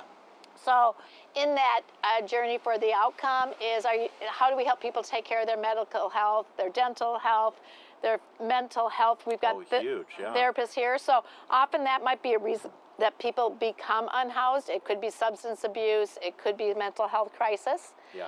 Our fourth one is income. So it goes to that financial security. Yeah, and income could be, if you're truly on disability, eligibility for that. It could be long-term. We provide scholarships for those that are going for post-secondary school. It could be vocational or educational. Or it could be that people get a job. Yep. And so all of those, and why people stay with us often longer is in those first several months, you're building the skills and going through program to equip yourself. Yeah. And then so you're ready. You're not magically financially stable. No. And so, like, after you get a job, can you imagine you might have to save for first month's rent. You have to save for last month's rent. You have to save, you have to actually learn how to save, because you might not have had that financial literacy skill. Or like we work with them, that check looks so enticing to spend, but don't you think you need to save some? And many people have, they might have child custody, they might have some obligations. Fines, and so how do you do credit restoration? So if you want to be able to do that. So I always say, that's a much longer process, which is why many of the people can live with us, up to 2 years, or it's milestone based, because you need to be able, that financial stability is the longer pathway often. That's really interesting, Pam, because maybe I always thought people were starting at zero, but it sounds like maybe they're even starting at a negative point. And needing to get to zero to start to move forward. So wonderful that you help them with that. Yeah, well, I watch this now with my kids as they needed to get, apartments, and they have good jobs, but they have no credit. So suddenly after college, they're fully employed, but they're like, Mom, they won't give it to me. I don't have a credit score yet. Wow. Yeah, and I go, can you imagine ours? They have a credit score. It's just not what they want. Like, yeah. So what's that look like? Yeah. So I only say that because I think that's a value that is aligned, and Absolutely. we know that people can stay housed, but that financial stability, that income is one. And it is actually that's the hardest, in that when people come in, they're below 30%. Sure. And I think it's 67% in terms of where they say, I have improved my financial stability. You can see how much more they have to go on those types of things. Yeah. It's a hard work, and it takes a long time. Do you work with other organizations to teach that financial literacy Yeah, piece? we've got a great partnership with Top Line Credit Union. Oh, wonderful. That actually comes in and does some of the financial literacy, and then we've got a curriculum, and then they also help us with credit restoration. Oh, even better. And they come on site. So they're better. So this is an example of where partners are sometimes better than we are at some things. Yeah. And so and they have all the financial stuff that they can help them with and access to things. So they actually help them some of their credit score restoration. Oh, and that's great. Yeah. Yeah. And so that's an extensive part of what it is. And that actually is, we make that available for all. So whether it's our crisis recovery, if it's primary addiction, our ACTS, which is primarily trauma informed education, our Housing Plus, they have a job, but they really are not financially stable, so it's an important part of it as well. So we look for other partners. They also help people who are unbanked become banked, and that's also an inhibitor as well. Yeah, so that's been an important part of the work that we do, and one of the outcomes that we're particularly proud of as well. Amazing, and I think it aligns with what you guys think are important as well. What I'd also like to talk to you about is, we're asking everyone is, how do you, when you hear the word homelessness, what are 3 words that come to your mind when you think of homelessness? Gosh, 3 words. Probably unstable is definitely one. Kind of like, I can't imagine what it's like to not know where you're going to sleep every single night. And that just seems like it would be an unstable way to live your life, and it makes you not be able to think about other things. Yeah.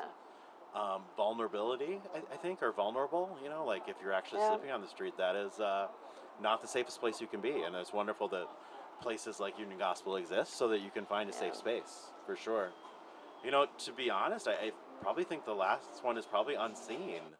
I think I'm certainly guilty of it. I think a lot of us are, that we kind of, sometimes it's easier not to see that homeless person than to see who they are and what they're doing at that moment in time.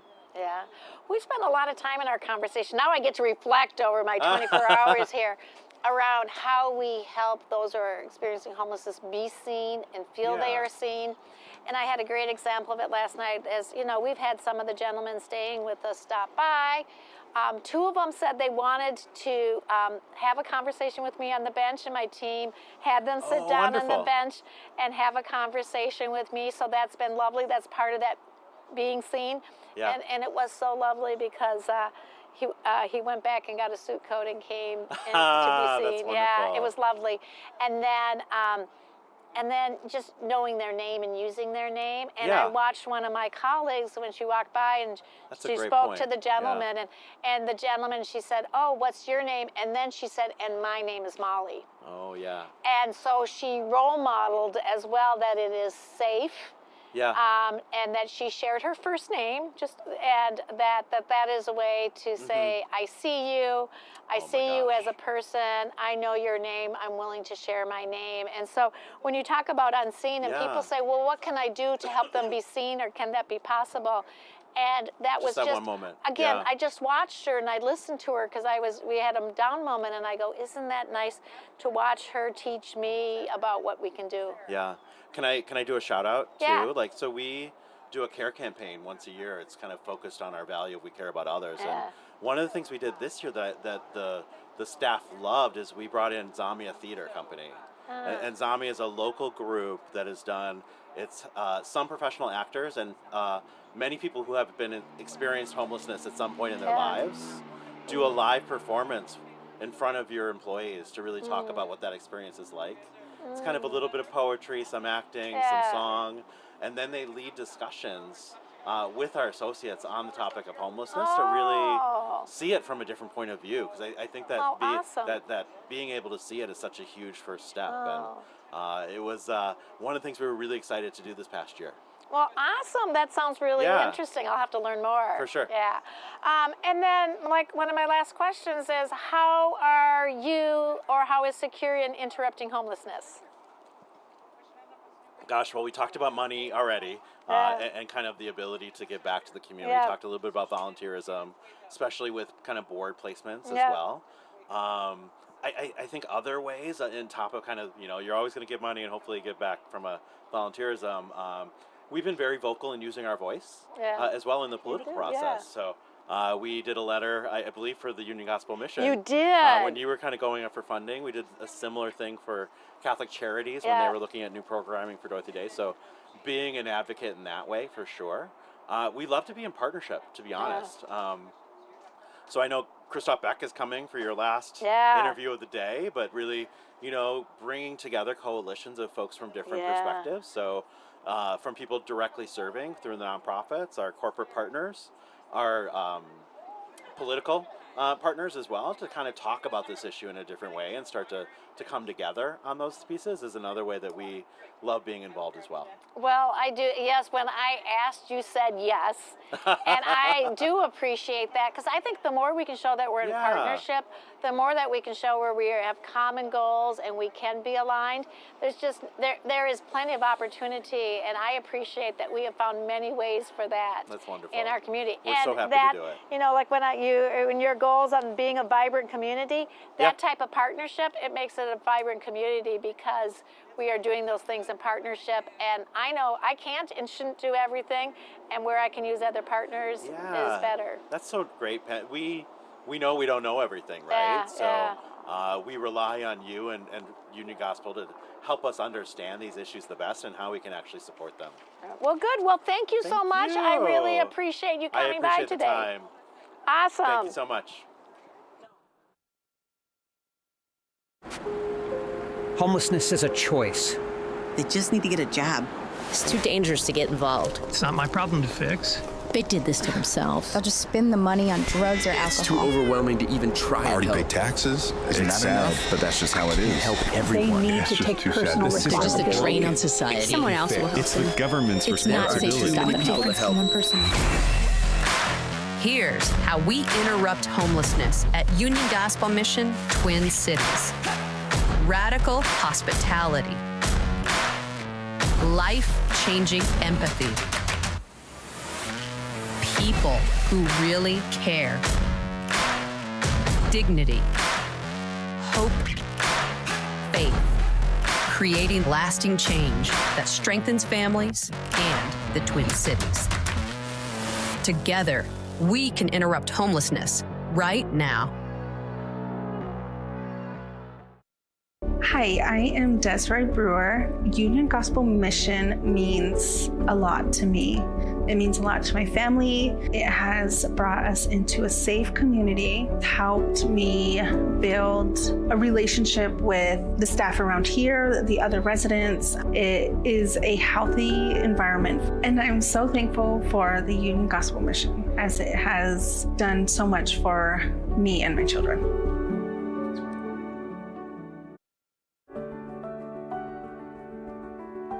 My biggest challenge before coming to the mission was taking accountability. I used to be a commercial driver and had my own house and my family, good job, making good money, 6 figures, and I just end up losing it all. I end up with nothing. Lost it all, the car, everything. Before I came to the mission, I was broke. And since I've been at the mission, full of joy, full of Christ. They was prepared to help me. As long as I did what I need to do here, they was prepared to help me. I was able to focus more on God and what I need to do and the changes I need to make.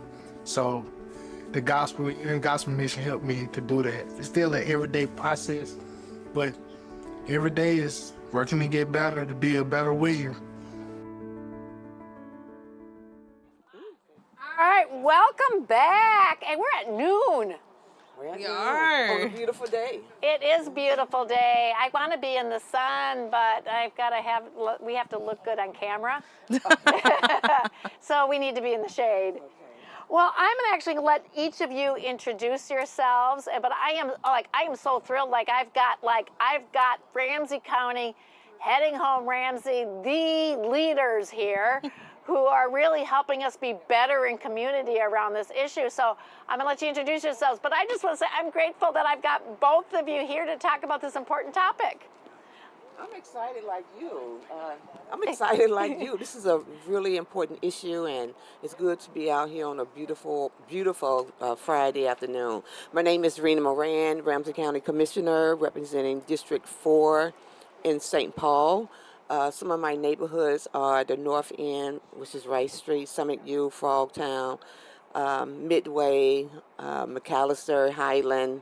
Oh, gosh, I know I'm missing some, but it all represents District 4. Good to be here. Well, I'm happy to have you here. Do you want to introduce yourself? Yeah, thank you so much for having us both. I love any time I can have with Commissioner Moran. I'm a Ward 7 City Council member here in St. Paul, so I represent the East Side, Battle Creek, Dayton's Bluff, Highwood Hills, Mounds Park, and really just genuinely think that it's super important to take some time out to talk about what we are doing to address our unsheltered homelessness population here in our city, and continuing to have the efforts alongside my chair as vice chair of the Heading Home Ramsey Continuum. And I appreciate when I asked you both said yes, and you were actually like, well, of course I want to. You should be asking me. I was coached well. So I appreciate that. So maybe as we start is Heading Home Ramsey, when I will tell you, when I stepped into this role, I hadn't a clue what that meant. And so maybe we should just start with what is Heading Home Ramsey? And so people have a little bit of context around, then we can talk about what is some of the work that you are leading on behalf of our community. And I'm going to look to you as chair to want to share with our viewers what Heading Home Ramsey is. I would do my best as into my two years, 10 months under as a Ramsey County Commissioner and the freshly new chair of Heading Home Ramsey County. And so Heading Home Ramsey really is, in a nutshell, I think, is a collaboration supporting, I would say, housing stability, from shelters to affordable housing, to home ownership. It's like that whole continuum, and bringing together partners and thought leaders and others who care a lot about this initiative to work on how can we house the unhoused, the unhoused. That's the best I could do right now. I think that's a but pretty good it's a really, really good partnership that we have, knowing that Ramsey County cannot do this work alone, and it's going to take many of us and all of us to really provide the services that is needed right now to make sure that we are doing some, support of basic needs and what I would think is a human right that everyone should be sheltered. Well, I actually really like that definition, because you could have gone to the legal definition that it is authorized under federal and the continuum of care and all of the rest of it. But I actually think your definition around how in community all of the stakeholders, from government and not-for-profits and foundations, philanthropic, are really coming together and thinking about that, and actually saying, how can we do it, and what do we want to do in our community, and what's that specifically look like? Yeah. So thank you for that leadership, because it's like one more thing to put onto your plate. But as you think about what is the most important work that this body is doing, what do you think it is? Well, I would just say I think that anytime we are attempting to tackle truly the world's issues, and we have to do it as a collective, and I feel like in this space, that's the most important work that we need to continue to remain grounded in and to keep doing. We have a lot of different things that come out of the COC, out of Heading Home Ramsey, but I think to the piece of who serves on it and who is there, it's an sectional place, sectoral place that people can actually, talk to philanthropic leaders, talk to government officials, talk to people who are on the ground day to day doing our shelter operations, our supportive housing organizations, and in many ways seeing many things upon the continuum that not everyone gets to experience every day. I know as a council member and as an elected official, I do represent one of the poorest wards in the city. We have a large population of our residents that are either considered under in their income for their family under the poverty line or under $50,000 a year in our city. And when we think about that and we really just think about how the continuum works, it is around eviction prevention. I have some of the highest evictions in the city in 55106 in my zip code. That really puts someone into the space of the continuum, right? You get evicted the first time. It's harder to find housing or to find shelter for your family the second time around. You might find yourself having to literally seek shelter with your family because now you can't find an apartment or no one's renting to you. Anything can really happen in that place. We've heard about it over and over and over again. But having that connection, I think the piece of just being able to talk to each other, to know that I can call Pam, that I can call some of the representatives from Listening House, that I can reach out to my colleagues at the county to potentially help a family is really important. And so for me, that space that I don't get to do often, or that space that we may not even have a chance to really communicate with folks on a day-to-day, but having those set meeting times, having those set working groups, those steering committees, it matters because that's what we're discussing, truly. How do we help a family who is looking for shelter in this city on the continuum, the transition? So that's really cool. And I think it's really important to what we do. Let me just speak to that too. In the COC, it's a continuum of care, which means it's a continuum looking at the whole person, the whole family. So it's really, really important to have, a well-formed group of advocates or shelter providers or from the philanthropic community, from the government, moving out of our individual silos and putting us in a place where we are looking at the crisis that we are in this moment around homelessness and at the forefront of all of us to see what part and what work that we can do, not just individually, but as a collective. And that's what I like about it, because so often, we're doing what we do because it's important work. We're trying to tackle the whole problem by ourselves, and really heading home Ramsey County Continuum of Care is really about bringing those stakeholders together in one space to be very strategic in what all we need to do for the whole person, for the whole family, for children and families. Well, I can say from my involvement, especially since I had been new to the homeless space, this isn't where I grew up. I was a little bit a foreigner coming in from private industry on the other end of the metro area. And it has given me an opportunity to really work and get to know individuals who care about it or provide services in a whole different way. And so that's one of the things that I have appreciated. This morning, just a few hours ago, Alfonso Wenker from the St. Paul, Minnesota Foundation, that actually at the Continuum of Care meetings is actually where I first got to meet him. Now, there was lots of people in the room that I didn't know, so I'm like, oh my gosh, and then I'm like, who's that? Who's that? Then I had to go figure out, how do I go meet them outside here, so at least when I come back in the room, I know who they are. Right. Like I can't have that many cheat sheets that I don't know, and I still have found, some of the youth providers in this space, they do really important complementary work that needs to be recognized, and serving youth is uniquely different than serving adults, which is uniquely different than adults, women and children and families. And so how we have those different voices, because we can be providers, but we're not quite the same, and we're all different, or we might serve some different populations, and it takes all of us to serve our community. Yeah. There are a lot of differences, but there are a lot of commonalities too, right? And I like to look at the commonalities a lot around how we, again, can serve the whole person, the whole family, when we're dealing with the basic needs of sheltering someone, right, or preventing someone from being homeless. And, if we have some provider in that space where we had an individual family who has achieved some milestones, now maybe they're ready for a home ownership or ready for another step in life, right?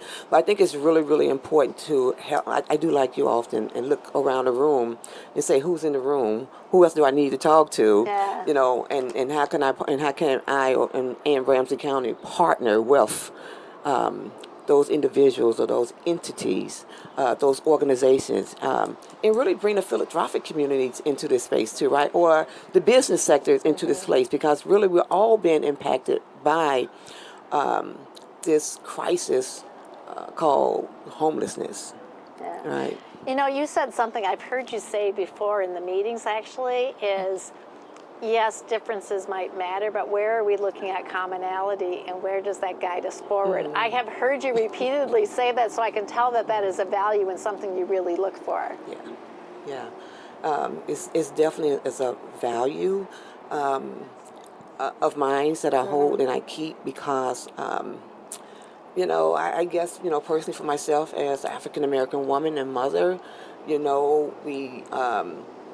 can work on looking at differences and how we differed, but in this space called, homelessness and housing and looking at a really basic right that I believe we all have and need and should have as a human being, we need to find those common spaces where we can come together to do the work and provide the services that is needed to stabilize that individual and family. And so I'd rather stick in the space of how we can move forward together collectively and serve and be better and be stronger and be healthier than looking at where we differ.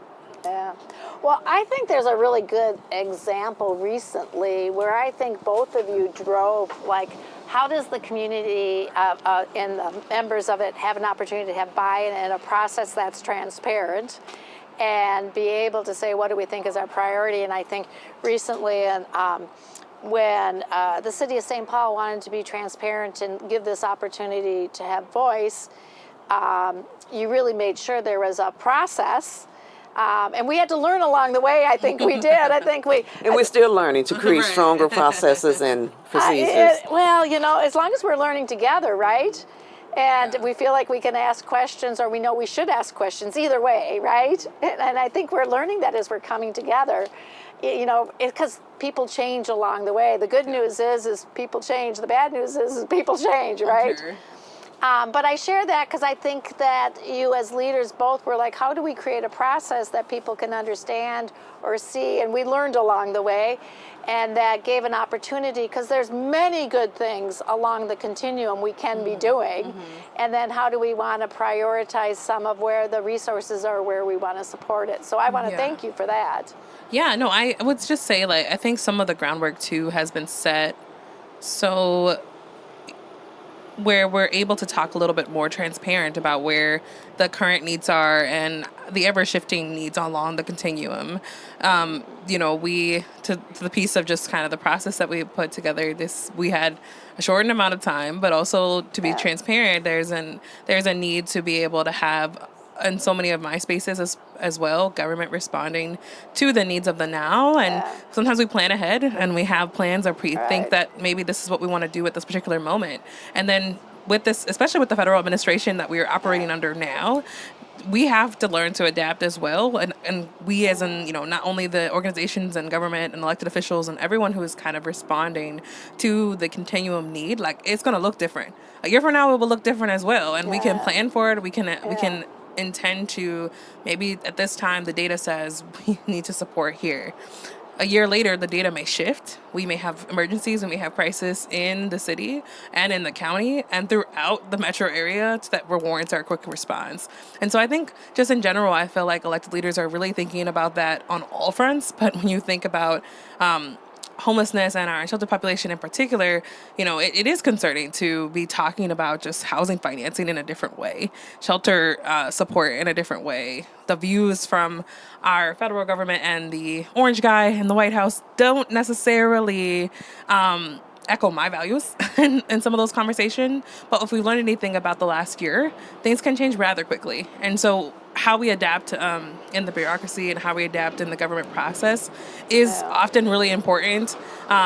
philanthropy included. Like I was really, you mentioned Alfonso. I'm really excited to see their $20 million initiative for housing because it's going to take resources, funding.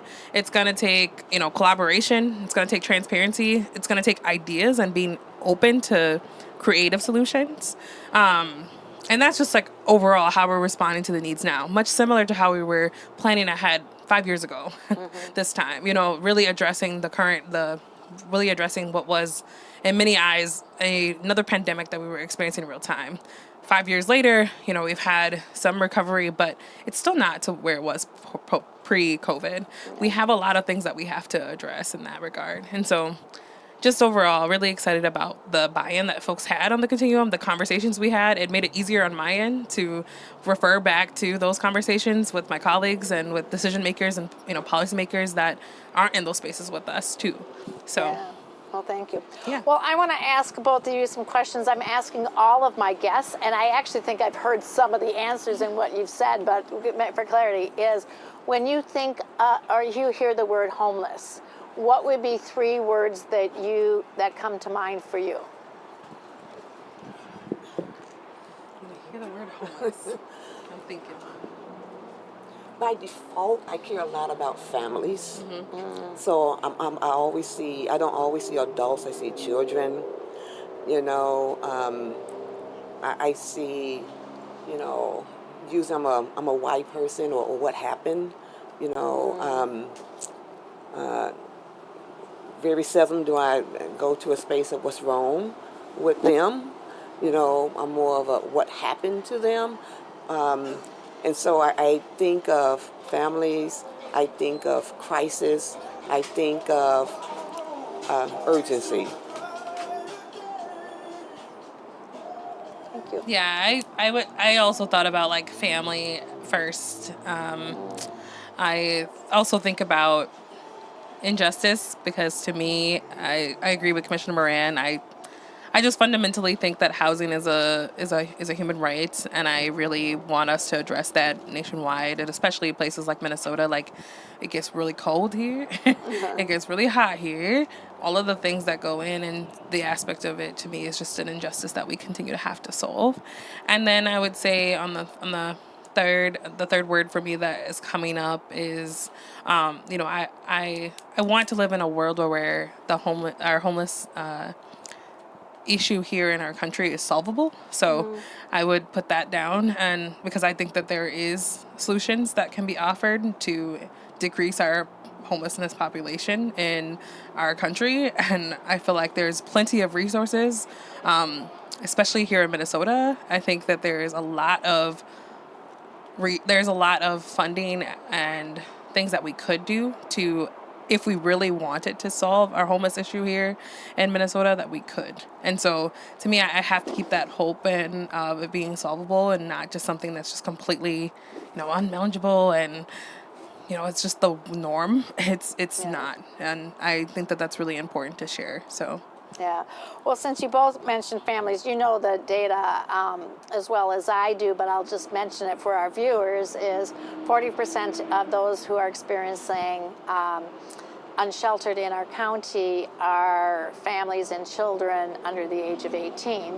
So we know it makes up a large portion. There is 60 to 70, it's changed a little bit, but families that are experiencing homelessness. And you and I recently had this conversation, is many people know that Union Gospel Mission Twin Cities serves men. We're here at our men's campus because it's our largest campus, but our Naomi Family Program on the east side of St. Paul is currently housing about 60 women and children outnumber the moms there. And so we certainly share that commitment to what are we doing, because I also believe that's the work where we start to break the intergenerational, you break the cycle of poverty and homelessness. And I'll give a shout out to my Child Development Center. 87% of my children in our NACE accredited Child Development Center are kindergarten ready. And that is awesome. It is awesome. We're really proud of that. Since you both mentioned family, certainly want to throw that out there. And your notion around solvable, and we too would like that, but we are starting with how do we interrupt homelessness? Yeah. And the solutions start with how do you actually interrupt it. And so I know the bugs have come. I want to get you, right? I know. I want to help you. I know, but please don't get stung. Okay. Okay. Yes. So I am interested to hear, how do each of you say that you are an interrupter or interrupting homelessness? Sure. I mean, I have said this before, but I've been a fierce advocate for our emergency rental assistance program that we're starting again at the city of St. Paul. You know, last year we were able to successfully invest $1 million into the program, which, you know, in our budget and our space and our time, we have local affordable housing aid that's came to our city, and emergency rental assistance is an eligible use. So why not use it for that purpose? I think preventing, you know, being a part of investing in the prevention efforts and eviction prevention and homelessness prevention in the first place at the beginning of that continuum is very important. So many times we figure out, you know, as well how to help someone once they're there at that point, but there's some methods that we can take to prevent that from happening in the first place. Affordable housing is something that I continue to advocate for, as well as the chair of the St. Paul Housing and Redevelopment Authority. You know, serving as the first Black woman to be chair this year was a really big deal for me, in part because my lived experience is different than some of my colleagues, but also just thinking about, like, when we think through affordable housing and what we're building right now, we have to think about who we're building it for. And if affordable isn't really affordable to individuals who need affordable housing, then we're missing the mark somewhere. And 80% AMI, it's not necessarily the affordable housing that I want to build. I want to build deeply affordable housing. You know, and I think we've been able to invest in a lot of 30%, 50% AMI property developments. And so that's been something for me that I think when you think about the continuum, this $880,000 that we put towards this year, that's going to go towards shelter support and operations, another LAHA eligible use. I'm proud of that. I really am excited about that. I genuinely think that sometimes the investment needs to match the intent of what these policies are put in place for. And so that's how I see my role in, like, at least from the policy standpoint, of being an interrupter. But then also just in general, you know, I think we've had to advocate on the flip side for proper resources and services through our city and our city's response whenever there's an encampment that's being closed in our city. You can't just, you know, look the other way when that's happening. We've been on site in some of them, especially the ones in my ward, ensuring that individuals who want to seek assistance and have some support that day can be able to do that. The people aren't just being displaced and that their belongings aren't being taken away from them, that they're able to potentially get the resources because they have everything that they came with. Those pieces are also really important to keep the humanity in the response. And so that's what I would say. Right now, like, the funding has to match the intent. And on my end, you know, I see that as also making sure that I'm advocating for families that look like me. A significant portion of our city's unsheltered population identify as Black African American. And I think that that's really important to look at when it comes to why we're needed in our spaces. Commissioner Moran is the third Black county commissioner that has happened here in the state. And I am only the second Black woman to serve on the St. Paul City Council, along with Anika Bowie. And so when you think about just representation and why that matters, our sheer existence is a form of interrupting the continuum and interrupting so much of this work, so that way we don't continue business as usual. Before I turn it over to you, since you mentioned that in those we serve, the women that I serve, 80% identify as Black or multiracial. So it is consistent with what you just shared, and in my shelter, 60% of the men. So it clearly is, as you talk about, that's something we have to be looking about, where we can do more and what that looks like. Yeah, good job. The city is doing some great investment, and so is Ramsey County. You know, I'm gonna start as a strong advocate for prevention. So the dollars that we invest in emergency services is really important that we continue to do that. I think we have, for the upcoming year, invested $1 million, and we continue to look at how do we expand on that piece? Oh gosh, I'm going. Let me just say this: as a mother and a mother of 7 who herself once was homeless, living in a shelter in Minneapolis, looking around to see those who were impacted by homelessness was often a big number of people that look like me. So for me, it's really important to be intentional about giving relief to those individuals and those families, investing in Ramsey County with the whole continuum of care, looking across the state around what is working, right, and how we can bring more dollars into not just Ramsey County but across the state, because people are flowing, just not in Ramsey County, they're coming from across the state. And we at Ramsey County never, ever turn anyone away from services. And so being able to have that type of lens, because, it's going to be difficult. In the midst of a budget year, we have to make really hard decisions about what is county responsible services and who do we serve. And then how do we stop the unfunded mandates that comes down from the federal government to the state that now is put on Ramsey County to provide the services that we need. And what that causes is a disproportionate impact on the people that we're trying to serve through a levy, which is their property taxes. So being really intentional and looking at just not the homeless population, but looking at what is bringing people in to be homeless, and that would be mental health. That would be substance use disorder, and dedicating, allocating specific dollars and support around those initiatives. We're currently in the process of looking at, in conversation with the legislature, if it was to be a special session, if there's no appetite for guns, there is an appetite for mental health, and how we can get more beds in here into Ramsey County to serve the growing number of people who are homeless, who's also struggling with mental health and substance use disorder, because all that really goes together. Yes. Right? Yes. And so it's been taking this holistic approach and really being intentional in engaging individuals and providers who, especially individuals who are struggling with homelessness, to also be a part of the solution. They have an array of perspective that they can bring to the table that so many others cannot bring, and which is why it's so personal to me. I see those struggles of those mothers trying to navigate a system while also being able to take care of their kids, to make sure they're showing up at school, to make sure that they are okay with the moment that they're in.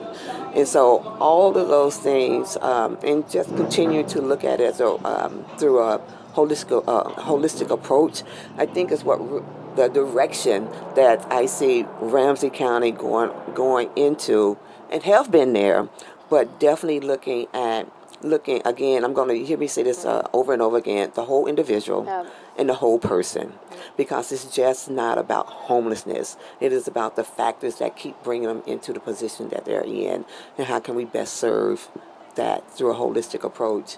And that's going to take more than just Ramsey County. It's going to take the work that you do here at Union Gospel Mission. It's going to take the partnership, the strong partnership that we have with the city of St. Paul. I'm really excited to be chairing heading home with Ramsey County and be in partnership with Shaniqua, Councilmember Johnson as the vice chair, because we need strong partnerships, strong relationships. And that really is what the continuum of care provides, is the partnerships and the relationship that we need, right? And I look forward to our next governing meeting that's going to bring us together to start and begin to think deeper about what that looks like, because we do believe that what's happening at the federal level is really going to impact what Ramsey County can and cannot do, right, in the ways that we want to do, need to do, and have to do. And so having strong partnerships is going to be really key to really impacting the lives of individuals and families. Well, I think you ended with a couple of great notes. It's all about partnerships, which I'm really glad to have the three of us together, because I think we represent what that can be around partnerships. And I think this notion around whole person. And I think what you described is also how those priorities are being backed up by policy and funding decisions. So thank you for joining me and being here. And it is just a privilege for me to be able to work alongside you at the continuum of care of Heading Home Ramsey. And I look forward to how we're going to partner and focus on the whole person going forward. Well, thank you. I'm so proud of you doing this 24 hours. know. You know, you've been out here 24 hours. Amazing. You know, and, Yes. you know, and let me just say this, since Union Gospel Mission also has a faith-based mission. Yes. And so God showed up today, right? Oh, He showed up these last 24 hours. And I am so happy for this opportunity to be able to do this and elevate this work that we're doing around homelessness. Oh, thank you.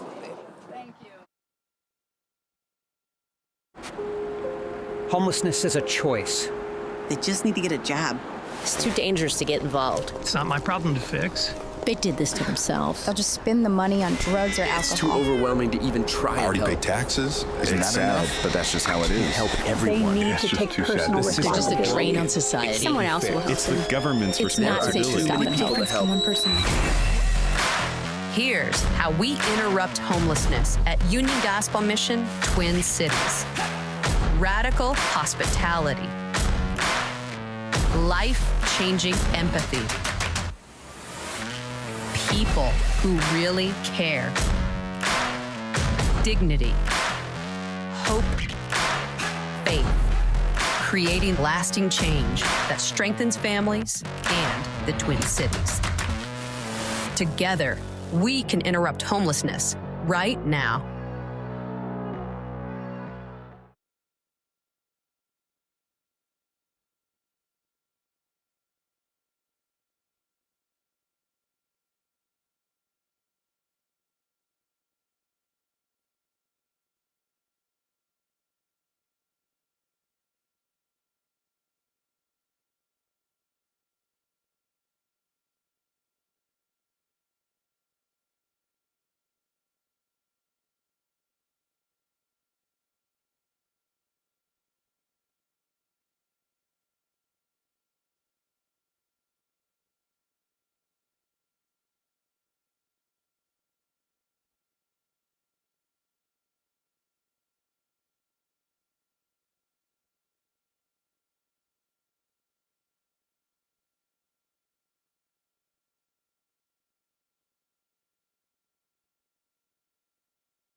We just finished with the chair and the vice chair of the Heading Home Ramsey Continuum of Care.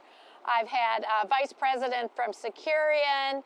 I've had someone from the St. Paul, Minnesota Foundation. I had someone from Xcel Energy, Blaze Credit Union CEO, Topline, like really faith leaders. I had our church partner of the year. It has been a not-for-profits. We had Canine Inspired Change and Mile in My Shoes, who are partners in wellness for our guys. So we've had community leaders, we've had businesses, we've had faith leaders, every segment represented along the continuum of care. MACV, it's just been wonderful. Oh, awesome. The goal here, let people know what you hope to accomplish in these conversations. Something that happened nationwide with 65 different rescue missions across the country who did this same kind of a live stream. What do you want people to know about the time that you've had here for the last 24 hours? So as I thought about it, and I have to, I have more time to think about it after I'm done, because it's been almost back-to-back interviews with everyone, but it is, what I have found is in our community, people want to come together and say, how are we partners? I heard the word partnership better. We know that we can interrupt homelessness better when we do it with partners, and that partners where everybody does something that is better, or where we each let us do it our own, that's when we become better together in our community at interrupting homelessness. So that would be one theme that I've really heard in the commitment. And then how we help those who are experiencing homelessness, how do we lift them up with dignity, with humanity? I asked everyone three words on what do they think of when they hear homelessness, and this theme of how resilient the individuals are, but how we provide dignity and humanity, and then how we provide forward a pathway of hope. And I actually have several ideas that came out of it that we're going to think about where we can have some better partnerships, and a few ideas we might try to initiate. Awesome. Pam, thank you for checking back in with us. I'm glad everything went well, and just congratulations to you for doing this and for getting through the 24 hours and for bringing all of those wonderful conversations. Can people go back if they missed things? Can they go back and find some of these conversations later online somewhere? Yes, we will be posting them to our YouTube channel and making those links available. And I think there'll be wonderful conversations that will really inspire, and I hope other people have ideas based on it, because this is about how in community, when we work together, we'll be able to interrupt homelessness.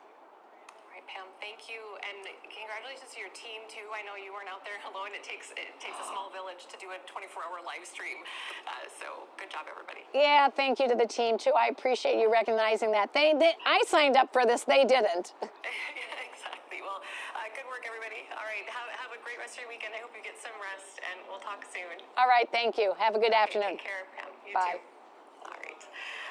Let's see. Thank you. Thank you. Okay, I know and then we've got Alexa. There you go. That's perfect. Hidden in plain sight, behind buildings, along hiking trails. Just look at this field. How long do you usually stay on this bench? All night, sometimes. Safer than the street. This is where people in our city come when they have no other options. If I may ask, how did you end up here? I lost my job, couldn't pay rent, didn't have a place to go, family, money. Here I am. Hi, question for you. So you see this man, what should we do? It's so sad. He needs help. No one should be out here like this. If it were my brother, I'd want someone to step in. And how do we step in? I don't know. I don't know. I don't know. Everyone really wants to change this, but how?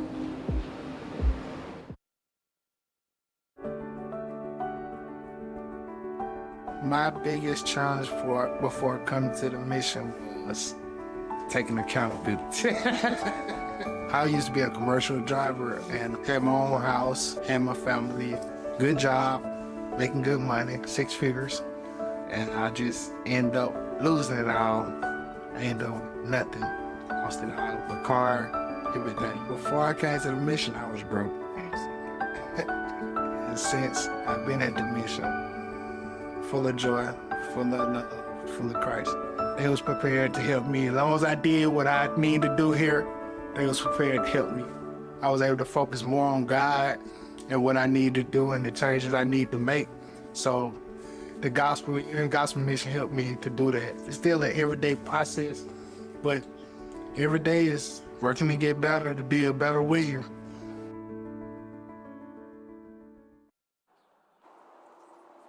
Well, I'm really happy to introduce the president of the St. Paul City Council, Rebecca Naker. Welcome. Thank you so much, Pam. I'm so excited to be here. Oh, well, you know, as I was thinking and we were making invitations, my men's campus is squarely in your district.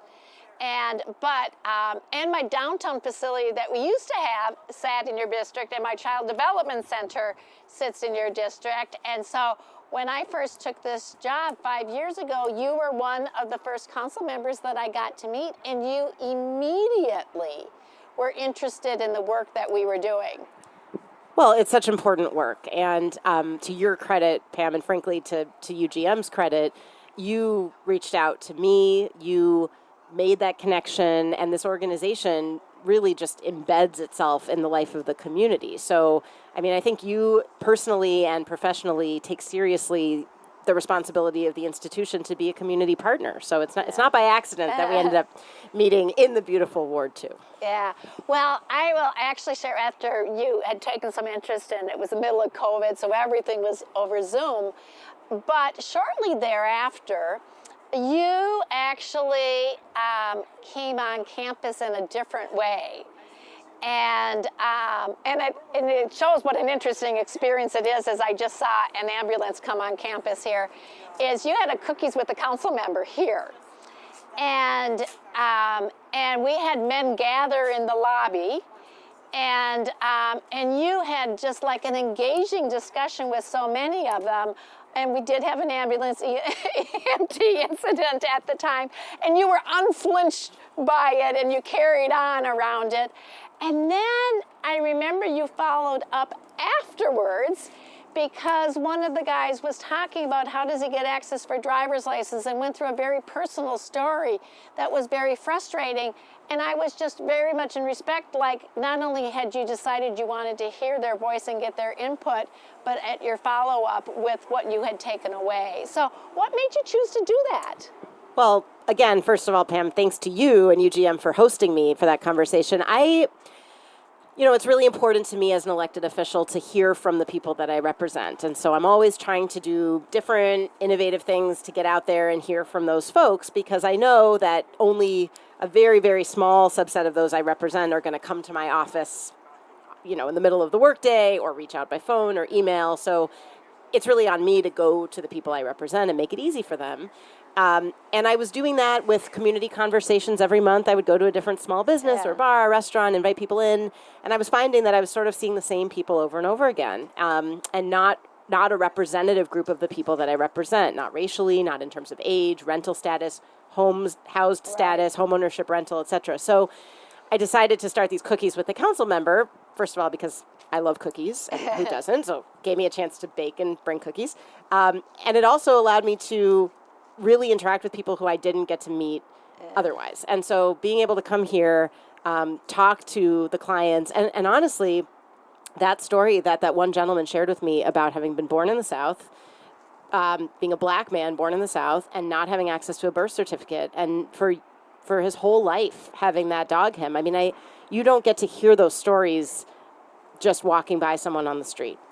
And so the fact that UGM gives a space to hear those stories, to really get to know people as people, that makes a huge impact, and it's stayed with me. Well, thank you for allowing that to happen, and it was really well attended as well. They were good cookies. It was. I think those were the homemade Toll House ones that time. So. I think it was about the cookies and not you, right? Yeah, 100%. Yeah. Well, so then we talked a little bit about what here meant, but I also have my Child Development Center downtown, which I am extremely proud of. And I always say it is, we're NACE accredited, we're 4-star parent aware. 87% of the kiddos there, despite trauma and have experienced homelessness, are kindergarten ready. And I know you do a lot of work on quality childcare. So tell us how you think about quality child care in the city of St. Paul. Well, to me, investing in our youngest residents is the most powerful thing that we can possibly do to build a better city. The data are so clear. So much of the brain develops in those first years of life. And so if we can get kids off to a good start, we see the return on that investment for the decades and the generations actually to come, because it's really something that affects the child's life, affects the parent's life, and affects even the children of that child. So to me, it's a no-brainer that we need to be investing in those early years. It's something that we have not invested in as a society nearly the way that we have in, K-12 education, for example.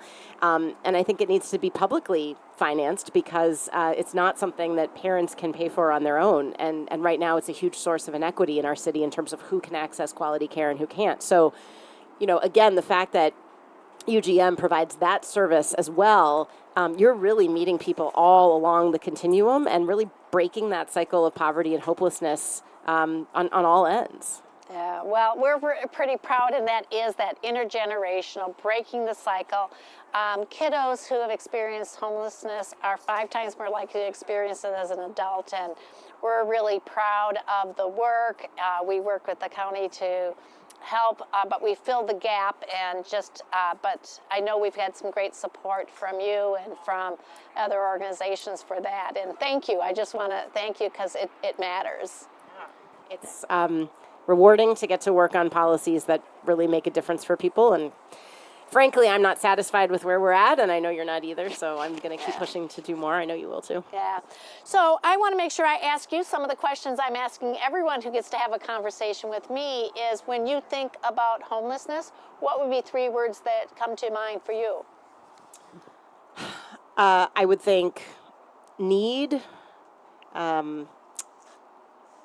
failure to meet our values, which is more than one word, and opportunity.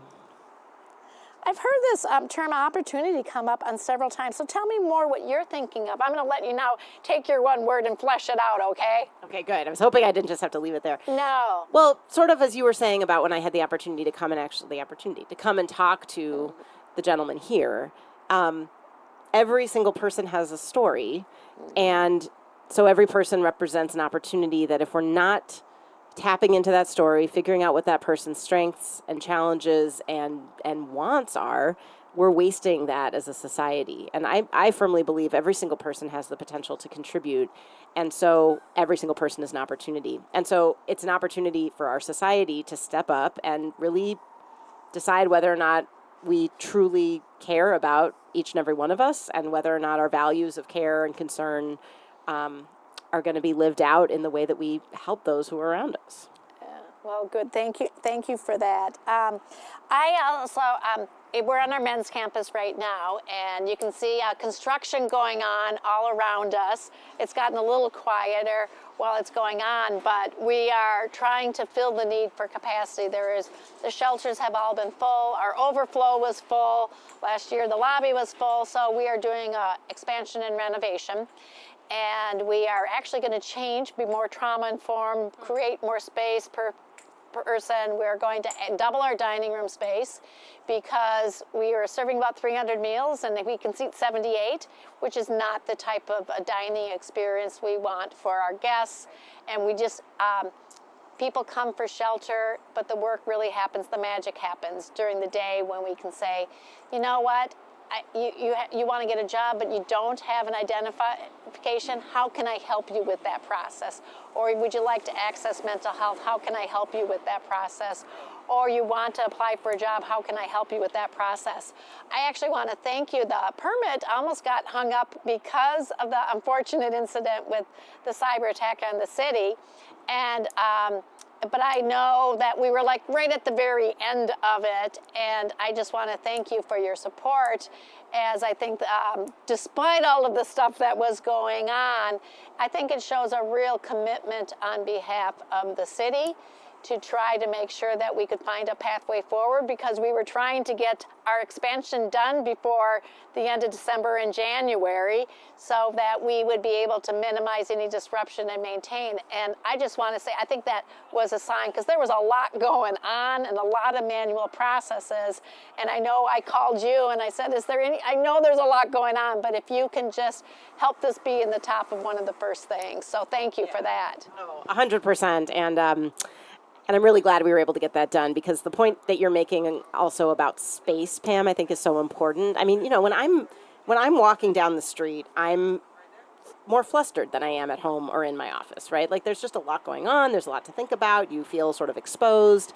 So anyone feels that way. And if you're living outside all the time, how much more so? So, and if you're being asked to have really deep conversations about the future of your life, what you want, things you haven't had access to for a long time, to be asked to do that in the midst of being outside and being unsheltered, that's an impossible ask. So the fact that the space really does matter, and the dining, the surrounding supports that you offer, all of that relies on that safe space. So it's so much more than a building. It really creates that opportunity for all of those deeper supports that you're providing. Yeah, I think we've learned a lot since this building was originally built in 1980 around what does it mean to provide care. And the fact is that we're beyond capacity it was ever built for is really an indication around, our community. We're doing work to prevent it. We're doing work to get to affordable housing, but we need things all along the continuum. Yeah, so one of the questions I'm also asking is, what are you doing to interrupt homelessness? And you can speak for yourself personally, you can speak for yourself as a council member, as the president of the council. What are you doing? Yeah. Well, there's so many things we all need to do, but I think from the city perspective, we need to make it easier to live in the city of St. Paul and easier to stay housed. So that means down payment assistance to help people find a home. That means emergency rent assistance to help people stay in their home.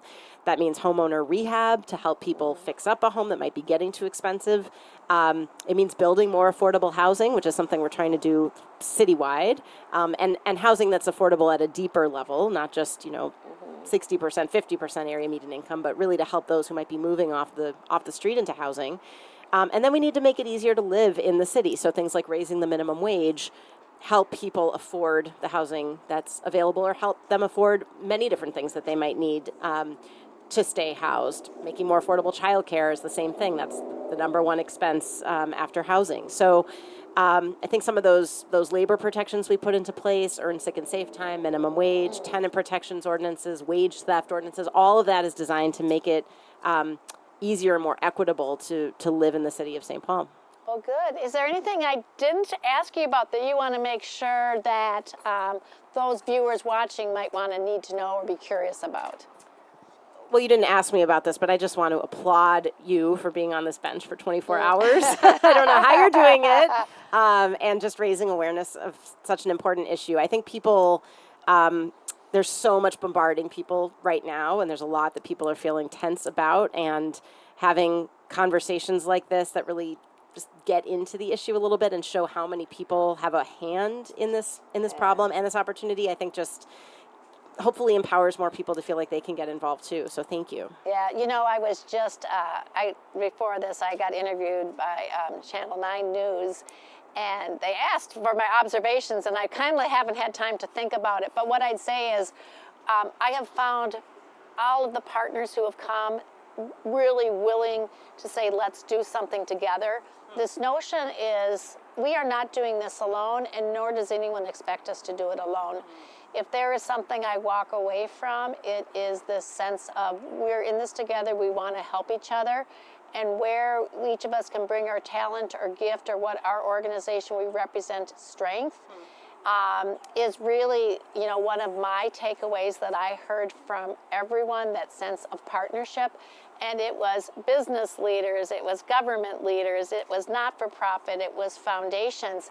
And in the end, isn't that what's going to make our city and our county even stronger when we start with this, is we all care about this and we all want to do something, because that means you're going to figure out something that you can do. So that's really for me what it's about. So, and I'll have a wonderful opportunity to think about that as well. And really grateful that I feel like there's so much care and, as you say, opportunity, is I think we're going to find that opportunity in community together. And so I think that's a great word and move that. So thank you for joining me. Thank you for taking the time. And I look forward to you coming and doing another Cookies with a Council member in some newly renovated space, okay? I just made some more Toll House, so I am ready. All right, very good. Thank you. Thank you so much, Pam.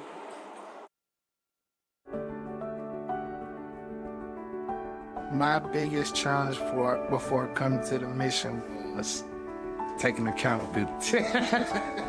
I used to be a commercial driver and had my own house, had my family, good job, making good money, 6 figures, and I just end up losing it all. I end up with nothing. Lost it all, my car, everything. Before I came to the mission, I was broke.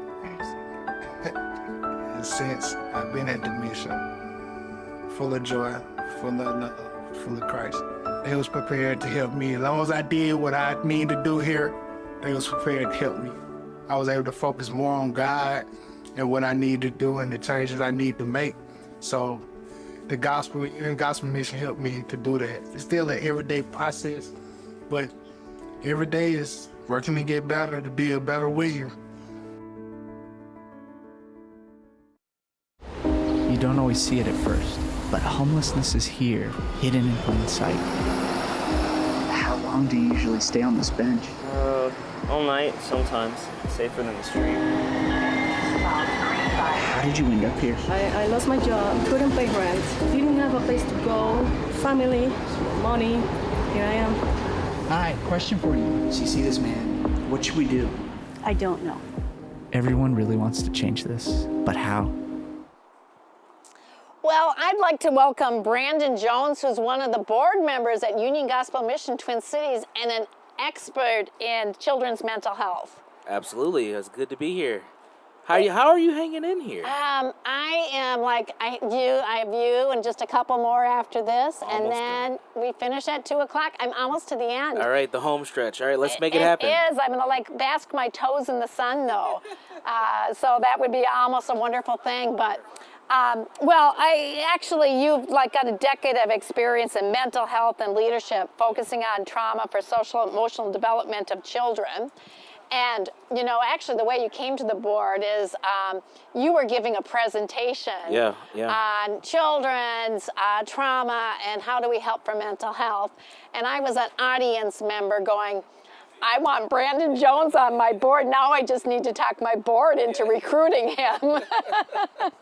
And shortly after, I was on the board. I know. And I say that in that, here it is, this unknown person came to you.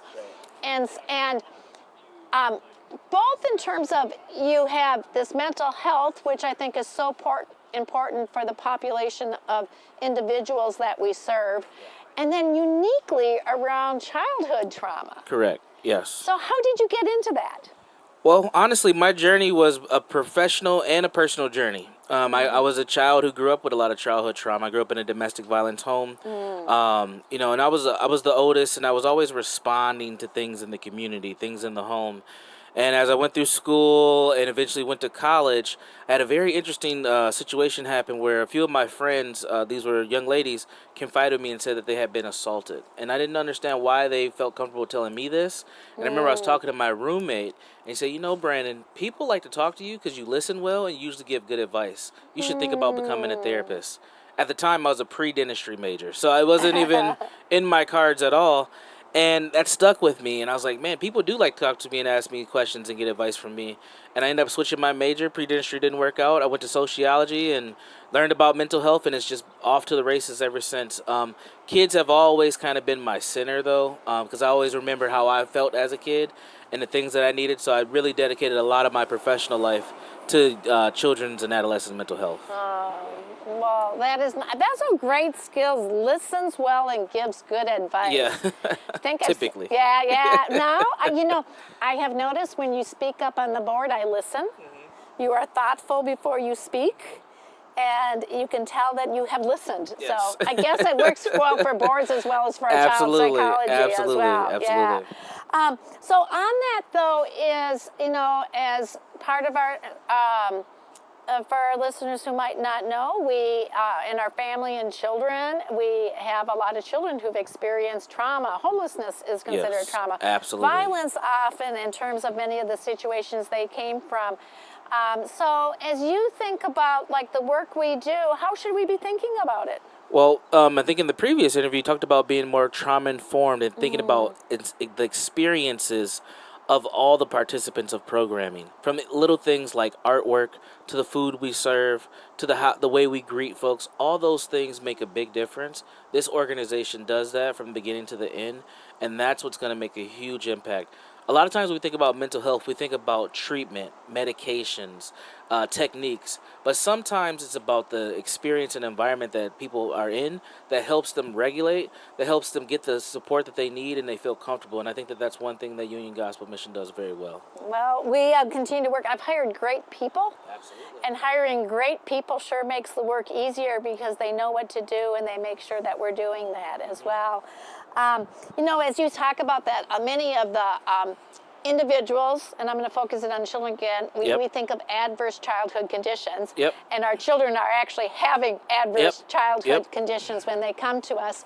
But I often heard my Vice President, Lisa, talk about positive childhood conditions. Maybe you can, and how we are trying to replace and add and ensure there are positive childhood. Correct. How do you think about that philosophy? Yeah, I think it's great. And it is an approach that we all can adapt. It's easy to point out the things that go wrong or don't go well, the adversity that young people face. But there are a lot of positives as well. One of the biggest positive things that we can do, and we know this because of resiliency research, is building authentic, healthy relationships. Being consistent, being true to yourself, trying to find ways to connect with young people. Those are all three key skills to really take that dynamic from a place of scarcity, a place of fear, to a place of curiosity, a place of connection, and a place of hope. So, you know, looking at those positive experiences definitely can happen. And again, it can take place with anyone, but we have to be intentional about our actions when we do it. Yeah. I watch my women and children's program, how intentional they are around the children. And they're sometimes a little overwhelmed because of our 60, you know, 2/3 of them are often children. The children outnumber the adults is what they always remind me. And but that's a really important part, but they need different things. Absolutely. Children are resilient. They all do need different things. And even in spite of adversity, challenges, trauma, they're still kids, and they're still trying to adjust to the environments that they're in. I think that's important for us to remember, and also show up for them, be there, give them the things they need. But they do need play. They need to be listened to. They need space. They need, you know, just tough play and rough play and things like that, because they're still kids at the end of the day. Children are very resilient, and we have to continue to create spaces for them to build on that resilience so that they can grow into healthy adults. I do love that. We just hired a new child caseworker, and he was out playing with all the boys who I think needed to be outside. They have just a little bit of green space where they're at now, but they love having that little bit of green space. I bet they maximize it. Yeah, they maximize it. Yeah, I delivered pumpkins, and before I knew it, and I was going to ask for help, but I thought safety first, and I should get up there, or the caseworker. Before I knew it, those boys came jumping over, and I'm like, I guess this is the experience they need. That level of play is actually connected to brain development, believe it or not. All kids need it. Boys probably engage in it a little bit further just because of their physicality. But that level of brain development is important. I'm glad that that new worker has figured out a way to connect very quickly with those young people, because those lasting relationships are what are going to make the programming more impactful. So that's amazing. Well, that is good to hear. Yeah. Well, I want to ask you some of the questions that I've been asking all of my guests. Is when you hear homelessness, what are 3 words that you think of? Oh, that's a great question. 3 words I think of. Well, the first thing I think of is winter, and that's because I always get concerned as the weather starts to turn here in Minnesota.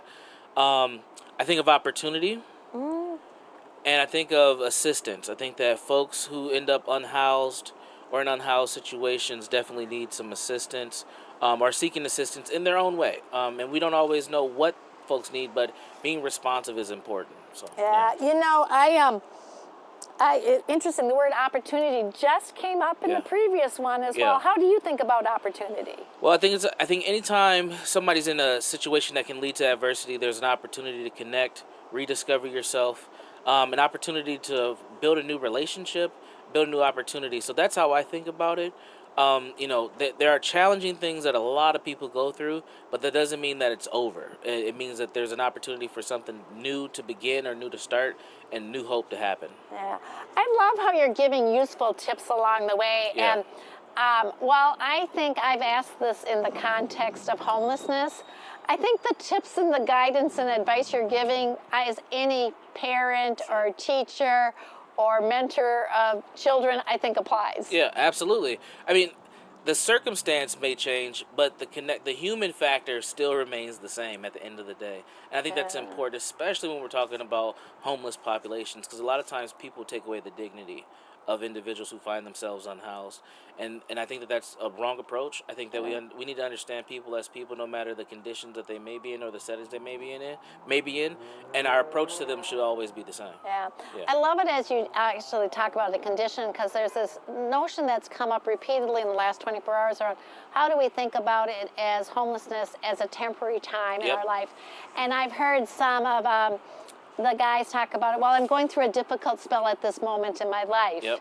And I think that also gives them some of the resilience, as well as that they know that they believe it is temporary, and then our job is to help it can also be temporary. Absolutely. We are facilitators on this journey, right? Yeah. And I think a lot of folks who come through these doors, they're on their healing journey. And this stop is an opportunity for them to get to where they need to be. And praise God that we're here. So, yes.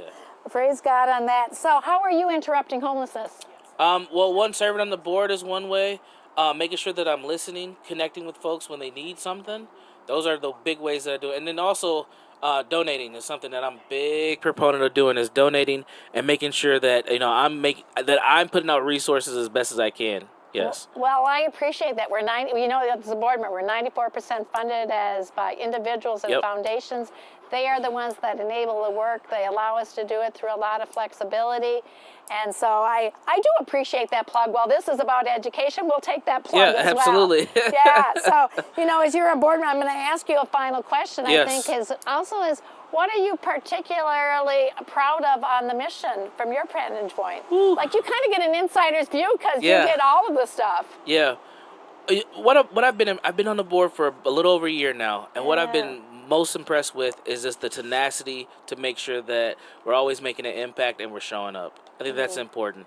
The work that you're doing, the work that the staff here is amazing. The staff are amazing. Can we give them a round of applause? Definitely. All of our staff. Yeah, Yay! literally. And I think that shows a culture of resilience and a culture of hope that we don't see in a lot of spaces. So keep up the good work. That's what I've noticed. Yeah, I have found that the more talented staff I have, the easier my job gets. That's right, and that's how it's supposed to be. It's all about me having an easy job. That's how it's supposed to be. Absolutely. Yeah. Any final question you want to ask me? How has it been over the last few hours? Like, what has this experience been for you? Energizing. Okay. I am loving every guest in terms of you are passionate, you care, you want this to be successful, and and every guest is showing up their best. Yep. And that to me is just really heartwarming. Yeah. And so that's where I've gotten all of my energy until 2 o'clock. I'll have enough to drive home at 2:30, and then rest. And I think I won't rest immediately because I think my brain will churn a little bit like, what can we do with that? Because I have a few to-dos from this. So I am just really grateful. The community showed up, and I believe that an already good community is going to be even better. Yeah, absolutely. Well, thank you for having me. I appreciate this. I really appreciate you being here. Thank you. Yeah, absolutely. Awesome.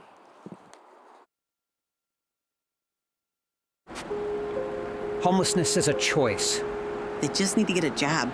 It's too dangerous to get involved. It's not my problem to fix.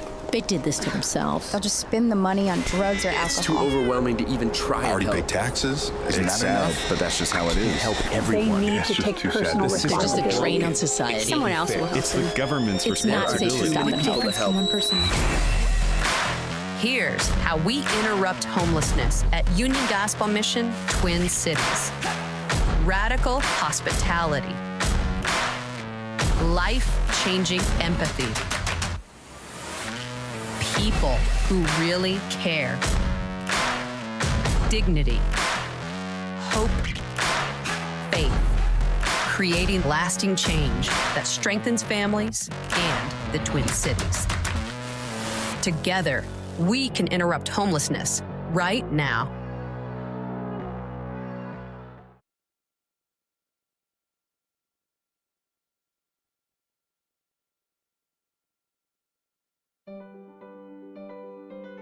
When I was 15, my brother died in a motorcycle accident.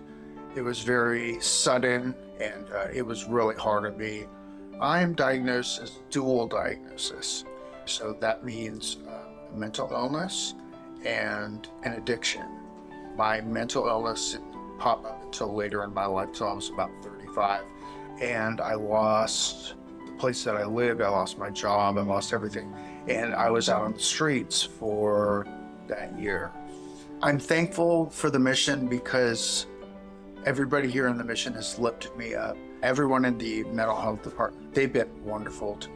And I can't imagine anywhere else that will have a place where you can eat and sleep and get mental health services and recovery services for addiction, and the list goes on.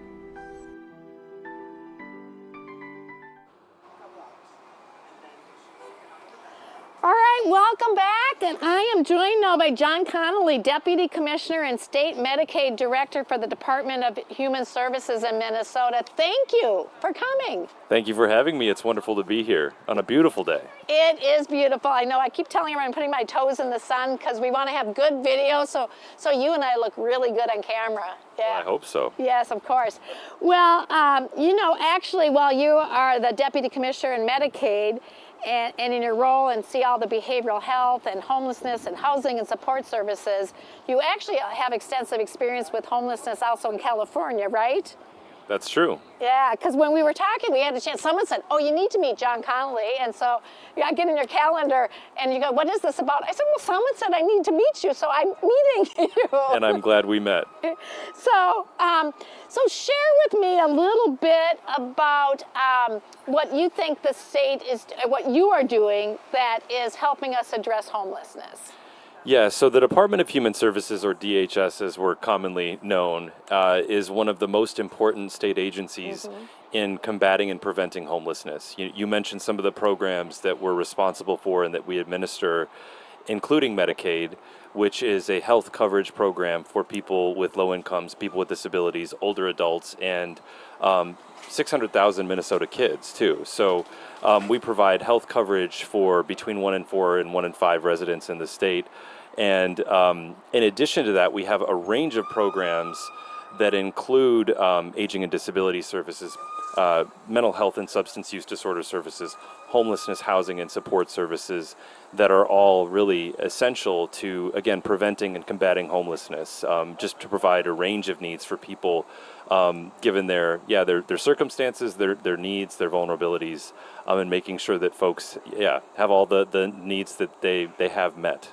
Yeah, it's actually maybe fortuitous that you are in like the second to last spot, because I think about all of the conversations I've had, and they're a bit jumbled, but I have had 3 healthcare providers, from federally qualified to emergency care, and you were sitting here having a conversation with Regions on their emergency, and they are the first. We know that's not the best place, but that is the first place often for people who've experienced homelessness. I had conversations on mental health. You just got in the last, so we're looking at how's the mental health aspect of it, and then obviously this is about housing, and we actually have many of the men and women in our care are beneficiaries of the housing allowance portion at their later phases in it. So like you are also like where a lot of it also comes together. Like as we focus on this, how does this match what you think are the priorities for the state and what you think we should do, or can we do it all? Well, I think we have to do it all.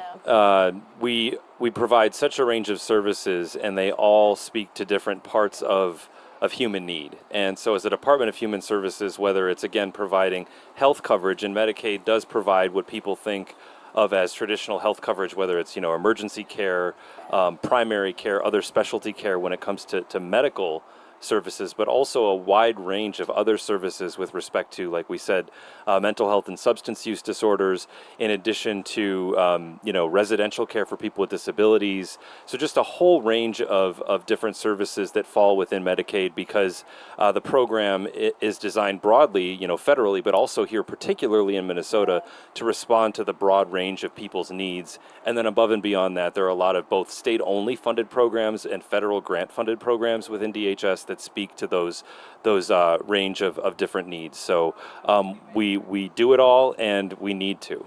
Yeah, with that, you mentioned some of the areas that you focus on, and from children to aging and disability, and that is the aging is the grossest family. If you're over 55, so let me define aging. Over 55, fastest growing demographic that is experiencing homelessness. You have people who are first-time homelessness. In that you also have disability, and one of the things that I have struggled with in my facilities is I have a difficult time helping people with different disabilities, from just using a cane and a walker, partially because they're aged, partially because there's more things going on. I have bunk beds, so I have to be cognizant. Can people crawl into this upper level bunk bed? At my women and children's shelter, it's a 3-level building, but it doesn't have an elevator. And so that becomes an impediment for people that we want to serve. How are you guys thinking about the intersection of homelessness and aging and disabilities?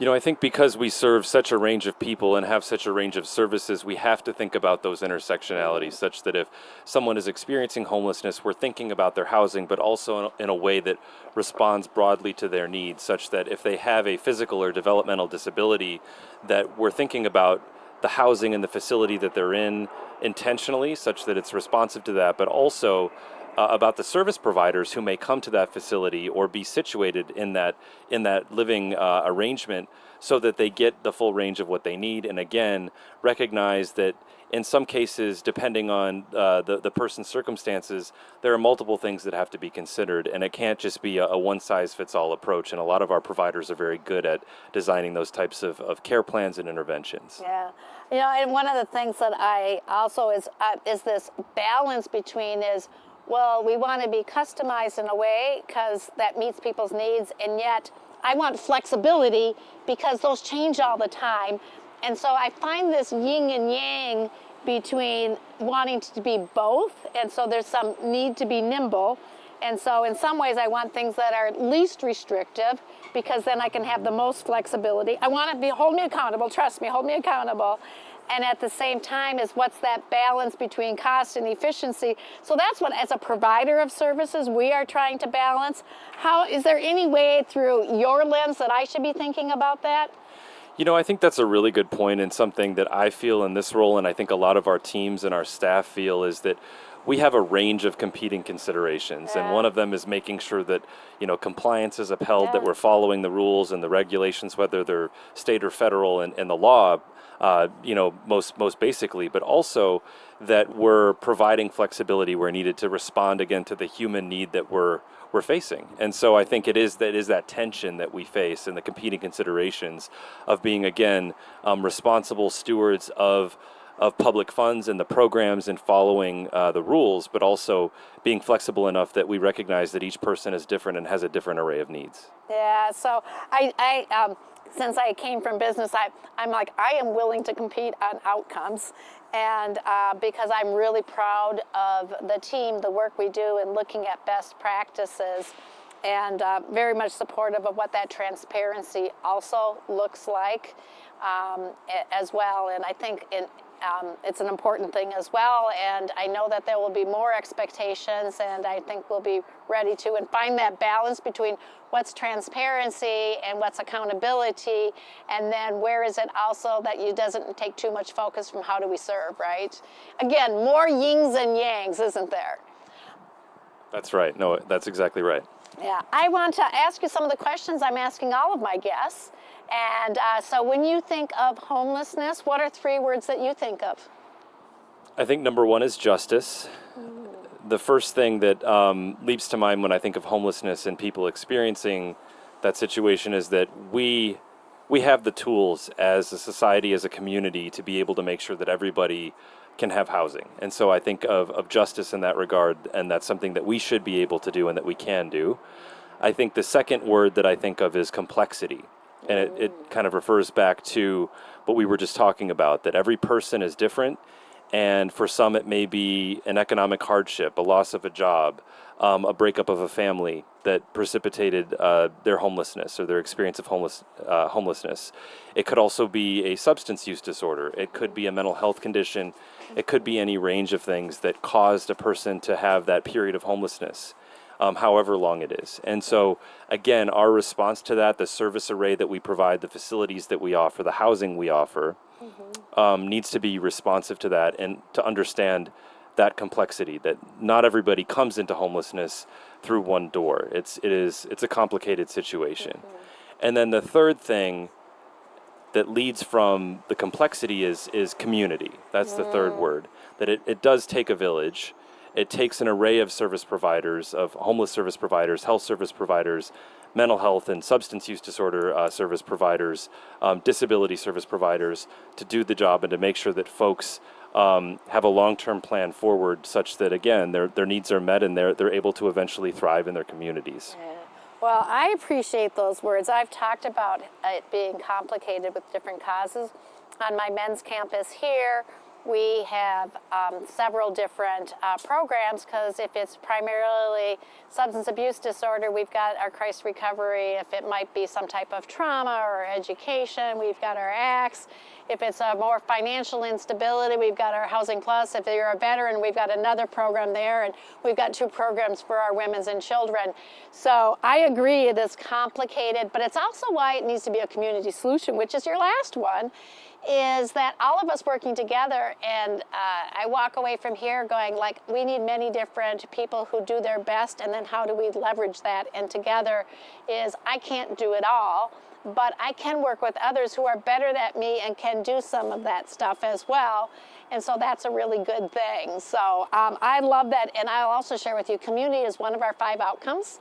So I measure, and we're working with Wilder Research to even get some longitudinal data on our outcomes.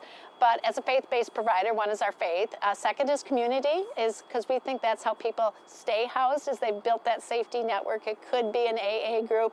It could be family reunification. It could be a church in the community. Our third is wellness, that is physical and mental. Fourth is income. And then the last is actually housing, because we want people to stay housed. So I love what you had to say there.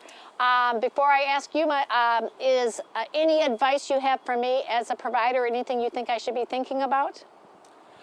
I would just love the partnership from you and your team, but also broadly of providers in the community, to think through how we implement some of the changes that are coming to the Medicaid program that are just a result of the federal reconciliation bill.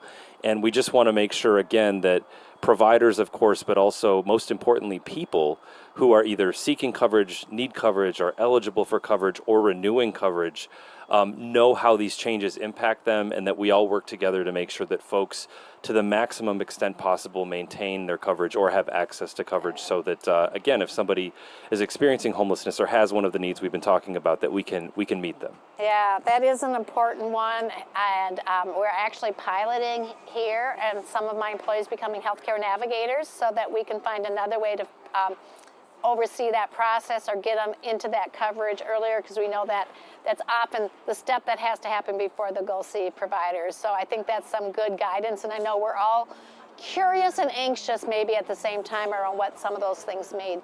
My final question for you is, how are you interrupting homelessness? Well, I think by showing up here today, having a conversation with you is one important step, and we've had other conversations, but I think though I'm able to give you advice, you're also giving me advice about how we learn from community and how we enhance, develop programs, services, coverage, so that we're really responsive in a way that works for people, that responds to the need in community, and also is workable for providers, so that the services, again, are people-centered, but also that your mission is sustained. And So I always seek your advice because if we're developing proposals or programs or policy in a way that isn't community or provider informed, it won't work. So we can't do the work without you, and so just appreciate the advice, the partnership, the expertise, and the perspective from you too. Well, I am happy to give you advice down the road as well. So thank you for being here today. Thank you for sharing, and thank you for the work you do. Thanks for moving to Minnesota so you can be a part of our solution and partnership. Thank you. It was a joy to be here. There we go. Now we're on a break. Homelessness is a choice. They just need to get a job. It's too dangerous to get involved. It's not my problem to fix. They did this to themselves. They'll just spend the money on drugs or It's too alcohol. overwhelming to even try I already and pay help. taxes. Isn't that enough? But that's just how it is. Help everyone. They need That's to just take too sad. personal This is They're just a responsibility. drain on society. Someone else will help It's them. the government's It's not safe to responsibility. stop The them. difference from one person. Here's how we interrupt homelessness at Union Gospel Mission, Twin Cities. Radical hospitality. Life-changing empathy. People who really care. Dignity. Hope. Faith. Creating lasting change that strengthens families and the Twin Cities. Together, we can interrupt homelessness right now.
You don't always see it at first, but homelessness is here, hidden in plain sight, behind buildings, along hiking trails.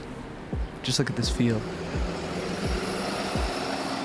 How long do you usually stay on this bench? All night, sometimes. Safer than the street.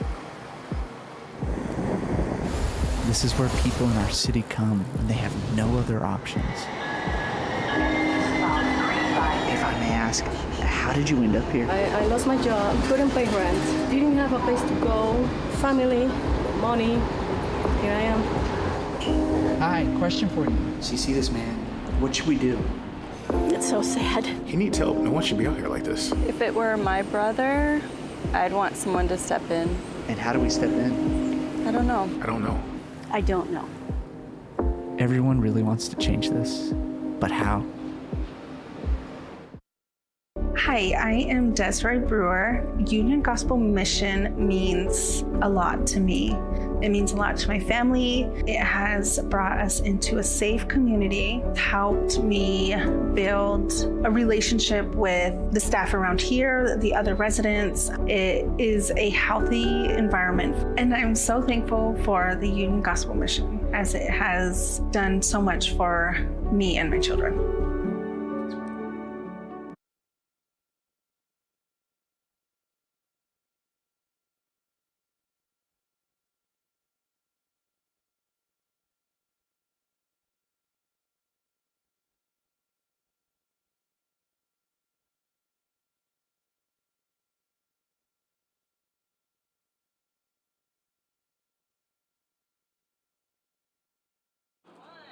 it's getting serious now. Oh, this is serious business. We do have to work now. Well, We're talking about weekend, vacation. Oh, I didn't tell you. Those Twizzlers, by the Do way. you? Yes. This is like my I just get that at stash. the end. This is really dangerous, Pam. I would not do that. You know what? The only reason they had my name on it, so no one was afraid. Everyone else was afraid to eat it. But I'll share with you. You're gonna share that? I will really? share that. Yes. Are we gonna eat the whole thing? No, that's like a lot. I'll share. I could eat the whole thing. So, but we have to take one. turns. So, like, while you chew, I have to talk. So we're gonna have to split this up. Right, we're not allowed to chew Yeah. and talk at the same time. Oh, we are bringing it home. I'm the last one. You are the last one. Is it a good thing or a bad thing? Well, it depends what you say. Wow. It's all up to you. It's all in your hands. It has nothing to do with the interviewer. So I didn't even introduce you yet. No. Doesn't matter. You're the important one here. Oh, you do all the work. I'm just supporting you. This is a we. If there is one, like I was asked, I just did a TV interview just a little bit ago, and they said, like, what's one of your observations? And that we have a passionate community who is willing to work together and sees the value in partnerships and how we can all make each other better. Are we passionate enough? Are we working enough together? I guess you're the ones asking the questions, but since we're both passionate about the same things? I don't think so. All right. Well, Christophe, tell me more. You know, I've been living here, 18 years? On and off. Family has been here the whole time. I've been living a little bit everywhere around the world, in Asia, in Europe, here in the US, but family was always here. And for me, this is my home. It's our home, and it's going to stay our home. And I was born in a country, in Switzerland, a few years back, where homelessness doesn't exist. And it doesn't exist for a reason, because it's a combination of a very successful country, but very progressive at the same time, where we take care of everyone. We try not to leave anyone behind, and it's working quite well. So when I came here years back, a place that I call home, a place I love, great people, and I saw those people outside, especially during the winter, probably like you, it's saying, this is not right. It could be me one day. It could be anyone I love as well. And that should not happen. We're one of the richest states in the country, in the world. And we have people living outside, sleeping outside. We can do better. And just the fact that we still have people outside, well, it's demonstrating that we're not good enough as a community. We're just blessed to have people like you, passionate, focused, and hugely able of doing that in unbelievable ways. You're just my hero. Well, I don't know about that. I actually think I have a team behind me who are the heroes every day. And I got to witness it. Last night, about midnight, I went in to see the night crew, because I don't get to see the night crew all the time at midnight. Yeah. And I asked my shelter advocate, I said, how's it going? And he said, well, my job's a little harder right now because my capacity is almost doubled, because we put 110 bunk beds where there'd been 52 cots. And I said, so twice as many people as right, usual. Right, because of our construction. Yeah. And I said, well, how's that going? And he said, I just don't have as much flexibility now as I had when there were fewer. And I appreciated his concern for how he serves. And here he's just a frontline shelter advocate, but the concern with how he serves. And yet the realization that essentially we doubled how many men he serves at night. Yeah. And that is a reminder for me last night, like, we have got to find a way to continue to serve with dignity. And maybe we talk about this notion of urgency as well. And maybe that's why it's the culmination is like, okay, we've had the conversations, and maybe this last conversation is like, so what's next around moving beyond the conversation into action, right? Totally. It's that question of urgency when we reduce it in a way to what matters most. Every individual, every human being. We can't tell them in 2 years, in 3 years, in 10 years, in 15 years, we're going to have it solved. For her or for him, well, the problem is right now. I have something that doesn't work in my life. I need help right now. And I remember when we had the discussion as a round table with all the providers and stakeholders, state, city, county, and there was this question, what's the longer term ambition?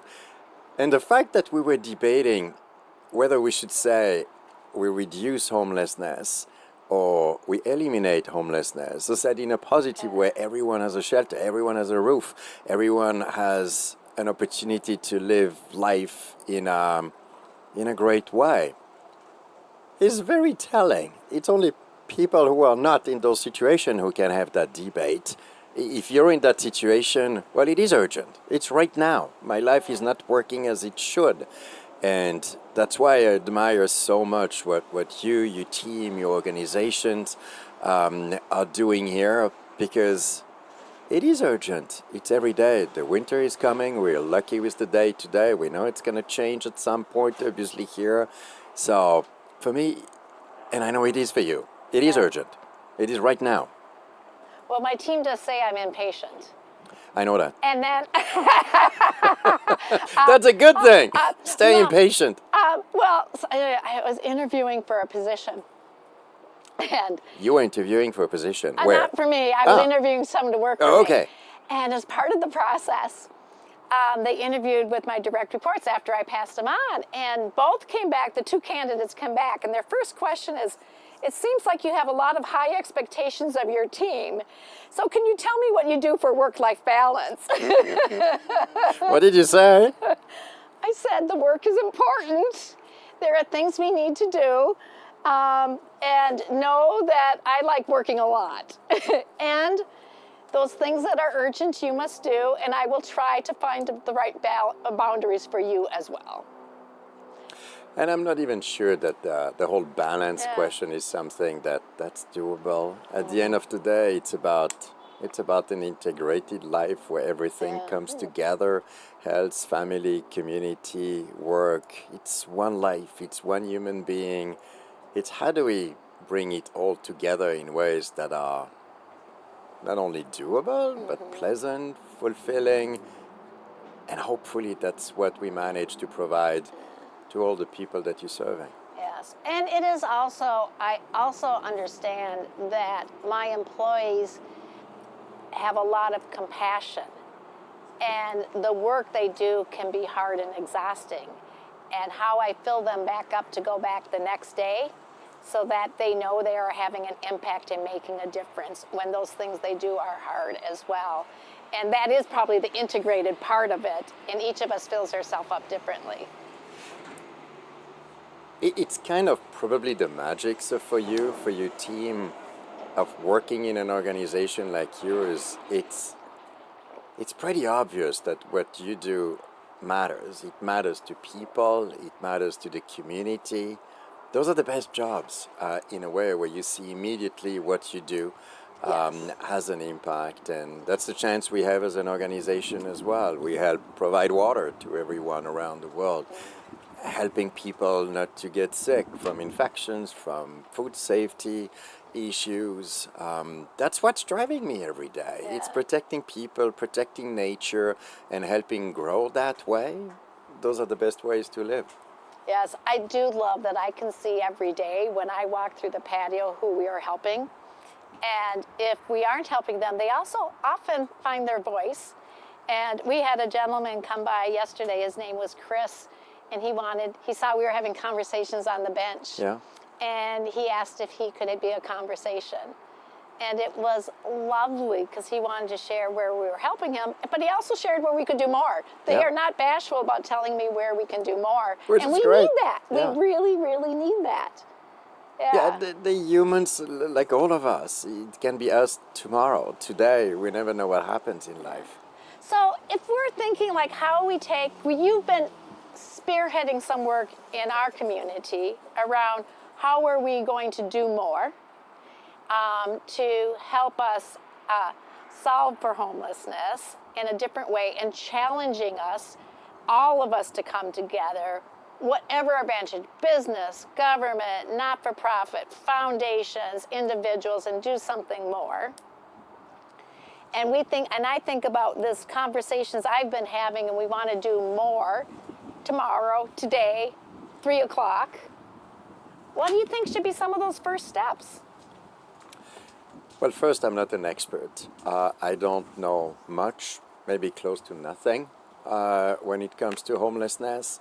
And for me, years back, that started during COVID, when it was one of the most extreme times. Let's put it that way.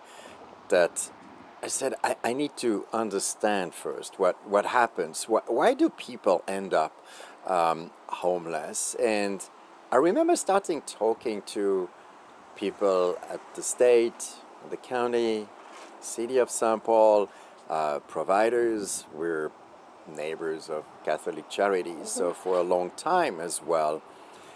And while I was trying to understand, I realized as well that there were many dots that were not connected. There were issues between the two cities, between Minneapolis and St. Paul. Why do we have so many homeless coming here, downtown St. Paul? I didn't understand why.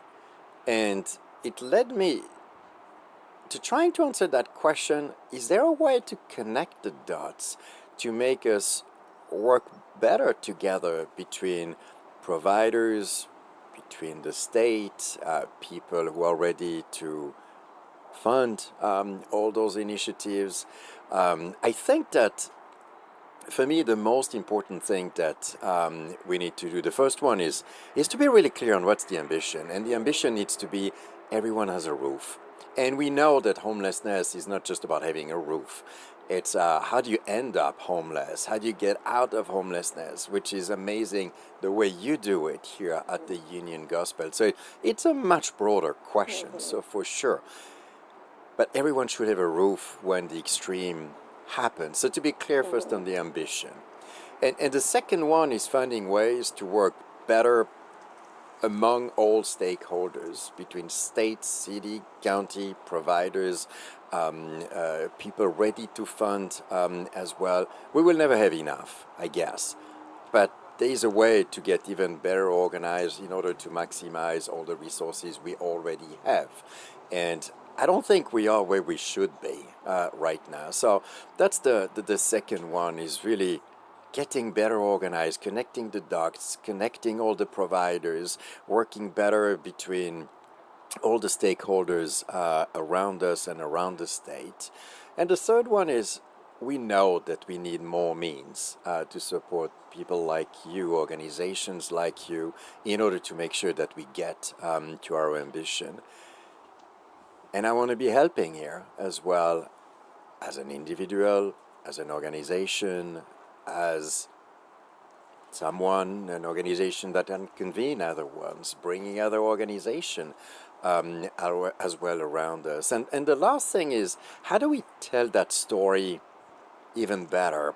How do we tell those individual stories that we connect between people ready to support financially or personally or both, and the impact that they have on the community individually and collectively, that ultimately we want to have more people coming and joining us, joining you, for the good of everyone in the state.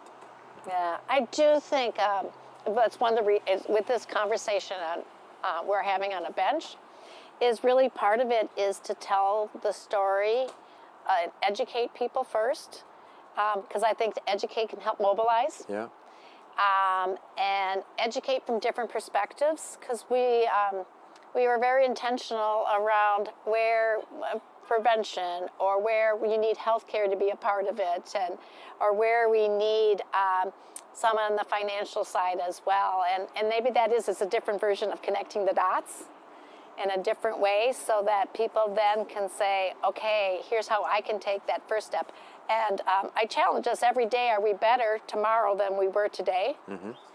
And because I have also found is when I say we're going to do this, people will stop right away and say, I can't, to, okay, we're going to go there, but like tomorrow, how are we better tomorrow than we were today? Because we're going to be that much closer. And there's the question, how do we do it in a way that's structurally better?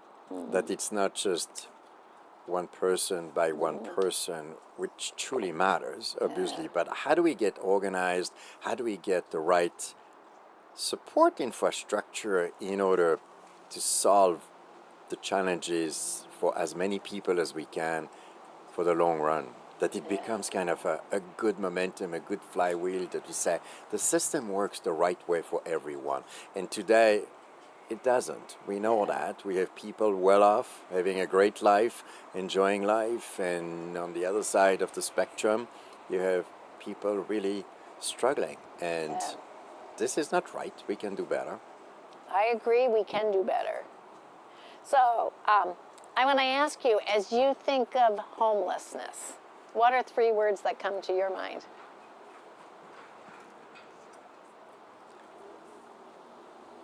Dignity, future, community. I want to ask you about community. And then my last guest said community as well. And it's one of my outcomes that I think helps people get housed and stay housed as well. They have to have a safety network. A safety network can be family. A safety network can be a peer group or an AA group. It can be a church. Yeah, it could be colleagues at work. How do you think about community? It's being surrounded by people who care about you, people you care about, people who are here when you need them the most, people you like being around, people you love, people you have fun with. It's living like a human, having a life with a future, feeling that, as you said, you have a safety net. When you're lost, you have big questions, you can go to those people. And we all need that. I've had the opportunity to live in so many places around the world. The hardest was to rebuild a community, a sense of involvement in those new places where you arrive, nobody knows you, you don't know anyone, you don't understand the culture, you don't understand the language, you don't understand what's driving people, and you need to rebuild that network. It's hard, and at the same time it's fascinating because it gives you the opportunity to get to know new people as well. And I'm amazed all the time to see how many people are ready to help, to be here for you, with you. Not everyone, unfortunately, but for the most part, humans are good. Yeah, definitely. We need each other. Absolutely, and life is more fun when we're together. Yeah. I could never live by myself. When I get alone somewhere, I get really stressed. Yeah. Hey, I do too. Do you ever do room service in a hotel? No, I go sit at the bar by Me myself. too.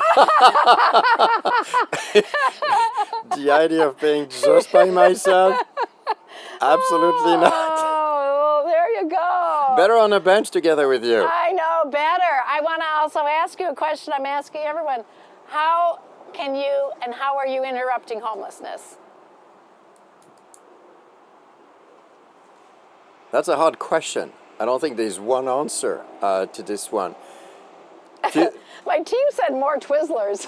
More Twizzlers, that helped. Well, I haven't eaten much of mine here. Yeah. Well, the few things is, first and foremost, is supporting you. And we should all be behind you. I mean, how you've changed your life, moving from a huge company, an executive, and moving to such an institution that's doing so many great things for the community and doing it so well, and people feeling happy and fulfilled around you. There's a real soul, there's a heart in this place, which is very unique. Not many have that. Well, we should be all on your side. So that's the point number one, is I can't imagine anyone out there not wanting to support you. And the second one for me, it's to keep convening all the stakeholders that we do together, the homelessness roundtable where we meet frequently. I'm so impressed how people are coming, committed, working together, trying to really get to our ambition of providing a roof to everyone in the state. And the third one is really to provide more means, more funding, more resources for everything that has to be done. And I think a few good news are going to come in the next few weeks as well, without getting too much ahead of my skis, where many are going to come together to support everything that's being done as well. And for me, it's to spend more time with you. Well, good. Well, I will give you the opportunity. Is there anything I didn't ask you? Or I will say, is there anything you want to ask me before I end? You could have, like, the final question of the 24 hours if you want it. How long have you been in that role now? I will have 5 years officially, December 31st. 5 years, my God. So, this famous question, if you had a magic wand to solve homelessness, with everything you've learned, everything you've seen, the last 5 years have been crazy years as well. Is there one thing that we should all know on how we could help you? I wouldn't say, I do think how we started this is, I think we can have more urgency. I don't think that it's not that people don't care. It's that because it's complicated, trying to solve it all, but like, where do we really take some big steps towards it? And then recognizing those accomplishments. I also believe it's in going after that holistic, that it is treat the individual with some of the underlying, with the mental health, with the substance use, with the housing, that holistic approach is really what's going to do it, because I serve people who had been housed at times, and then I hear they had a mental health crisis, or they had been housed, but they were financially unstable, and they didn't have that safety net, and the two of them together had them pass through my doors until we could set them up again. And so what I think we have to remember is solve for the whole person, but do everything you can today, and then tomorrow do everything you can tomorrow. And then the day after that, do everything you can the next day as well. Wow, we're so blessed to have you, Pam. My God, we should have more Pams in the city, in the state, in the world. It's such a great place. I mean, Minnesota is not known by many. I've been living everywhere around the world. I did not know Minnesota. We have everything to do things right, to live in a great way, to keep growing by really caring for each other and being here for people who need it the most. And you're the example for all of us. So really wanted to say thank you for everything you're doing and for who you are. Well, thank you very much. And, you know, with your offer of support, you know I'm going to come back and ask for more. I'm here. I'm ready. So we're you in can it together. Expect that. You can expect that. Well, thank you very much. I appreciate it. Thank you so much. So we can go off camera and eat our Twizzlers next. Love it. Can't wait for that. All right, thank you. You don't always see it at first, but homelessness is here, hidden in plain sight, behind buildings, along hiking trails. Just look at this field. How long do you usually stay on this bench? All night, sometimes. Safer than the street. This is where people in our city come when they have no other options. If I may ask, how did you end up here? I lost my job, couldn't pay rent, didn't have a place to go, family, money. Here I am. Hi, question for you. So you see this man, what should we do?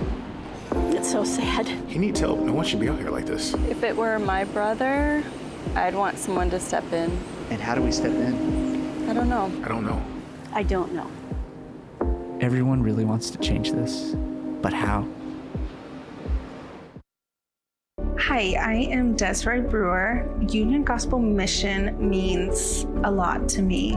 It means a lot to my family. It has brought us into a safe community, helped me build a relationship with the staff around here, the other residents. It is a healthy environment. And I'm so thankful for the Union Gospel Mission, as it has done so much for me and my children.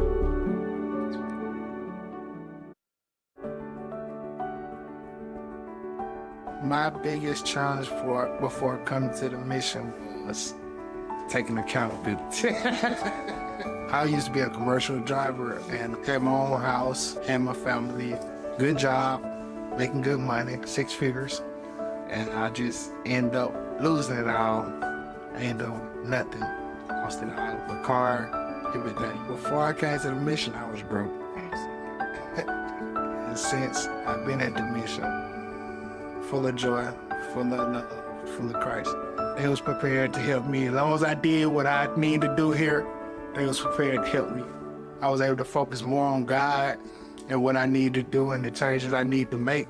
So the gospel mission helped me to do that. It's still an everyday process, but every day is working to get better, to be a better warrior.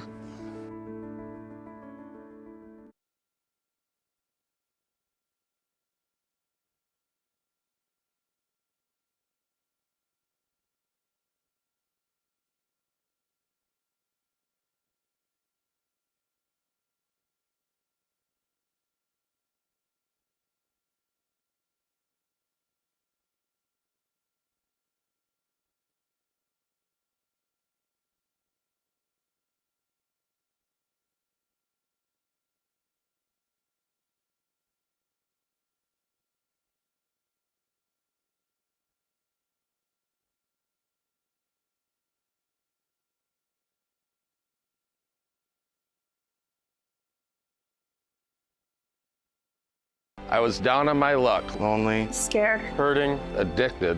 Hopeless. And then I got to Union Gospel Mission Twin Cities. They met my physical needs. But more importantly, They met my spiritual needs. They showed me hope in Jesus. They saved my life. And they did it through people like you.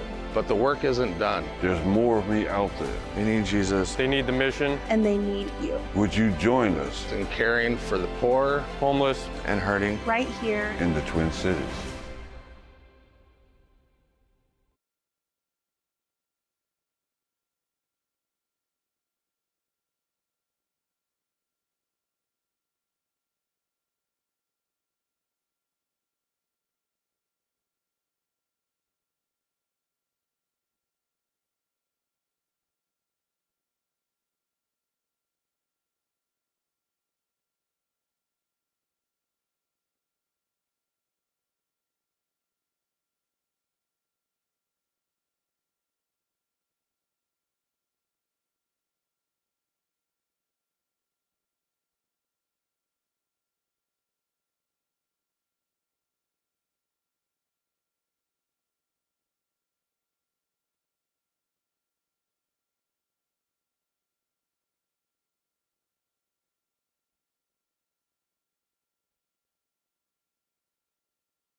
All right, I feel like we've come full circle. And so at this time, I would like to pray us out of the event. Could we bow our heads and hearts? Lord, as we close this special event beneath the same open heavens where we began, we pause to thank you for hearing the prayers, ideas, and expressions of gratitude that have risen from this bench over the past 24 hours. Thank you for the spirit, of unity and compassion that has filled every conversation, every handshake, and every exchange of ideas. We sense your presence here, guiding our hearts toward understanding, empathy, and purpose. We thank you for our CEO, Pam, and for the vision, stamina, and courage you have placed within her. As she returns to lead at Union Gospel Mission Twin Cities, may every idea born on this bench take root in wisdom. May every pathway to best practices lead to great impact, and may every partnership forged here multiply for your glory. Thank you for the team, Sarah, Bet, Kelly, and Drake, and for their tireless effort to make this event one marked by excellence and grace.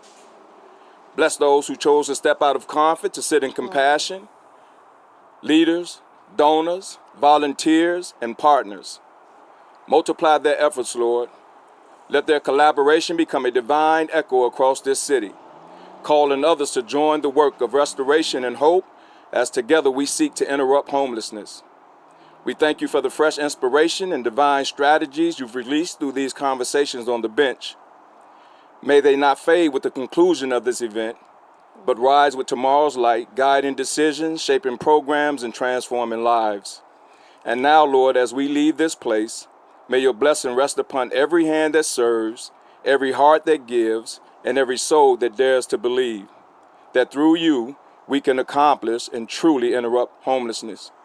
Let your kingdom come and your will be done through us, among us, and beyond us. And this we pray in the mighty, matchless name of Jesus the Christ. And we all said, Amen. Amen. Do it. Oh! It's a girl.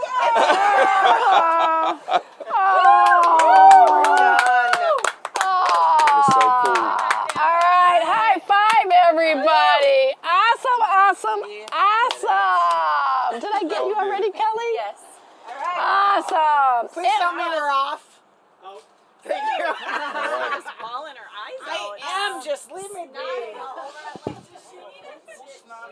I was nodding. Oh, no, that's because she